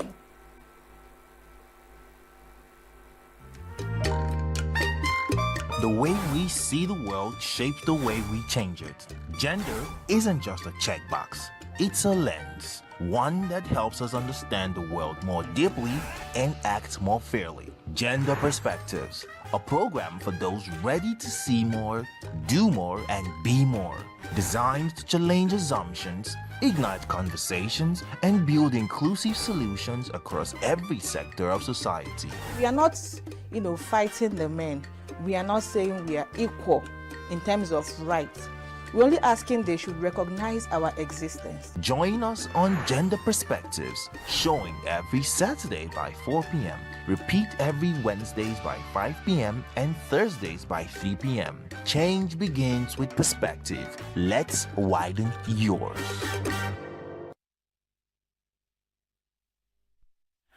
To understand why women, peace, and security matters, we must look beyond policies and global commitments and look at the everyday experiences of women, particularly Nigerian women. Now, from communities affected by conflict and insecurity to households facing economic hardship, women often carry the heaviest burden, yet their voices are the least heard in decisions that affect their lives. So let's look at the background report that reflects these issues. It examines the challenges women face, including insecurity, displacement, limited access to justice, and exclusion from peace and decision-making processes. Amplifying their voices and investing in inclusive solutions can strengthen peace, security, and development across Nigeria. The Women, Peace and Security WPS agenda is a global policy framework that recognizes the distinct experiences, roles, and contributions of women and girls in situations of conflict and post-conflict recovery. It emerged from decades of advocacy by women's movements and civil society organizations, who highlighted that traditional approaches to peace and security consistently overlooked gendered impacts of war and excluded women from decision-making processes. The WPS agenda fundamentally challenges the idea that security is gender-neutral and instead asserts that sustainable peace is inseparable from gender equality.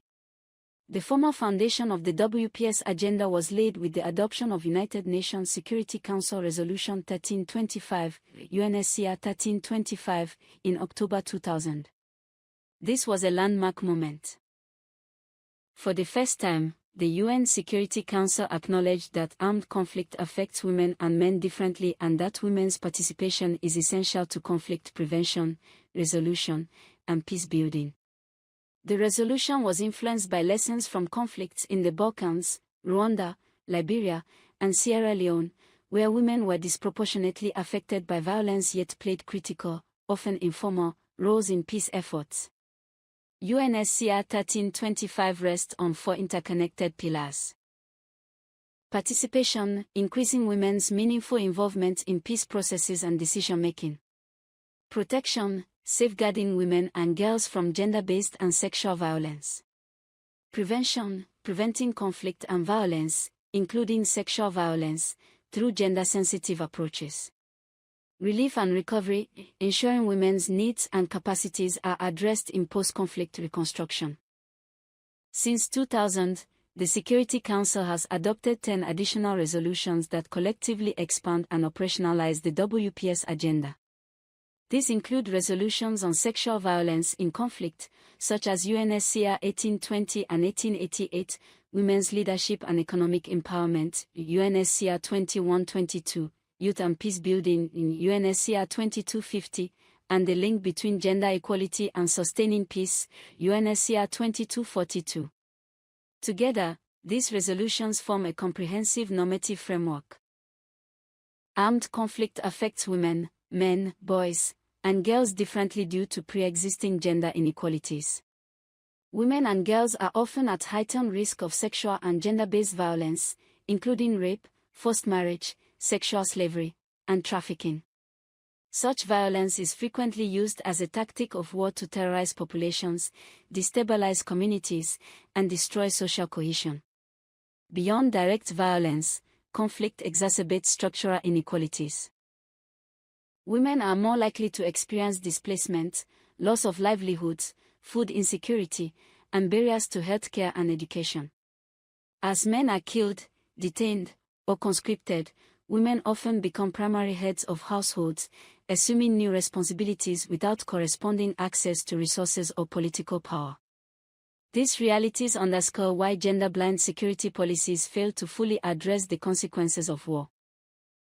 At the same time, the WPS agenda emphasizes that women are not only victims. They act as combatants, peace negotiators, community leaders, humanitarian workers, and human rights defenders. Recognizing women solely through a lens of vulnerability obscures their agency and limits the effectiveness of peace-building efforts. A central premise of the WPS agenda is that women's participation leads to better peace outcomes. Research consistently shows that peace agreements are more likely to be reached and more likely to endure when women are involved. Women often bring different priorities to negotiations, including social justice, community reconciliation, education, and health, issues that are critical for long-term stability. Despite this evidence, women remain significantly underrepresented in formal peace processes. Globally, women constitute a small minority of peace negotiators, mediators, and signatories to peace agreements. Barriers to participation include entrenched patriarchal norms, security risks, limited access to political networks, and lack of resources. The WPS agenda calls not only for women's presence but for meaningful participation, meaning women must have real influence rather than symbolic representation. One of the most visible aspects of the WPS agenda is its focus on conflict-related sexual violence. The UN has increasingly recognized such violence as a threat to international peace and security, rather than merely a humanitarian or social issue. This shift reframes sexual violence as a strategic crime that requires accountability, prevention, and justice. Efforts under the WPS framework include strengthening legal mechanisms to prosecute perpetrators, supporting survivors through medical and psychosocial services, and addressing stigma that often silences victims. However, impunity remains widespread, and survivors frequently face social exclusion, economic hardship, and ongoing trauma long after conflicts formally end. National Action Plans, NAPs, on women, peace and security. These plans outline how states will implement WPS commitments domestically and internationally, including through defense, diplomacy, development, and humanitarian action. As of today, more than 100 countries have adopted NAPs, though their quality, funding, and impact vary widely. Regional organizations such as the African Union, European Union, and NATO have also integrated WPS principles into their security frameworks. Civil society organizations, particularly women's grassroots groups, play a critical role in monitoring implementation, advocating for accountability, and delivering services at the community level. Despite its normative strength, the WPS agenda faces significant challenges. Implementation gaps remain large, funding for women-led peace initiatives is limited, and women human rights defenders continue to face threats and reprisals. Critics argue that the agenda is sometimes reduced to a checkbox exercise, focusing on numerical representation rather than transformative change.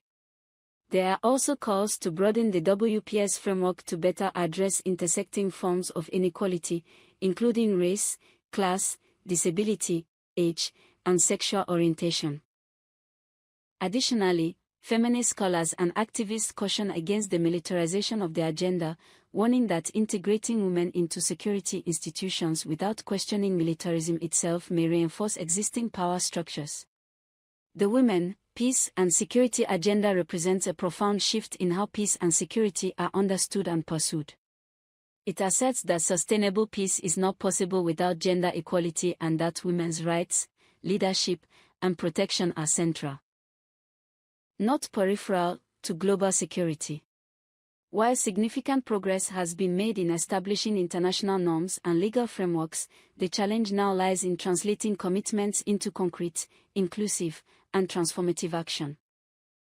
Ultimately, the WPS agenda is not only about adding women to existing systems, but about reshaping those systems to better reflect the realities of conflict and the needs of all people.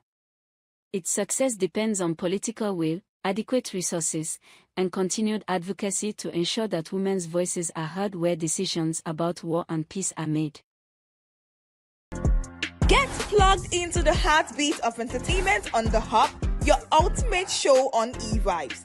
From trending stories and social media drama to top charting music, must-watch movies and exciting moments from the world of arts, we've got it all. Join us for unmissable conversations with your favorite entertainment personalities, plus fun segments every week. So I should try harder. So Okay, I don't know that one.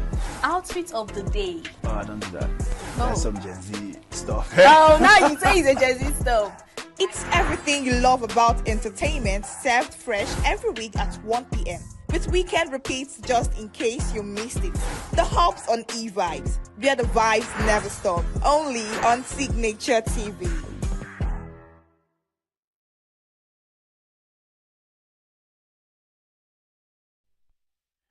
Welcome back. Now, to help us unpack these realities and explore what meaningful change looks like, we're joined by Dr. Brenda Akanisi. She is the Young Doctors Forum Coordinator, Medical Women Association of Nigeria, ENUGU State. She's here to share her thoughts on this topic. You're welcome. Thank you for joining us.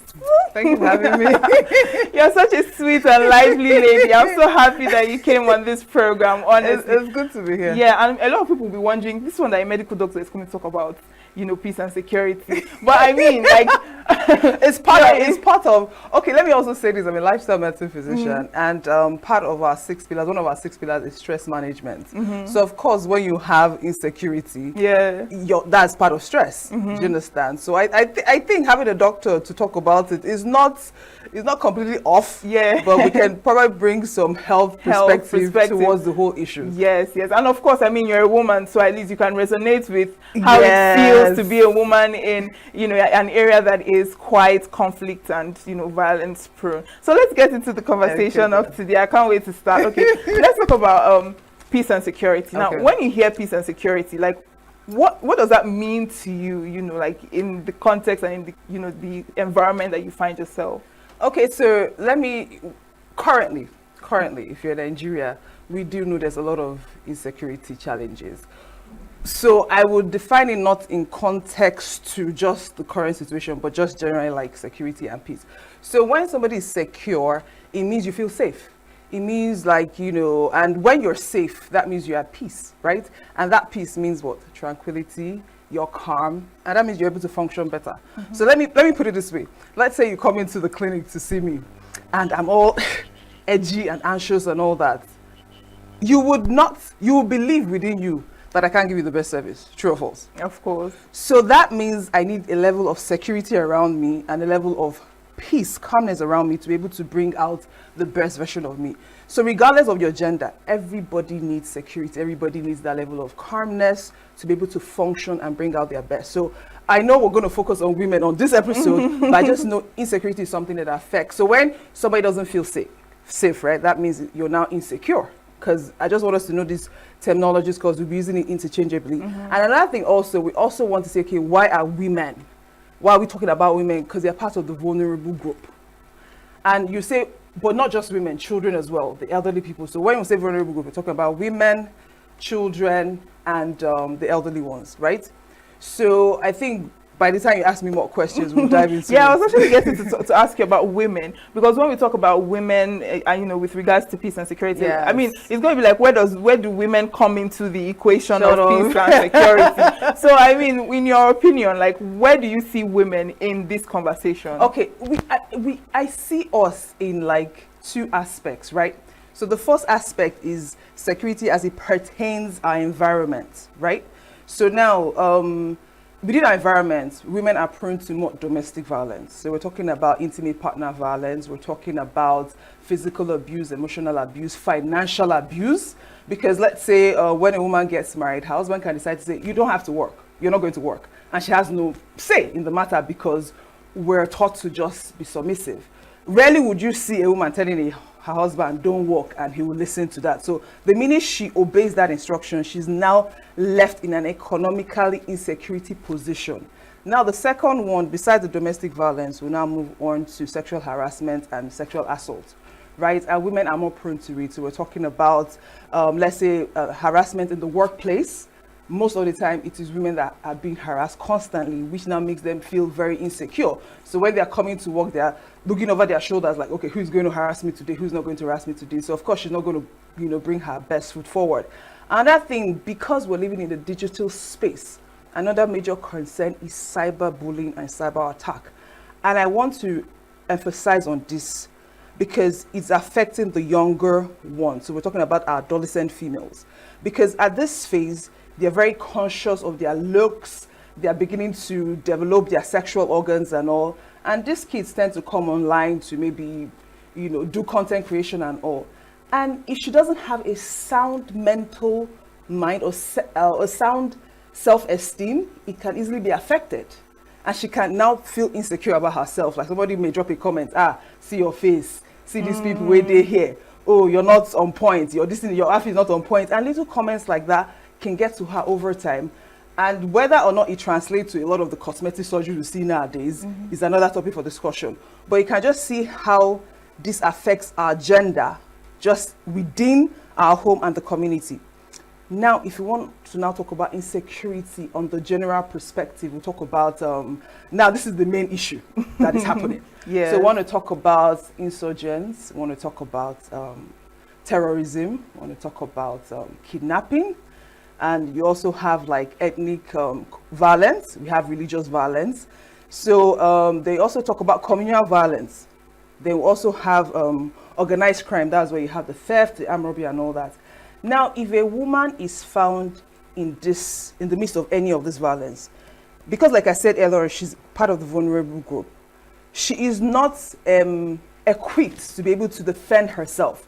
Now, compared to our male counterparts, are we weaker physically? Yes. So part of the discussion during the show will also be, okay, how can you equip these women? Now they'll know, okay, these are the challenges they face. Okay, how can you equip these women to be like, okay, you're in an environment whereby you're maybe like, what's the word now? A species that may be targeted. So how do we prepare you for the real world out there, right? And now if you want to come and say men are affected, let's say in terms of the insurgents and all that, if let's say there's a war that happens, who is going to fight for us? Now we do have women who are in the armed forces and stuff like that, but of course you cannot compare the ratio. So of course we have more of our men going to the battlefield. So now the mortality, which is the death rate, may be high among that gender, the male. But now if you want to look at the wider effect, is more among women. Because let's say now her husband goes to war, he doesn't come back. She's left to deal with the economic implication of that. She's left to deal with the loneliness of that. Let's say she has 6 children. So imagine her being a single mother to 6 children. So you can imagine the economic implication on her, the burden, the emotional burden, the psychological burden, the financial burden to be able to raise those 6 children on her own, right? Now, is she prone to sexual assault? Most likely, because she may want to find ways of how she can fend for her kids and stuff like that. So if you go to most of the war-torn areas, that is why you see the incidence of sexual assault or violence being much higher. Yeah. Because there's nobody to protect these women, because maybe their husbands have gone out to defend the country and they're left behind unprotected. And now some males see that and take advantage of that and want to now, impose themselves on these women. Sometimes the women give in because they're like, okay, at least I can get some benefits out of it, which is not the best. But I just want us to see this on a bigger perspective, like see our gender needs to be properly informed and educated about the threats that we face when there's social unrest, and we need to be more giving more tips on how to cope with it. So that is why I'll say, always make sure you're economically empowered, because you don't know tomorrow. Your husband may be the breadwinner and he goes out there and he doesn't come back. Yeah. But if you know you're financially capable, there's some things that won't be of concern to you. Yes, the emotional aspect will be there. Okay, you're missing your partner, which you do life together with, but at least you know your children are set for the future because you hold your own, you hold ground. Exactly. You get before we go to, because you're already giving one of the solutions or one of the things that can make it better. But now you've spoken about, I mean, I love that you touched on, you know, the other aspect that most people won't think about when it comes to peace and security. Like you mentioned, the whole cyber bullying thing and some other aspects. But then let's look at the health, because I mean, you're a doctor, so I mean, that's a no-brainer. I would like you to, what would you say are also, you know, what's the medical aspect of all of this when it comes to like the health, sanitation, the environment, and, you know, particularly for young girls, you know, adolescents, people who are still growing and trying to get used to their bodies and things like that? Okay, so when we come, so basically like it was the impact of this insecurity on us generally, but in, you know, specifically for women. Now, as I was driving down here, a thought just came to my head. I said sometimes if this women who are prone to like, who live in the violent prone area, and let's say you have to run away, there's an attack on your community and you have to quickly, you know, run. And let's say that is the time of your monthly cycle. Just imagine you're running somewhere, the last thing you want to think of is picking menstrual, you know, products to keep yourself clean and all that. And you're just wondering like, how would they cope? When you know this is something that is a physiological thing that has to occur. So just think of the hygiene during that period is not maximum at all, because normally during menstrual flow, we tell people have your bath twice, make sure you change your pad every 4 hours. How can you be telling that kind of person in that place that you should be changing it? Do you get? And now the reason why we tell you to maintain that good menstrual hygiene is because of the risk of infection. So that means one, she's already exposed towards getting an infection just by being female. There's nothing has even happened though. Now another aspect of her getting infection is when I talk about the sexual assault. So let's say now somebody who attacks her has an STI, and guess what? She's going to get it. Now let's say that assault leads to or let me say sexual abuse leads to unwanted pregnancy. What do you think she's going to do to that pregnancy? Your guess is as good as mine. She probably may keep it or may not keep it. Now, let's say if it was an adolescent and underage that was sexually abused. We also talk about the complication relating to the pregnancy, because she's underage, complication relating to the birth of the child. Now, in an area that is prone to, you know, insecurity, do you think she'll be going for antenatal checkup? Let's just say this is normal pregnancy. We should be going for antenatal checkup. The fear myself will not even make you leave your house, say you want to go to a clinic to go and get any help. So and that's why people should see the brother. The other day there was a webinar I was on, and it was talking about insurance. And one of the coordinators for one of the northern states said, we can't really measure insurance in my state because nobody is going to the hospital. It's only when it's that critical or that bad that people say, you know what, you know, nobody can manage it in the house, because you're scared of if you come out of your house, will I be attacked, will I be taken and all. So you can see, so that is the, will I say, some of the physical impacts it can have, right? And that's besides the normal physical harm, maybe from attack, if somebody hits you with, you know, any object and you sustain an injury, and if that injury is not managed properly, you can bleed, you know, to death, or the wound can get infected and stuff like that. Now, another big one that I want to dwell on is the mental impacts. Because it's so broad. Now, let's say there's insecurity. Number one thing is to feel anxious and feel fear.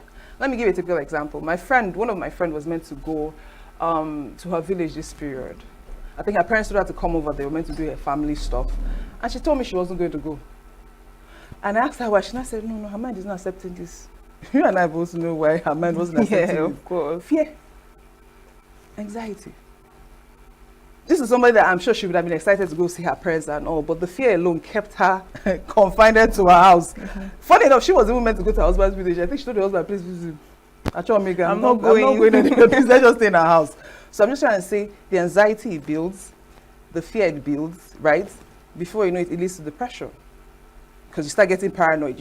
You're finicky. So anything you see seems like a threat to you. You start getting obnoxious for no reason.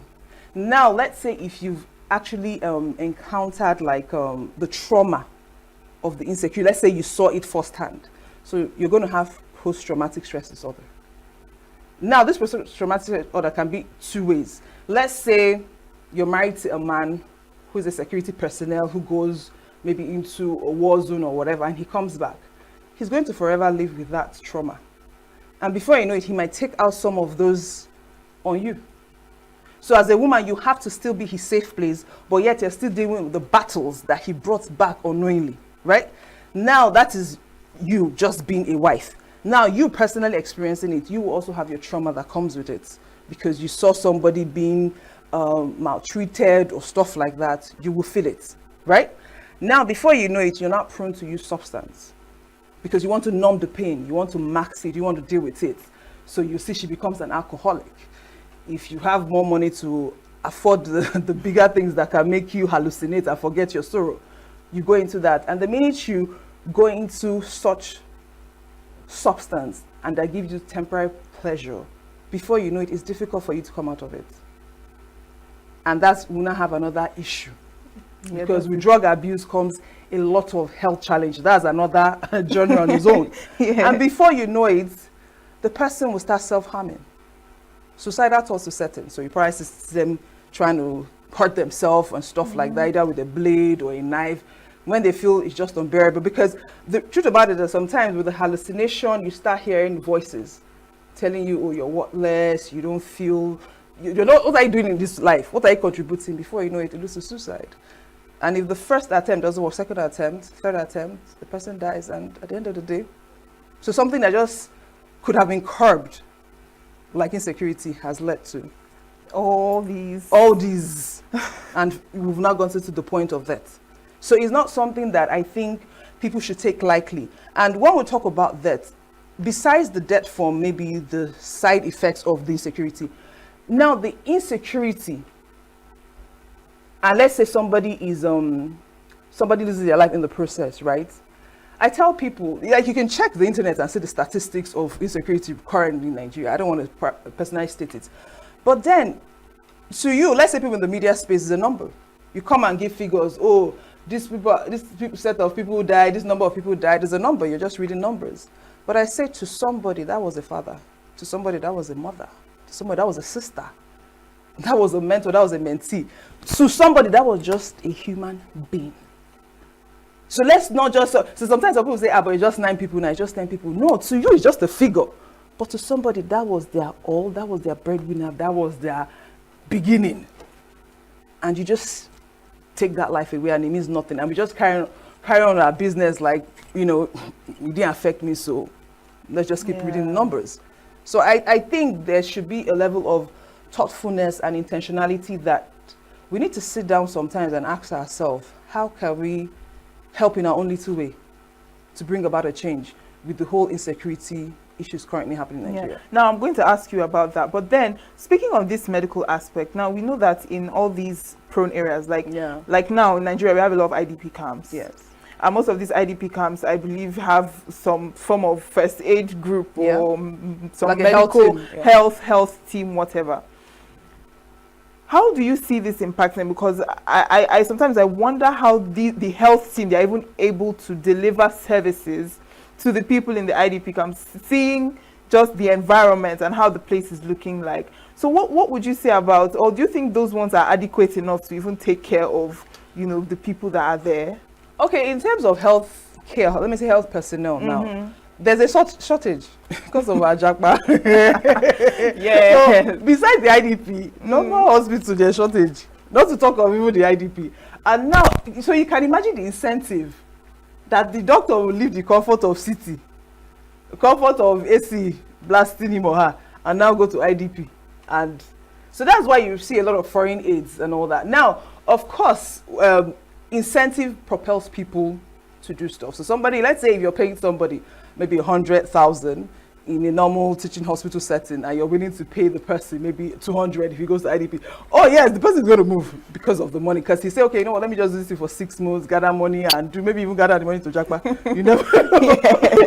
That's another angle to it. But besides the incentive, there are also some people who personally like such to practice in such places. I was discussing with a male colleague. He trained in psychiatry, and he said to me that he always wanted to work in a rural place, like, you know, the interior of the villages. And I'm like, guy, what's the problem? He said he has always been his passion. He just feels that's where his services is needed. So you can see this kind of person, incentive or no incentive, if the opportunity presents himself, he's willing to go there. Now, there's some people who just naturally have that personality of empathy and concern, and the money is not the motivating factor. And they just want to go there and bring about a change and be like, okay, these people need services. I'm going to go there and provide services to them. But I will just say this, as the personnel, health personnel are going there to provide services, please, they should, I don't want to sound a bit selfish, just protecting my own, will I say, colleagues, but I'll just say there should be a level of, to keep them safe. I think that's the word I'm looking for. Keep them safe, because these people have the option of staying in a place that's comfortable, but they choose to go there and bring about healthcare in those camps. Because when you're in the camp, the mosquito is not going to fly and say, it's camp, we're not going to bite these people. You understand? The mosquito that bites somebody in the camp is still the mosquito that's biting somebody outside the camp. So are they going to be like diseases like malaria and stuff like that, maybe gastroenteritis from the poor hygiene around? Do you get? Also, there's going to be issues like malnutrition, because how much food is each person getting in the ID? Because you're at the mercy of donation.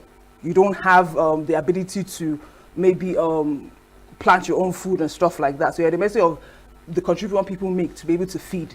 So all those issues, we know that they need medical attention. So that is why medical personnel will still be on ground. But I'll just say, as they're on ground, to make sure they give care, they should be kept safe while doing that. Exactly. Now, you spoke about, you know, the mental aspect of it. And that is one aspect that generally as a country, I think we don't really take that part seriously. Yeah. The part of, you know, the anxiety, stress. I think you mentioned stress earlier on. And most people don't take it seriously. Why do you think that it's so much so overlooked to the point where it's not really seen as a big deal, even when we're not in, you know, conflict-prone areas, or when you've experienced such conflict and maybe you're out of that place? It doesn't seem like it's taken quite seriously. Why is it so? I would say it's a cultural issue. It's a cultural factor, because let me put it this way. Let's say you come and tell somebody you're depressed. They'll say, what's wrong with you? My friend, will you get yourself together? Or when you say you're depressed, they'll say, I mean, say hunger never slap you. You get, so yes. in our environment, we feel like you shouldn't be depressed. When you're depressed, that means you're jobless. You don't have anything to do. That's why you're depressed, you get. But things are changing, if I'm going to be honest, because I did work in a psychiatric hospital for a year, and things are changing. And the knowledge is increasing. People are more knowledgeable about, okay, there's mental health challenge. Don't wait till the person starts tearing the clothes. That's where, you know, before is when the person tears the clothes, this is mental problem. No. But it starts, people don't understand when you're anxious, that's a mental challenge. Mild depression, because depression is classified into like 3, so you have the mild, moderate, and severe. So when it's really severe, when it's really bad, that's when you start having manic episodes and the person starts tearing the cloth and, you know, just looking unkept. But people don't understand that when somebody, let's say, let me put it this way, some women have, after giving birth, they feel low mood. Sometimes they don't want to pick up their child. They feel, oh, this child is the cause of my problem and all that. Some people say, come and, maybe you're telling some people, like, let's say your mother figures, like, this is the problem. Some people tell you, you should be thankful to God now. You're so ungrateful. God has blessed you and all that. But she can't help it. People don't understand that the way you have hypertension, the way you have diabetes, mental illness is as real as that. But because it's not something you can measure, like with blood pressure, you can use your SFIG and it's high. Sugar, you can use glucometer and it's high. But mental illness, because it's not something we can see plainly, except maybe an expert assesses you, then he now says, no, there's an underlying issue here. So because we don't see, we think, oh, this person is just being extra or whatever. I would just say culture made us not to talk about it. But thankfully, a lot of people are dropping that ideology behind, and people are beginning to realize, okay, see, there are challenges and you can seek help. And let me tell you, sometimes when I have some clients and they come to the hospital and they're complaining about all the symptoms and stuff like that, most of the time it's just a mental challenge. We've run all the tests, everything is good. What I just do, sometimes I Google, I type in what I think is wrong with them, and I show them, I say, when you go home, just read it. Sometimes in the clinic, some of them will open and read it, and you can see this like, yeah, I have everything. Like people who have anxiety disorder, so they just look at it like, I have everything. Because another thing with anxiety disorder, sometimes when you have an acute, like a panic attack, you think it's actually a heart attack. So the symptoms are similar. So sometimes they will actually think, oh no, doctor, there's actually a problem, but you've run all the tests. Then when they now realize, okay, this is a mental challenge, and you now institute the right therapy, you see them getting better. And it's such a beautiful thing for them to come back, and you see them looking brighter and happier, healthier, because they got the right management, not because they were hiding under the cultural aspect or religious aspect. Because there's some people who feel like, okay, no, if I say it, do you understand what I mean? Okay, yeah, I get that. You get. But for me, I'm a Christian. I say it boldly. I tell people this. There's a reason why you need to name something. When you name it, you can shame it and we can address it. You living in the night is not going to make it go away. You saying it's not there is not going to the thing will now carry his leg and bag and say, okay, bye-bye you.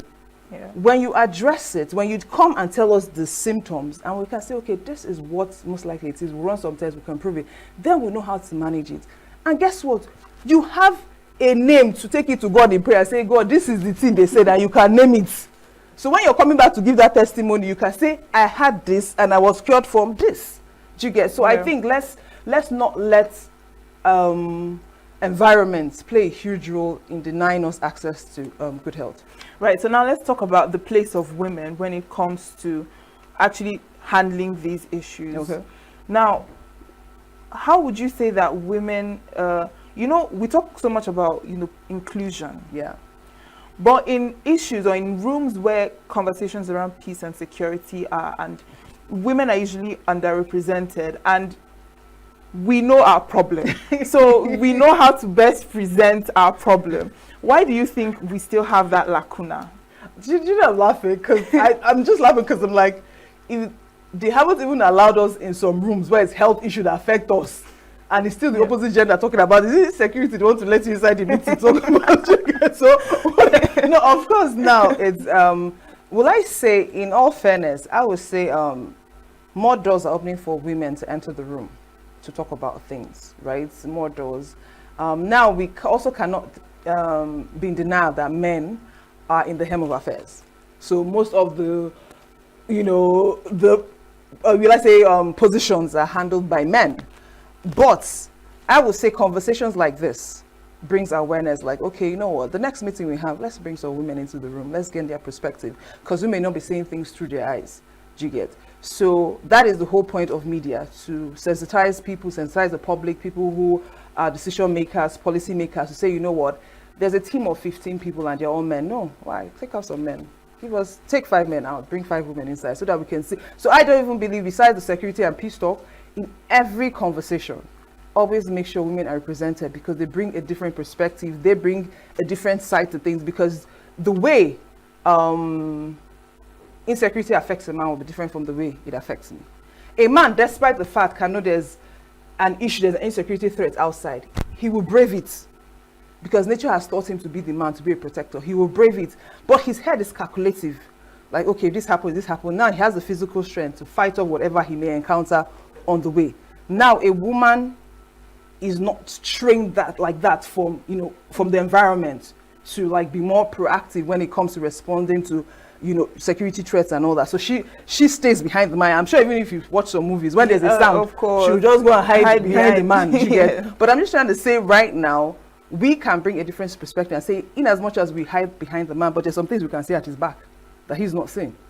So that's what I'm saying. So if you want to make sure, as he's walking in front, she's manning the back. So you can see, for us to make sure the whole environment is secure, we need somebody to look in front and somebody to look at the back. So women should be allowed to come into the room and discuss about security and peace matters. Yeah, so you were mentioning earlier about being economically independent as one of the ways to help women, particularly in situations like this. Yeah. Do you think that there are other things that can be done to like help the situation and just to prepare women? Because I mean, you never can tell when your location could be a conflict-prone area.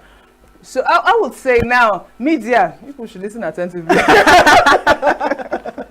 So good thing, this conversation, it's a bit funny to have this conversation at the beginning of the year. Yeah. But maybe it's something that, see, we cannot deny this thing is happening. So let's stop. You know how the ostrich, you put his head inside the ground, I think, because I cannot say anything else is happening. No, we need to get past that phase and realize, see, something happening. We need to stick out that neck there. In fact, like an ostrich, stretch it further to see beyond. So what I'll say is this: educate women about security threats, security challenges, and how to curb it. So I would say when women have gatherings, do you understand? Like, in church, women have gatherings, and almost all associations have the women wing of that association. Like, I represent the medical women, do you understand? That's why I have a bigger, medical body. I would say when they have gatherings like that, a security personnel can come and educate them on security measures to take, security tips they can, deploy. If it means you teaching somebody how do you defend yourself, even just a one-on-one face-off with somebody who wants to try to take advantage of you sexually, how do you protect yourself? Do you understand? Is there, let's say, if you're going to do a long, maybe out-of-state travel, is there a way you should dress in case there's any incident? So I would just like to say, people who are in the security agency should be able to educate the public better and go into groups. So it's not just one thing to come and say on TV, maybe somebody, the PRO of one of the agencies will come and talk one thing. No, go to some of their meetings, engage them, let them ask you questions, demonstrate some things to them so that they can learn. And there's something about when you feel, there's something knowledge does to you. I don't know if you know it.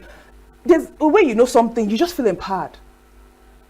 I see that sometimes some of the clients who see, let's say you're telling somebody, okay, hypertension, this is why you take these drugs and all that. By the time the person understands the classes of drugs you're giving the person and how it works, there's something about the knowledge that just made the person, okay, that means I can manage this thing. Then he goes and knows how to take the medication. So the same way with information, when you equip these people on, these are security tips you can take, security measures, then they become more equipped. Now also, I also say to curb this thing, get the youths employed. Because whoever is committing these crimes are not it's flesh. Yeah, they're not ghosts. Do you understand? There is no way you're gainfully employed. Somebody wants to distract you, you will go the other way. It's when you wake up in the morning, you don't have scope for that day. Somebody come and say, let's go and cause wahala, you will move with the person. But if you have where you're going to knock suit, look fresh and go, and even if it's to take selfie and say hashtag work for the day I've started, you get, even if you're going one place to go and clock in, you get, you will look forward to that. So engage the youth. So the education comes in educating people on security tips, women, then also making sure people get educated to be able to secure good jobs. So that, in my own little way, then also the security agencies equip them. There's a lot of technology right now, so equip them so that they go there, defend the country, and they defend the country with so much backing that they know, like, you know what, we have the brain power, and now we're not getting the physical backup, which is improved technology to be able to help us protect the citizens and the country as a whole. And I think this week was Armed Forces Remembrance Day. So shout out to all the people who protect us daily, who go out there, because it's not easy. Sometimes I don't know if you wonder when you see checkpoints and you actually say, "People have been standing under this one for how long?" But guess what? When you pass those checkpoints, mentally you feel safe. So we also need to appreciate those men who stand there daily. So I'm just trying to say, the fact that they are there makes you feel okay. I feel waka pass. You get. So I'm just trying to say, we as a whole, community, government, everybody, we can do better to just improve the security issues in the country. Yeah. Now, speaking of acknowledging the military and the people that stand on the road, what about in communities, of course? Do you think that women, in their own little way, in all these communities, do you think that they also contribute to peace or trying to keep some form of safety in those communities? Yes, I'm saying that with so much yes. Like, let's go. This is the yes when you say, put exclamation mark, like 3 points. Just for emphasis. Yeah. And the reason why I'm saying yes, let's say if you have a communal clash, or let's say religious issues or ethnic issues, right? Every man comes from a home. Either he respects his mother, he respects his wife, or for the sake of his daughter. So you can see I'm just listing the female species he has in his household. Yes. And imagine, let's say he wants to go to the neighboring village and want to cause some buhaha. and his daughter comes and pulls his cloth and says, Daddy, can't we find peace? Is there any... If he has a soft for the daughter, he'll rethink it. If he has a soft for his mother who tells him, my son, is it necessary to go to this village, and can't you men gather and see how a peace can be reached? Maybe you are disputing about a land or something. So there is, I tell people, there is one person a man listens to. There's one female a man listens to his life. Either his mother or his wife. There's just that one person. And imagine if that person talks to him intently. So let's say now, Mr. A is being spoken to by his mother or wife. Mr. B is being spoken to. And they come out together and say, you know what, these women are telling us, let's seek peace. Because men, their ego, they want to come and do, you know, they want to do, they own the jungle, lions. Yes. So that's what I'm saying. So you need that subtle side to calm them down and say, you know what, we know you can fight. We know, oh, you're kings, you're dogus, and you can go there and win. But at this point in time, we need our chalugoness to come out. I think that's a good one. We need the fear of their chalugoness to come out with the softness and say, not everything has to be about war. Even Queen Esther in the Bible, what did she do? Did she bring about peace? She did. You get? So I'm just trying to tell, as women, we have the power. But how do we use it? Not you go and instigate your husband. Hey, oh, that village, yes, you should go there. Maybe I was in the farm the other day, they came to attack me. So I'm just trying to say there's a way to use your soft voice behind closed doors, and you can bring about a change. So yes, I do strongly believe that women, when it has to do with communal issues, ethnical issues, religious issues, so even let's say religious issues, conflicts we have, and let's say we're not stirring things up. Let's say, oh, we have 2 major religions in the country, and one factor is like, you know what, let's not repay hate with hate. Let's keep showing love. The other time, the opposite, and let's say I'm with a woman from the opposite faith, and maybe say we're sitting and having a conversation. Sometimes you bond over things that are feminine. We bond over maybe shopping, buying stuff, buying clothes or buying fabrics, and just little conversations. You now realize, okay, this person is not so different from me. So in that way, let's say tomorrow now, husband wants to harm, you know, somebody, she'll be like, is it necessary? So in that way, she's dousing the violence that could have stirred up if there was nobody to come and put, they said the quiet, what the proverb says something, the quiet was, it drives out wrath or something like that. Yeah, so when you speak softly and quietly, it downses the situation. So yes, women, my gender, I think you should speak to. I think now you should speak to women in particular. So I would say my gender, we have a role to bring about to develop an environment for more peace talks to be had. So don't go behind and instigate. I would say, as the mothers we have the heart to nurture. That's something that we have in us naturally. So let's keep nurturing peace in anywhere we find ourselves in. I think that's what I want to say. Well, Dr. Bren, I think that's a good way to close this conversation. Actually, I'm sure you didn't know that the time has gone. But yeah, thank you so much for being a part of this conversation. I love hearing your perspective. It's so refreshing to hear, and you're just so lively about it. Thank you so much. It's a pleasure. Thank you for having me. Thank you for having me. All right, Gender Perspective will be back shortly. Do stay with us.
Health is more than a diagnosis. It's your lifestyle, your choices, and your future.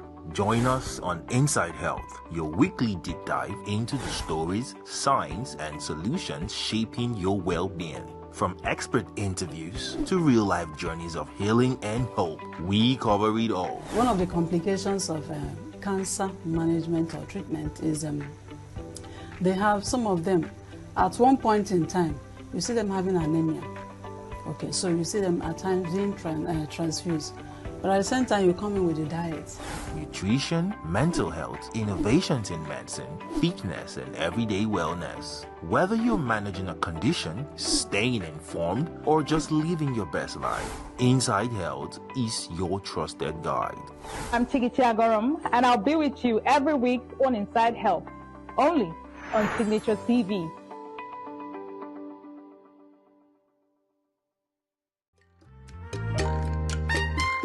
The way we see the world shapes the way we change it. Gender isn't just a checkbox, it's a lens. One that helps us understand the world more deeply and act more fairly. Gender Perspectives, a program for those ready to see more, do more, and be more. Designed to challenge assumptions, ignite conversations, and build inclusive solutions across every sector of society. We are not, fighting the men. We are not saying we are equal in terms of rights. We're only asking they should recognize our existence. Join us on Gender Perspectives, showing every Saturday by 4 p.m. Repeat every Wednesdays by 5 p.m. and Thursdays by 3 p.m. Change begins with perspective. Let's widen yours.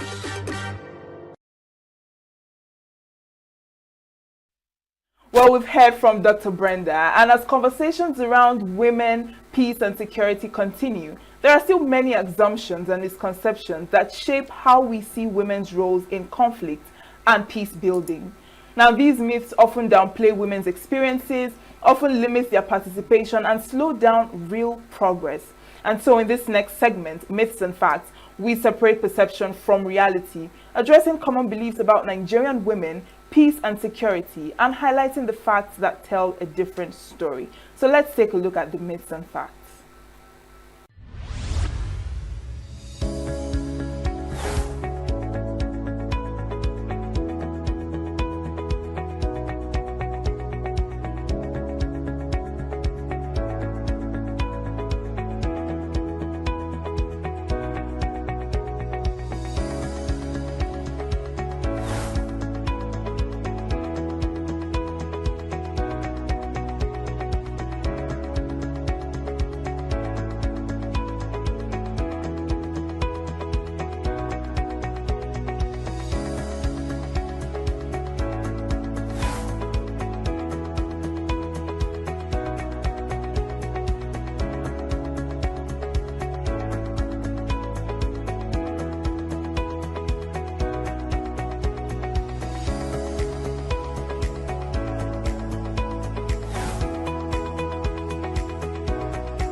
Every second, every minute, every day, news is breaking, events occur, and there are new developments. At Signaturetv, we follow these stories objectively, bringing all sides without bias, explaining the complex issues, breaking down the numbers, and investigating the issues behind the news.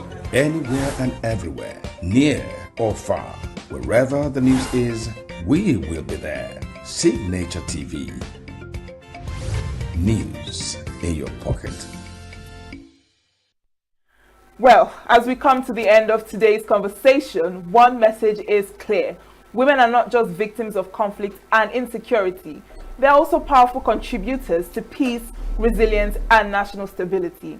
The experiences of Nigerian women remind us that lasting peace begins when their voices are heard, their rights are protected, and their leadership is recognized. And the way forward, of course, requires collective action from communities, institutions, and policymakers to ensure that women are included in shaping the peace and security agenda. Well, with that, we've come to the end of today's episode of Gender Perspectives. I hope you enjoyed this. I am Uchenna Chimdi Oluoha. See you next week.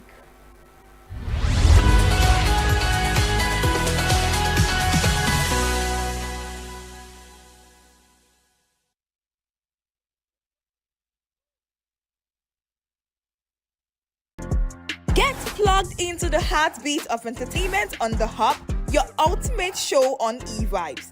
From trending stories and social media drama to top charting music, must-watch movies and exciting moments from the world of arts, we've got it all. Join us for unmissable conversations with your favorite entertainment personalities, plus fun segments every week. So I should try harder. So Okay, I don't know that one.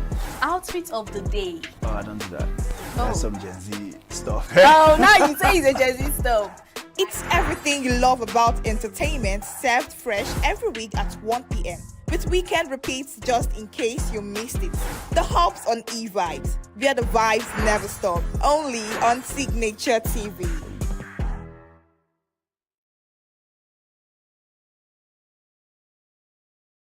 We come from a place of values, a place where hard work and discipline is taught early. We were taught that excellence is intentional so that we stand firm, build and do our work well, rooted in the knowledge of our origins and the strength of our people. Our stories are shaped by resilience, our paths are built on consistency. From the hands that create with precision, skills live here, creativity thrives here, excellence is practiced here, where every detail matters. We tell our stories with clarity and share our truths with confidence. We build influence with intention. Our voices reflect who we are and carry our identity. We build a strong foundation in the dignity of honest work, pride in showing up every day, strength in consistency, respect for the process, and strong value in our efforts. This is who we are, rooted in service to humanity, guided by compassion, driven by responsibility beyond self, committed to life, and purposeful in every action we take. It is not just a conversation, it is representation, it is preparation, it is intention made visible, and it is history taking shape. From the dream team, we can do it. February 14th, 2026. International Conference Center, ICC. This is bigger than one person. This is about all of us. You are invited.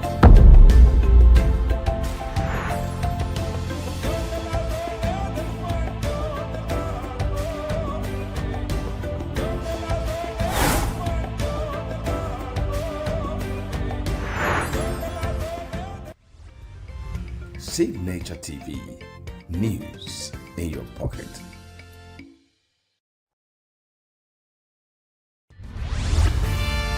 We are local.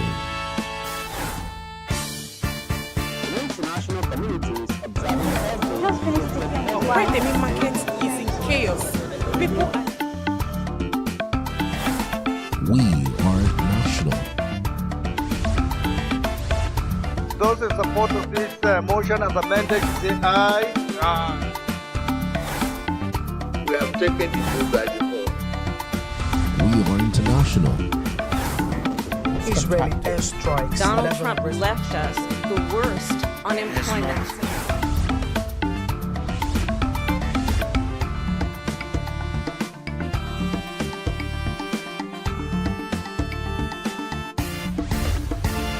Signature TV, news in your pocket.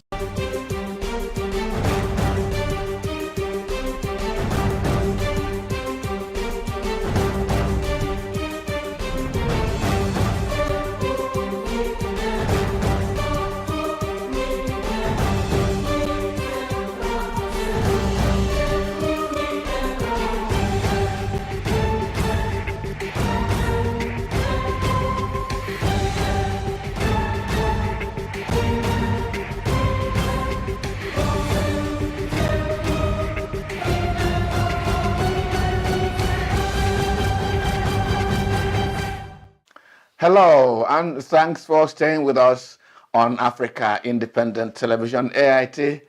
This is the Signature Show, and I'm Mabuz Njoku. It is my pleasure to welcome you to this week's edition of the program. Now, in the past 7 days since we had our last conversation, many issues have developed. First, President Muhammadu Buhari signed the 2019 appropriation bill into law, and he rated the leadership of the 8th National Assembly rather low. He then expressed the hope that the leadership of the incoming 9th National Assembly will be more cooperative with the executive to deliver on the president's campaign promises. President Buhari also took a swipe at the 8th National Assembly for adjusting his 2019 budget. Now, he fears that he may not deliver on critical projects if he goes ahead with the adjusted budget and allocations that were spread somehow. But Yakubu Dogara, outgoing Speaker of the House of Representatives, displayed great statesmanship in his response to the president's fears. Dogara said, budgets and projects contained therein are simple framework for allocating what, to where, and when.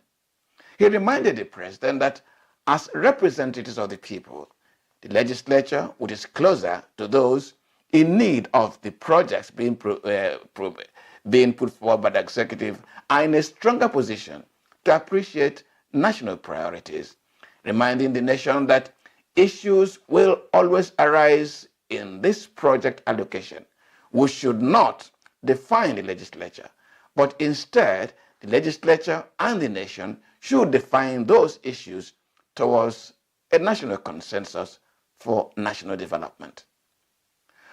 Also, in the course of the last 7 days, the 8th National Assembly wound down, and the battle for who leads the 9th National Assembly is raging. Now, that brings us to the third major development in the course of the last 7 days. Now, 2 courts of concurrent jurisdiction, an Imo State High Court in Owerri and a Federal High Court in Abuja, have given conflicting rulings in the case of Rochas Okorocha, former Imo State Governor, and his quest to take up a seat at the Senate. Now, whereas the Imo State High Court ordered the Independent National Electoral Commission, INEC, not to issue any of the contestants for the Imo West senatorial seat a certificate of return, the Abuja High Court ordered INEC to issue Rochas Okorocha a certificate of return. Now, since both courts are of equal status, INEC now seems to be between the granite hard floor and the hard place. Well, that is our little review of some of the issues that happened, made headlines in the past 7 days. Now we take a break, and when we return, it will be time for our conversation.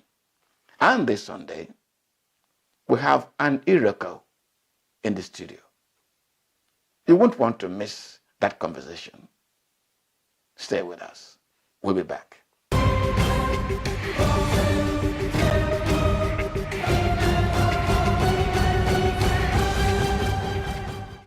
Well, thanks a lot for joining us this Sunday. This is the conversation segment of the Signature Show.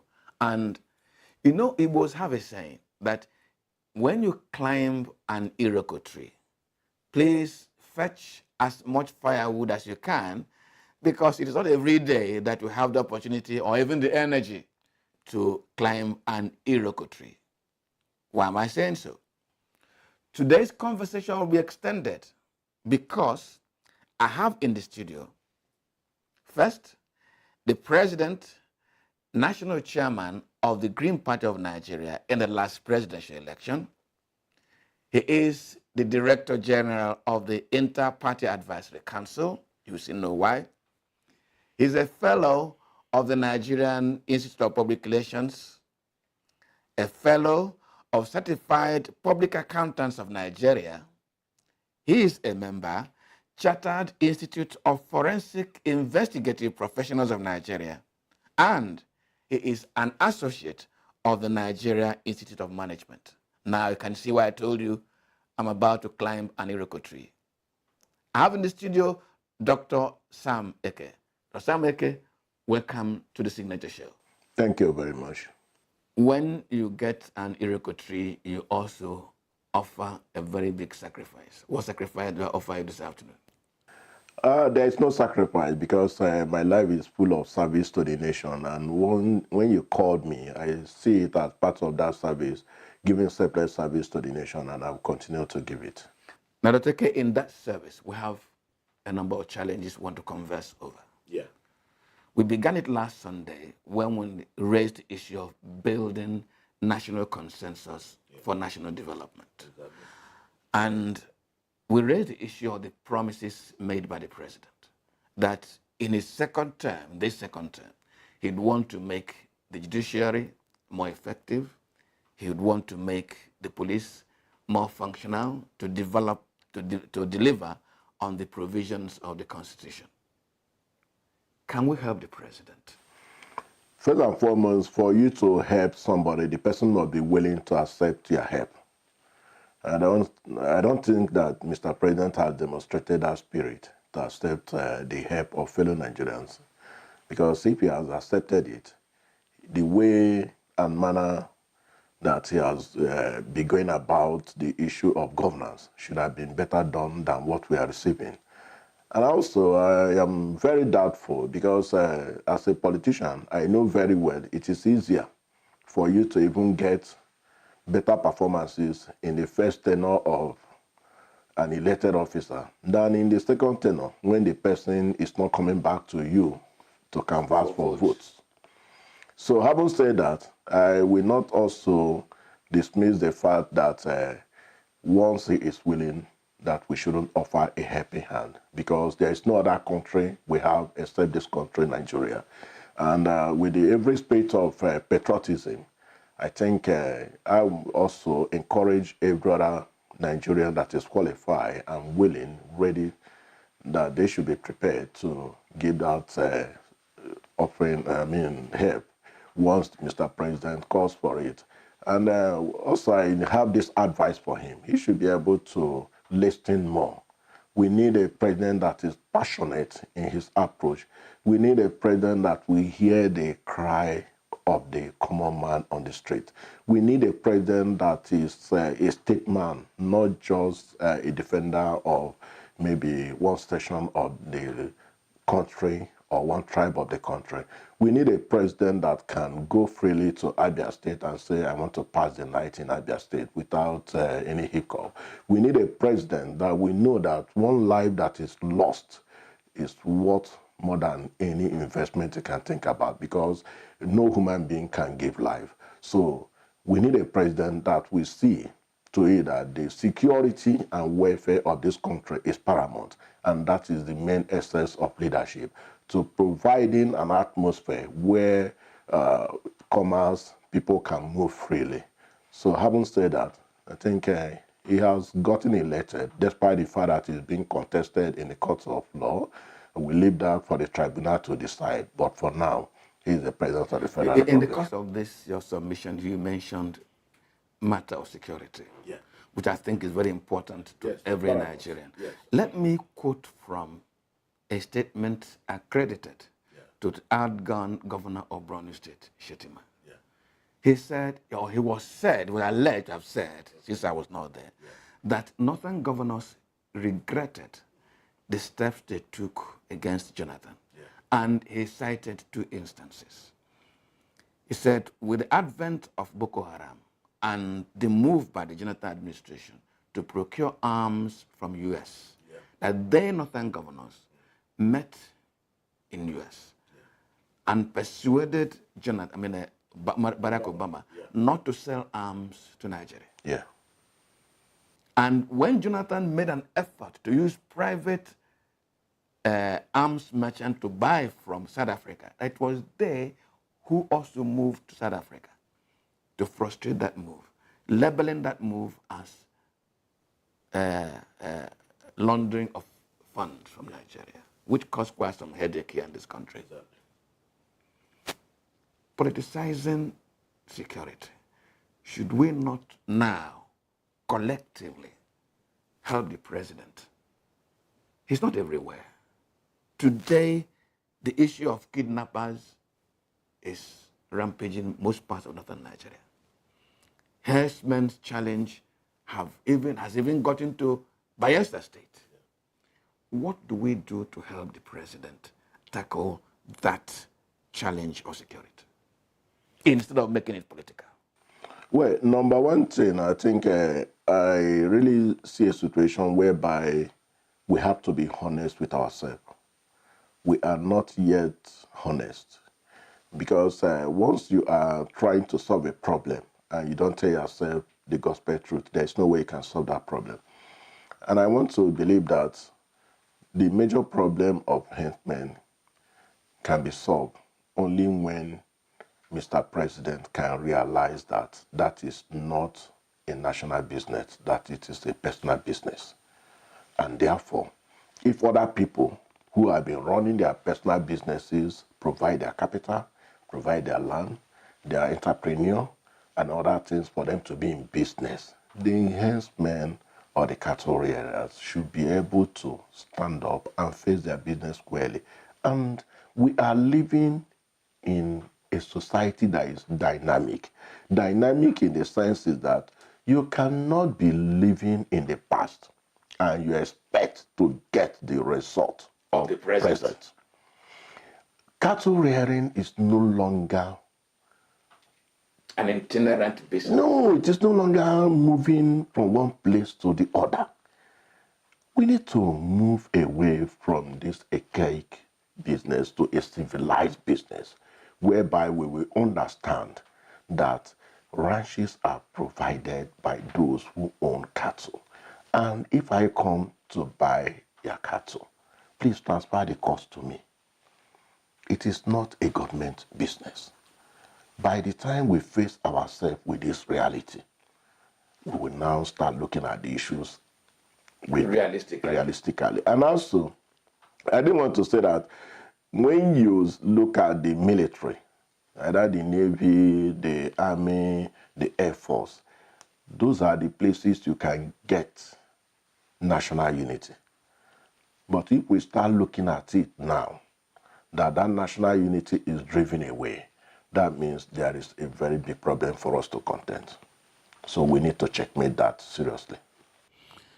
Development you have also mentioned. I also want to make reference to the statement the president made while he signed the 2019 appropriation into an act. He blamed the leadership of the National Assembly for the bad performance of the previous budgets and said that the National Assembly had tampered with the 2019 budget and it could make that difficult for him to deliver on the provisions of the budget. But outgone Speaker of the House of Representatives, Yakubu Dogara, in a very, let me not be descriptive, in his own response, said that question of national budget must be contentious to the extent that it is a means or a framework for allocating what, to who, and when. And people have interests. That their business should be harmonizing those contentions to build a national consensus. Does the president, from your feeling, does the president understand, does he feel with Dogara that the budget is not an executive document, but a national document over which a consensus for national development can be created and not reason to squabble? You see, when it comes to national budget, or budget generally, I just want to believe that we have not been able to get it right in this country. Number one is that the National Assembly is not a rubber stamp of the executive. If you want them to return the budget the way you brought it to them, why sending it to them in the first place? And I also want to make it clear that the National Assembly, at any point in time, they are the most representative of the people. And they are closer to the people to that extent that they will be able to aggregate the feelings, the needs of the people, and be able to balance it here and there. If the president is complaining that they have tampered with the budget, can any one of them in the executive come out to tell us the performance level of 2000 budgets? Let us even have it from them that those items on their own that were inputted into the budget, that those ones they have delivered on them. Looking at it, they have not delivered on them. We have a very big question. I'm even blaming the National Assembly that they are not doing much as far as the budget is concerned. I want to see a situation whereby the National Assembly will come out and tell Nigerians that this particular road from this point A to B was in previous budget and money was allocated for it. And those money never came back to the coffers of the national purse. And this time around, they are representing the same road or the same project. Because when you talk about we are having budget running into trillions, go to Ghana, go to smaller countries, they are having budget that is operational. You do not see somebody making budget that or providing in a budget that is going to purchase this cup this year. In 2020, you see the same cup in the same budget. In 2021, you see the same cup. We are just repeating the same items. I want the National Assembly to even do more on the budget. And I want also the executive to make sure that the budget gets to the National Assembly on time so that they will start working on it. You don't just bring the budget last minute and you will not want a thorough job to be done. They are part and parcel of the governance of this country. And it is within their constitutional right to also look at the budget critically. Look at places where the right thing has not been done. After all, those places they are asking for things to be provided. Nigerians are living there, not foreigners. Now, let me still dwell on the statement by Dogara. He said that these contentious issues in allocating what to who and when will remain contentious, but it's the responsibility of government and national legislature to keep balancing and creating what is called a national consensus for development. Do you think really that our National Assembly can help this country create a national consensus? Yes, they should, because they have the mandate of the people to do that. All they need to do at this point in time, they are there, is to stay away from their party and now see themselves as those who are serving the whole country. And also, I will also want the executive to stay away, to keep an arm's length away from the National Assembly. Let them be able to choose their own leaders on their own. Let them be able to have their independence. Once any executive bill gets to them, all you need to do as the executive arm is to lobby. Lobby is not an illegal word in legislative business. They should be able to approach them and convince them why this bill has to go through the National Assembly, the House of Reps, the Senate. You don't just throw it that way to them and you believe that they will just swallow a hook, line, and sinker. It doesn't work that way. I want to see a situation where we have people in the National Assembly that are so efficient in their job. We have professionals, because when you get to the Senate of America, you see people that have spent about 20, 30 years. These are institutions. I do not believe in a situation whereby you finish as a governor, you are running to National Assembly. To go and do what? You have done a governor for 8 years. For goodness sake, you can go back to private life. Because National Assembly business is a serious business that is mainly not holistically, but mainly for intellectualism. It is not where you go to sleep away. Let me raise a question I raised with one of your colleagues in the last edition of this program. Yeah. I did not know why I'm so interested in it. Yeah. All the statistics, all the negative statistics on Nigeria development seem to be domiciled in northern Nigeria.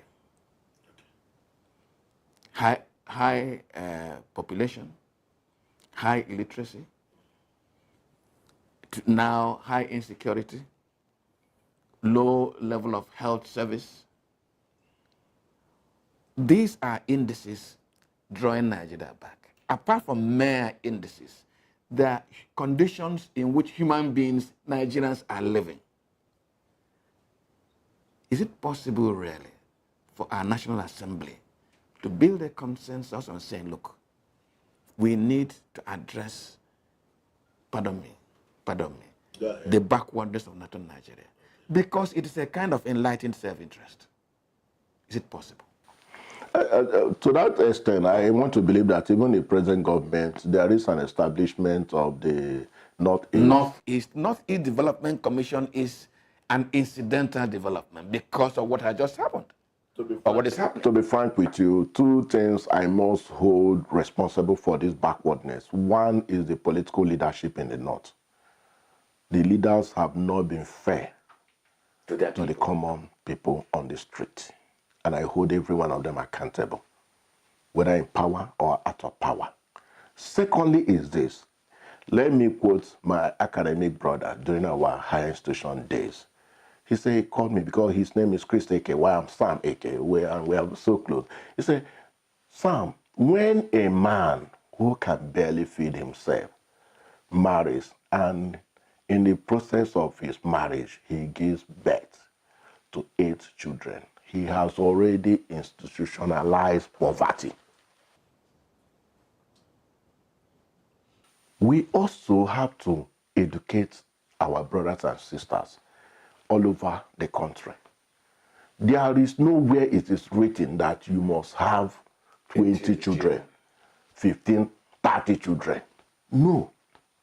Because there is a limit to which the government can help, going by the type of leadership we have in this country. So number one is the leadership. Number two, the individuals themselves. If you look at an average Igbo man is the richest, averagely speaking, because they are Republican in nature. If you are my elder brother, you can't give me instructions. I will tell you, you are not feeding me. Before you know it, I am out. I want to be on my own, learn trade, do one thing, and when I get married, be a man of my own. The size of the family, it matters a lot. When the size of the family is too much, it will become a very impossible, close to impossible task, if not impossible, for you to manage it. Because assuming, going by the way things are very high these days, even in your position, you have 7 children, you want to study, every one of them want to go to university. So where will you get the money to pay? And these days, people are looking the ways of private universities. When the public ones are not functioning, and where they are functioning, they're always on strike.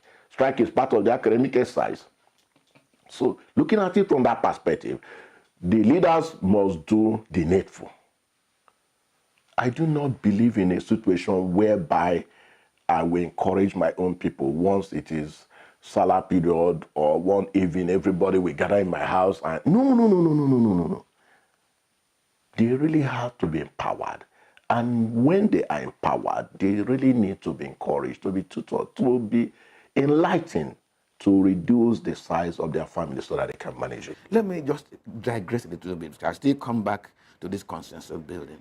Do you think that the governance structure, the traditional governance structure in the North, can be used to tackle this problem? No, it cannot. It cannot. It cannot, because what I see is a situation whereby people are kept away from knowing the truth, and once it is election time, they can be maneuvered. And I am very happy that the Northern youth are now awakening to the fact that they have to take their own destiny into their hand. I can see a lot of vibrant youth from the North doing very well. And I want to tell you, if given the same orientation, the same platform, I see a lot of the Northern youth very, very brilliant, and they are so good in whatever profession they have chosen to follow. Now, back to this consensus building, Doc. I'm trying to tread carefully. Please go ahead. Because each time it is raised, it is misinterpreted as a call for dividing the country. It is not, in my opinion. The current political structure in Nigeria is... But mind you, I am not among those who say the unity of this country is not negotiable. Let us progress first. Okay. Because when we talk about building consensus, one of the contentious issues in Nigeria today is the political structure we operate in. Okay. Is it appropriate? Does it enhance not just national development, human development? Does it enhance justice, equity, fairness, which are the things guaranteed by the Constitution? Do you think there's a need for us to look at the structure again? The major thing is that, you see, I like making references with my experience. One of our lecturers will say, when you are writing either a project and you quote an author, please give credence to that author. And a situation whereby you copied your model from America, you copied it halfway, doesn't help issue. We are not running a federal system of government. Looking at it, one of the key things I must demand from this 9th National Assembly is devolution of power. I cannot be convinced where a section of the country will be feeding the whole country. I want a situation where these whole natural resources we have in other states of the Federation will be brought to the national table for sharing the way the oil has been shared for so many years without even proper care taken into the environment of the community where this oil is coming from. So I want a situation whereby if we are practicing and we want to continue with federal system of government, nothing is wrong with it.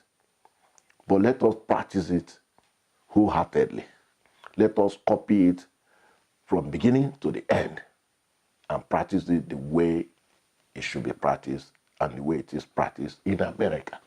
Otherwise, let us sit down, fashion out our own indigenous structure and operate it. That is it. But Dr. K, two respectable institutions have made reference to restructuring Nigeria. Yes. The All Progressive Congress, APC as a party, promised Nigerians in 2015 that they would go for restructuring. They even set up a committee to determine their own definition of restructuring. I do not know whether I'm not reading well. I have not read quite the outcome of that committee's meeting.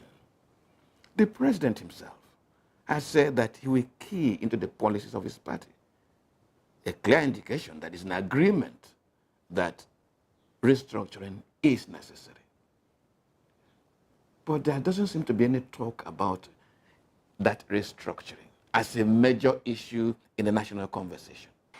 Now, let me tell you, people are afraid of restructuring, believing that maybe at the end of the day they are going to lose out. No. If they really understand what restructuring means in the actual sense of it, it will promote healthy development and even development throughout the state of the Federation. I am a champion of restructuring. I don't want to be calling party names because apart from being a national chairman of a party, I'm a regulator in the aspects of being a steward of the Interparty Advisory Council, currently the DG of IPAC. I want to look at it this way, that the civil society, the area, I have posed this challenge to them before. The area I want them to really come in is when these candidates emerge. Please, forget about the manifesto and every other thing. Get us a cardinal program. We all know the problem of this country, power, this, that. Outline it. Let it be. We know. Yes. We can see a manifesto. Very beautiful. All manifestos are beautiful. Do you understand me? But this cardinal program. These are national priorities. Can you sign an undertaking before you get into office, before you go in the election? all the whole candidates, both for governor, for this, minimum, irreducible minimum requirement that I'm going to do A, B, C, D. If I don't, I am signing an oath before a federal high court to resign.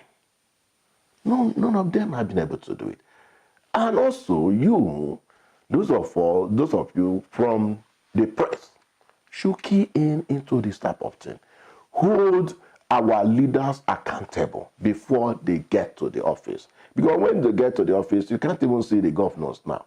You can't even see a local government chairman. And that is the problem. But where these documents have been signed, sealed, and it's available to the public, at least to the media, published before even time. Every time we brandish it before you say, this is what you sign. Because, I'm sorry to say it, many politicians will come and tell you they will do A, B, C, D. And when they get into the they never office, intend really to do that. it is very, very bad. Yeah, but in the course of raising this national consensus question, I've raised the question of the political parties. They are supposed to be groups, institutions, aggregating national interest, would they sell to the public? And don't they have a role to play in also aggregating irreducible minimum national consensus prioritization of issues that becomes subject of debate if any government is deviating? Are the parties doing so? You see, the level of hunger in this country is a very big issue. Because even if the parties come around to do it, number one is that every government at the federal level, at the state level, like I said earlier, they see other political parties as enemies, not until they will begin to see them as partners in progress. And there has to be a rapport. This is a government that have lasted for how many years without special advisor or political advisor? Do you have anyone? Not that I know. So who will interface between government and the political parties? They don't need you. They will tell you, and that is where we get it wrong. Even if you feel that that party has not produced a council, they should have no less than 3 or 4 members they will speak to. We want unity for this country. We want a situation whereby the security will be guaranteed. We want a situation whereby the atmosphere will be right enough for business to operate. We want a situation whereby those who are corrupt should be held responsible for them to justify, the burden to justifying their means of unusual enrichment, not pushing it to the agencies. For example, the bill on Satisfied Institute of Forensic Investigative Professionals of Nigeria. The bill has been passed in the House of Rep and the Senate. We have been calling on Mr. President. You are fighting against corruption. These people are partners in progress. Do not believe what any other professional body that does not even cover this aspect, this area of professionalism will be telling you. Sign this bill so that we will know that your fight against corruption, you mean it from beginning to the end. Having said that, I know very well that if the opportunity, the avenue is given to the political parties, that recognition for them to interface with the government in power, either at the state, at the local level, at the federal level, we have brilliant chaps that can contribute to the development of this country.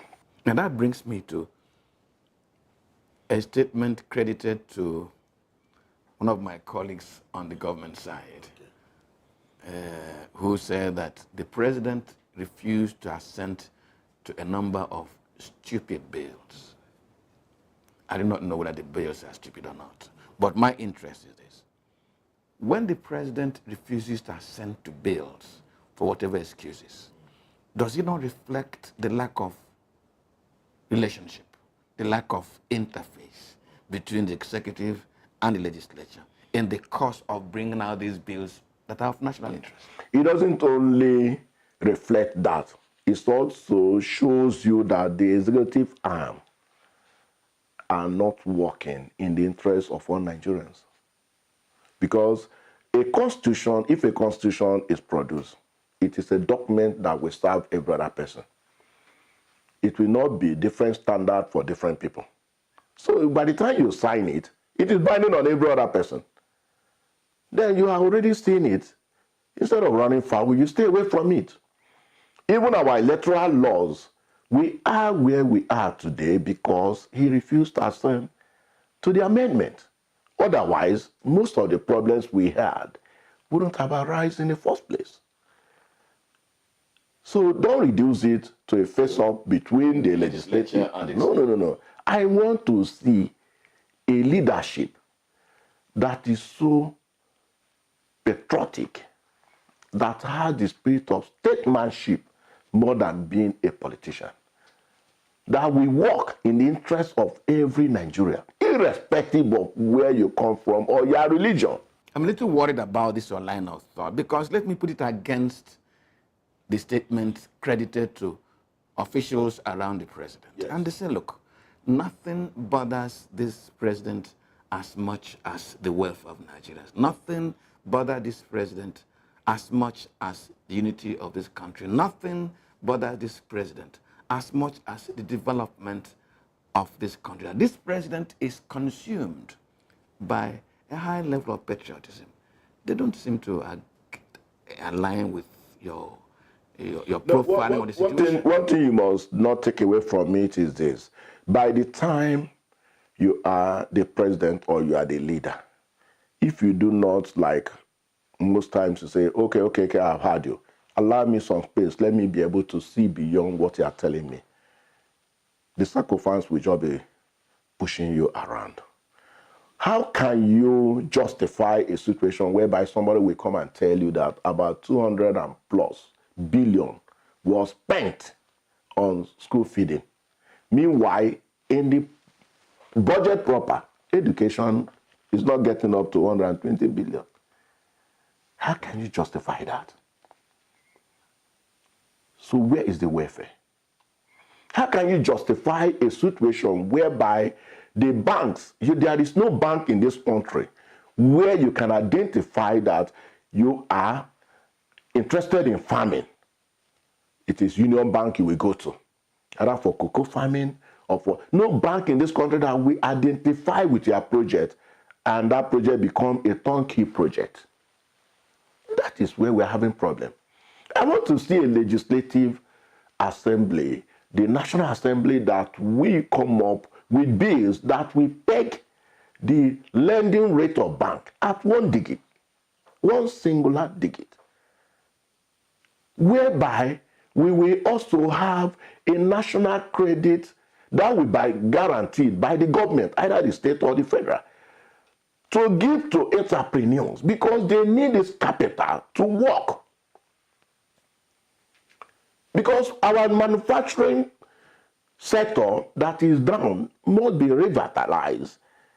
Apart from that, you really have to also look at the issue of our mining sector. You cannot be living by the river bank and you are using saliva to wash your hand. Dr. K, there's a question that's burning my mind. Yeah. Something is wrong with this country. What is it? Poor leadership. That is the summary of the whole thing. We do not have leaders yet. We do not have leaders that want to die for the welfare of the people. We have leaders that are contented about themselves and their immediate family. How do we make such a leader as you envision to emerge? First and foremost, I think the reward for public office is too attractive, too much. A lot of people, jet sums and float sums. Everybody just feel that for you to become rich, you need to go into politics.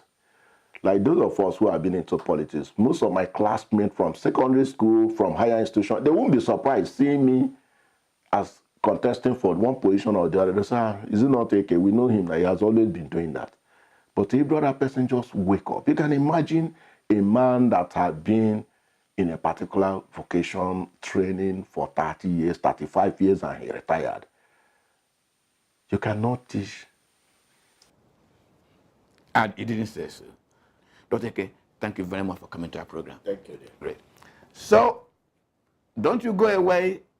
We'll bring you corruption story next. But again, let's meet same time on Sunday. My name never changes. I remain Mwabos Njoko. Good afternoon.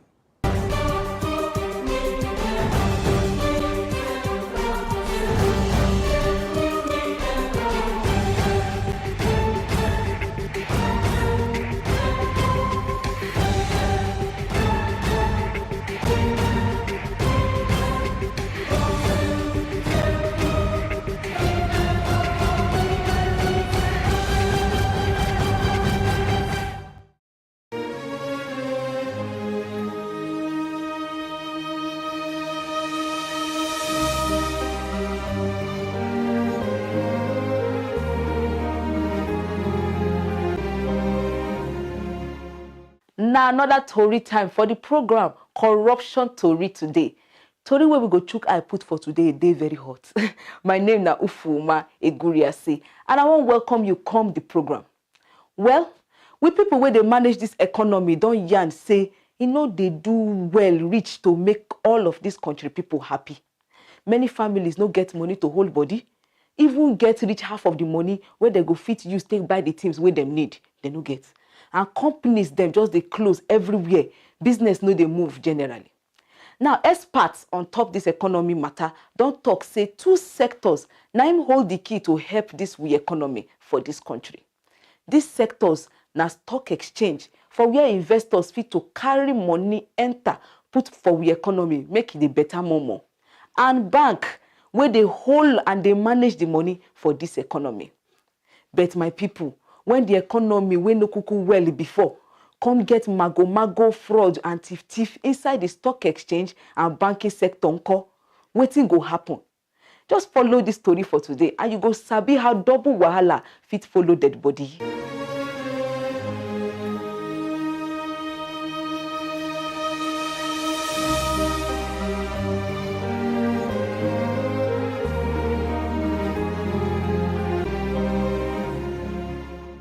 Inside 4 days of this month, now two dangerous cases now him enter two different courts, one for Lagos, one for Abuja. For the first case, the managing director of Brentwood Limited, Samuel Adebanjo, and him company, now they drag go meet Honorable Justice M.S. Hassan of Federal High Court for Ikoyi, Lagos, say he do illegal sale of shares of him clients. Make I explain wetin shares be for you first. You know say companies they go the Nigerian Stock Exchange, make them fit raise money to expand or better their operation. Then go come dey profitable for anybody wey want invest money put when them come stock exchange. Anybody go fit to bring him money, give them as investment. The company go come give the person certificate with how much he invest, and the person go join for the owners of the company. Anytime where he want his money back, he go just jejely put his shares up, say he won't sell am. Now these shares now them say Brentwood Limited people them with the managing directors come sell pocket the money. According by the charges, them say for between 2004 and 2014, Samuel Adebanjo and Brentwood Limited sell 507,872 units of Nigerian Breweries PLC shares and 21,260 units of Guinness Nigeria PLC. When are the family of Akin Olugbade get them, come pocket the money. It is a criminal offense. EFCC must have to be immediately involved in this, and the person and the people involved must be arrested because it's a serious criminal offense. The regulator also has to delist the organization and also actually find a way to get the money back to the owners, because that is one of the functions of the regulators. Stock exchange is a very sensitive sector of the economy. It's very sensitive market in the economy. It's a non-financial institution, and this is a market whereby a lot of funds, a lot of capitals are being raised for business ranging from small and medium scale enterprises. You know, when a business is actually starting, capital, the capital funding is always very, very challenging. So as business grows up, they tend to have this opportunity. They are being leased in the stock exchange, and they can actually get their capital to function very well. Now, when the stock exchange in an economy or in a country is not functioning, is not performing very well, there are a lot of hiccups that can actually give to the economy. We are talking about unemployment. We are talking about currency depreciation. We are talking about reduction in the economic activities.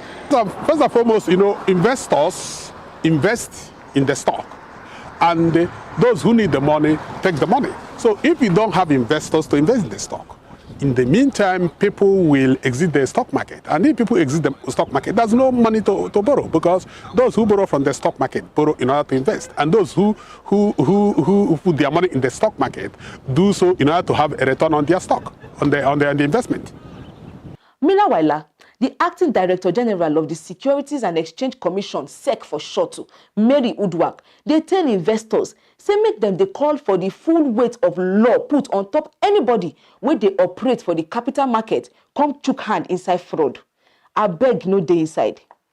The cost of bringing these funds, the opportunity cost of bringing this cost into the stock exchange market is other things that they could have done with it, other businesses that they could have done with it as well, that will have earned them returns. But now they are bringing it to a place that is not safe, a place that the rules are not being followed. So they are disappointed and their confidence is not there anymore.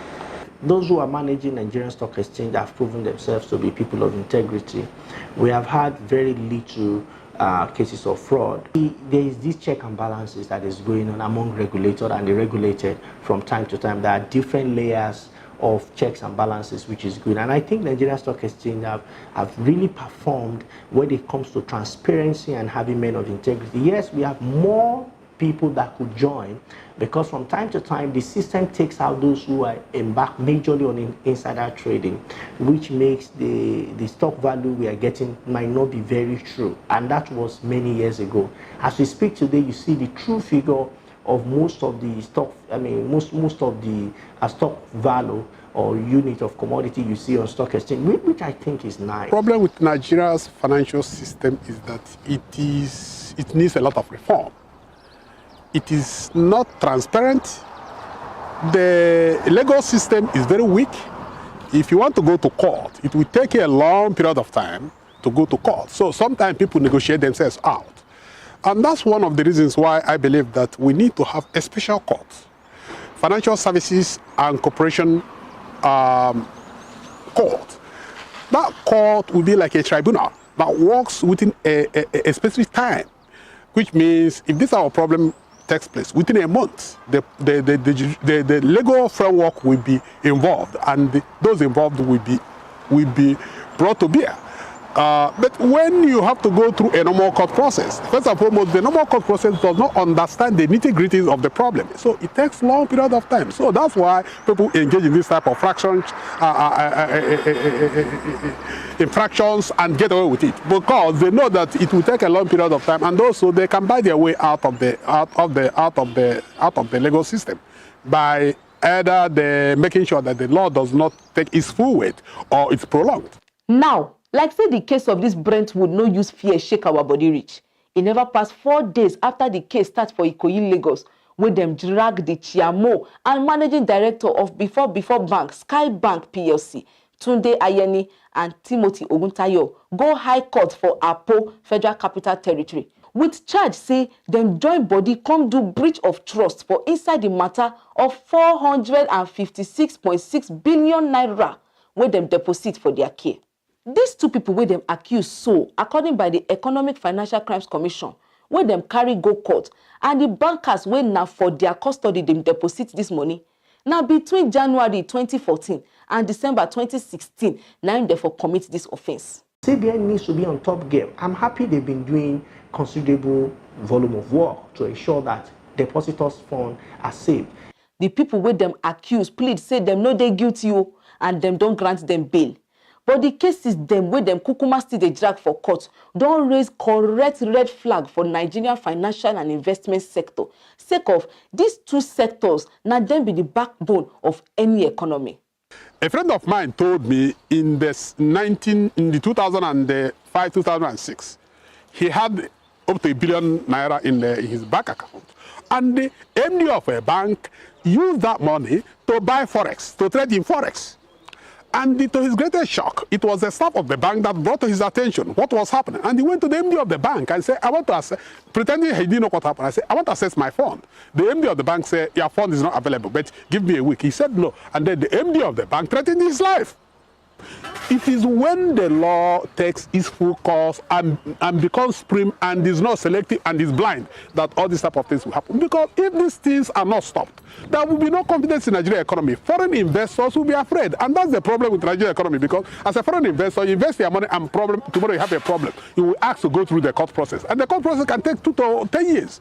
But if you have a special tribunal that tries all these things and gives maximum a month, then people found guilty must go to prison. And people see how they go to prison. It can be 20 years because, look, let me tell you, stealing money outside the bank is less criminal than stealing money within the bank and their worker in the bank. So let's make it, if you're stealing money outside, maybe it's 10 years. Let's make sure that stealing money within the bank by bank officials must be double the number of years. And that the legal process is as quick as possible. I will assure you there will be confidence in our financial sector. If you invest your money, because investment is mostly confidence driven.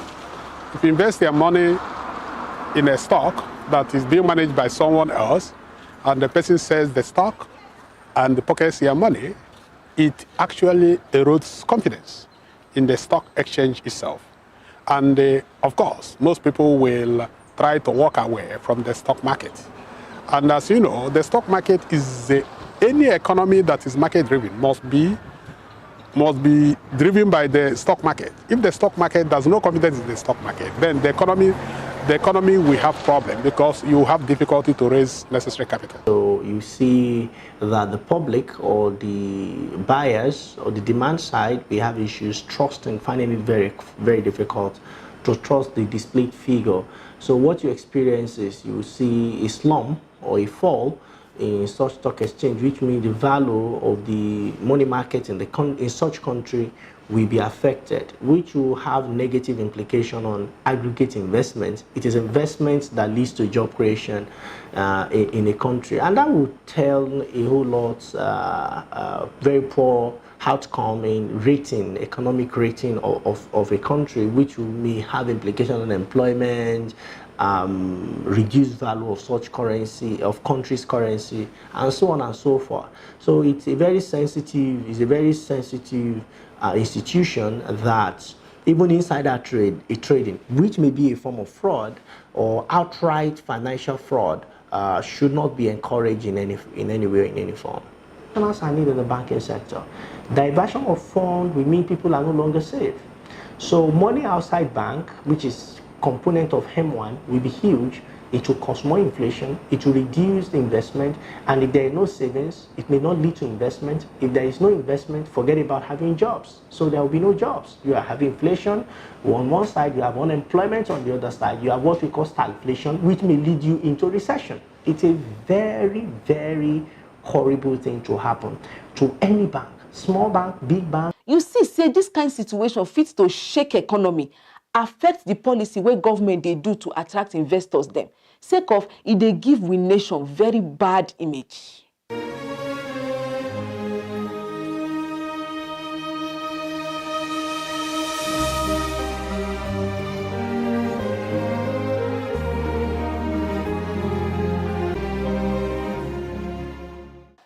My people, nobody they tell even deaf person say kata dey for market.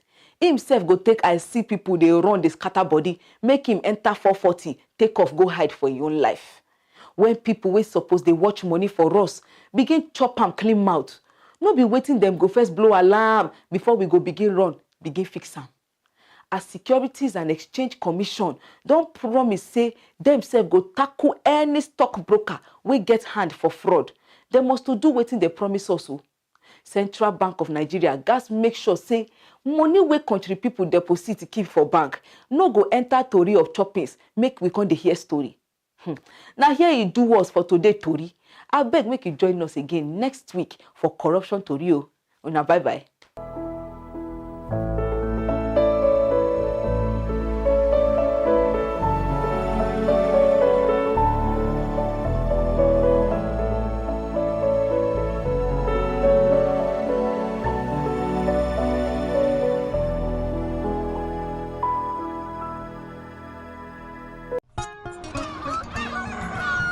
New every morning on Signature TV, we open the day for you with needed energy, information, and required vibes to shape your day. From sizzling snippets of stories in various areas of life to intriguing conversations with net worth guests. When you have people who have no track record becoming your leaders, you have a problem. There's no outstanding gratuity when Obi took over from me. I left in all the accounts of Anambra State 13.8 billion for him. Your day cannot be complete without Signature Morning on weekdays and Signature New Day on weekends. There is no better way to start your day except Signature Morning and Signature New Day every day on Signature TV.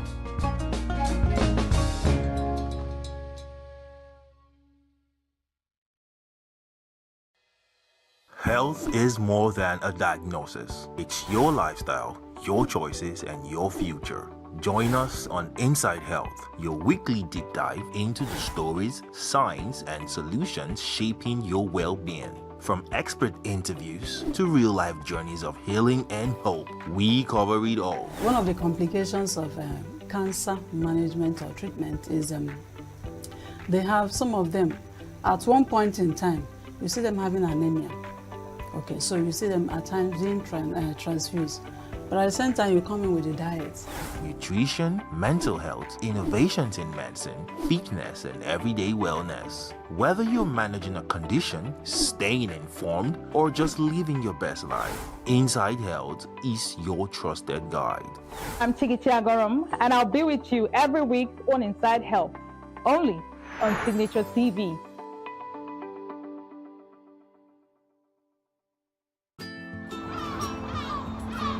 Bright and early, as the day breaks, as the newspaper headlines trail the stories that shape the day, we at Signature TV trail the headlines that trail the day. We interrogate the headlines. We analyze the stories that make the headlines. Why is overrated, and they even overrated themselves and went into CBT. They are insensitive of some Nigerian children who have never had what we call CBT. With passion and emotion, we drive the conversation to change a narrative. Let nobody be deceived by Nigerian high level of performing in agriculture export.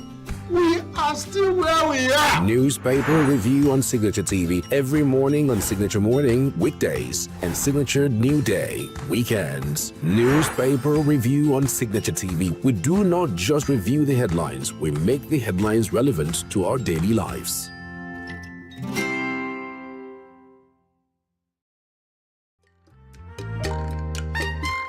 The way we see the world shapes the way we change it. Gender isn't just a checkbox, it's a lens. One that helps us understand the world more deeply and act more fairly. Gender Perspectives, a program for those ready to see more, do more, and be more. Designed to challenge assumptions, ignite conversations, and build inclusive solutions across every sector of society. We are not, fighting the men. We are not saying we are equal in terms of rights.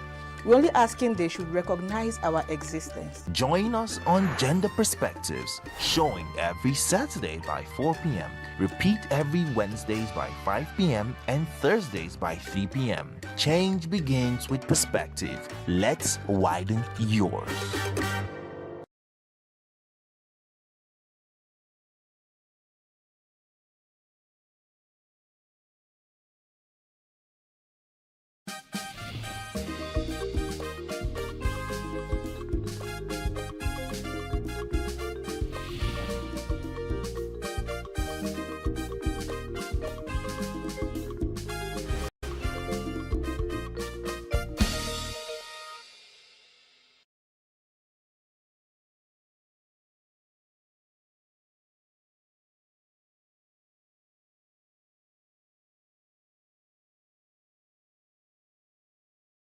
1.27 billion naira recovered from Signaturetv firm by EFCC.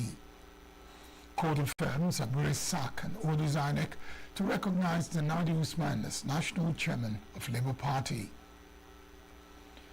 New ceasefire in Syria after Kurdish-led forces pull out of camp for Ismailis. Israeli PM Netanyahu agrees to join Trump's Board of Peace. Details in a moment.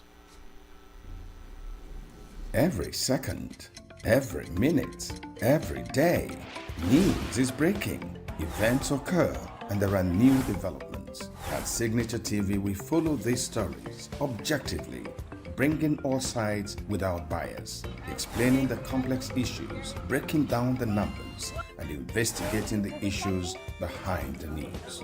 Anywhere and everywhere, near or far, wherever the news is, we will be there. Signature TV.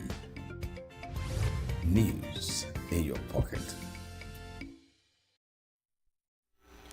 The ENUGU state government has recovered 1.27 billion naira from Fujimoto Luxury Construction Limited following the intervention of the Economic and Financial Crimes Commission.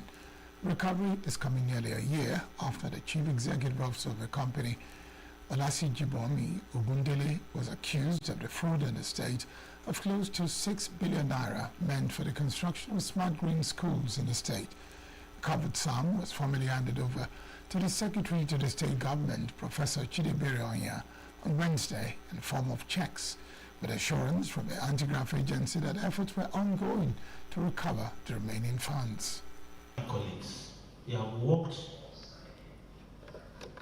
totally, they have worked diligently, they have worked professionally to recover this for the benefit of ENUGU state government. We'll continue to look at it. This does not mark the end of the case. This must be clearly understood. We will look at every facet of the petition. We will also call for an opportunity for all parties meeting, where we ensure that every kobo of ENUGU state government that is not accounted for, it is traced, it is tracked, and it is recovered. And where clear cases of criminality is established, the EFCC will also take the further steps of prosecution. That must be clearly understood.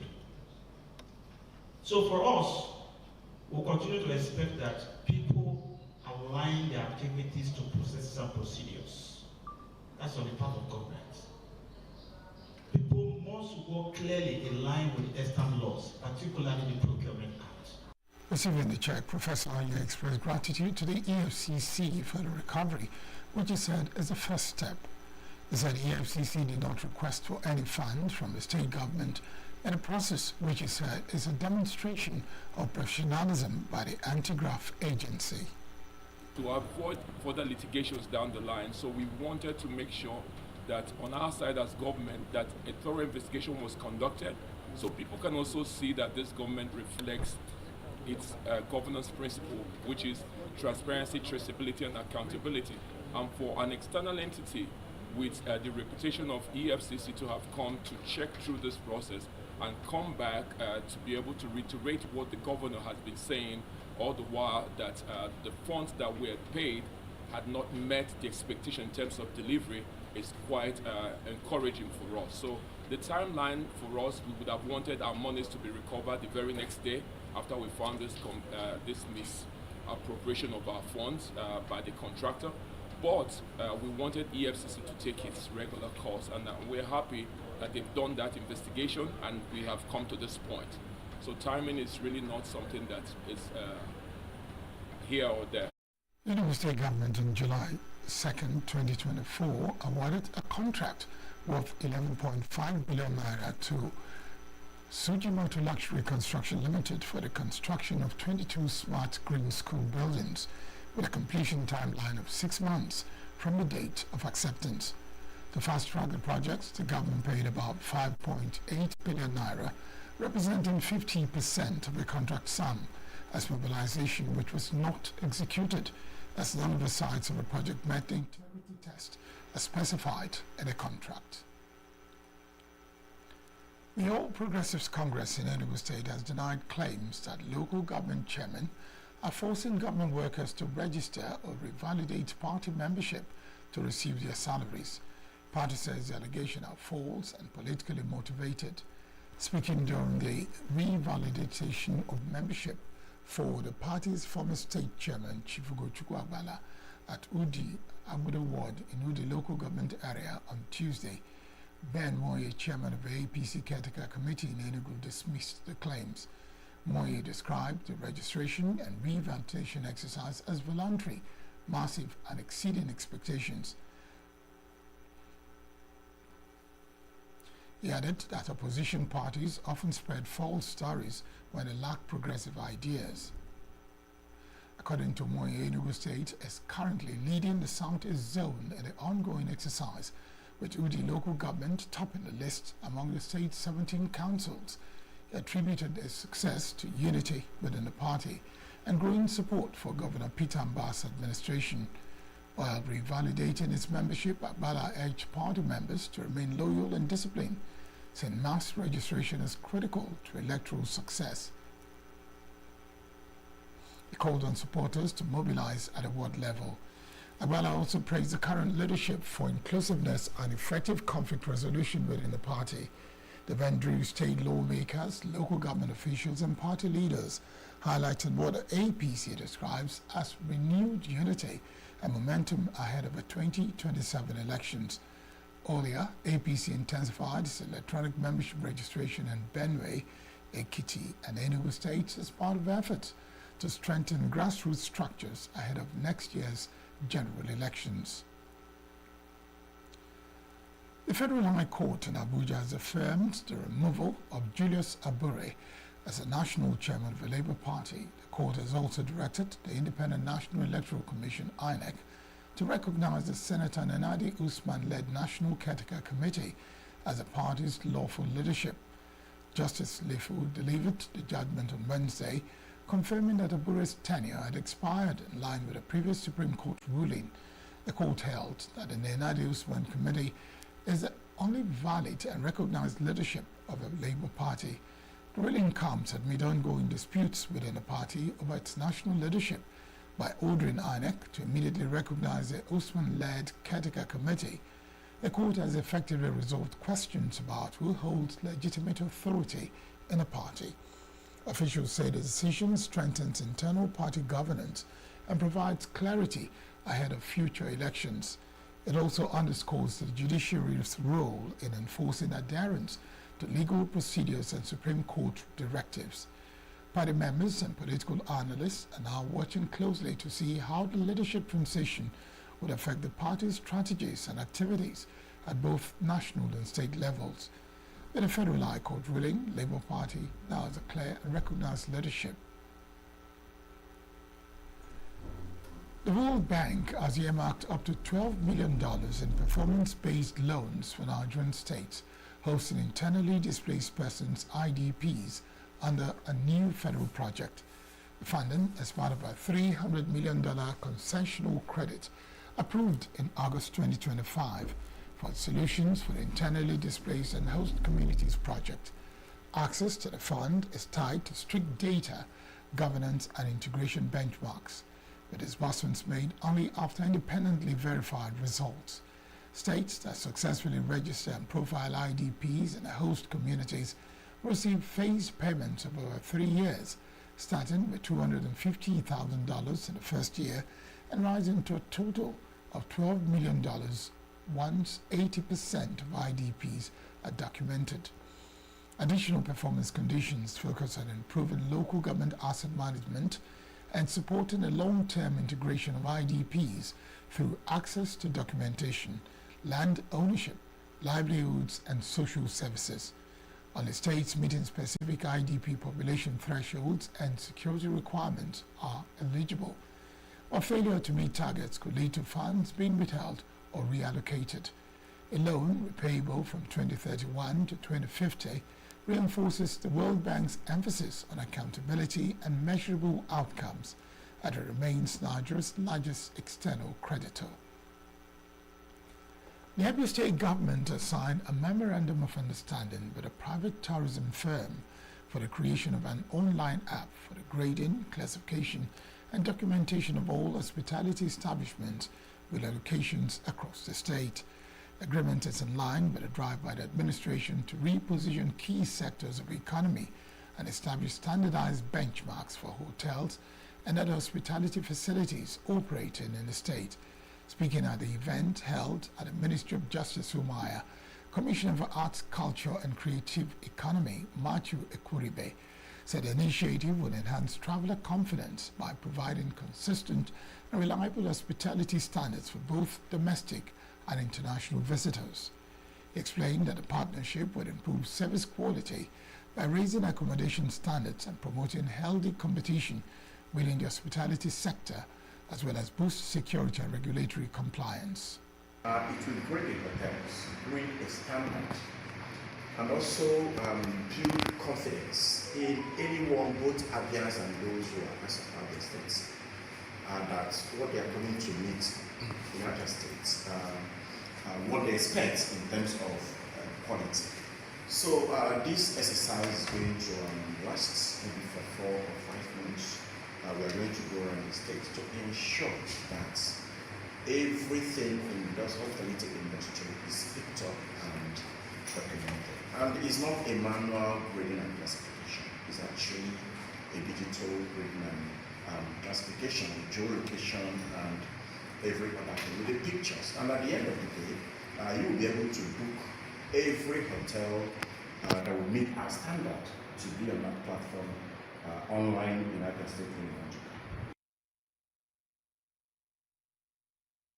In his remarks, the Attorney General and Commissioner for Justice, Ikechukwu Wana, said the MOU aligns with Governor Otis' policy direction of revitalizing all sectors of the state's economy. He emphasized that the administration remains committed to giving deliberate attention to reforms that promote growth, professionalism, and sustainability across industries. The team from Tourism and Hospitality Innovation Technology Solutions for cooperating with our legal team while we're trying to go through the service level agreement. We've gone back and forth and we have an agreement which we are going to sign today, which will herald what I think is a new era, a new dawn in the hospitality industry in the United States. We have crossed all the T's and dotted all the I's. And I know that as we proceed to the implementation phase after the signing today, it's going to be swift and it will ensure that the United States will have a better hospitality environment where there is good database to improve security and ensure that other states there's transparency in the running of the hospitality business. The rating, grading and documentation according to the MOU is expected to last for 5 months. Still in Abia State, the government is giving all landlords whose buildings need a facelift or routine maintenance to do so within the next 4 weeks, or they will face sanctions. State Commissioner for Information, Prince Oke Kanu, disclosed this at Government House, Umuahia, while briefing journalists on the outcome of this week's Executive Council meeting chaired by Governor Alex Oti. Kanu observed with dismay that many landlords in the state have decided not to carry out routine maintenance or give facelift on their buildings for years, thereby defacing the city center of the state. Why we are bringing in the public, the private people is to ensure efficiency, and then at the end of the day, we will be sure that we will develop to the quality we want because we're going to supervise it, and then it will also come at a cheap rate so that people can have access to quality and affordable housing. The Commissioner stated that the State Ministry of Housing would soon flag off the construction of a Civil Service Commission pocket layout in Umuahia, in line with the Governor's vision to provide for the welfare of Abia citizens in the area of housing. Prince Kanu said the state government has employed 649 medical personnel out of the proposed 771 in the state's health sector. He explained that the State Electricity Regulatory Authority would soon issue an order for the regularization of electricity activities in the state, following the release of final transfer of regulatory authority to the Abia State Electricity Regulatory Agency. Still to come, Jigawa State targets violators of free treatment policy. Unicross refutes tampering with student results, attributes discrepancies to data transfer. Stay with us. Every second, every minute, every day, news is breaking, events occur, and there are new developments. At Signature TV, we follow these stories objectively, bringing all sides without bias, explaining the complex issues, breaking down the numbers, and investigating the issues behind the news. Anywhere and everywhere, near or far, wherever the news is, we will be there. Signature TV. News in your pocket. Yoruba Nation activist Sunday Adeyemo, popularly known as Sunday Boho, has called on the Ibadan land and the Alaafin of Oyo to work together to tackle insecurity in the southwest and advance the region's development agenda. The appeal comes amid a dispute over the rotational chairmanship of the Oyo State Council of Obas between the monarchs. Governor Seyi Makinde recently named Oba Rashidi Ladoja as a new chairman on the system, where the permanent chairmanship rotates among the Ibadan, the Alaafin, and the Shoun of Ogbomoso. Ibo urged prominent traditional rulers to avoid internal disputes over positions, describing such conflicts as a distraction from urgent challenges such as insecurity, banditry, and the protection of forest in the southwest. He emphasized that Yoruba leaders should unite to safeguard territorial integrity, foster economic growth, and promote harmony within their communities. The activist also called on other Yoruba leaders, including the Ooni of Ife and the Olugbon of Orile-Igbon, to help ease tensions surrounding the council's leadership and encourage collaboration among monarchs. According to Igbo, historical traditions have always guided the roles of Yoruba monarchs, and modern institutions should uphold these traditions while prioritizing the welfare of citizens over disputes for positions. Igbo's appeal highlights the need for unity among traditional rulers in addressing insecurity and driving development across Yoruba land. The Jigawa State government has issued a stern warning against the abuse of its free treatment program for non-communicable diseases. Authorities say the initiative is designed to provide seamless and quality health care to eligible residents and must not be misused. The warning was announced in a statement by the state's technical advisor on health, Isa Muhammad Surajo. Health officials, hospital management teams, and community leaders have been directed to ensure that only patients diagnosed with specific conditions access the services. The program, introduced by Governor Umar Namadi's administration, targets residents living with chronic illnesses including diabetes, hypertension, and sickle cell disease. It offers comprehensive outpatient and inpatient care, including laboratory tests, x-rays, ultrasounds, essential medications, and physiotherapy. Officials explained that the services are currently available in select public health facilities across the state.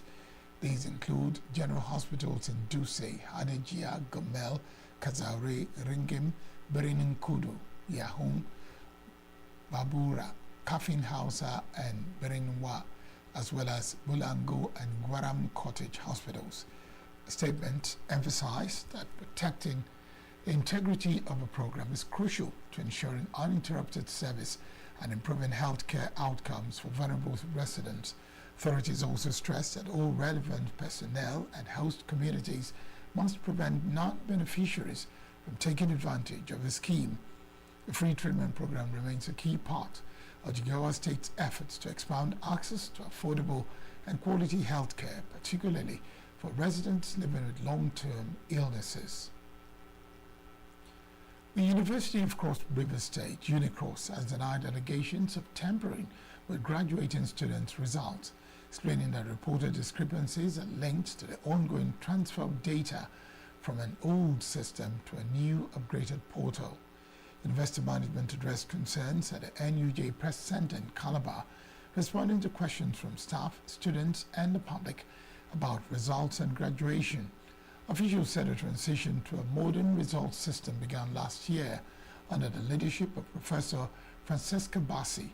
The shift faced challenges, including linking old data to the new system and resolving outstanding financial obligations related to the previous portal. As part of the process, management retrieved hard copies of results from all departments spanning the past 20 years, a total of over 5 million records to prioritize graduating students' results from the 2017-2018 to 2022-2023 sessions were uploaded to the new portal within 2 months. University acknowledged that minor discrepancies were expected during such a large-scale transfer, but emphasized that nearly all issues have now been corrected. Officials said the new system has significantly improved result administration and accuracy. 2 weeks ago, at the ever-busy Ado Junction on the Abuja-Kefi Expressway of Africa's fastest-growing ghetto, Mararaba in Nasarawa State, a 5-month pregnant woman was beaten unconscious by members of a task force chasing roadside traders away from a newly developed block of shops, stores, and kiosks. The attackers melted away the moment they saw that the woman had passed out, leaving other fleeing traders to carry her to the hospital, where the medics brought her back to life. The chase for roadside traders on Yanya Maraba Masaka axis of the Abuja-Kefi Expressway has just started, as correspondent Nasiru Usman tells us, the story of the Abuja good news that is bringing tears to the eyes of many. The Nyanya Masaka axis of the Abuja-Kefi Expressway was a leprous location for middle and high-income property developments. Reason: the Mararaba slum emptied both human and vehicular traffic into the expressway. The congestion caused by the unending flow of traffic in Mararaba created a nightmare best forgotten. Just before the Christmas, bulldozers moved in, digging up holes deep and long enough to take many trailers. It was the first sign that the federal government had decided to solve the Mararaba gridlock. A flyover to carry traffic from the building materials market down to the international market is now being constructed.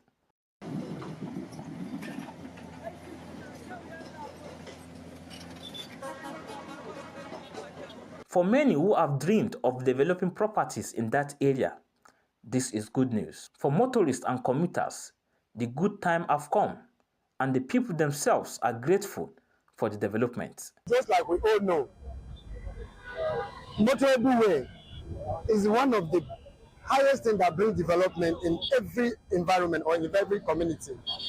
Now, we all experience hold up, that is the road traffic on this Maraba Massacre to Maraba Nyanya axis.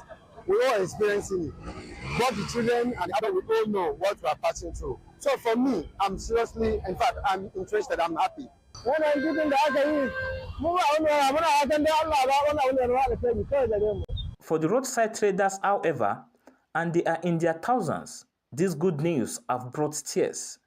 The construction means expanding the roads, and the bulldozers are crashing on the attachments to the main buildings, kiosks by the roadsides, umbrellas, housing, POS operators, fruit sellers, and the bend-down boutiques. I have 2 of my children who are in university.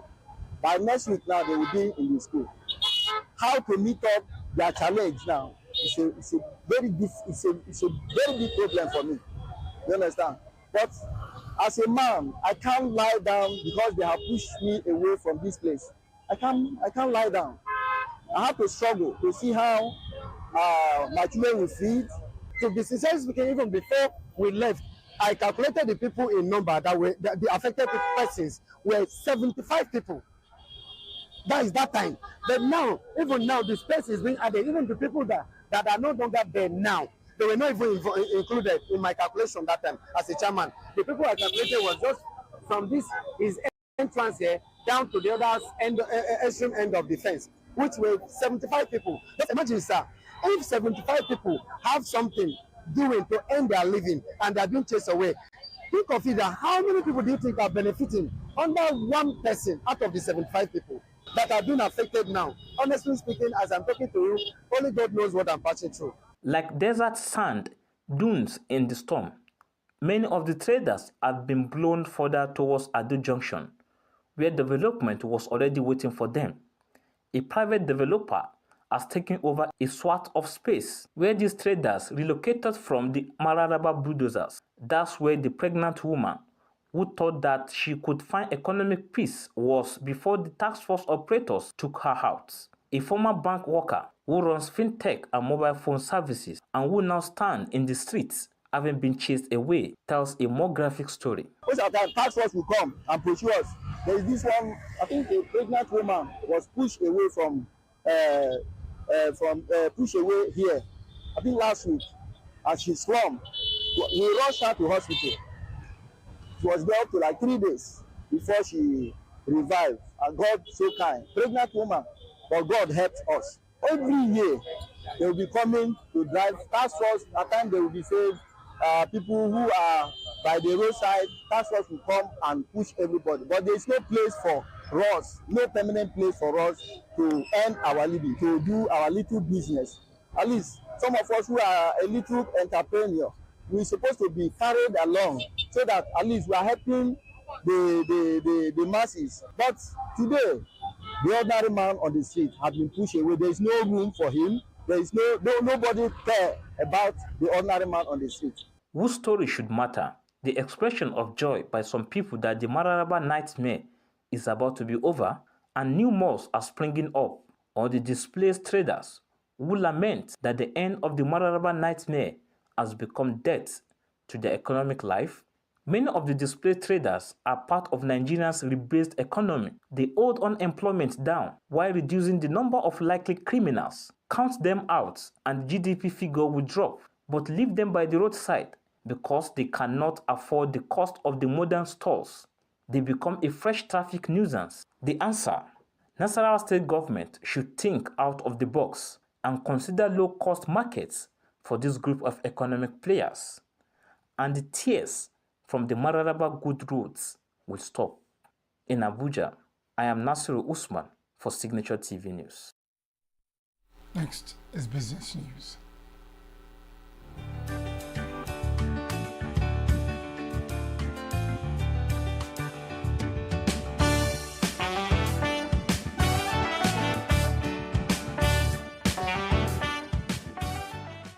The federal government, through the Debt Management Office (DMO), has offered 3 FGN bonds totaling 900 billion naira for subscription by auction scheduled for January 26, 2026, with settlement on January 28, 2026. The bonds include 300 billion naira with 18.50% FGN February 2031 with a 7-year reopening and 400 billion naira with 19% FGN February 2034 with a 10-year reopening and also 200 billion naira with 22.60% FGN January 2035 with a 10-year reopening. The bonds will be sold at 1,000 naira per unit, with a minimum subscription of 50 million 1,000 naira and multiples of 1,000 naira thereafter. Interest will be paid semi-annually, while principal will be repaid at maturity. The securities are backed by the full faith and credit of the federal government of Nigeria, qualify as liquid assets for banks' liquidity ratio, are eligible for trustees and pension funds, and are listed on the Nigerian Exchange and Financial Markets Dealers Quotation and Securities Exchange. The Nigerian Export Promotion Council (NEPSI) reports that 728 capacity building programs were conducted in 2025, training 96,221 exporters across the 36 states, up from 64,000 participants in 2024. The training focused on good agricultural practices, export documentation, warehouse management, and digital trade. NEPSI also funded international certification for 210 small and medium enterprises, with 567 more undergoing certification. To strengthen production, NEPSI established Nigeria's first sesame export cluster in Kebbi State, involving 250 farmers and 500 hectares, and distributed over 4,600 hybrid seedlings. Over 70 small and medium enterprises were onboarded onto e-commerce platforms. NEPSI says it will expand its training programs in 2026 to reach more exporters nationwide. The International Monetary Fund (IMF) projects that Nigeria's economy will grow by 4.4% in 2026, up from 4.2% in 2025, driven by ongoing government reforms and improving macroeconomic conditions. In its January 2026 World Economic Outlook, the IMF said growth in sub-Saharan Africa is expected to rise from 4.4% in 2025 to 4.6% in 2026 and 2027. Globally, the fund forecasts growth of 3.3% in 2026 and 3.2% in 2027, while warning that downside risks remain due to tariffs, uncertainty, and structural vulnerabilities. The Central Bank of Nigeria (CBN) in its Credit Conditions Survey reports that banks recorded higher loan default rates among households and businesses in Q4 2025. Default rose on secured, unsecured, and corporate loans, even as credit availability and demand increased. While lending grew, banks tightened risk pricing, widening spreads on household loans while applying mixed pricing to corporate borrowers based on perceived risk. This is business news in Global News. Chimize Zadima reporting for Signature TV News.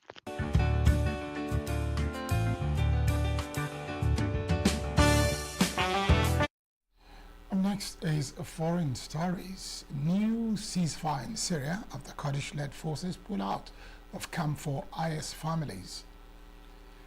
Israeli PM Netanyahu agrees to join Trump's Board of Peace. Stay with us. Every second, every minute, every day, news is breaking. Events occur and there are new developments. At Signature TV, we follow these stories objectively, bringing all sides without bias, explaining the complex issues, breaking down the numbers, and investigating the issues behind the news. Anywhere and everywhere, near or far, wherever the news is, we will be there. Signature TV. News in your pocket. Syria's government has announced a new ceasefire with the Kurdish-led Syrian Democratic Forces after the military alliance withdrew from a camp holding thousands of people with alleged links to the jihadist group Islamic State. The SDF said its forces were compelled to leave a whole camp and redeploy to other cities in northeast Syria due to the international indifference toward the issues of IS. Syria's Interior Ministry complained that it took place without coordination with the government of US-led coalition against Islamic State. Later, the presidency said it had reached an understanding with the SDF on the future of Hasakeh province, which has a large Kurdish population. A statement said the SDF would be given 4 days to carry out consultations on a detailed plan for the peaceful integration of areas under its control into the state. The presidency also promised that government forces would not enter the cities of Hasakeh and Qimishli or any Kurdish villages. At the same time, the SDF declared its full commitment to the ceasefire and said its forces would not initiate any military action unless they were attacked. The SDF also said it was ready to move forward with implementing the deal reached with the government that was supposed to end almost 2 weeks of fighting. Israel's Prime Minister, Benjamin Netanyahu, has accepted an invitation to join U.S. President Donald Trump's Board of Peace. A statement from his office said Netanyahu would become a member of the board, which is to be comprised of different world leaders. The board was originally thought to be aimed at helping end the 2-year war between Israel and Hamas in Gaza and oversee reconstruction. But its proposed charter does not mention the Palestinian territory and appears to be designed to supplant functions of the UN. The United Arab Emirates and Bahrain has also agreed to join, as have Albania, Armenia, Azerbaijan, Belarus, Hungary, Kazakhstan, Morocco, and Vietnam. Many others have expressed reservations. It is not clear how many countries have been invited to join Trump's new body. Canada, Russia, Turkey, and the UK are among them, but has not yet publicly responded.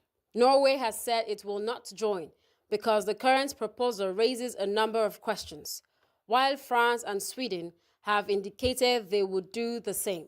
According to a copy of the charter leaked to the media, member states will be given a renewable 3-year term, but they can secure a permanent place if they contribute $1 billion of funding to the board.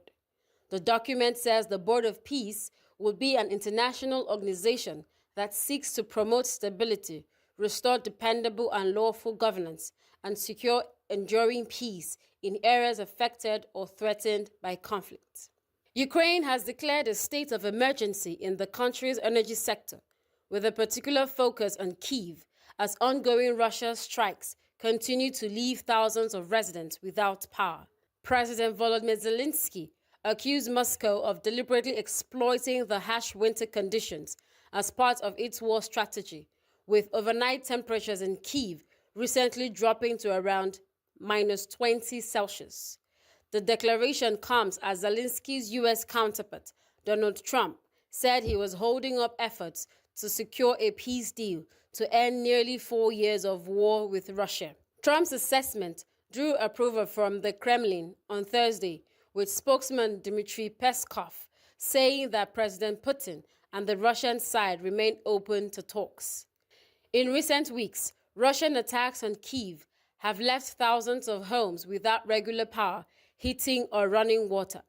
After one particularly heavy night of missile and drone attacks last week, 70% of the capital was left without power for several hours. Following a special cabinet meeting on Wednesday, Zelensky said a round-the-clock task force will be set up to fix damage caused by Russian strikes and worsening weather conditions. He said the new measures would include procuring vital energy equipment and resources from abroad to replace damaged installations. The Parliamentary Commissioner for Standards has ruled that Reform UK leader Nigel Farage breached MP's rules 17 times by failing to register financial interests totaling £384,000 within the 28-day limit. Daniel Greenberg said that following an investigation, he had concluded that the breaches were inadvertent and therefore would not be recommending any sanctions for the Clancton MP. He added that Farage had apologized and had promised to meet the deadline in the future. The interests that Farage failed to report on time include payments from the GP News, Google, X, and the Cameo app. In his reply to the commissioner, Farage said he was sincerely sorry for the rule breaches, adding that there had been no malicious intent. During a meeting with the commissioner on 11th December 2025, Farage said he had been a little bit shocked by the gross administrative error.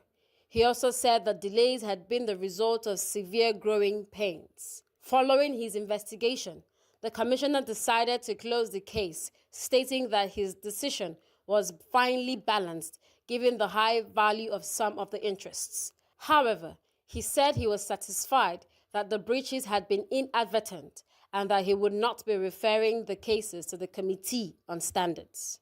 Higher tobacco prices and airfares pushed the UK rate of inflation higher for the first time in 5 months, official figures shows. The rise to 3.4% in the year to December was higher than expected, with most economists predicting only a slight uptick. However, analysts do not think it marks the start of a longer upward trend because December's data includes one-off factors such as flight costs over Christmas and an increase in tobacco tax announced in the budget. The rise in inflation precedes the Bank of England's first meeting of the year to decide on interest rates. It ended 2025 by streaming the cost of borrowing to 3.75%. Inflation rose from 3.2% in the year to November and was higher than forecast of 3.3%. The Bank of England's rate-setting committee will meet on 5th February. And that's the foreign news. Next is sports news with Christopher Lely. A verdict by World Football Governing Body FIFA on Nigerians' petition against DR Congo following a 2026 World Cup playoffs is expected to be announced next month, top officials have informed newsmen. This past week, various reports suggested positive vibes on the petition by Nigeria against DR Congo. The NFF have alleged that DRC